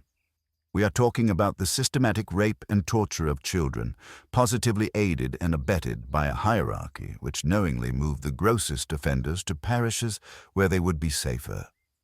Given what has come to light in modern cities in recent times, one can only shudder to think what was happening in the centuries where the Church was above all criticism.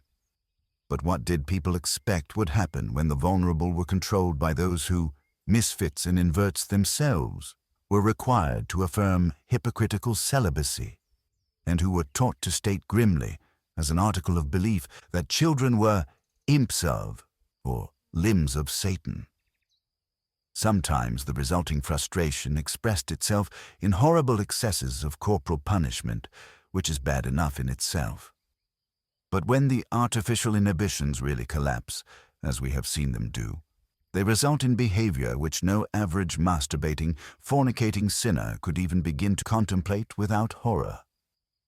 This is not the result of a few delinquents among the shepherds, but an outcome of an ideology which sought to establish clerical control by means of control of the sexual instinct and even of the sexual organs. It belongs, like the rest of religion, to the fearful childhood of our species. Alyosha's answer to Ivan's question about the sacred torture of a child was to say, softly, "No, I do not agree."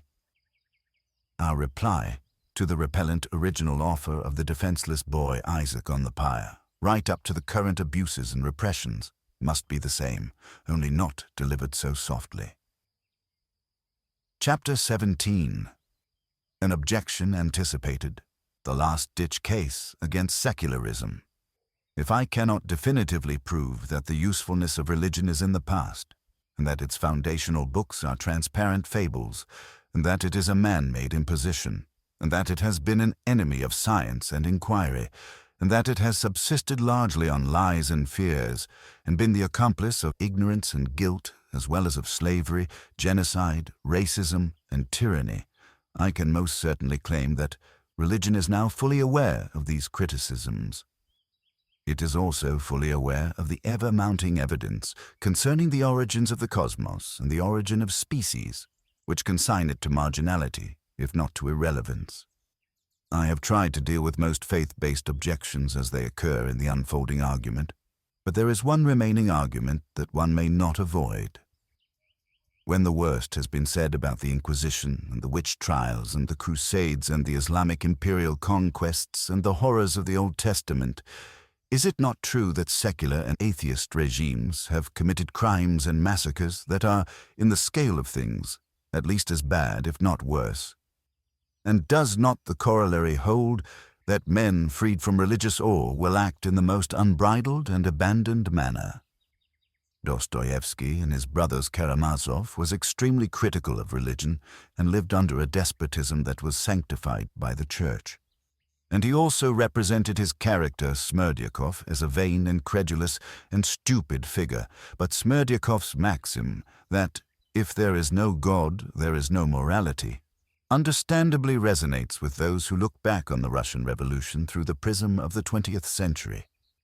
One could go further and say that secular totalitarianism has actually provided us with the summa of human evil. The examples most in common use, those of the Hitler and Stalin regimes, show us with terrible clarity what can happen when men usurp the role of gods. When I consult with my secular and atheist friends, I find that this has become the most common and frequent objection that they encounter from religious audiences. The point deserves a detailed reply. And, to begin with a slightly inexpensive observation, it is interesting to find that people of faith now seek defensively to say that they are no worse than fascists or Nazis or Stalinists. One might hope that religion had retained more sense of its dignity than that. I would not say that the ranks of secularism and atheism are exactly crammed with communists or fascists. But it can be granted for the sake of argument that, just as secularists and atheists have withstood clerical and theocratic tyrannies, so religious believers have resisted pagan and materialistic ones. But this would only be to split the difference. The word totalitarian was probably first used by the dissident Marxist Viktor Sergey, who had become appalled by the harvest of Stalinism in the Soviet Union. It was popularized by the secular Jewish intellectual Hannah Arendt, who had fled the hell of the Third Reich and who wrote The Origins of Totalitarianism.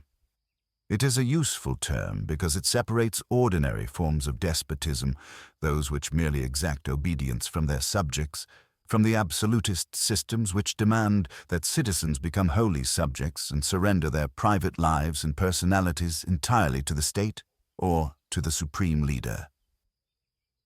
If we accept that latter definition, then the first point to be made is likewise an easy one.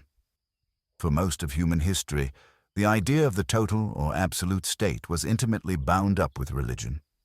A baron or king might compel you to pay taxes or serve in his army, and he would usually arrange to have priests on hand to remind you that this was your duty, but the truly frightening despotisms were those which also wanted the contents of your heart and your head. Whether we examine the oriental monarchies of China or India or Persia, or the empires of the Aztec or the Incas, or the medieval courts of Spain and Russia and France, it is almost unvaryingly that we find that these dictators were also gods or the heads of churches. More than mere obedience was owed them. Any criticism of them was profane by definition, and millions of people lived and died in pure fear of a ruler who could select you for a sacrifice or condemn you to eternal punishment on a whim. The slightest infringement of a holy day or a holy object or an ordinance about sex or food or caste could bring calamity. The totalitarian principle, which is often represented as systematic, is also closely bound up with caprice. The rules might change or be extended at any moment, and the rulers had the advantage of knowing that their subjects could never be sure if they were obeying the latest law or not. We now value the few exceptions from antiquity, such as Periclean Athens with all its deformities, precisely because there were a few moments when humanity did not live in permanent terror of a Pharaoh, or Nebuchadnezzar, or Darius, whose least word was holy law. This was even true when the divine right of despots began to give way to versions of modernity. The idea of a utopian state on earth, perhaps modeled on some heavenly ideal, is very hard to efface and has led people to commit terrible crimes in the name of the ideal. One of the very first attempts to create such an ideal Edenic society, patterned on the scheme of human equality, was the totalitarian socialist state established by the Jesuit missionaries in Paraguay. It managed to combine the maximum of egalitarianism with the maximum of unfreedom, and could only be kept going by the maximum of fear. This ought to have been a warning to those who sought to perfect the human species. Yet the object of perfecting the species, which is the very root and source of the totalitarian impulse, is in essence a religious one. George Orwell, the ascetic unbeliever whose novels gave us an ineradicable picture of what life in a totalitarian state might truly feel like, was in no doubt about this. From the totalitarian point of view, he wrote in The Prevention of Literature in 1946, history is something to be created rather than learned. A totalitarian state is in effect a theocracy, and its ruling caste, in order to keep its position, has to be thought of as infallible. You will notice that he wrote this in a year when, having fought for more than a decade against fascism, he was turning his guns even more on the sympathizers of communism. In order to be a part of the totalitarian mindset, it is not necessary to wear a uniform or carry a club or a whip. It is only necessary to wish for your own subjection and to delight in the subjection of others. What is a totalitarian system if not one where the abject glorification of the perfect leader is matched by the surrender of all privacy and individuality, especially in matters sexual, and in denunciation and punishment for their own good? of those who transgress. The sexual element is probably decisive, in that the dullest mind can grasp what Nathaniel Hawthorne captured in The Scarlet Letter, the deep connection between repression and perversion. In the early history of mankind, the totalitarian principle was the regnant one. The state religion supplied a complete and total answer to all questions, from one's position in the social hierarchy to the rules governing diet and sex. Slave or not, the human was property, and the clerisy was the reinforcement of absolutism. Orwell's most imaginative projection of the totalitarian idea, the offense of thought crime, was a commonplace. An impure thought, let alone a heretical one, could lead to your being flayed alive. To be accused of demonic possession or contact with the evil one was to be convicted of it. Orwell's first realization of the hellishness of this came to him early in life, when he was enclosed in a hermetic school run by Christian sadists in which it was not possible to know when you had broken the rules. Whatever you did, and however many precautions you took, the sins of which you were unaware could always be made to find you out. It was possible to leave that awful school, traumatized for life, as millions of children have been, but it is not possible, in the religious totalitarian vision, to escape this world of original sin and guilt and pain. An infinity of punishment awaits you even after you die. According to the really extreme religious totalitarians, such as John Calvin, who borrowed his awful doctrine from Augustine, an infinity of punishment can be awaiting you even before you are born.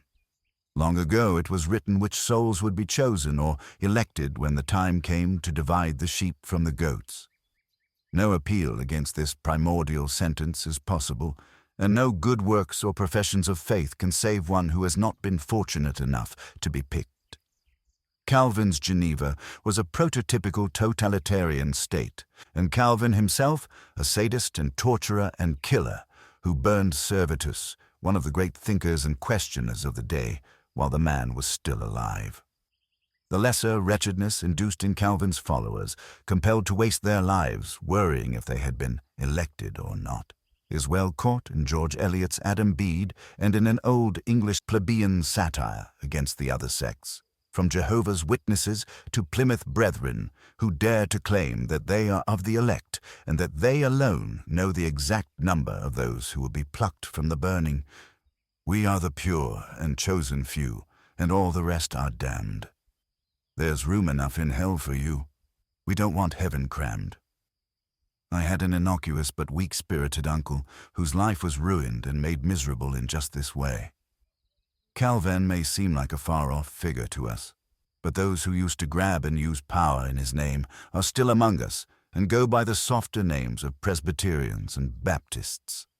The urge to ban and censor books, silence dissenters, condemn outsiders, invade the private sphere, and invoke an exclusive salvation is the very essence of the totalitarian.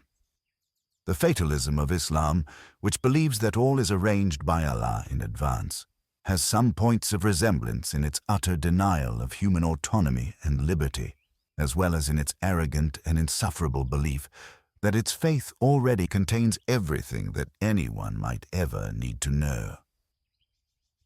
Thus, when the great anti-totalitarian anthology of the 20th century came to be published in 1950, its two editors realized that it could only have one possible name.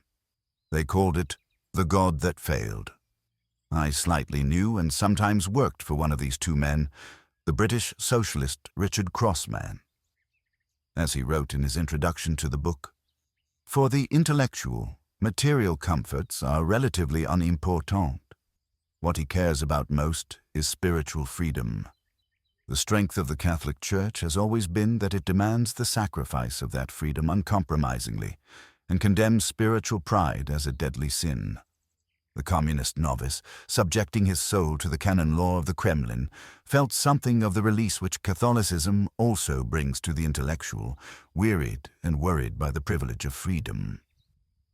The only book that had warned of all this in advance, a full 30 years earlier, was a small but brilliant volume published in 1919 and entitled The Practice and Theory of Bolshevism. Long before Arthur Koestler and Richard Crossman had begun to survey the wreckage in retrospect, the whole disaster was being predicted in terms that still command admiration for their prescience. The mordant analyst of the new religion was Bertrand Russell, whose atheism made him more far-seeing than many naive Christian socialists, who claimed to detect in Russia the beginnings of a new paradise on earth. He was also more far-seeing than the Anglican Christian establishment in his native England, whose newspaper of record, the London Times, took the view that the Russian Revolution could be explained by the protocols of the learned elders of Zion.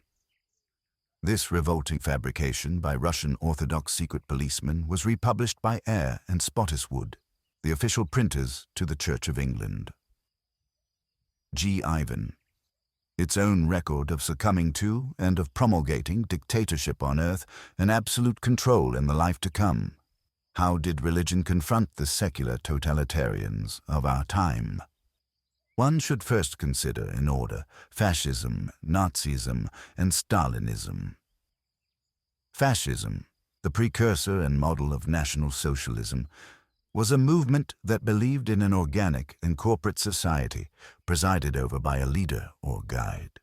The fas, symbol of the lictor, or enforcers of ancient Rome, were a bundle of rods tied around an axe that stood for unity and authority. Arising out of the misery and humiliation of the First World War, fascist movements were in favor of the defense of traditional values against Bolshevism and upheld nationalism and piety. It is probably not a coincidence that they arose first and most excitedly in Catholic countries. And it is certainly not a coincidence that the Catholic Church was generally sympathetic to fascism as an idea. Not only did the Church regard communism as a lethal foe, but it also saw its old Jewish enemy in the most senior ranks of Lenin's party. Benito Mussolini had barely seized power in Italy before the Vatican made an official treaty with him, known as the Lateran Pact of 1929. Under the terms of this deal, Catholicism became the only recognized religion in Italy, with monopoly powers over matters such as birth, marriage, death, and education, and, in return, urged its followers to vote for Mussolini's party. Pope Pius II described Il Duce, the leader, as a man sent by Providence. Elections were not to be a feature of Italian life for very long, but the Church nonetheless brought about the dissolution of lay Catholic centrist parties and helped sponsor a pseudo-party called Catholic Action, which was emulated in several countries. Across southern Europe, the Church was a reliable ally in the instatement of fascist regimes in Spain, Portugal, and Croatia. General Franco in Spain was allowed to call his invasion of the country and his destruction of its elected republic by the honorific title La Cruzada, or the Crusade. The Vatican either supported or refused to criticize Mussolini's operatic attempt to recreate a pastiche of the Roman Empire by his invasions of Libya, Abyssinia, today's Ethiopia, and Albania. These territories being populated either by non-Christians or by the wrong kind of Eastern Christian. Mussolini even gave, as one of his justifications for the use of poison gas and other gruesome measures in Abyssinia, the persistence of its inhabitants in the heresy of monophysitism, an incorrect dogma of the Incarnation that had been condemned by Pope Leo and the Council of Chalcedon in 451. In Central and Eastern Europe, the picture was hardly better. The extreme right-wing military coup in Hungary, led by Admiral Horthy, was warmly endorsed by the Church, as were similar fascistic movements in Slovakia and Austria. The Nazi puppet regime in Slovakia was actually led by a man in holy orders named Father Tiso. The Cardinal of Austria proclaimed his enthusiasm at Hitler's takeover of his country at the time of the Anschluss. In France, the extreme right adopted the slogan of Meilleur Hitler que Blum. In other words, better to have a German racist dictator than an elected French socialist Jew. Catholic fascist organizations such as Charles Maurras's Action Française and the Croix de Feu campaigned violently against French democracy and made no bones about their grievance. which was the way in which France had been going downhill since the acquittal of the Jewish captain Alfred Dreyfus in 1899. When the German conquest of France arrived, these forces eagerly collaborated in the rounding up and murder of French Jews, as well as in the deportation to forced labor of a huge number of other Frenchmen. The Vichy regime conceded to clericalism by wiping the slogan of 1789, Liberté, Égalité, Fraternité, off the national currency and replacing it with the Christian ideal motto of Famille, Travail, Patrie.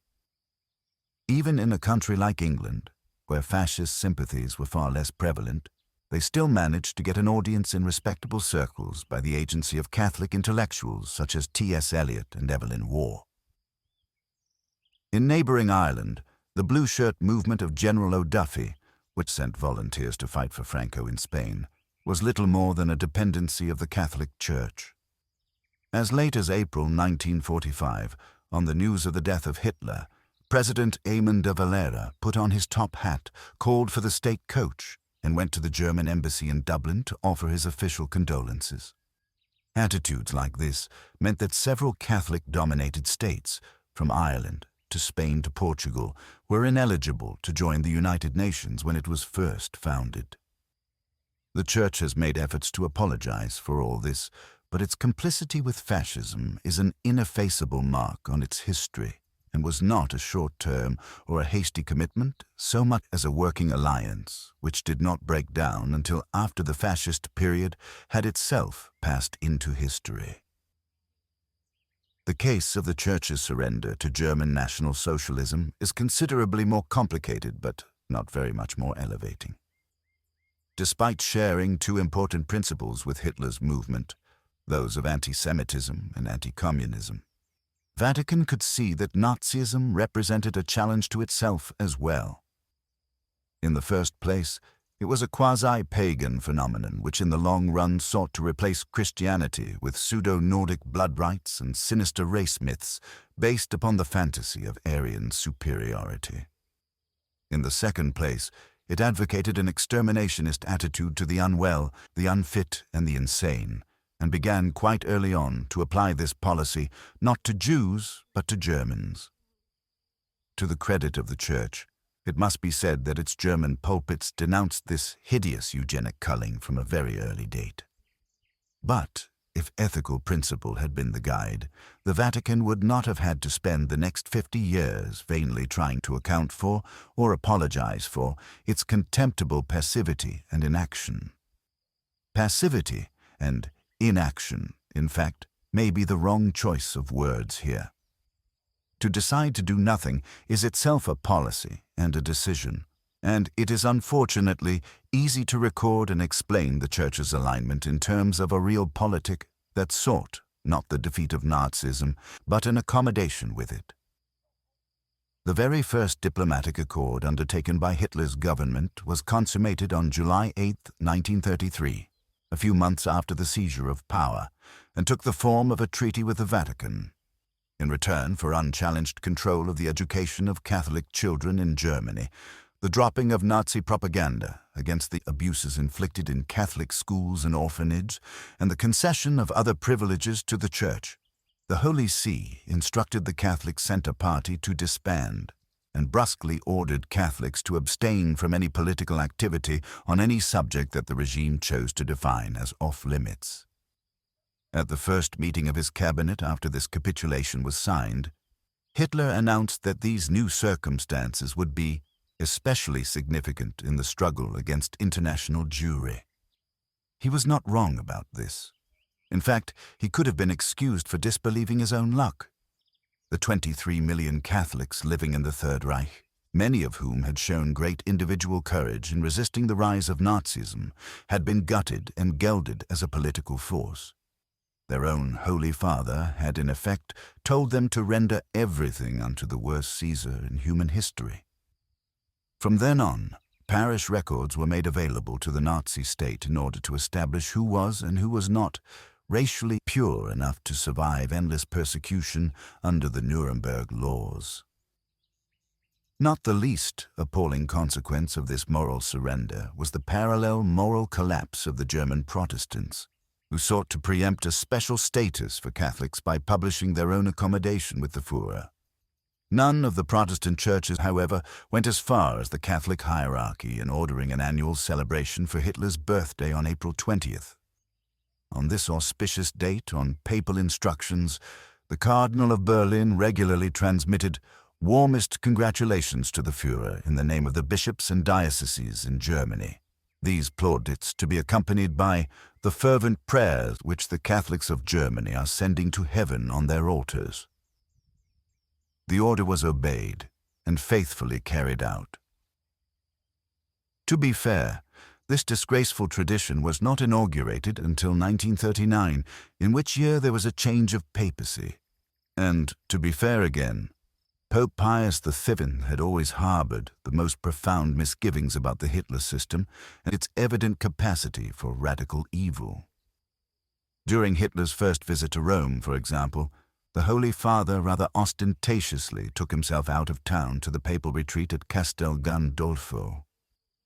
However, this ailing and weak pope was continually outpointed throughout the 1930s by his Secretary of State, Eugenio Pacelli. We have good reason to think that at least one papal encyclical, expressing at least a modicum of concern about the maltreatment of Europe's Jews, was readied by His Holiness but suppressed by Pacelli, who had another strategy in mind. We now know Pacelli as Pope Pius XII, who succeeded to the office after the death of his former superior in February 1939. 4 days after his election by the College of Cardinals, His Holiness composed the following letter to Berlin. To the illustrious Herr Adolf Hitler, Führer and Chancellor of the German Reich. Here, at the beginning of our pontificate, we wish to assure you that we remain devoted to the spiritual welfare of the German people entrusted to your leadership. During the many years we spent in Germany, we did all in our power to establish harmonious relations between church and state. Now that the responsibilities of our pastoral function have increased our opportunities, how much more ardently do we pray to reach that goal. May the prosperity of the German people and their progress in every domain come, with God's help, to fruition. Within 6 years of this evil and fatuous message, the once prosperous and civilized people of Germany could gaze around themselves and see hardly one brick piled upon another as the godless Red Army swept toward Berlin. But I mention this conjuncture for another reason. Believers are supposed to hold that the Pope is the vicar of Christ on earth and the keeper of the keys of St. Peter. They are, of course, free to believe this, and to believe that God decides when to end the tenure of one pope or, more important, to inaugurate the tenure of another. This would involve believing in the death of an anti-Nazi pope and the accession of a pro-Nazi one, as a matter of divine will, a few months before Hitler's invasion of Poland and the opening of the Second World War. Studying that war, one can perhaps accept that 25% of the SS were practicing Catholics and that no Catholic was ever even threatened with excommunication for participating in war crimes. Joseph Goebbels was excommunicated, but that was earlier on, and he had after all brought it on himself for the offense of marrying a Protestant. Human beings and institutions are imperfect, to be sure, but there could be no clearer or more vivid proof that holy institutions are man-made. The collusion continued even after the war, as wanted Nazi criminals were spirited to South America by the infamous Rat Line. It was the Vatican itself, with its ability to provide passports, documents, money, and contacts, which organized the escape network and also the necessary shelter and succor at the other end. Bad as this was in itself, it also involved another collaboration with extreme right dictatorships in the Southern Hemisphere, many of them organized on the fascist model. Fugitive torturers and murderers like Klaus Barbie often found themselves second careers as servants of these regimes, which until they began to collapse in the last decades of the 20th century, had also enjoyed a steady relationship of support from the local Catholic clergy. The connection of the Church to fascism and Nazism actually outlasted the Third Reich itself. Many Christians gave their lives to protect their fellow creatures in this midnight of the century, but the chance that they did so on orders from any priesthood is statistically almost negligible. This is why we revere the memory of the very few believers, like Dietrich Bonhoeffer and Martin Niemöller, who acted in accordance only with the dictates of conscience. The papacy took until the 1980s to find a candidate for sainthood in the context of the final solution, and even then could only identify a rather ambivalent priest who, after a long record of political anti-Semitism in Poland, had apparently behaved nobly in Auschwitz. An earlier nominee, a simple Austrian named Franz Jagerstatter, was unfortunately unqualified. He had indeed refused to join Hitler's army on the grounds that he was under higher orders to love his neighbor, but while in prison facing execution had been visited by his confessors, who told him that he ought to be obeying the law. The secular left in Europe comes far better out of the anti-Nazi struggle than that, even if many of its adherents believed that there was a workers' paradise beyond the Ural Mountains. It is often forgotten that the Axis triad included another member, the Empire of Japan, which had not only a religious person as its head of state, but an actual deity. If the appalling heresy of believing that Emperor Hirohito was God was ever denounced from any German or Italian pulpit or by any prelate, I have been unable to discover the fact.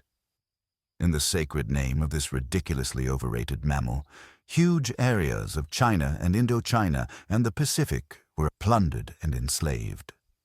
In his name, too, millions of indoctrinated Japanese were martyred and sacrificed. So imposing and hysterical was the cult of this god-king that it was believed that the whole Japanese people might resort to suicide if his person was threatened at the end of the war.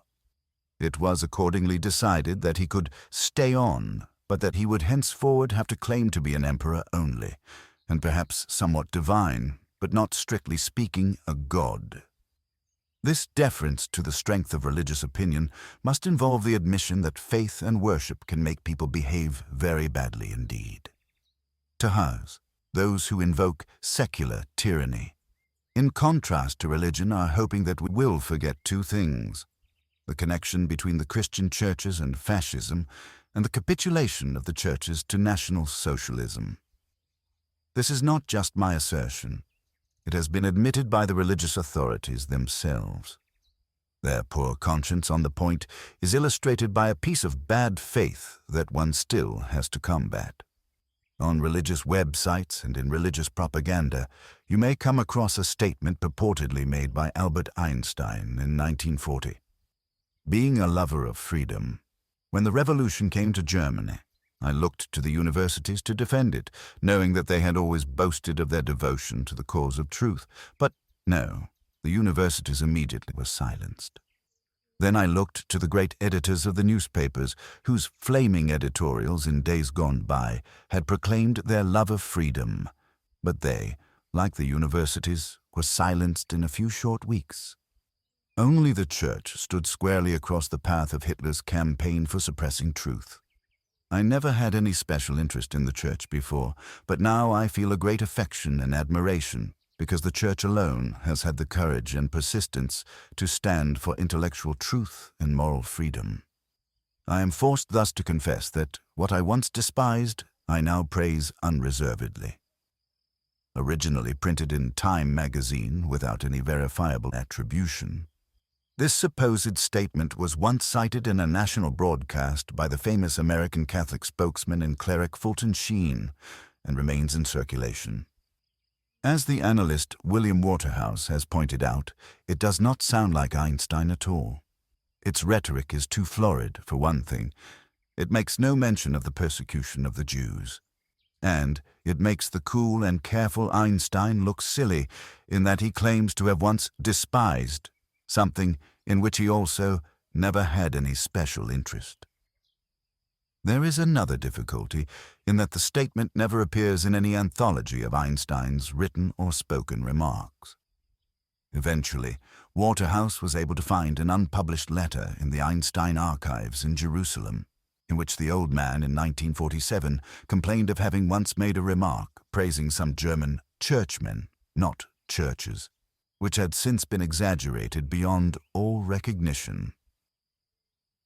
Anyone wanting to know what Einstein did say in the early days of Hitler's barbarism can easily look him up.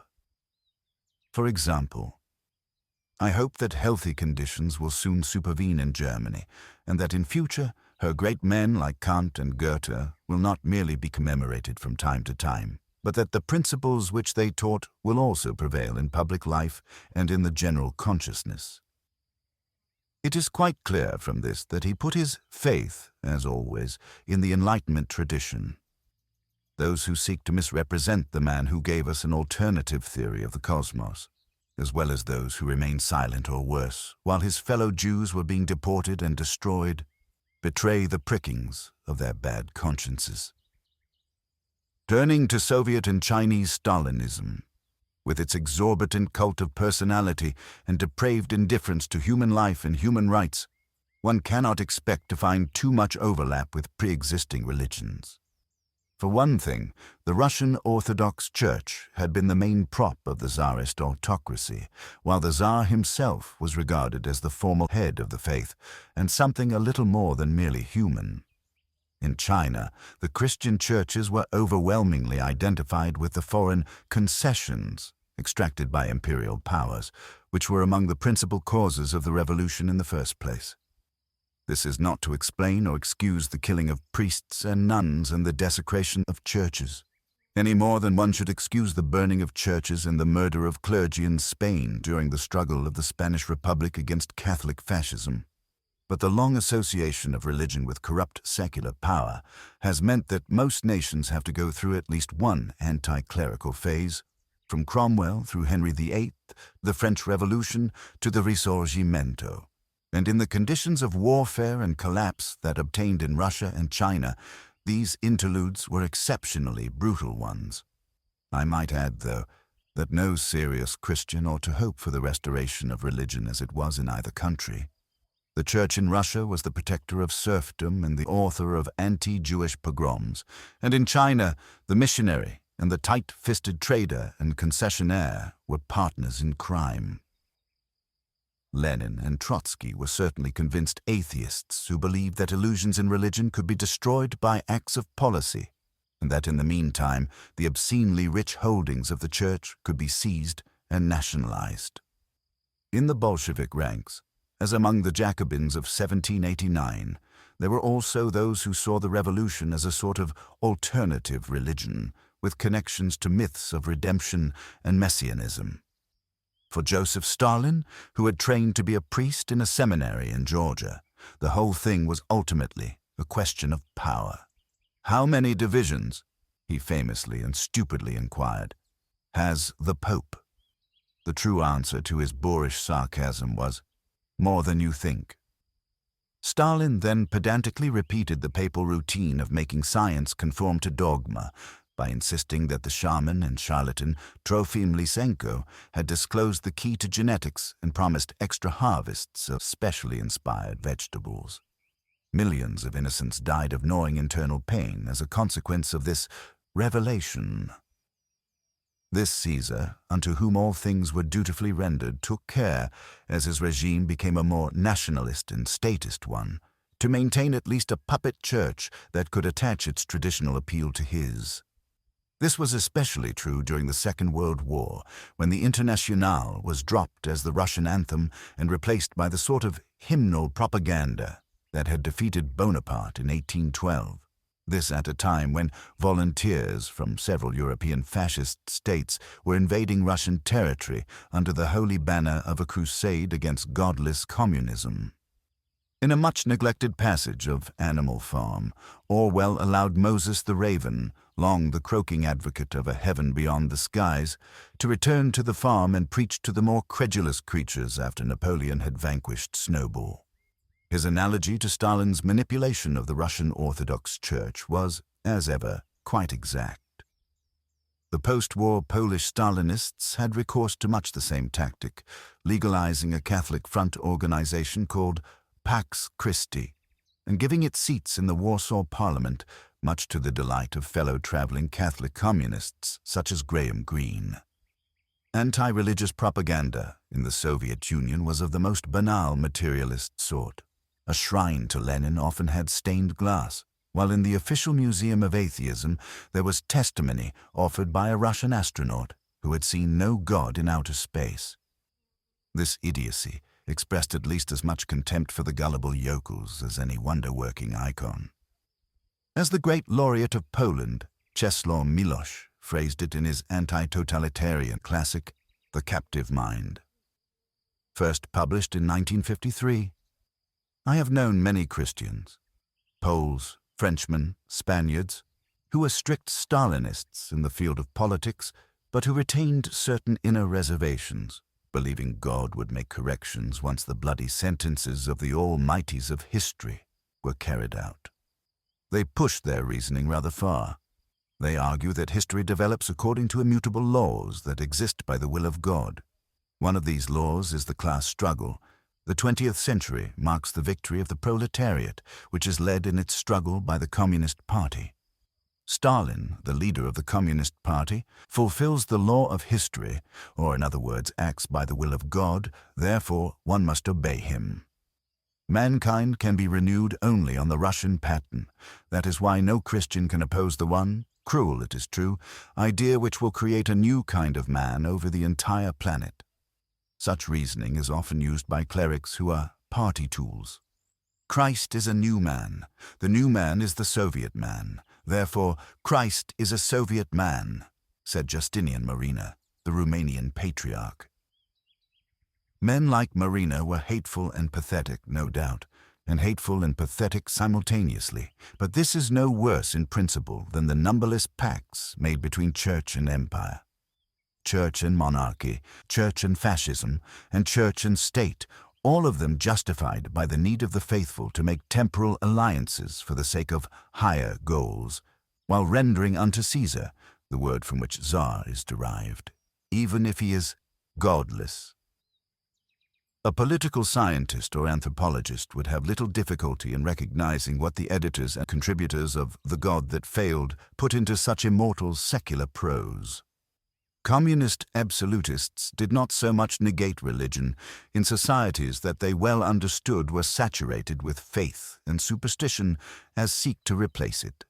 The solemn elevation of infallible leaders who were a source of endless bounty and blessing, the permanent search for heretics and schismatics, the mummification of dead leaders as icons and relics, the lurid show trials that elicited incredible confessions by means of torture. None of this was very difficult to interpret in traditional terms. Nor was the hysteria during times of plague and famine, when the authorities unleashed a mad search for any culprit but the real one. The great Doris Lessing once told me that she left the Communist Party when she discovered that Stalin's inquisitors had plundered the museums of Russian Orthodoxy and Tsarism and re-employed the old instruments of torture. Nor was the ceaseless invocation of a radiant future, the arrival of which would one day justify all crimes and dissolve all petty doubts. Extra ecclesiam, nulla salus, as the older faith used to say. Within the revolution anything, as Fidel Castro was fond of remarking. Outside the revolution, nothing.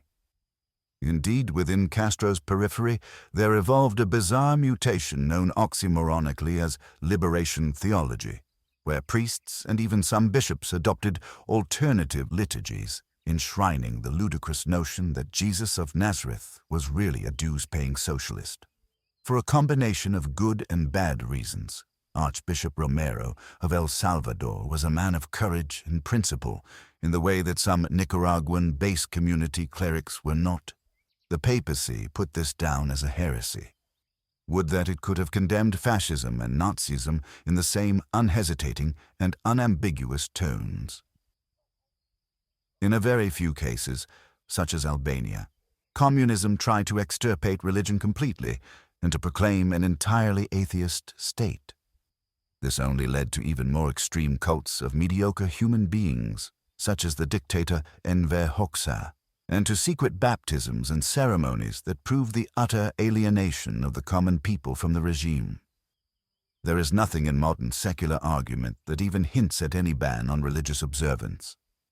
Sigmund Freud was quite correct to describe the religious impulse in The Future of an Illusion as essentially ineradicable until or unless the human species can conquer its fear of death and its tendency to wish-thinking. Neither contingency seems very probable. All that the totalitarians have demonstrated is that the religious impulse, the need to worship, can take even more monstrous forms if it is repressed. This might not necessarily be a compliment to our worshipping tendency. In the early months of this century, I made a visit to North Korea. Here, contained within a hermetic quadrilateral of territory, enclosed either by sea or by near impenetrable frontiers, is a land entirely given over to adulation. Every waking moment of the citizen, the subject, is consecrated to praise of the Supreme Being and his Father. Every schoolroom resounds with it. Every film and opera and play is devoted to it. Every radio and television transmission is given up to it. So are all books and magazines and newspaper articles, all sporting events and all workplaces.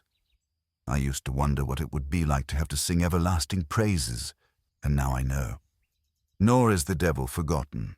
The unsleeping evil of outsiders and unbelievers is warded off with a perpetual vigilance, which includes daily moments of ritual in the workplace in which hatred of the other is inculcated.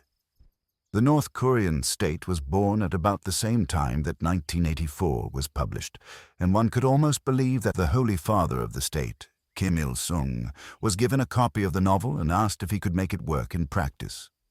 Yet even Orwell did not dare to have it said that Big Brother's birth was attended by miraculous signs and portents, such as birds hailing the glorious event by singing in human words. Nor did the inner party of Airstrip 1 Oceania spend billions of scarce dollars at a time of horrific famine to prove that the ludicrous mammal Kim Il-sung and his pathetic mammal son, Kim Jong-il, were two incarnations of the same person. In this version of the Aryan heresy so much condemned by Athanasius, North Korea is unique in having a dead man as head of state. Kim Jong-il is the head of the party and the army, but the presidency is held in perpetuity by his deceased father, which makes the country a necrocracy or mausolocracy, as well as a regime that is only one figure short of a trinity. The afterlife is not mentioned in North Korea, because the idea of a defection in any direction is very strongly discouraged. But as against that, it is not claimed that the two Kims will continue to dominate you after you are dead.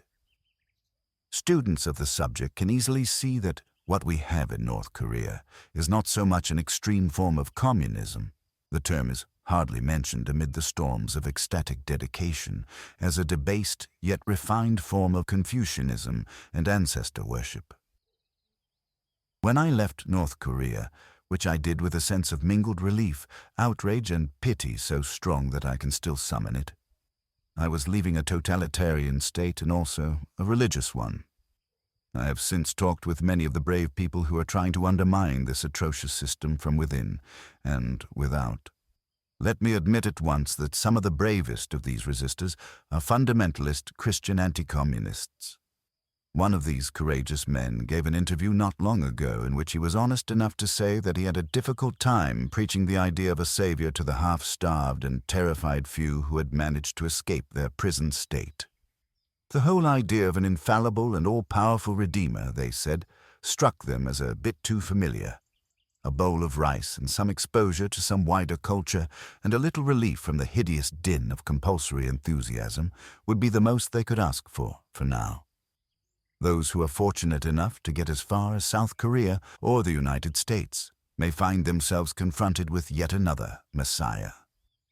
The jailbird and tax evader Sun Myung-moon, undisputed head of the Unification Church and major contributor to the extreme right in the United States, is one of the patrons of the intelligent design racket, a leading figure of this so-called movement, and a man who never fails to award his God-man guru his proper name of father, is Jonathan Wells, the author of a laughable anti-evolutionist diatribe entitled The Icons of Evolution, as Wells himself touchingly put it. Father's words, my studies, and my prayers convinced me that I should devote my life to destroying Darwinism, just as many of my fellow unificationists had already devoted their lives to destroying Marxism. When Father chose me, along with about a dozen other seminary graduates, to enter a PhD program in 1978, I welcomed the opportunity to do battle. Mr. Wells's book is unlikely even to rate a footnote in the history of Piffle, but having seen fatherhood at work in both of the two careers, I have an idea of what the burned-over district of upstate New York must have looked and felt like when the believers had everything their own way. Religion, even at its meekest, has to admit that what it is proposing is a total solution, in which faith must be to some extent blind, and in which all aspects of the private and public life must be submitted to a permanent, higher supervision.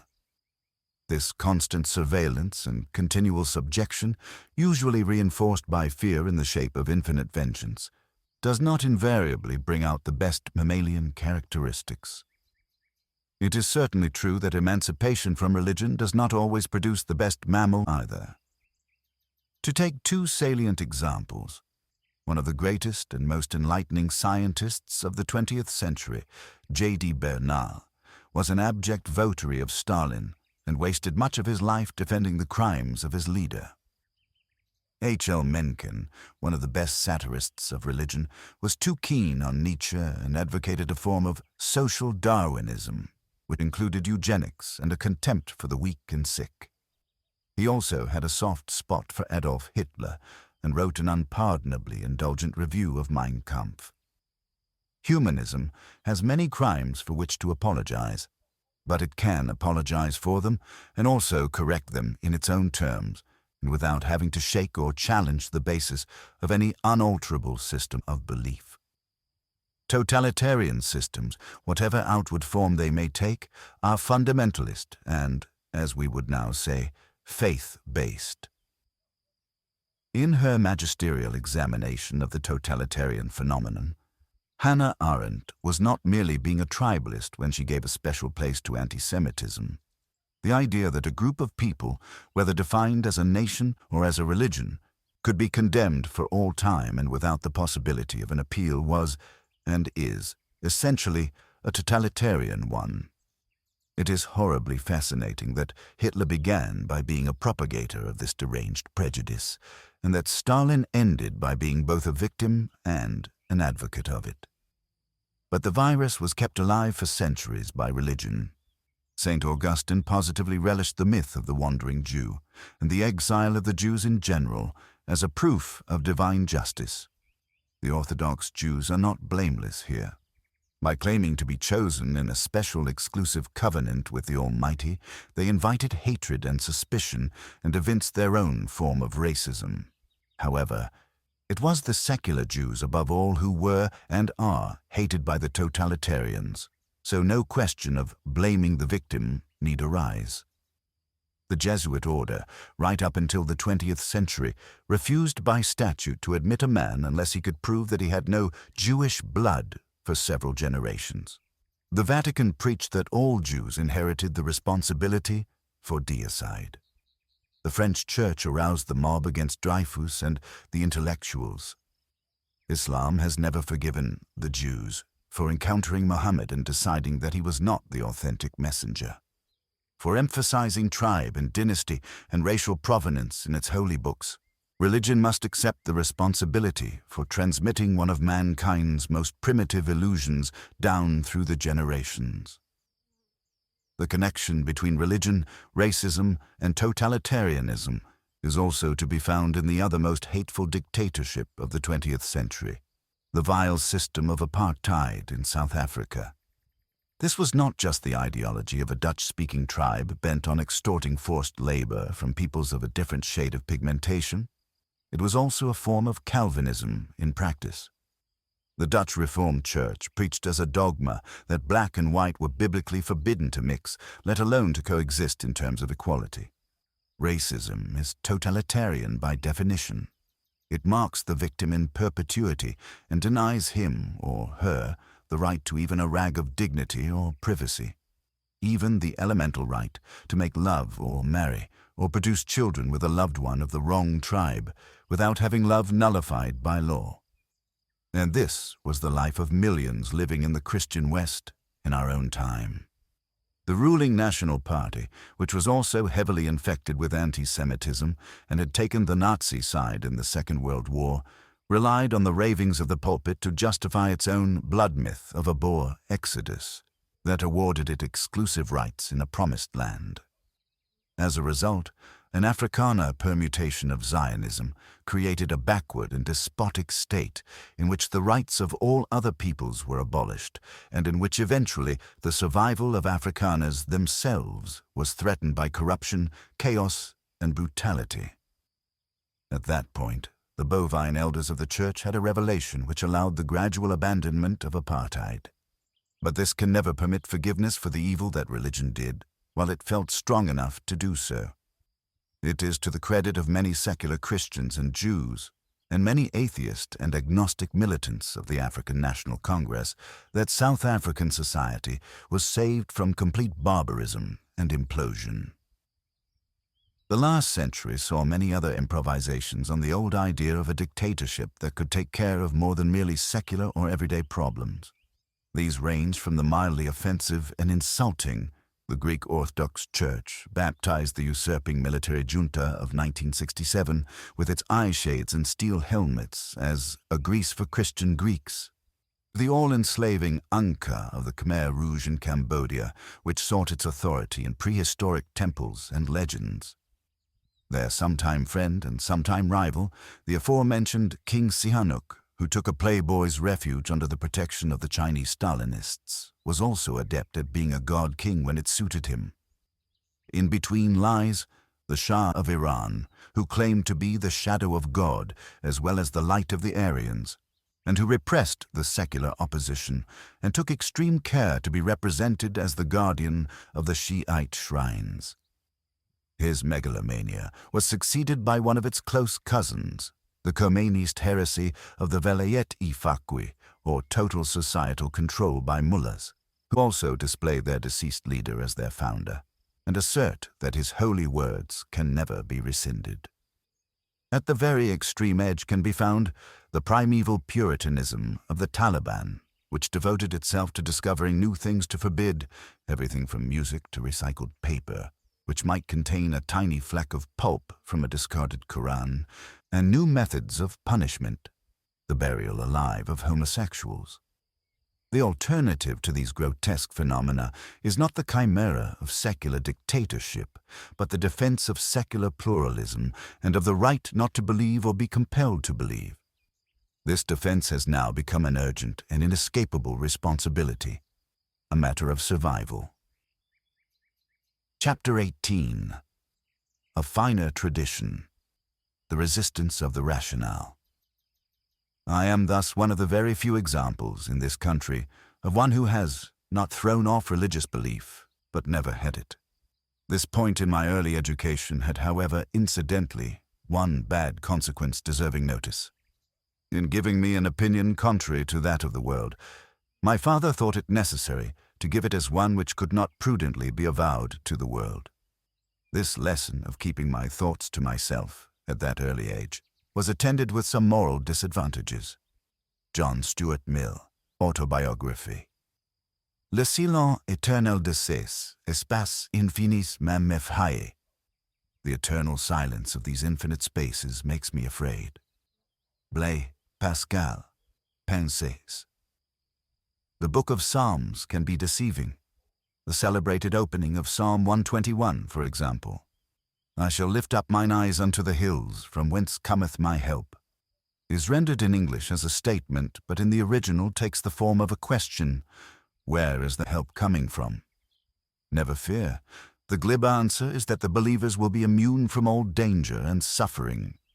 Whoever the psalmist turns out to have been, he was obviously pleased enough with the polish and address of Psalm 14 to repeat it virtually word for word as Psalm 53.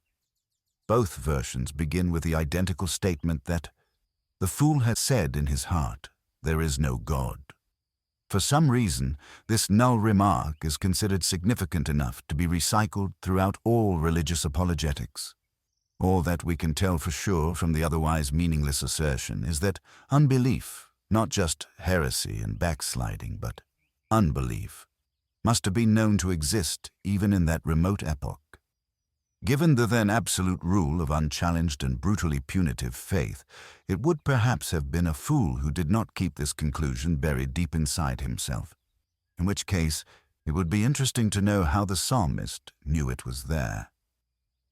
Dissidents used to be locked up in Soviet lunatic asylums for reformist delusions, it being quite naturally and reasonably assumed that anybody mad enough to propose reforms had lost all sense of self-preservation.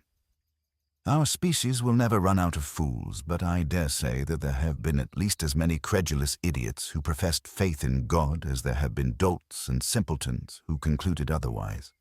It might be immodest to suggest that the odds rather favor the intelligence and curiosity of the atheists, but it is the case that some humans have always noticed the improbability of God, the evil done in his name, the likelihood that he is man-made, and the availability of less harmful alternative beliefs and explanations. We cannot know the names of all these men and women because they have in all times and all places been subject to ruthless suppression. For the identical reason, nor can we know how many ostensibly devout people were secretly unbelievers. As late as the 18th and 19th centuries, in relatively free societies such as Britain and the United States, unbelievers as secure and prosperous as James Mill and Benjamin Franklin felt it advisable to keep their opinions private.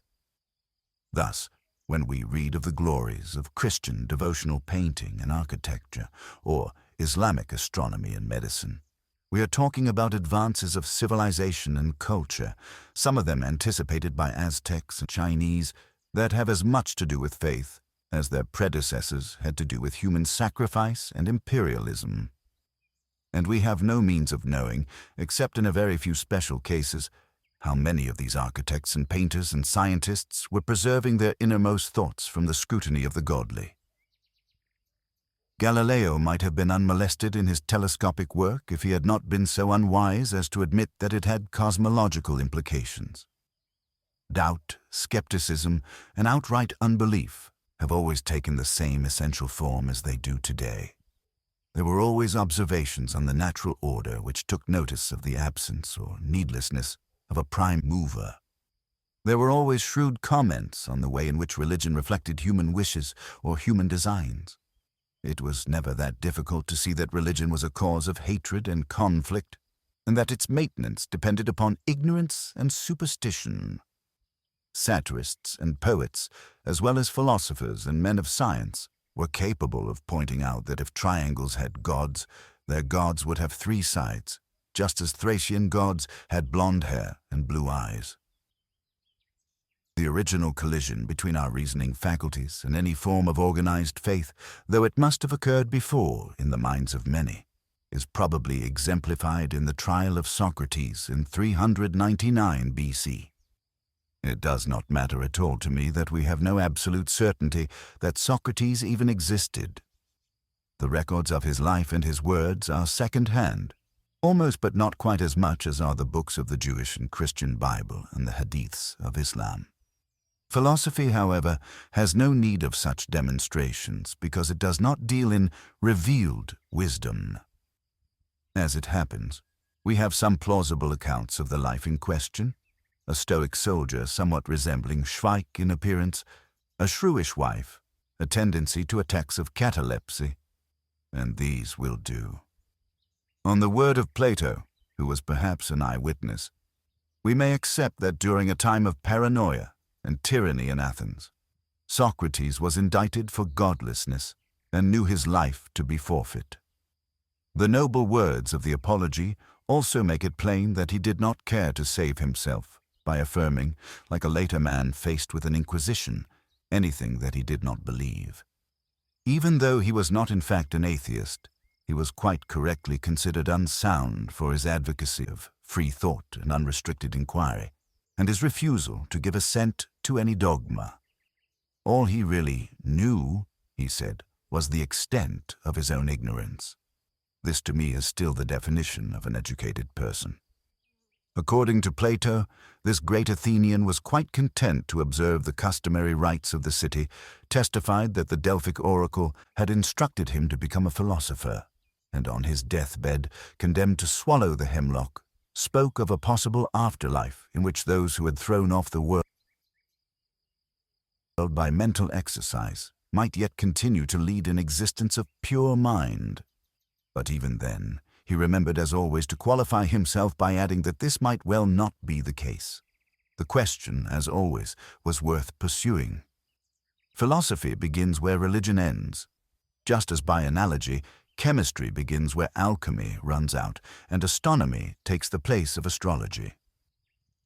From Socrates, also, we can learn how to argue two things that are of the highest importance. The first is that conscience is innate. The second is that the dogmatic faithful can easily be outpointed and satirized by one who pretends to take their preachings at face value. Socrates believed that he had a daimon, or oracle, or internal guide, whose good opinion was worth having. Everybody but the psychopath has this feeling to a greater or lesser extent. Adam Smith described a permanent partner in an inaudible conversation, who acted as a check and scrutineer. Sigmund Freud wrote that the voice of reason was small, but very persistent. C.S. Lewis tried to prove too much by opining that the presence of a conscience indicated the divine spark. Modern vernacular describes conscience, not too badly, as whatever it is that makes us behave well when nobody is looking. At any event, Socrates absolutely refused to say anything of which he was not morally sure. He would sometimes, if he suspected himself of casuistry or crowd-pleasing, break off in the very middle of a speech. He told his judges that at no point in his closing plea had his oracle hinted at him to stop.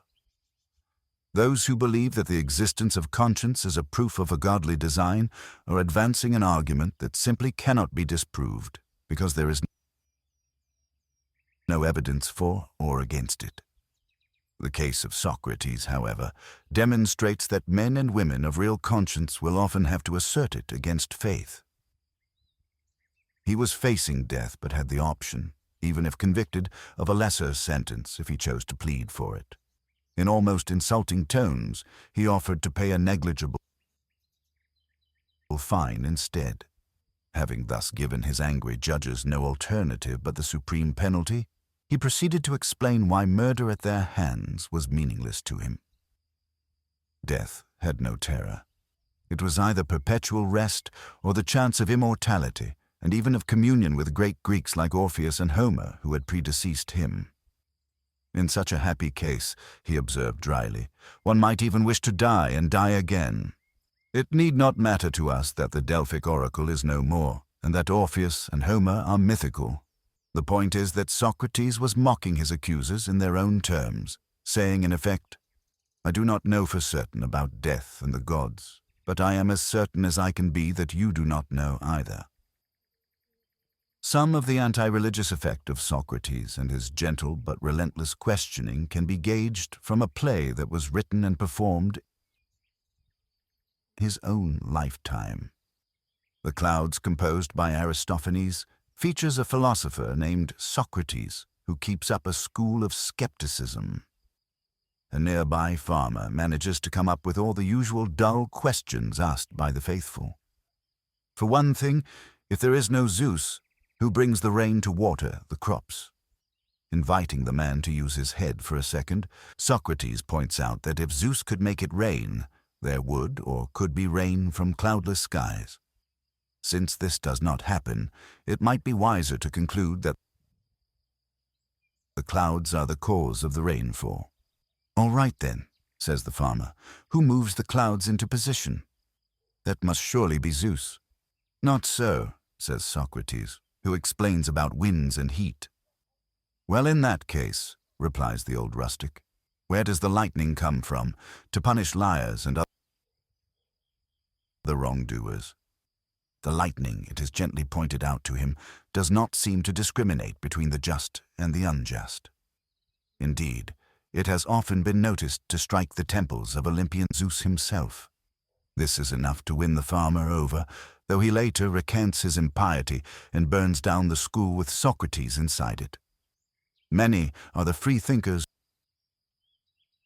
who have gone the same way or escaped very narrowly.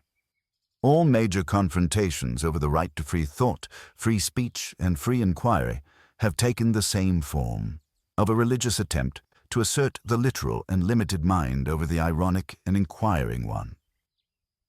In essence, the argument with faith begins and ends with Socrates, and you may, if you wish, take the view that the city prosecutors did right in protecting Athenian youth from his troublesome speculations. However, it cannot be argued that he brought much science to bear against superstition. One of his prosecutors alleged that he had called the sun a piece of stone and the moon a piece of earth, the latter of which would have been true. But Socrates turned aside the charge, saying that it was a problem for Anaxagoras. This Ionian philosopher had in fact been prosecuted earlier for saying that the sun was a red-hot piece of rock and the moon a piece of earth, but he was not as insightful as Leucippus and Democritus, who proposed that everything was made of atoms in perpetual motion. Incidentally, it is also quite possible that Leucippus never existed, and nothing important depends on whether or not he actually did. The important thing about the brilliant atomist school is that it regarded the question of first cause or origin as essentially irrelevant. At the time, this was as far as any mind could reasonably go. This left the problem of the gods unresolved.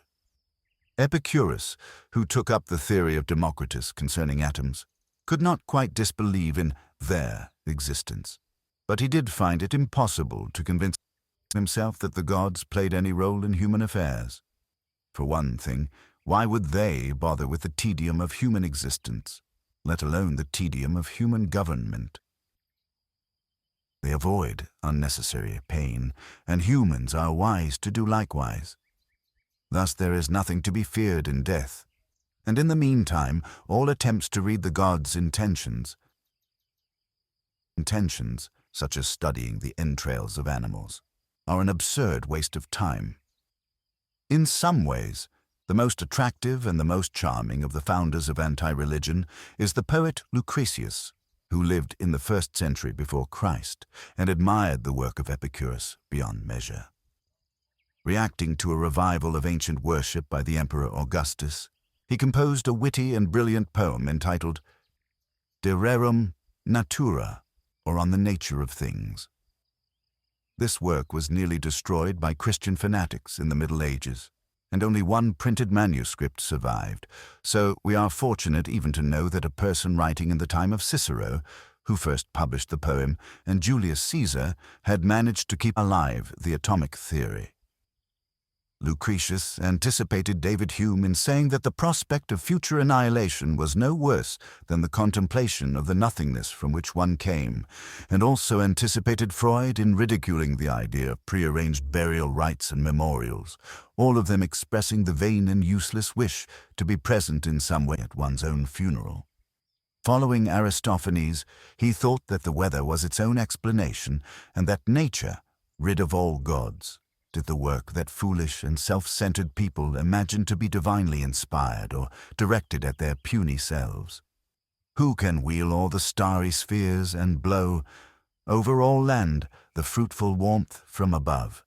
Be ready in all places and all times.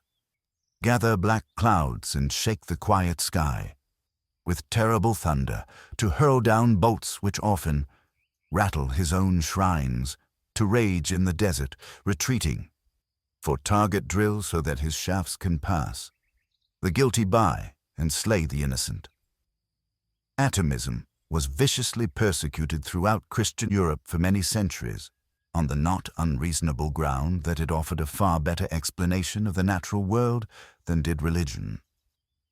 But, like a tenuous thread of thought, the work of Lucretius managed to persist in a few learned minds. Sir Isaac Newton may have been a believer in all sorts of pseudoscience as well as in Christianity, but when he came to set out his Principia, he included 90 lines of De Rerum Natura in the early drafts. Galileo's 1623 volume, Saggiatore, while it does not acknowledge Epicurus, was so dependent on his atomic theories that both its friends and its critics referred to it as an Epicurean book. In view of the terror imposed by religion on science and scholarship throughout the early Christian centuries, Augustine maintained that the pagan gods did exist, but only as devils, in that the earth was less than 6,000 years old. And the fact that most intelligent people found it prudent to make an outward show of conformity, one need not be surprised that the revival of philosophy was often originally expressed in quasi-devout terms.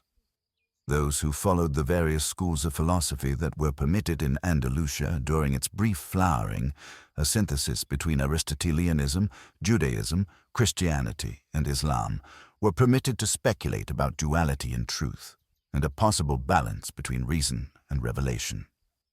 This concept of double truth was advanced by supporters of Averroes, but strongly opposed by the Church for obvious reasons. Francis Bacon, writing during the reign of Queen Elizabeth, liked to say, perhaps following Tertullian's assertion that the greater the absurdity, the stronger his belief in it, that faith is at its greatest when its teachings are least amenable to reason. Pierre Bayle, writing a few decades later, was fond of stating all the claims of reason against a given belief, only to add, so much the greater is the triumph of faith in nevertheless believing. We can be fairly sure that he did not do this merely in order to escape punishment. The time when irony would punish and confuse the literal and the fanatical was about to dawn. But this was not to happen without many revenges and rearguard actions from the literal and the fanatical. For a brief but splendid time in the 17th century, the staunch little nation of Holland was the tolerant host of many free thinkers, such as Bayle, who moved there to be safe, and René Descartes, who moved there for the same reason. It was also the birthplace, 1 year before the arraignment of Galileo by the Inquisition, of the great Baruch Spinoza, a son of the Spanish and Portuguese Jewry, who had themselves originally emigrated to Holland to be free of persecution. On July 27, 1656, the elders of the Amsterdam synagogue made the following sherem or damnation, or fatwa, concerning his work. With the judgment of the angels and of the saints we excommunicate, cut off, curse, and anathematize Baruch de Spinoza, with the consent of the elders and of all this holy congregation, in the presence of the holy books, by the 613 precepts which are written therein, with the anathema wherewith Joshua cursed Jericho, with the curse which Elisha laid upon the children, and with all the curses which are written in the law. Cursed be he by day, and cursed be he by night. Cursed be he in sleeping, and cursed be he in waking. Cursed in going out, and cursed in coming in. The Lord shall not pardon him. The wrath and fury of the Lord shall henceforth be kindled against this man, and shall lay upon him all the curses which are written in the book of the law. The Lord shall destroy his name under the sun, and cut him off for his undoing from all the tribes of Israel, with all the curses of the firmament which are written in the book of the law.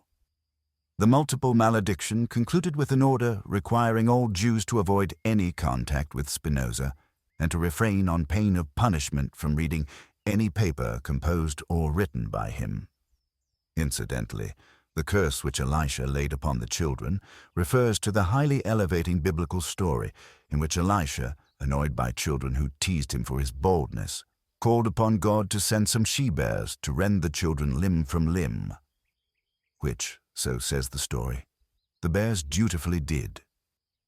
Perhaps Thomas Paine was not wrong in saying that he could not believe in any religion that shocked the mind of a child. The Vatican and the Calvinist authorities in Holland heartily approved of this hysterical Jewish condemnation and joined in the Europe-wide suppression of all Spinoza's work. Had the man not questioned the immortality of the soul and called for the separation of church and state? Away with him. This derided heretic is now credited with the most original philosophical work ever done on the mind-of-body distinction, and his meditations on the human condition have provided more real consolation to thoughtful people than has any religion. Argument continues about whether Spinoza was an atheist. It now seems odd that we should have to argue as to whether pantheism is atheism or not. In its own expressed terms, it is actually theistic. But Spinoza's definition of a God made manifest throughout the natural world comes very close to defining a religious God out of existence.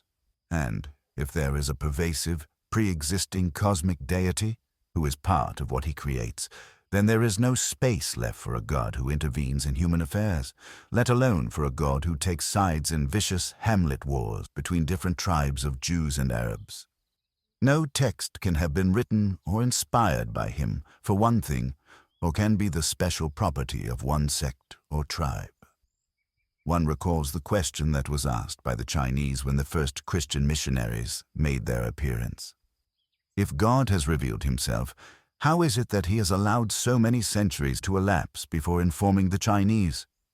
Seek knowledge even if it is in China, said the Prophet Muhammad, unconsciously revealing that the greatest civilization in the world at that time was on the very outer rim of his awareness.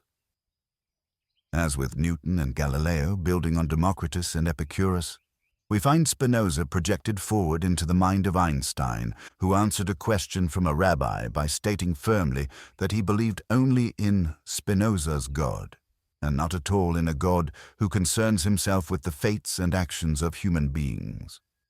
Spinoza de-Judaized his name by changing it to Benedict, outlasted the Amsterdam anathema by 20 years, and died with extreme stoicism, always persisting in calm and rational conversation as a consequence of the powdered glass that entered his lungs. His was a career devoted to the grinding and polishing of lenses for telescopes and medicine, an appropriate scientific activity for one who taught humans to see with greater acuity. All our modern philosophers, wrote Heinrich Heine, though often, perhaps unconsciously, see through the glasses which Baruch Spinoza ground.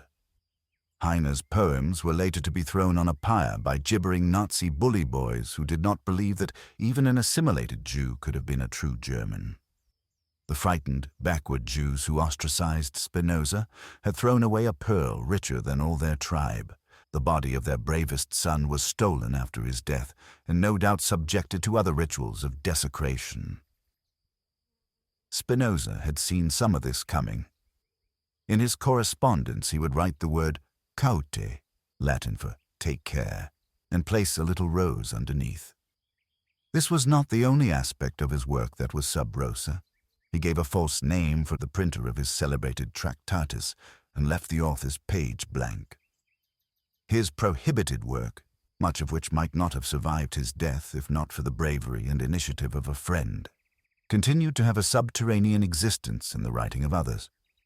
In Pierre Bayle's 1697 critical dictionnaire, he earned the longest entry.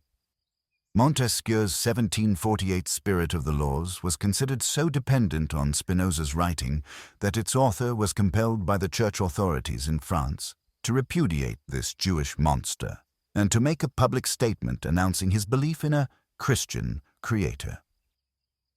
The great French encyclopédie that came to define the Enlightenment, edited by Denis Diderot and d'Alembert, contains an immense entry on Spinoza. I do not wish to repeat the gross mistake that Christian apologists have made. They expended huge and needless effort to show that wise men who wrote before Christ were in effect prophets and prefigurations of his coming. As late as the 19th century, William Ewart Gladstone covered reams of wasted paper trying to prove this about the ancient Greeks. I have no right to claim past philosophers as putative ancestors of atheism. I do, however, have the right to point out that, because of religious intolerance, we cannot know what they really thought privately, and were very nearly prevented from learning what they wrote publicly. Even the relatively conformist Descartes, who found it advisable to live in the freer atmosphere of the Netherlands, proposed a few lapidary words for his own headstone. He who hid well lived well. In the cases of Pierre Bayle and Voltaire, for example, it is not easy to determine whether they were seriously irreligious or not. Their methods certainly tended to be irreverent and satirical, and no reader clinging to uncritical faith could come away from their works without having that faith severely shaken. These same works were the bestsellers of their time and made it impossible for the newly literate classes to go on believing in things like the literal truth of the biblical stories. Bayle, in particular, caused a huge but wholesome uproar when he examined the deeds of David the supposed psalmist and showed them to be the career of an unscrupulous bandit. He also pointed out that it was absurd to believe that religious faith caused people to conduct themselves better, or that unbelief made them behave worse. A vast accumulation of observable experience testified to this common sense, and Bayle's delineation of it is the reason why he has been praised or blamed for oblique surreptitious atheism. Yet he accompanied or bodyguarded this with many more orthodox affirmations, which probably allowed his successful work to enjoy a second edition.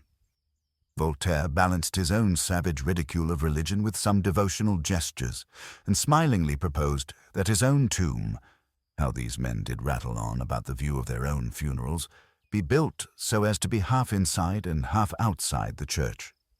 But in one of his most celebrated defenses of civil liberty and the rights of conscience, Voltaire had also seen his client, Jean Calas, broken on the wheel with hammers, and then hanged for the offense of trying to convert someone in his household to Protestantism. Not even an aristocrat like himself could be counted safe, as he knew from seeing the inside of the Bastille. Let us at least not fail to keep this in mind. Immanuel Kant believed for a time that all the planets were populated, and that these populations improved in character the farther away they were. But even while beginning from this rather charmingly limited cosmic base, he was able to make convincing arguments against any theistic presentation that depended upon reason. He showed that the old argument from design, then as now a perennial favorite, might possibly be stretched to imply an architect, but not a creator. He overthrew the cosmological proof of God, which suggested that one's own existence must posit another necessary existence, by saying that it only restated the ontological argument. And he undid the ontological argument by challenging the simple-minded notion that if God can be conceived as an idea or stated as a predicate, he must therefore possess the quality of existence. This traditional tripe is accidentally overthrown by Penelope Lively in her much garlanded novel Moon Tiger. Describing her daughter Lisa as a dull child, she nonetheless delights in the infant's dim but imaginative questions. "Are there dragons?" she asked. I said that there were not. "Have there ever been?" I said all the evidence was to the contrary. "But if there is a word dragon," she said, "then once there must have been dragons." Who has not protected an innocent from the disproof of such ontology? But for the sake of pith, and since we do not have all our lives to waste simply in growing up, I quote Bertrand Russell here. Kant objects that existence is not a predicate. 100 thalers that I merely imagine, he says, have all the same predicates as 100 real thalers. I have stated Kant's disproofs in reverse order so as to notice the case, recorded by the Inquisition in Venice in 1573, of a man named Matteo de Vincenti, who opined on the doctrine of the real presence of Christ in the Mass that it's nonsense having to believe these things, they're stories. I would rather believe I had money in my pocket. Kant did not know of this predecessor of his among the common people, and when he switched to the more rewarding topic of ethics, he may not have known that his categorical imperative had an echo of Rabbi Hillel's golden rule. Kant's principle enjoins us to act as if the maxim of your action were to become through your will a general natural law. In this summary of mutual interest and solidarity, there is no requirement for any enforcing or supernatural authority. And why should there be? Human decency is not derived from religion. It precedes it. It is of great interest to see in the period of the 18th century Enlightenment how many great minds thought alike and intersected with each other, and also took great care to keep their opinions cautiously expressed or confined as far as possible to a circle of educated sympathizers. One of my choice instances would be that of Benjamin Franklin, who, if he did not exactly discover electricity, was certainly one of those who helped uncover its principles and practical applications. Among the latter were the lightning rod, which was to decide forever the question of whether God intervened to punish us in sudden random flashes. There is no steeple or minaret now standing that does not boast one. Announcing his invention to the public, Franklin wrote, "It has pleased God in his goodness to mankind, at length to discover to them the means of securing their habitations and other buildings from mischief by thunder and lightning. The method is this."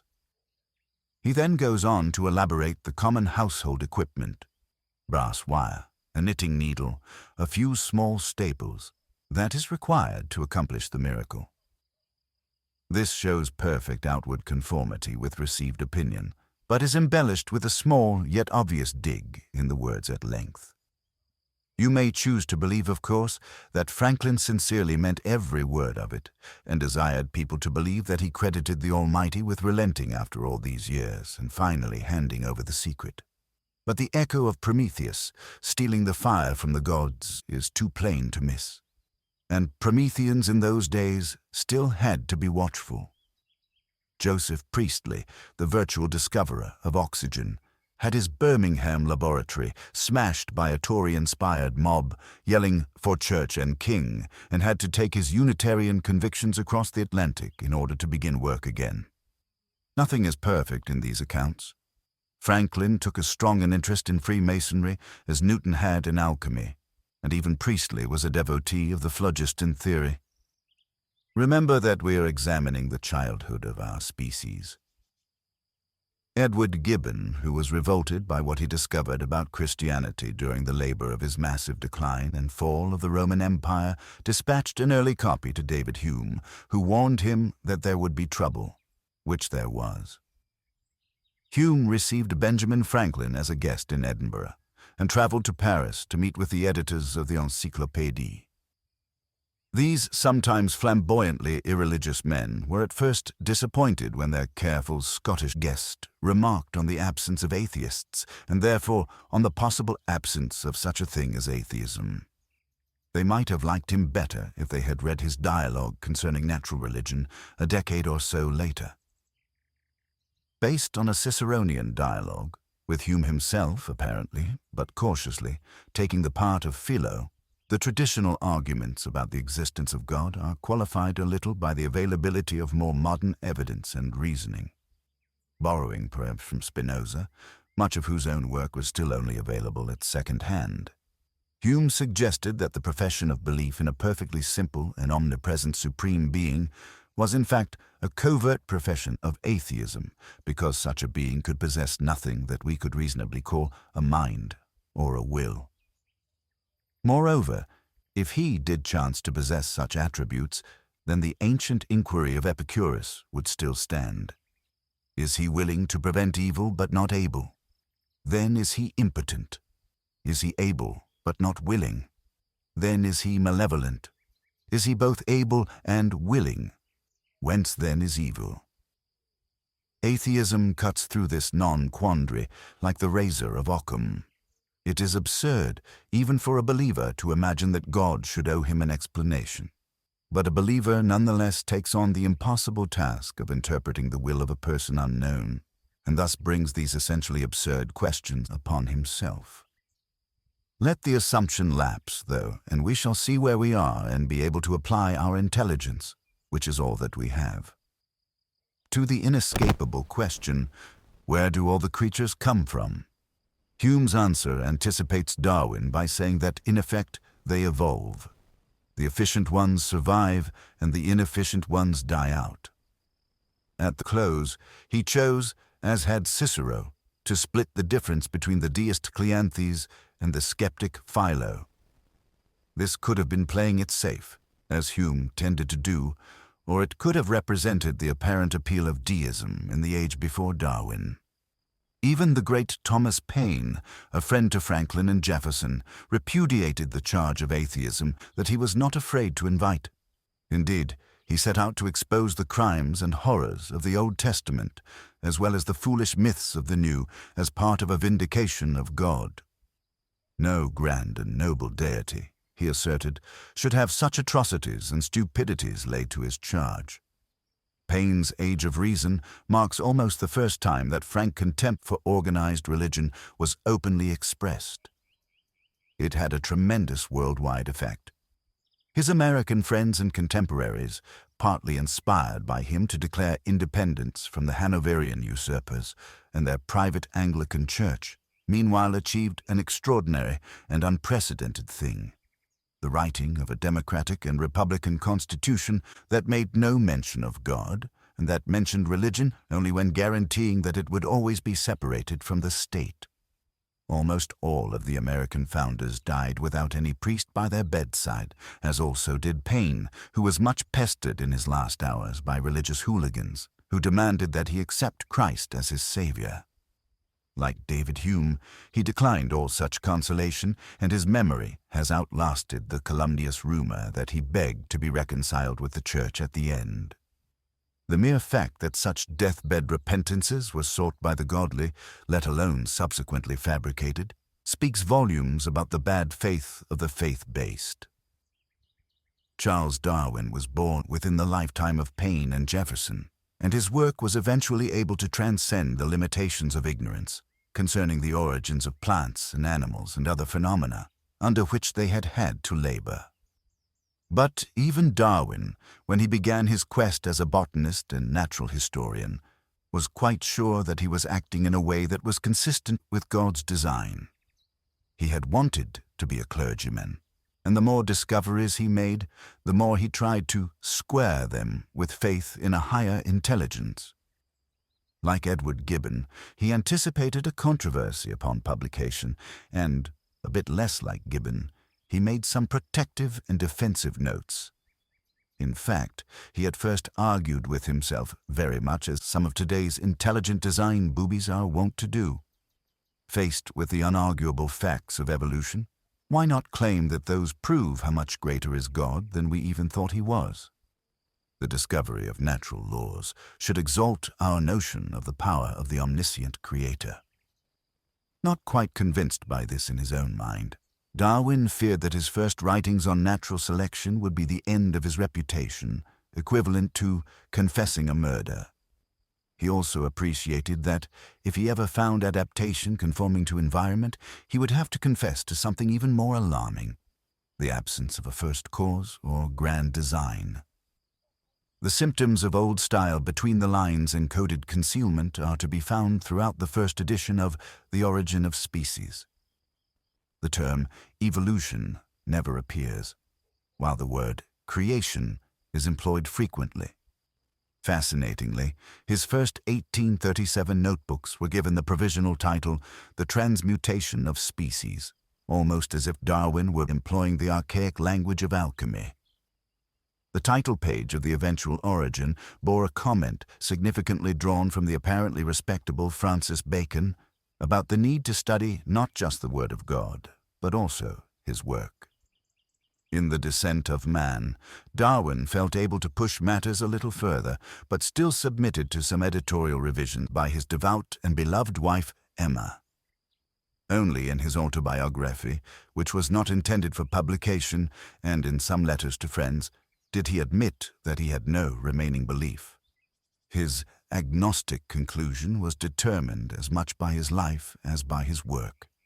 He had suffered many bereavements and could not reconcile these with any loving Creator, let alone with the Christian teaching concerning eternal punishment.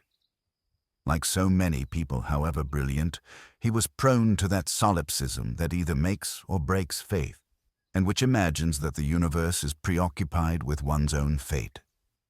This, however, makes his scientific rigor the more praiseworthy, and fit to be ranked with Galileo, since it did not arise from any intention but that of finding out the truth. It makes no difference that this intention included the false and disappointed expectation that that same truth would finally resound ad majorem Dei gloriam. After his death, Darwin, too, was posthumously insulted by fabrications from a hysterical Christian who claimed that the great and honest and tormented investigator had been squinting at the Bible at the last. It took a little while to expose the pathetic fraud who had felt that this would be a noble thing to do. Though, when accused of scientific plagiarism, of which he was quite probably guilty, Sir Isaac Newton made the guarded admission, which was itself plagiarized, that he had in his work had the advantage of standing on the shoulders of giants. It would seem only minimally gracious in the first decade of the 21st century to concede the same. As and when I wish, I can use a simple laptop to acquaint myself with the life and work of Anaxagoras and Erasmus, Epicurus and Wittgenstein. Not for me the poring in the library by candlelight, the shortage of texts, or the difficulties of contact with like-minded persons in other ages or societies. And not for me, except when the telephone sometimes rings and I hear hoarse voices condemning me to death, or hell, or both. The persistent fear that something I write will lead to the extinction of my work, the exile or worse of my family, the eternal blackening of my name by religious frauds and liars, and the painful choice between recantation or death by torture. I enjoy a freedom and an access to knowledge that would have been unimaginable to the pioneers. Looking back down the perspective of time, I therefore cannot help but notice that the giants upon whom I depend, and upon whose massive shoulders I perch, were all of them forced to be a little weak in the crucial and highly, and poorly, evolved joints of their knees. Only one member of the giant and genius category ever truly spoke his mind without any apparent fear or excessive caution. I therefore cite Albert Einstein, so much misrepresented once again. He is addressing a correspondent who is troubled by yet another of those many misrepresentations. It was, of course, a lie what you read about my religious convictions, a lie which is being systematically repeated. I do not believe in a personal God, and I have never denied this but expressed it clearly. If something is in me which can be called religious, then it is the unbounded admiration for the structure of the world so far as our science can reveal it. Years later, he answered another query by stating, "I do not believe in the immortality of the individual, and I consider ethics to be an exclusively human concern with no superhuman authority behind it." These words stem from a mind, or a man, who was rightly famed for his care and measure and scruple, and whose sheer genius had laid bare a theory that might, in the wrong hands, have obliterated not only this world but also its whole past and the very possibility of its future. He devoted the greater part of his life to a grand refusal of the role of a punitive prophet, preferring to spread the message of enlightenment and humanism. Decidedly Jewish, and exiled and defamed and persecuted as a consequence, he preserved what he could of ethical Judaism and rejected the barbaric mythology of the Pentateuch. We have more reason to be grateful to him than to all the rabbis who have ever wailed, or who ever will. Offered the first presidency of the State of Israel, Einstein declined because of his many qualms about the way Zionism was tending. This was much to the relief of David Ben-Gurion, who had nervously asked his cabinet, "What are we going to do if he says yes?"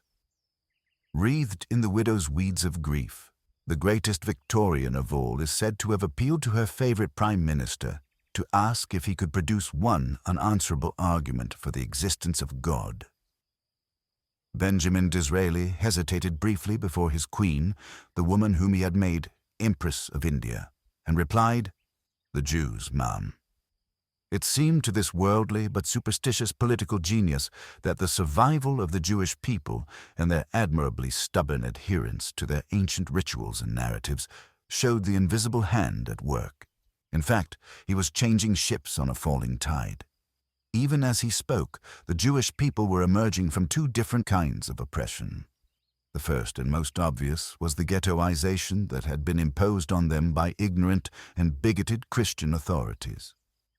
This has been too well documented to need any elaboration from me. But the second oppression was self-imposed.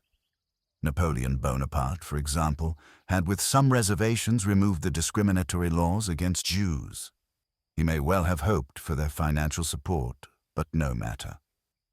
Yet, when his armies invaded Russia, the rabbis urged their flock to rally to the side of the very Tsar who had been defaming and flogging and fleecing and murdering them. Better this Jew-baiting despotism, they said, than even a whiff of the unholy French Enlightenment.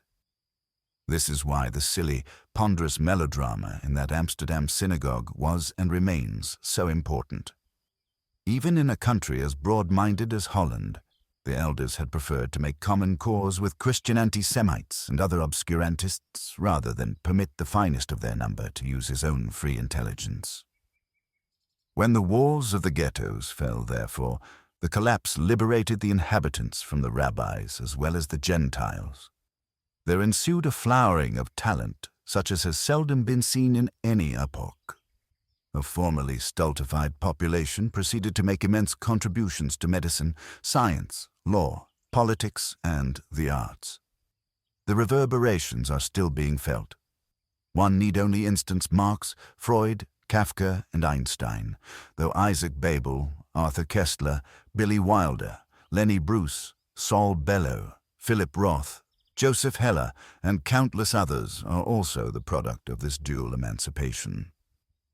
If one could nominate an absolutely tragic day in human history, it would be the occasion that is now commemorated by the vapid and annoying holiday known as Hanukkah. For once, instead of Christianity plagiarizing from Judaism, the Jews borrow shamelessly from Christians in the pathetic hope of a celebration that coincides with Christmas, which is itself a quasi-Christian annexation, complete with burning logs and holly and mistletoe, of a pagan Northland solstice originally illuminated by the aurora borealis. Here is the terminus to which banal multiculturalism has brought us. But it was nothing remotely multicultural that induced Judah Maccabeus to reconsecrate the temple in Jerusalem in 165 BC and to establish the date which the soft celebrants of Hanukkah now so emptily commemorate. The Maccabees, who founded the Hasmonean dynasty, were forcibly restoring Mosaic fundamentalism against the many Jews of Palestine and elsewhere who had become attracted by Hellenism. These true early multiculturalists had become bored by the law, offended by circumcision, interested by Greek literature, drawn by the physical and intellectual exercises of the gymnasium, and rather adept at philosophy. They could feel the pull exerted by Athens, even if only by way of Rome and by the memory of Alexander's time, and were impatient with the stark fear and superstition mandated by the Pentateuch. They obviously seemed too cosmopolitan to the votaries of the old temple, and it must have been easy to accuse them of dual loyalty when they agreed to have a temple of Zeus on the site where smoky and bloody altars used to propitiate the unsmiling deity of yore. At any rate, when the father of Judah Maccabeus saw a Jew about to make a Hellenic offering on the old altar, he lost no time in murdering him. Over the next few years of the Maccabean revolt, many more assimilated Jews were slain or forcibly circumcised, or both, and the women who had flirted with the new Hellenic dispensation suffered even worse.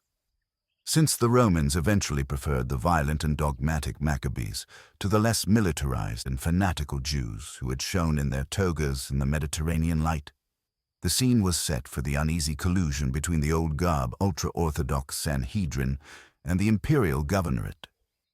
This lugubrious relationship was eventually to lead to Christianity, yet another Jewish heresy, and thus ineluctably to the birth of Islam.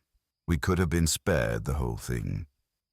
No doubt there would still have been much foolishness and solipsism, but the connection between Athens and history and humanity would not have been so sundered, and the Jewish people might have been the carriers of philosophy instead of arid monotheism, and the ancient schools and their wisdom would not have become prehistoric to us.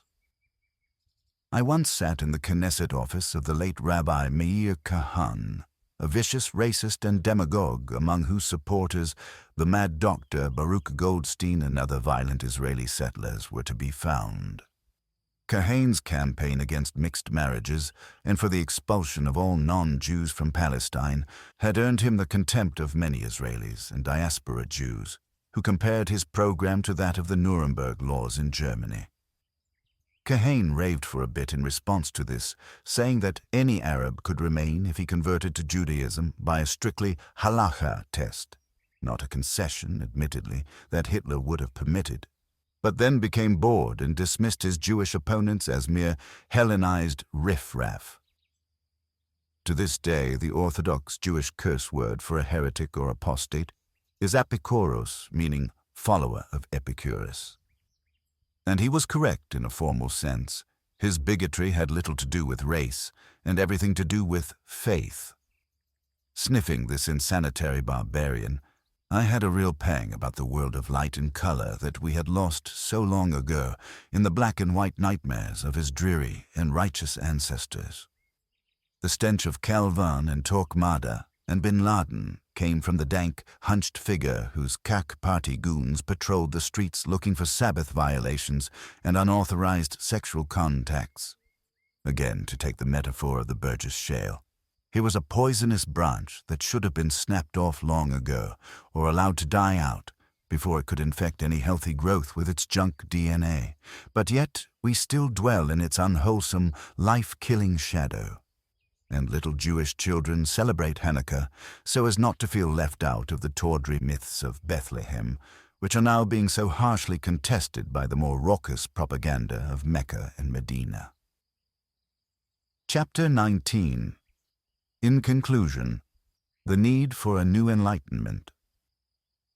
The true value of a man is not determined by his possession, supposed or real, of truth, but rather by his sincere exertion to get to the truth. It is not possession of the truth, but rather the pursuit of truth by which he extends his powers, and in which his ever-growing perfectibility is to be found. Possession makes one passive, indolent, and proud. If God were to hold all truth concealed in his right hand, and in his left only the steady and diligent drive for truth, albeit with the proviso that I would always and forever err in the process, and to offer me the choice, I would with all humility take the left hand. Gotthold Lessing, Anti-Goethe, 1778. The Messiah is not coming, and he's not even going to call. Israeli hit tune in 2001. The great Lessing put it very mildly in the course of his exchange of polemics with the fundamentalist preacher Goethe, and his becoming modesty made it seem as if he had, or could have, a choice in the matter. In point of fact, we do not have the option of choosing absolute truth or faith. We only have the right to say of those who do claim to know the truth of revelation that they are deceiving themselves, attempting to deceive or to intimidate others.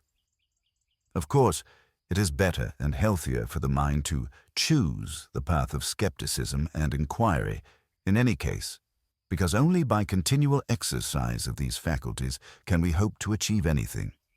Whereas religions, wittily defined by Simon Blackburn in his study of Plato's Republic, are merely fossilized philosophies, or philosophy with the questions left out. To choose dogma and faith over doubt and experiment is to throw out the ripening vintage and to reach greedily for the Kool-Aid. Thomas Aquinas once wrote a document on the Trinity and, modestly regarding it as one of his more finely polished efforts, laid it on the altar at Notre Dame so that God himself could scrutinize the work and perhaps favor the angelic doctor with an opinion. Aquinas here committed the same mistake as those who made nuns in convents cover their baths with canvas during ablutions. It was felt that God's gaze would be deflected from the undraped female forms by such a modest device, but forgotten that he could supposedly see anything, anywhere, at any time, by virtue of his omniscience and omnipresence, and further forgotten that he could undoubtedly see through the walls and ceilings of the nunnery before being baffled by the canvas shield. One supposes that the nuns were actually being prevented from peering at their own bodies, or rather at one another's. However that may be, Aquinas later found that God indeed had given his treatise a good review.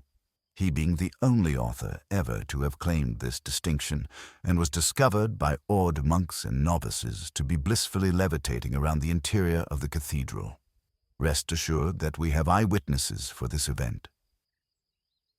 On a certain day in the spring of 2006, President Ahmadinejad of Iran, accompanied by his cabinet, made a procession to the site of a well between the capital city of Tehran and the holy city of Qum. This is said to be the cistern where the 12th, or occulted, or hidden Imam took refuge in the year 873 at the age of 5, never to be seen again until his long-awaited and beseeched reappearance will astonish and redeem the world. On arrival, Ahmadinejad took a scroll of paper and thrust it down the aperture so as to update the occulted one on Iran's progress in thermonuclear fission and the enrichment of uranium. One might have thought that the Imam could keep abreast of these developments wherever he was, but it had in some way to be the well that acted as his dead-letter box. One might add that President Ahmadinejad had recently returned from the United Nations, where he had given a speech that was much covered on both radio and television, as well as viewed by a large live audience. On his return to Iran, however, he told his supporters that he had been suffused with a clear green light, green being the preferred color of Islam, all throughout his remarks, and that the emanations of this divine light had kept everybody in the General Assembly quite silent and still. Private to him as this phenomenon was, it appears to have been felt by him alone. He took it as a further sign of the imminent return of the 12th Imam, not so, say, a further endorsement of his ambition to see the Islamic Republic of Iran, sunk as it was in beggary and repression and stagnation and corruption, as nonetheless a nuclear power. But, like Aquinas, he did not trust the 12th, or hidden, Imam to be able to scan a document unless it was put, as it were, right in front of him.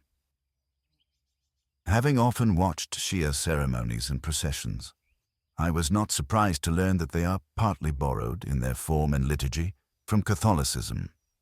12 imams, one of them now in occultation and awaiting reappearance or reawakening. A frenzied cult of martyrdom, especially over the agonizing death of Hussein, who was forsaken and betrayed on the arid and bitter plains of Karbala. Processions of flagellants and self-mortifiers, awash in grief and guilt at the way in which their sacrificed leader had been abandoned. The masochistic Shia holiday of Ashura bears the strongest resemblance to the sort of Semana Santa, or Holy Week, in which the cowls and crosses and hoods and torches are borne through the streets of Spain.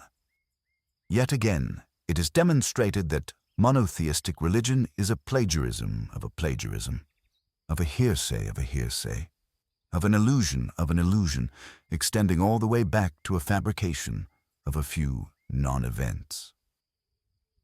Another way of putting this is to say that, as I write, a version of the Inquisition is about to lay hands on a nuclear weapon. Under the stultified rule of religion, the great and inventive and sophisticated civilization of Persia has been steadily losing its pulse. Its writers and artists and intellectuals are mainly in exile or stifled by censorship.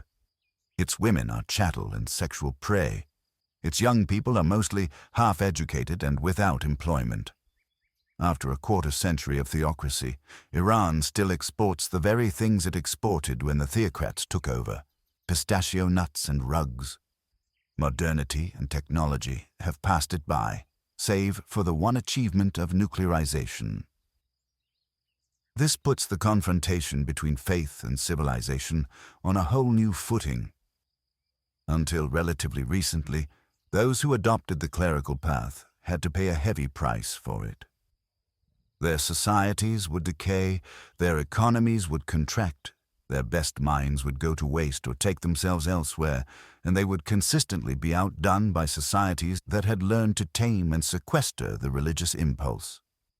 A country like Afghanistan would simply rot. Bad enough as this was, it became worse on September 11th, 2001, when from Afghanistan the Holy Order was given to annex two famous achievements of modernism: the high-rise building and the jet aircraft, and use them for immolation and human sacrifice. The succeeding stage, very plainly announced in hysterical sermons, was to be the moment when apocalyptic nihilists coincided with Armageddon weaponry. Faith-based fanatics could not design anything as useful or beautiful as a skyscraper or a passenger aircraft. But, continuing their long history of plagiarism, they could borrow and steal these things and use them as a negation. This book has been about the oldest argument in human history, but almost every week that I was engaged in writing it, I was forced to break off and take part in the argument as it was actually continuing. These arguments tended to take ugly forms. I was not so often leaving my desk to go and debate with some skillful old Jesuit at Georgetown, but rather hurrying out to show solidarity at the Embassy of Denmark, a small democratic country in northern Europe whose other embassies were going up in smoke because of the appearance of a few caricatures in a newspaper in Copenhagen. This last confrontation was an especially depressing one. Islamic mobs were violating diplomatic immunity and issuing death threats against civilians, yet the response from His Holiness, the Pope and the Archbishop of Canterbury was to condemn the cartoons. In my own profession, there was a rush to see who could capitulate the fastest by reporting on the disputed images without actually showing them. And this at a time when the mass media has become almost exclusively picture-driven. Euphemistic noises were made about the need to show respect, but I know quite a number of the editors concerned, and can say for a certainty that the chief motive for restraint was simple fear. In other words, a handful of religious bullies and big mouths could, so to speak, outvote the tradition of free expression in its western heartland. And in the year 2006, at that. To the ignoble motive of fear, one must add the morally lazy practice of relativism. No group of non-religious people threatening and practicing violence would have been granted such an easy victory, or had their excuses, not that they offered any of their own, made for them. Then again, on another day, one might open the newspaper to read that the largest study of prayer ever undertaken had discovered yet again that there was no correlation of any kind between intercessory prayer and the recovery of patients. Well, perhaps some correlation. Patients who knew that prayers were being said for them had more post-operative complications than those who did not, though I would not argue that this proved anything. Elsewhere, a group of dedicated and patient scientists had located, in a remote part of the Canadian Arctic, several skeletons of a large fish that, 375 million years ago, exhibited the precursor features of digits, proto-wrists, elbows, and shoulders. The Tiktaalik, named at the suggestion of the local Nunavut people, joins the Archaeopteryx, a transitional form between dinosaurs and birds, as one of the long-sought so-called missing links that are helping us to enlighten ourselves about our true nature. Meanwhile, the hoarse proponents of intelligent design would be laying siege to yet another school board, demanding that tripe be taught to children.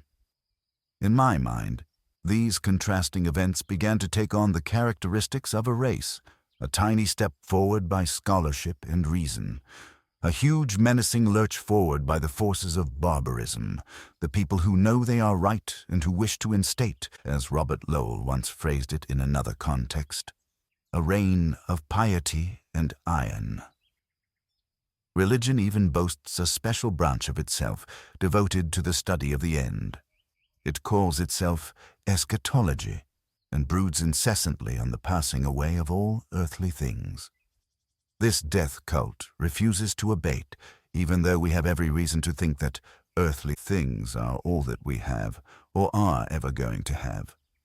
Yet in our hands and within our view is a whole universe of discovery and clarification, which is a pleasure to study in itself, gives the average person access to insights that not even Darwin or Einstein possessed, and offers the promise of near miraculous advances in healing, in energy, and in peaceful exchange between different cultures. Yet millions of people in all societies still prefer the myths of the cave and the tribe and the blood sacrifice. The late Stephen Jay Gould generously wrote that science and religion belong to non-overlapping magisteria. They most certainly do not overlap, but this does not mean that they are not antagonistic. Religion has run out of justifications. Thanks to the telescope and the microscope, it no longer offers an explanation of anything important. Where once it used to be able, by its total command of a worldview, to prevent the emergence of rivals, it can now only impede and retard, or try to turn back, the measurable advances that we have made. Sometimes, true, it will artfully concede them. But this is to offer itself the choice between irrelevance and obstruction, impotence or outright reaction, and, given this choice, it is programmed to select the worse of the two. Meanwhile, confronted with undreamed-of vistas inside our own evolving cortex, in the farthest reaches of the known universe, and in the proteins and acids which constitute our nature, religion offers either annihilation in the name of God, or else the false promise that if we take a knife to our foreskins, or pray in the right direction, or ingest pieces of wafer, we shall be saved. It is as if someone offered a delicious and fragrant out-of-season fruit, matured in a painstakingly and lovingly designed hothouse, should throw away the flesh and the pulp and gnaw moodily on the pit. Above all, we are in need of a renewed enlightenment, which will base itself on the proposition that the proper study of mankind is man and woman. This enlightenment will not need to depend, like its predecessors, on the heroic breakthroughs of a few gifted and exceptionally courageous people. It is within the compass of the average person. The study of literature and poetry, both for its own sake and for the eternal ethical questions with which it deals, can now easily depose the scrutiny of sacred texts that have been found to be corrupt and confected. The pursuit of unfettered scientific inquiry and the availability of new findings to masses of people by easy electronic means will revolutionize our concepts of research and development. Very importantly, the divorce between the sexual life and fear and the sexual life and disease and the sexual life and tyranny can now at last be attempted on the sole condition that we banish all religions from the discourse. And all this and more is for the first time in our history within the reach, if not the grasp, of everyone. However, only the most naive utopian can believe that this new humane civilization will develop, like some dream of progress, in a straight line. We have first to transcend our prehistory and escape the gnarled hands which reach out to drag us back to the catacombs and the reeking altars and the guilty pleasures of subjection and abjection. Know yourself, said the Greeks, gently suggesting the consolations of philosophy. To clear the mind for this project, it has become necessary to know the enemy and to prepare to fight it. Acknowledgements. I have been writing this book all my life and intend to keep on writing it. But it would have been impossible to produce this version without the extraordinary collaboration between agent and publisher, I mean to say, Steve Wasserman and Jonathan Karp, that enabled me. All authors ought to have such careful and literate friends and allies. All authors ought also to have bookfinders as astute and determined as Windsor Man. My old school friend Michael Prest was the first person to make it plain to me that while the authorities could compel us to attend prayers, they could not force us to pray. I shall always remember his upright posture while others hypocritically knelt or inclined themselves, and also the day that I decided to join him. All postures of submission and surrender should be part of our prehistory. I have been fortunate in having many moral tutors, formal and informal, many of whom had to undergo considerable intellectual trial and evinced notable courage in order to break with the faith of their tribes. Some of these would still be in some danger if I were to name them, but I must admit my debt to the late Dr. Israel Shahak, who introduced me to Spinoza, to Salman Rushdie, who bravely witnessed for reason and humor and language in a very dark time, to Ibn Waraq and Irfan Khawaja, who also know something about the price of the ticket, and to Dr. Michael Shermer, the very model of the reformed and recovered Christian fundamentalist. Among the many others who have shown that life and wit and inquiry begin just at the point where faith ends, I ought to salute Penn and Teller, that other amazing myth and fraud buster James Randi, Houdini of our time, and Tom Flynn, Andrea Solansky, and all the other staffers at Free Inquiry magazine. Jennifer Michael Hecht put me immensely in her debt when she sent me a copy of her extraordinary Doubt, a History. To all those who I do not know, and who live in the worlds where superstition and barbarism are still dominant, and into whose hands I hope this little book may fall, I offer the modest encouragement of an older wisdom. It is in fact this, and not any arrogant preaching that comes to us out of the whirlwind. Die Stimme der Vernunft ist leise. Yes, the voice of reason is soft, but it is very persistent. In this, and in the lives and minds of combatants, known and unknown, we repose our chief hope. Over many years I have pursued these questions with Ian McEwan, whose body of fiction shows an extraordinary ability to elucidate the numinous without conceding anything to the supernatural. He has subtly demonstrated that the natural is wondrous enough for anyone. It was in some discussions with Ian, first on that remote Uruguayan coast where Darwin so boldly put ashore and took samples, and later in Manhattan, that I felt this essay beginning to germinate. I am very proud to have sought and received his permission to dedicate the ensuing pages to him. References. Chapter 2. Religion Kills. p. 1718. Mother Teresa was interviewed by Daphne Barak, and her comments on Princess Diana can be found in Ladies' Home Journal, April 1996. EP 24. The details of the murder of Yusra al-Azami in Bethlehem can be found in Gaza Taliban, editorial New Humanist 121, 1 January 2006, newhumanist.org.uk. See also Isabel Kirshner, The Sheikh's Revenge, Jerusalem Report, March 20th, 2006. EP 27. For Abu Musab al-Zarqawi's letter to Osama bin Laden, see state.gov. p. 33. For the story of the born-again Air Force Academy cadets and Melinda Morton, see Faye Fiore and Mark Mazzetti, Schools Religious Intolerance Misguided, Pentagon Reports, Los Angeles Times, June 23, 2005, p. 10. Laurie Goodstein, Air Force Academy staff found promoting religion, New York Times, June 23, 2005, p. A12. David Van Bema, Whose God is Their Co-Pilot, Time, June 27, 2005, p. 61, and United States Air Force, The Report of the Headquarters Review Group. Concerning the religious climate at the U.S. Air Force Academy, June 22, 2005, www.ofmill, p. 33. For James Madison on the constitutionality of religious establishment in government or public service, see Brooke Allen, Moral Minority, Our Skeptical Founding Fathers, Chicago, Ivan R.D., 2006, pp. 116, 117, p. 35. For Charles Stanley and Tim LaHaye, see Charles Marsh, Wayward Christian Soldiers, New York Times, January 20th, 2006. Chapter 4. A Note on Health to Which Religion Can Be Hazardous, p. 45. For the Bishop Cifuentes sermon, see the BBC TV production Panorama, aired June 27, 2004, p. 46. The foreign policy quotation comes from Laura M. Kelly and Nicholas Eberstadt. The Muslim Face of AIDS, Foreign Policy, July or August 2005.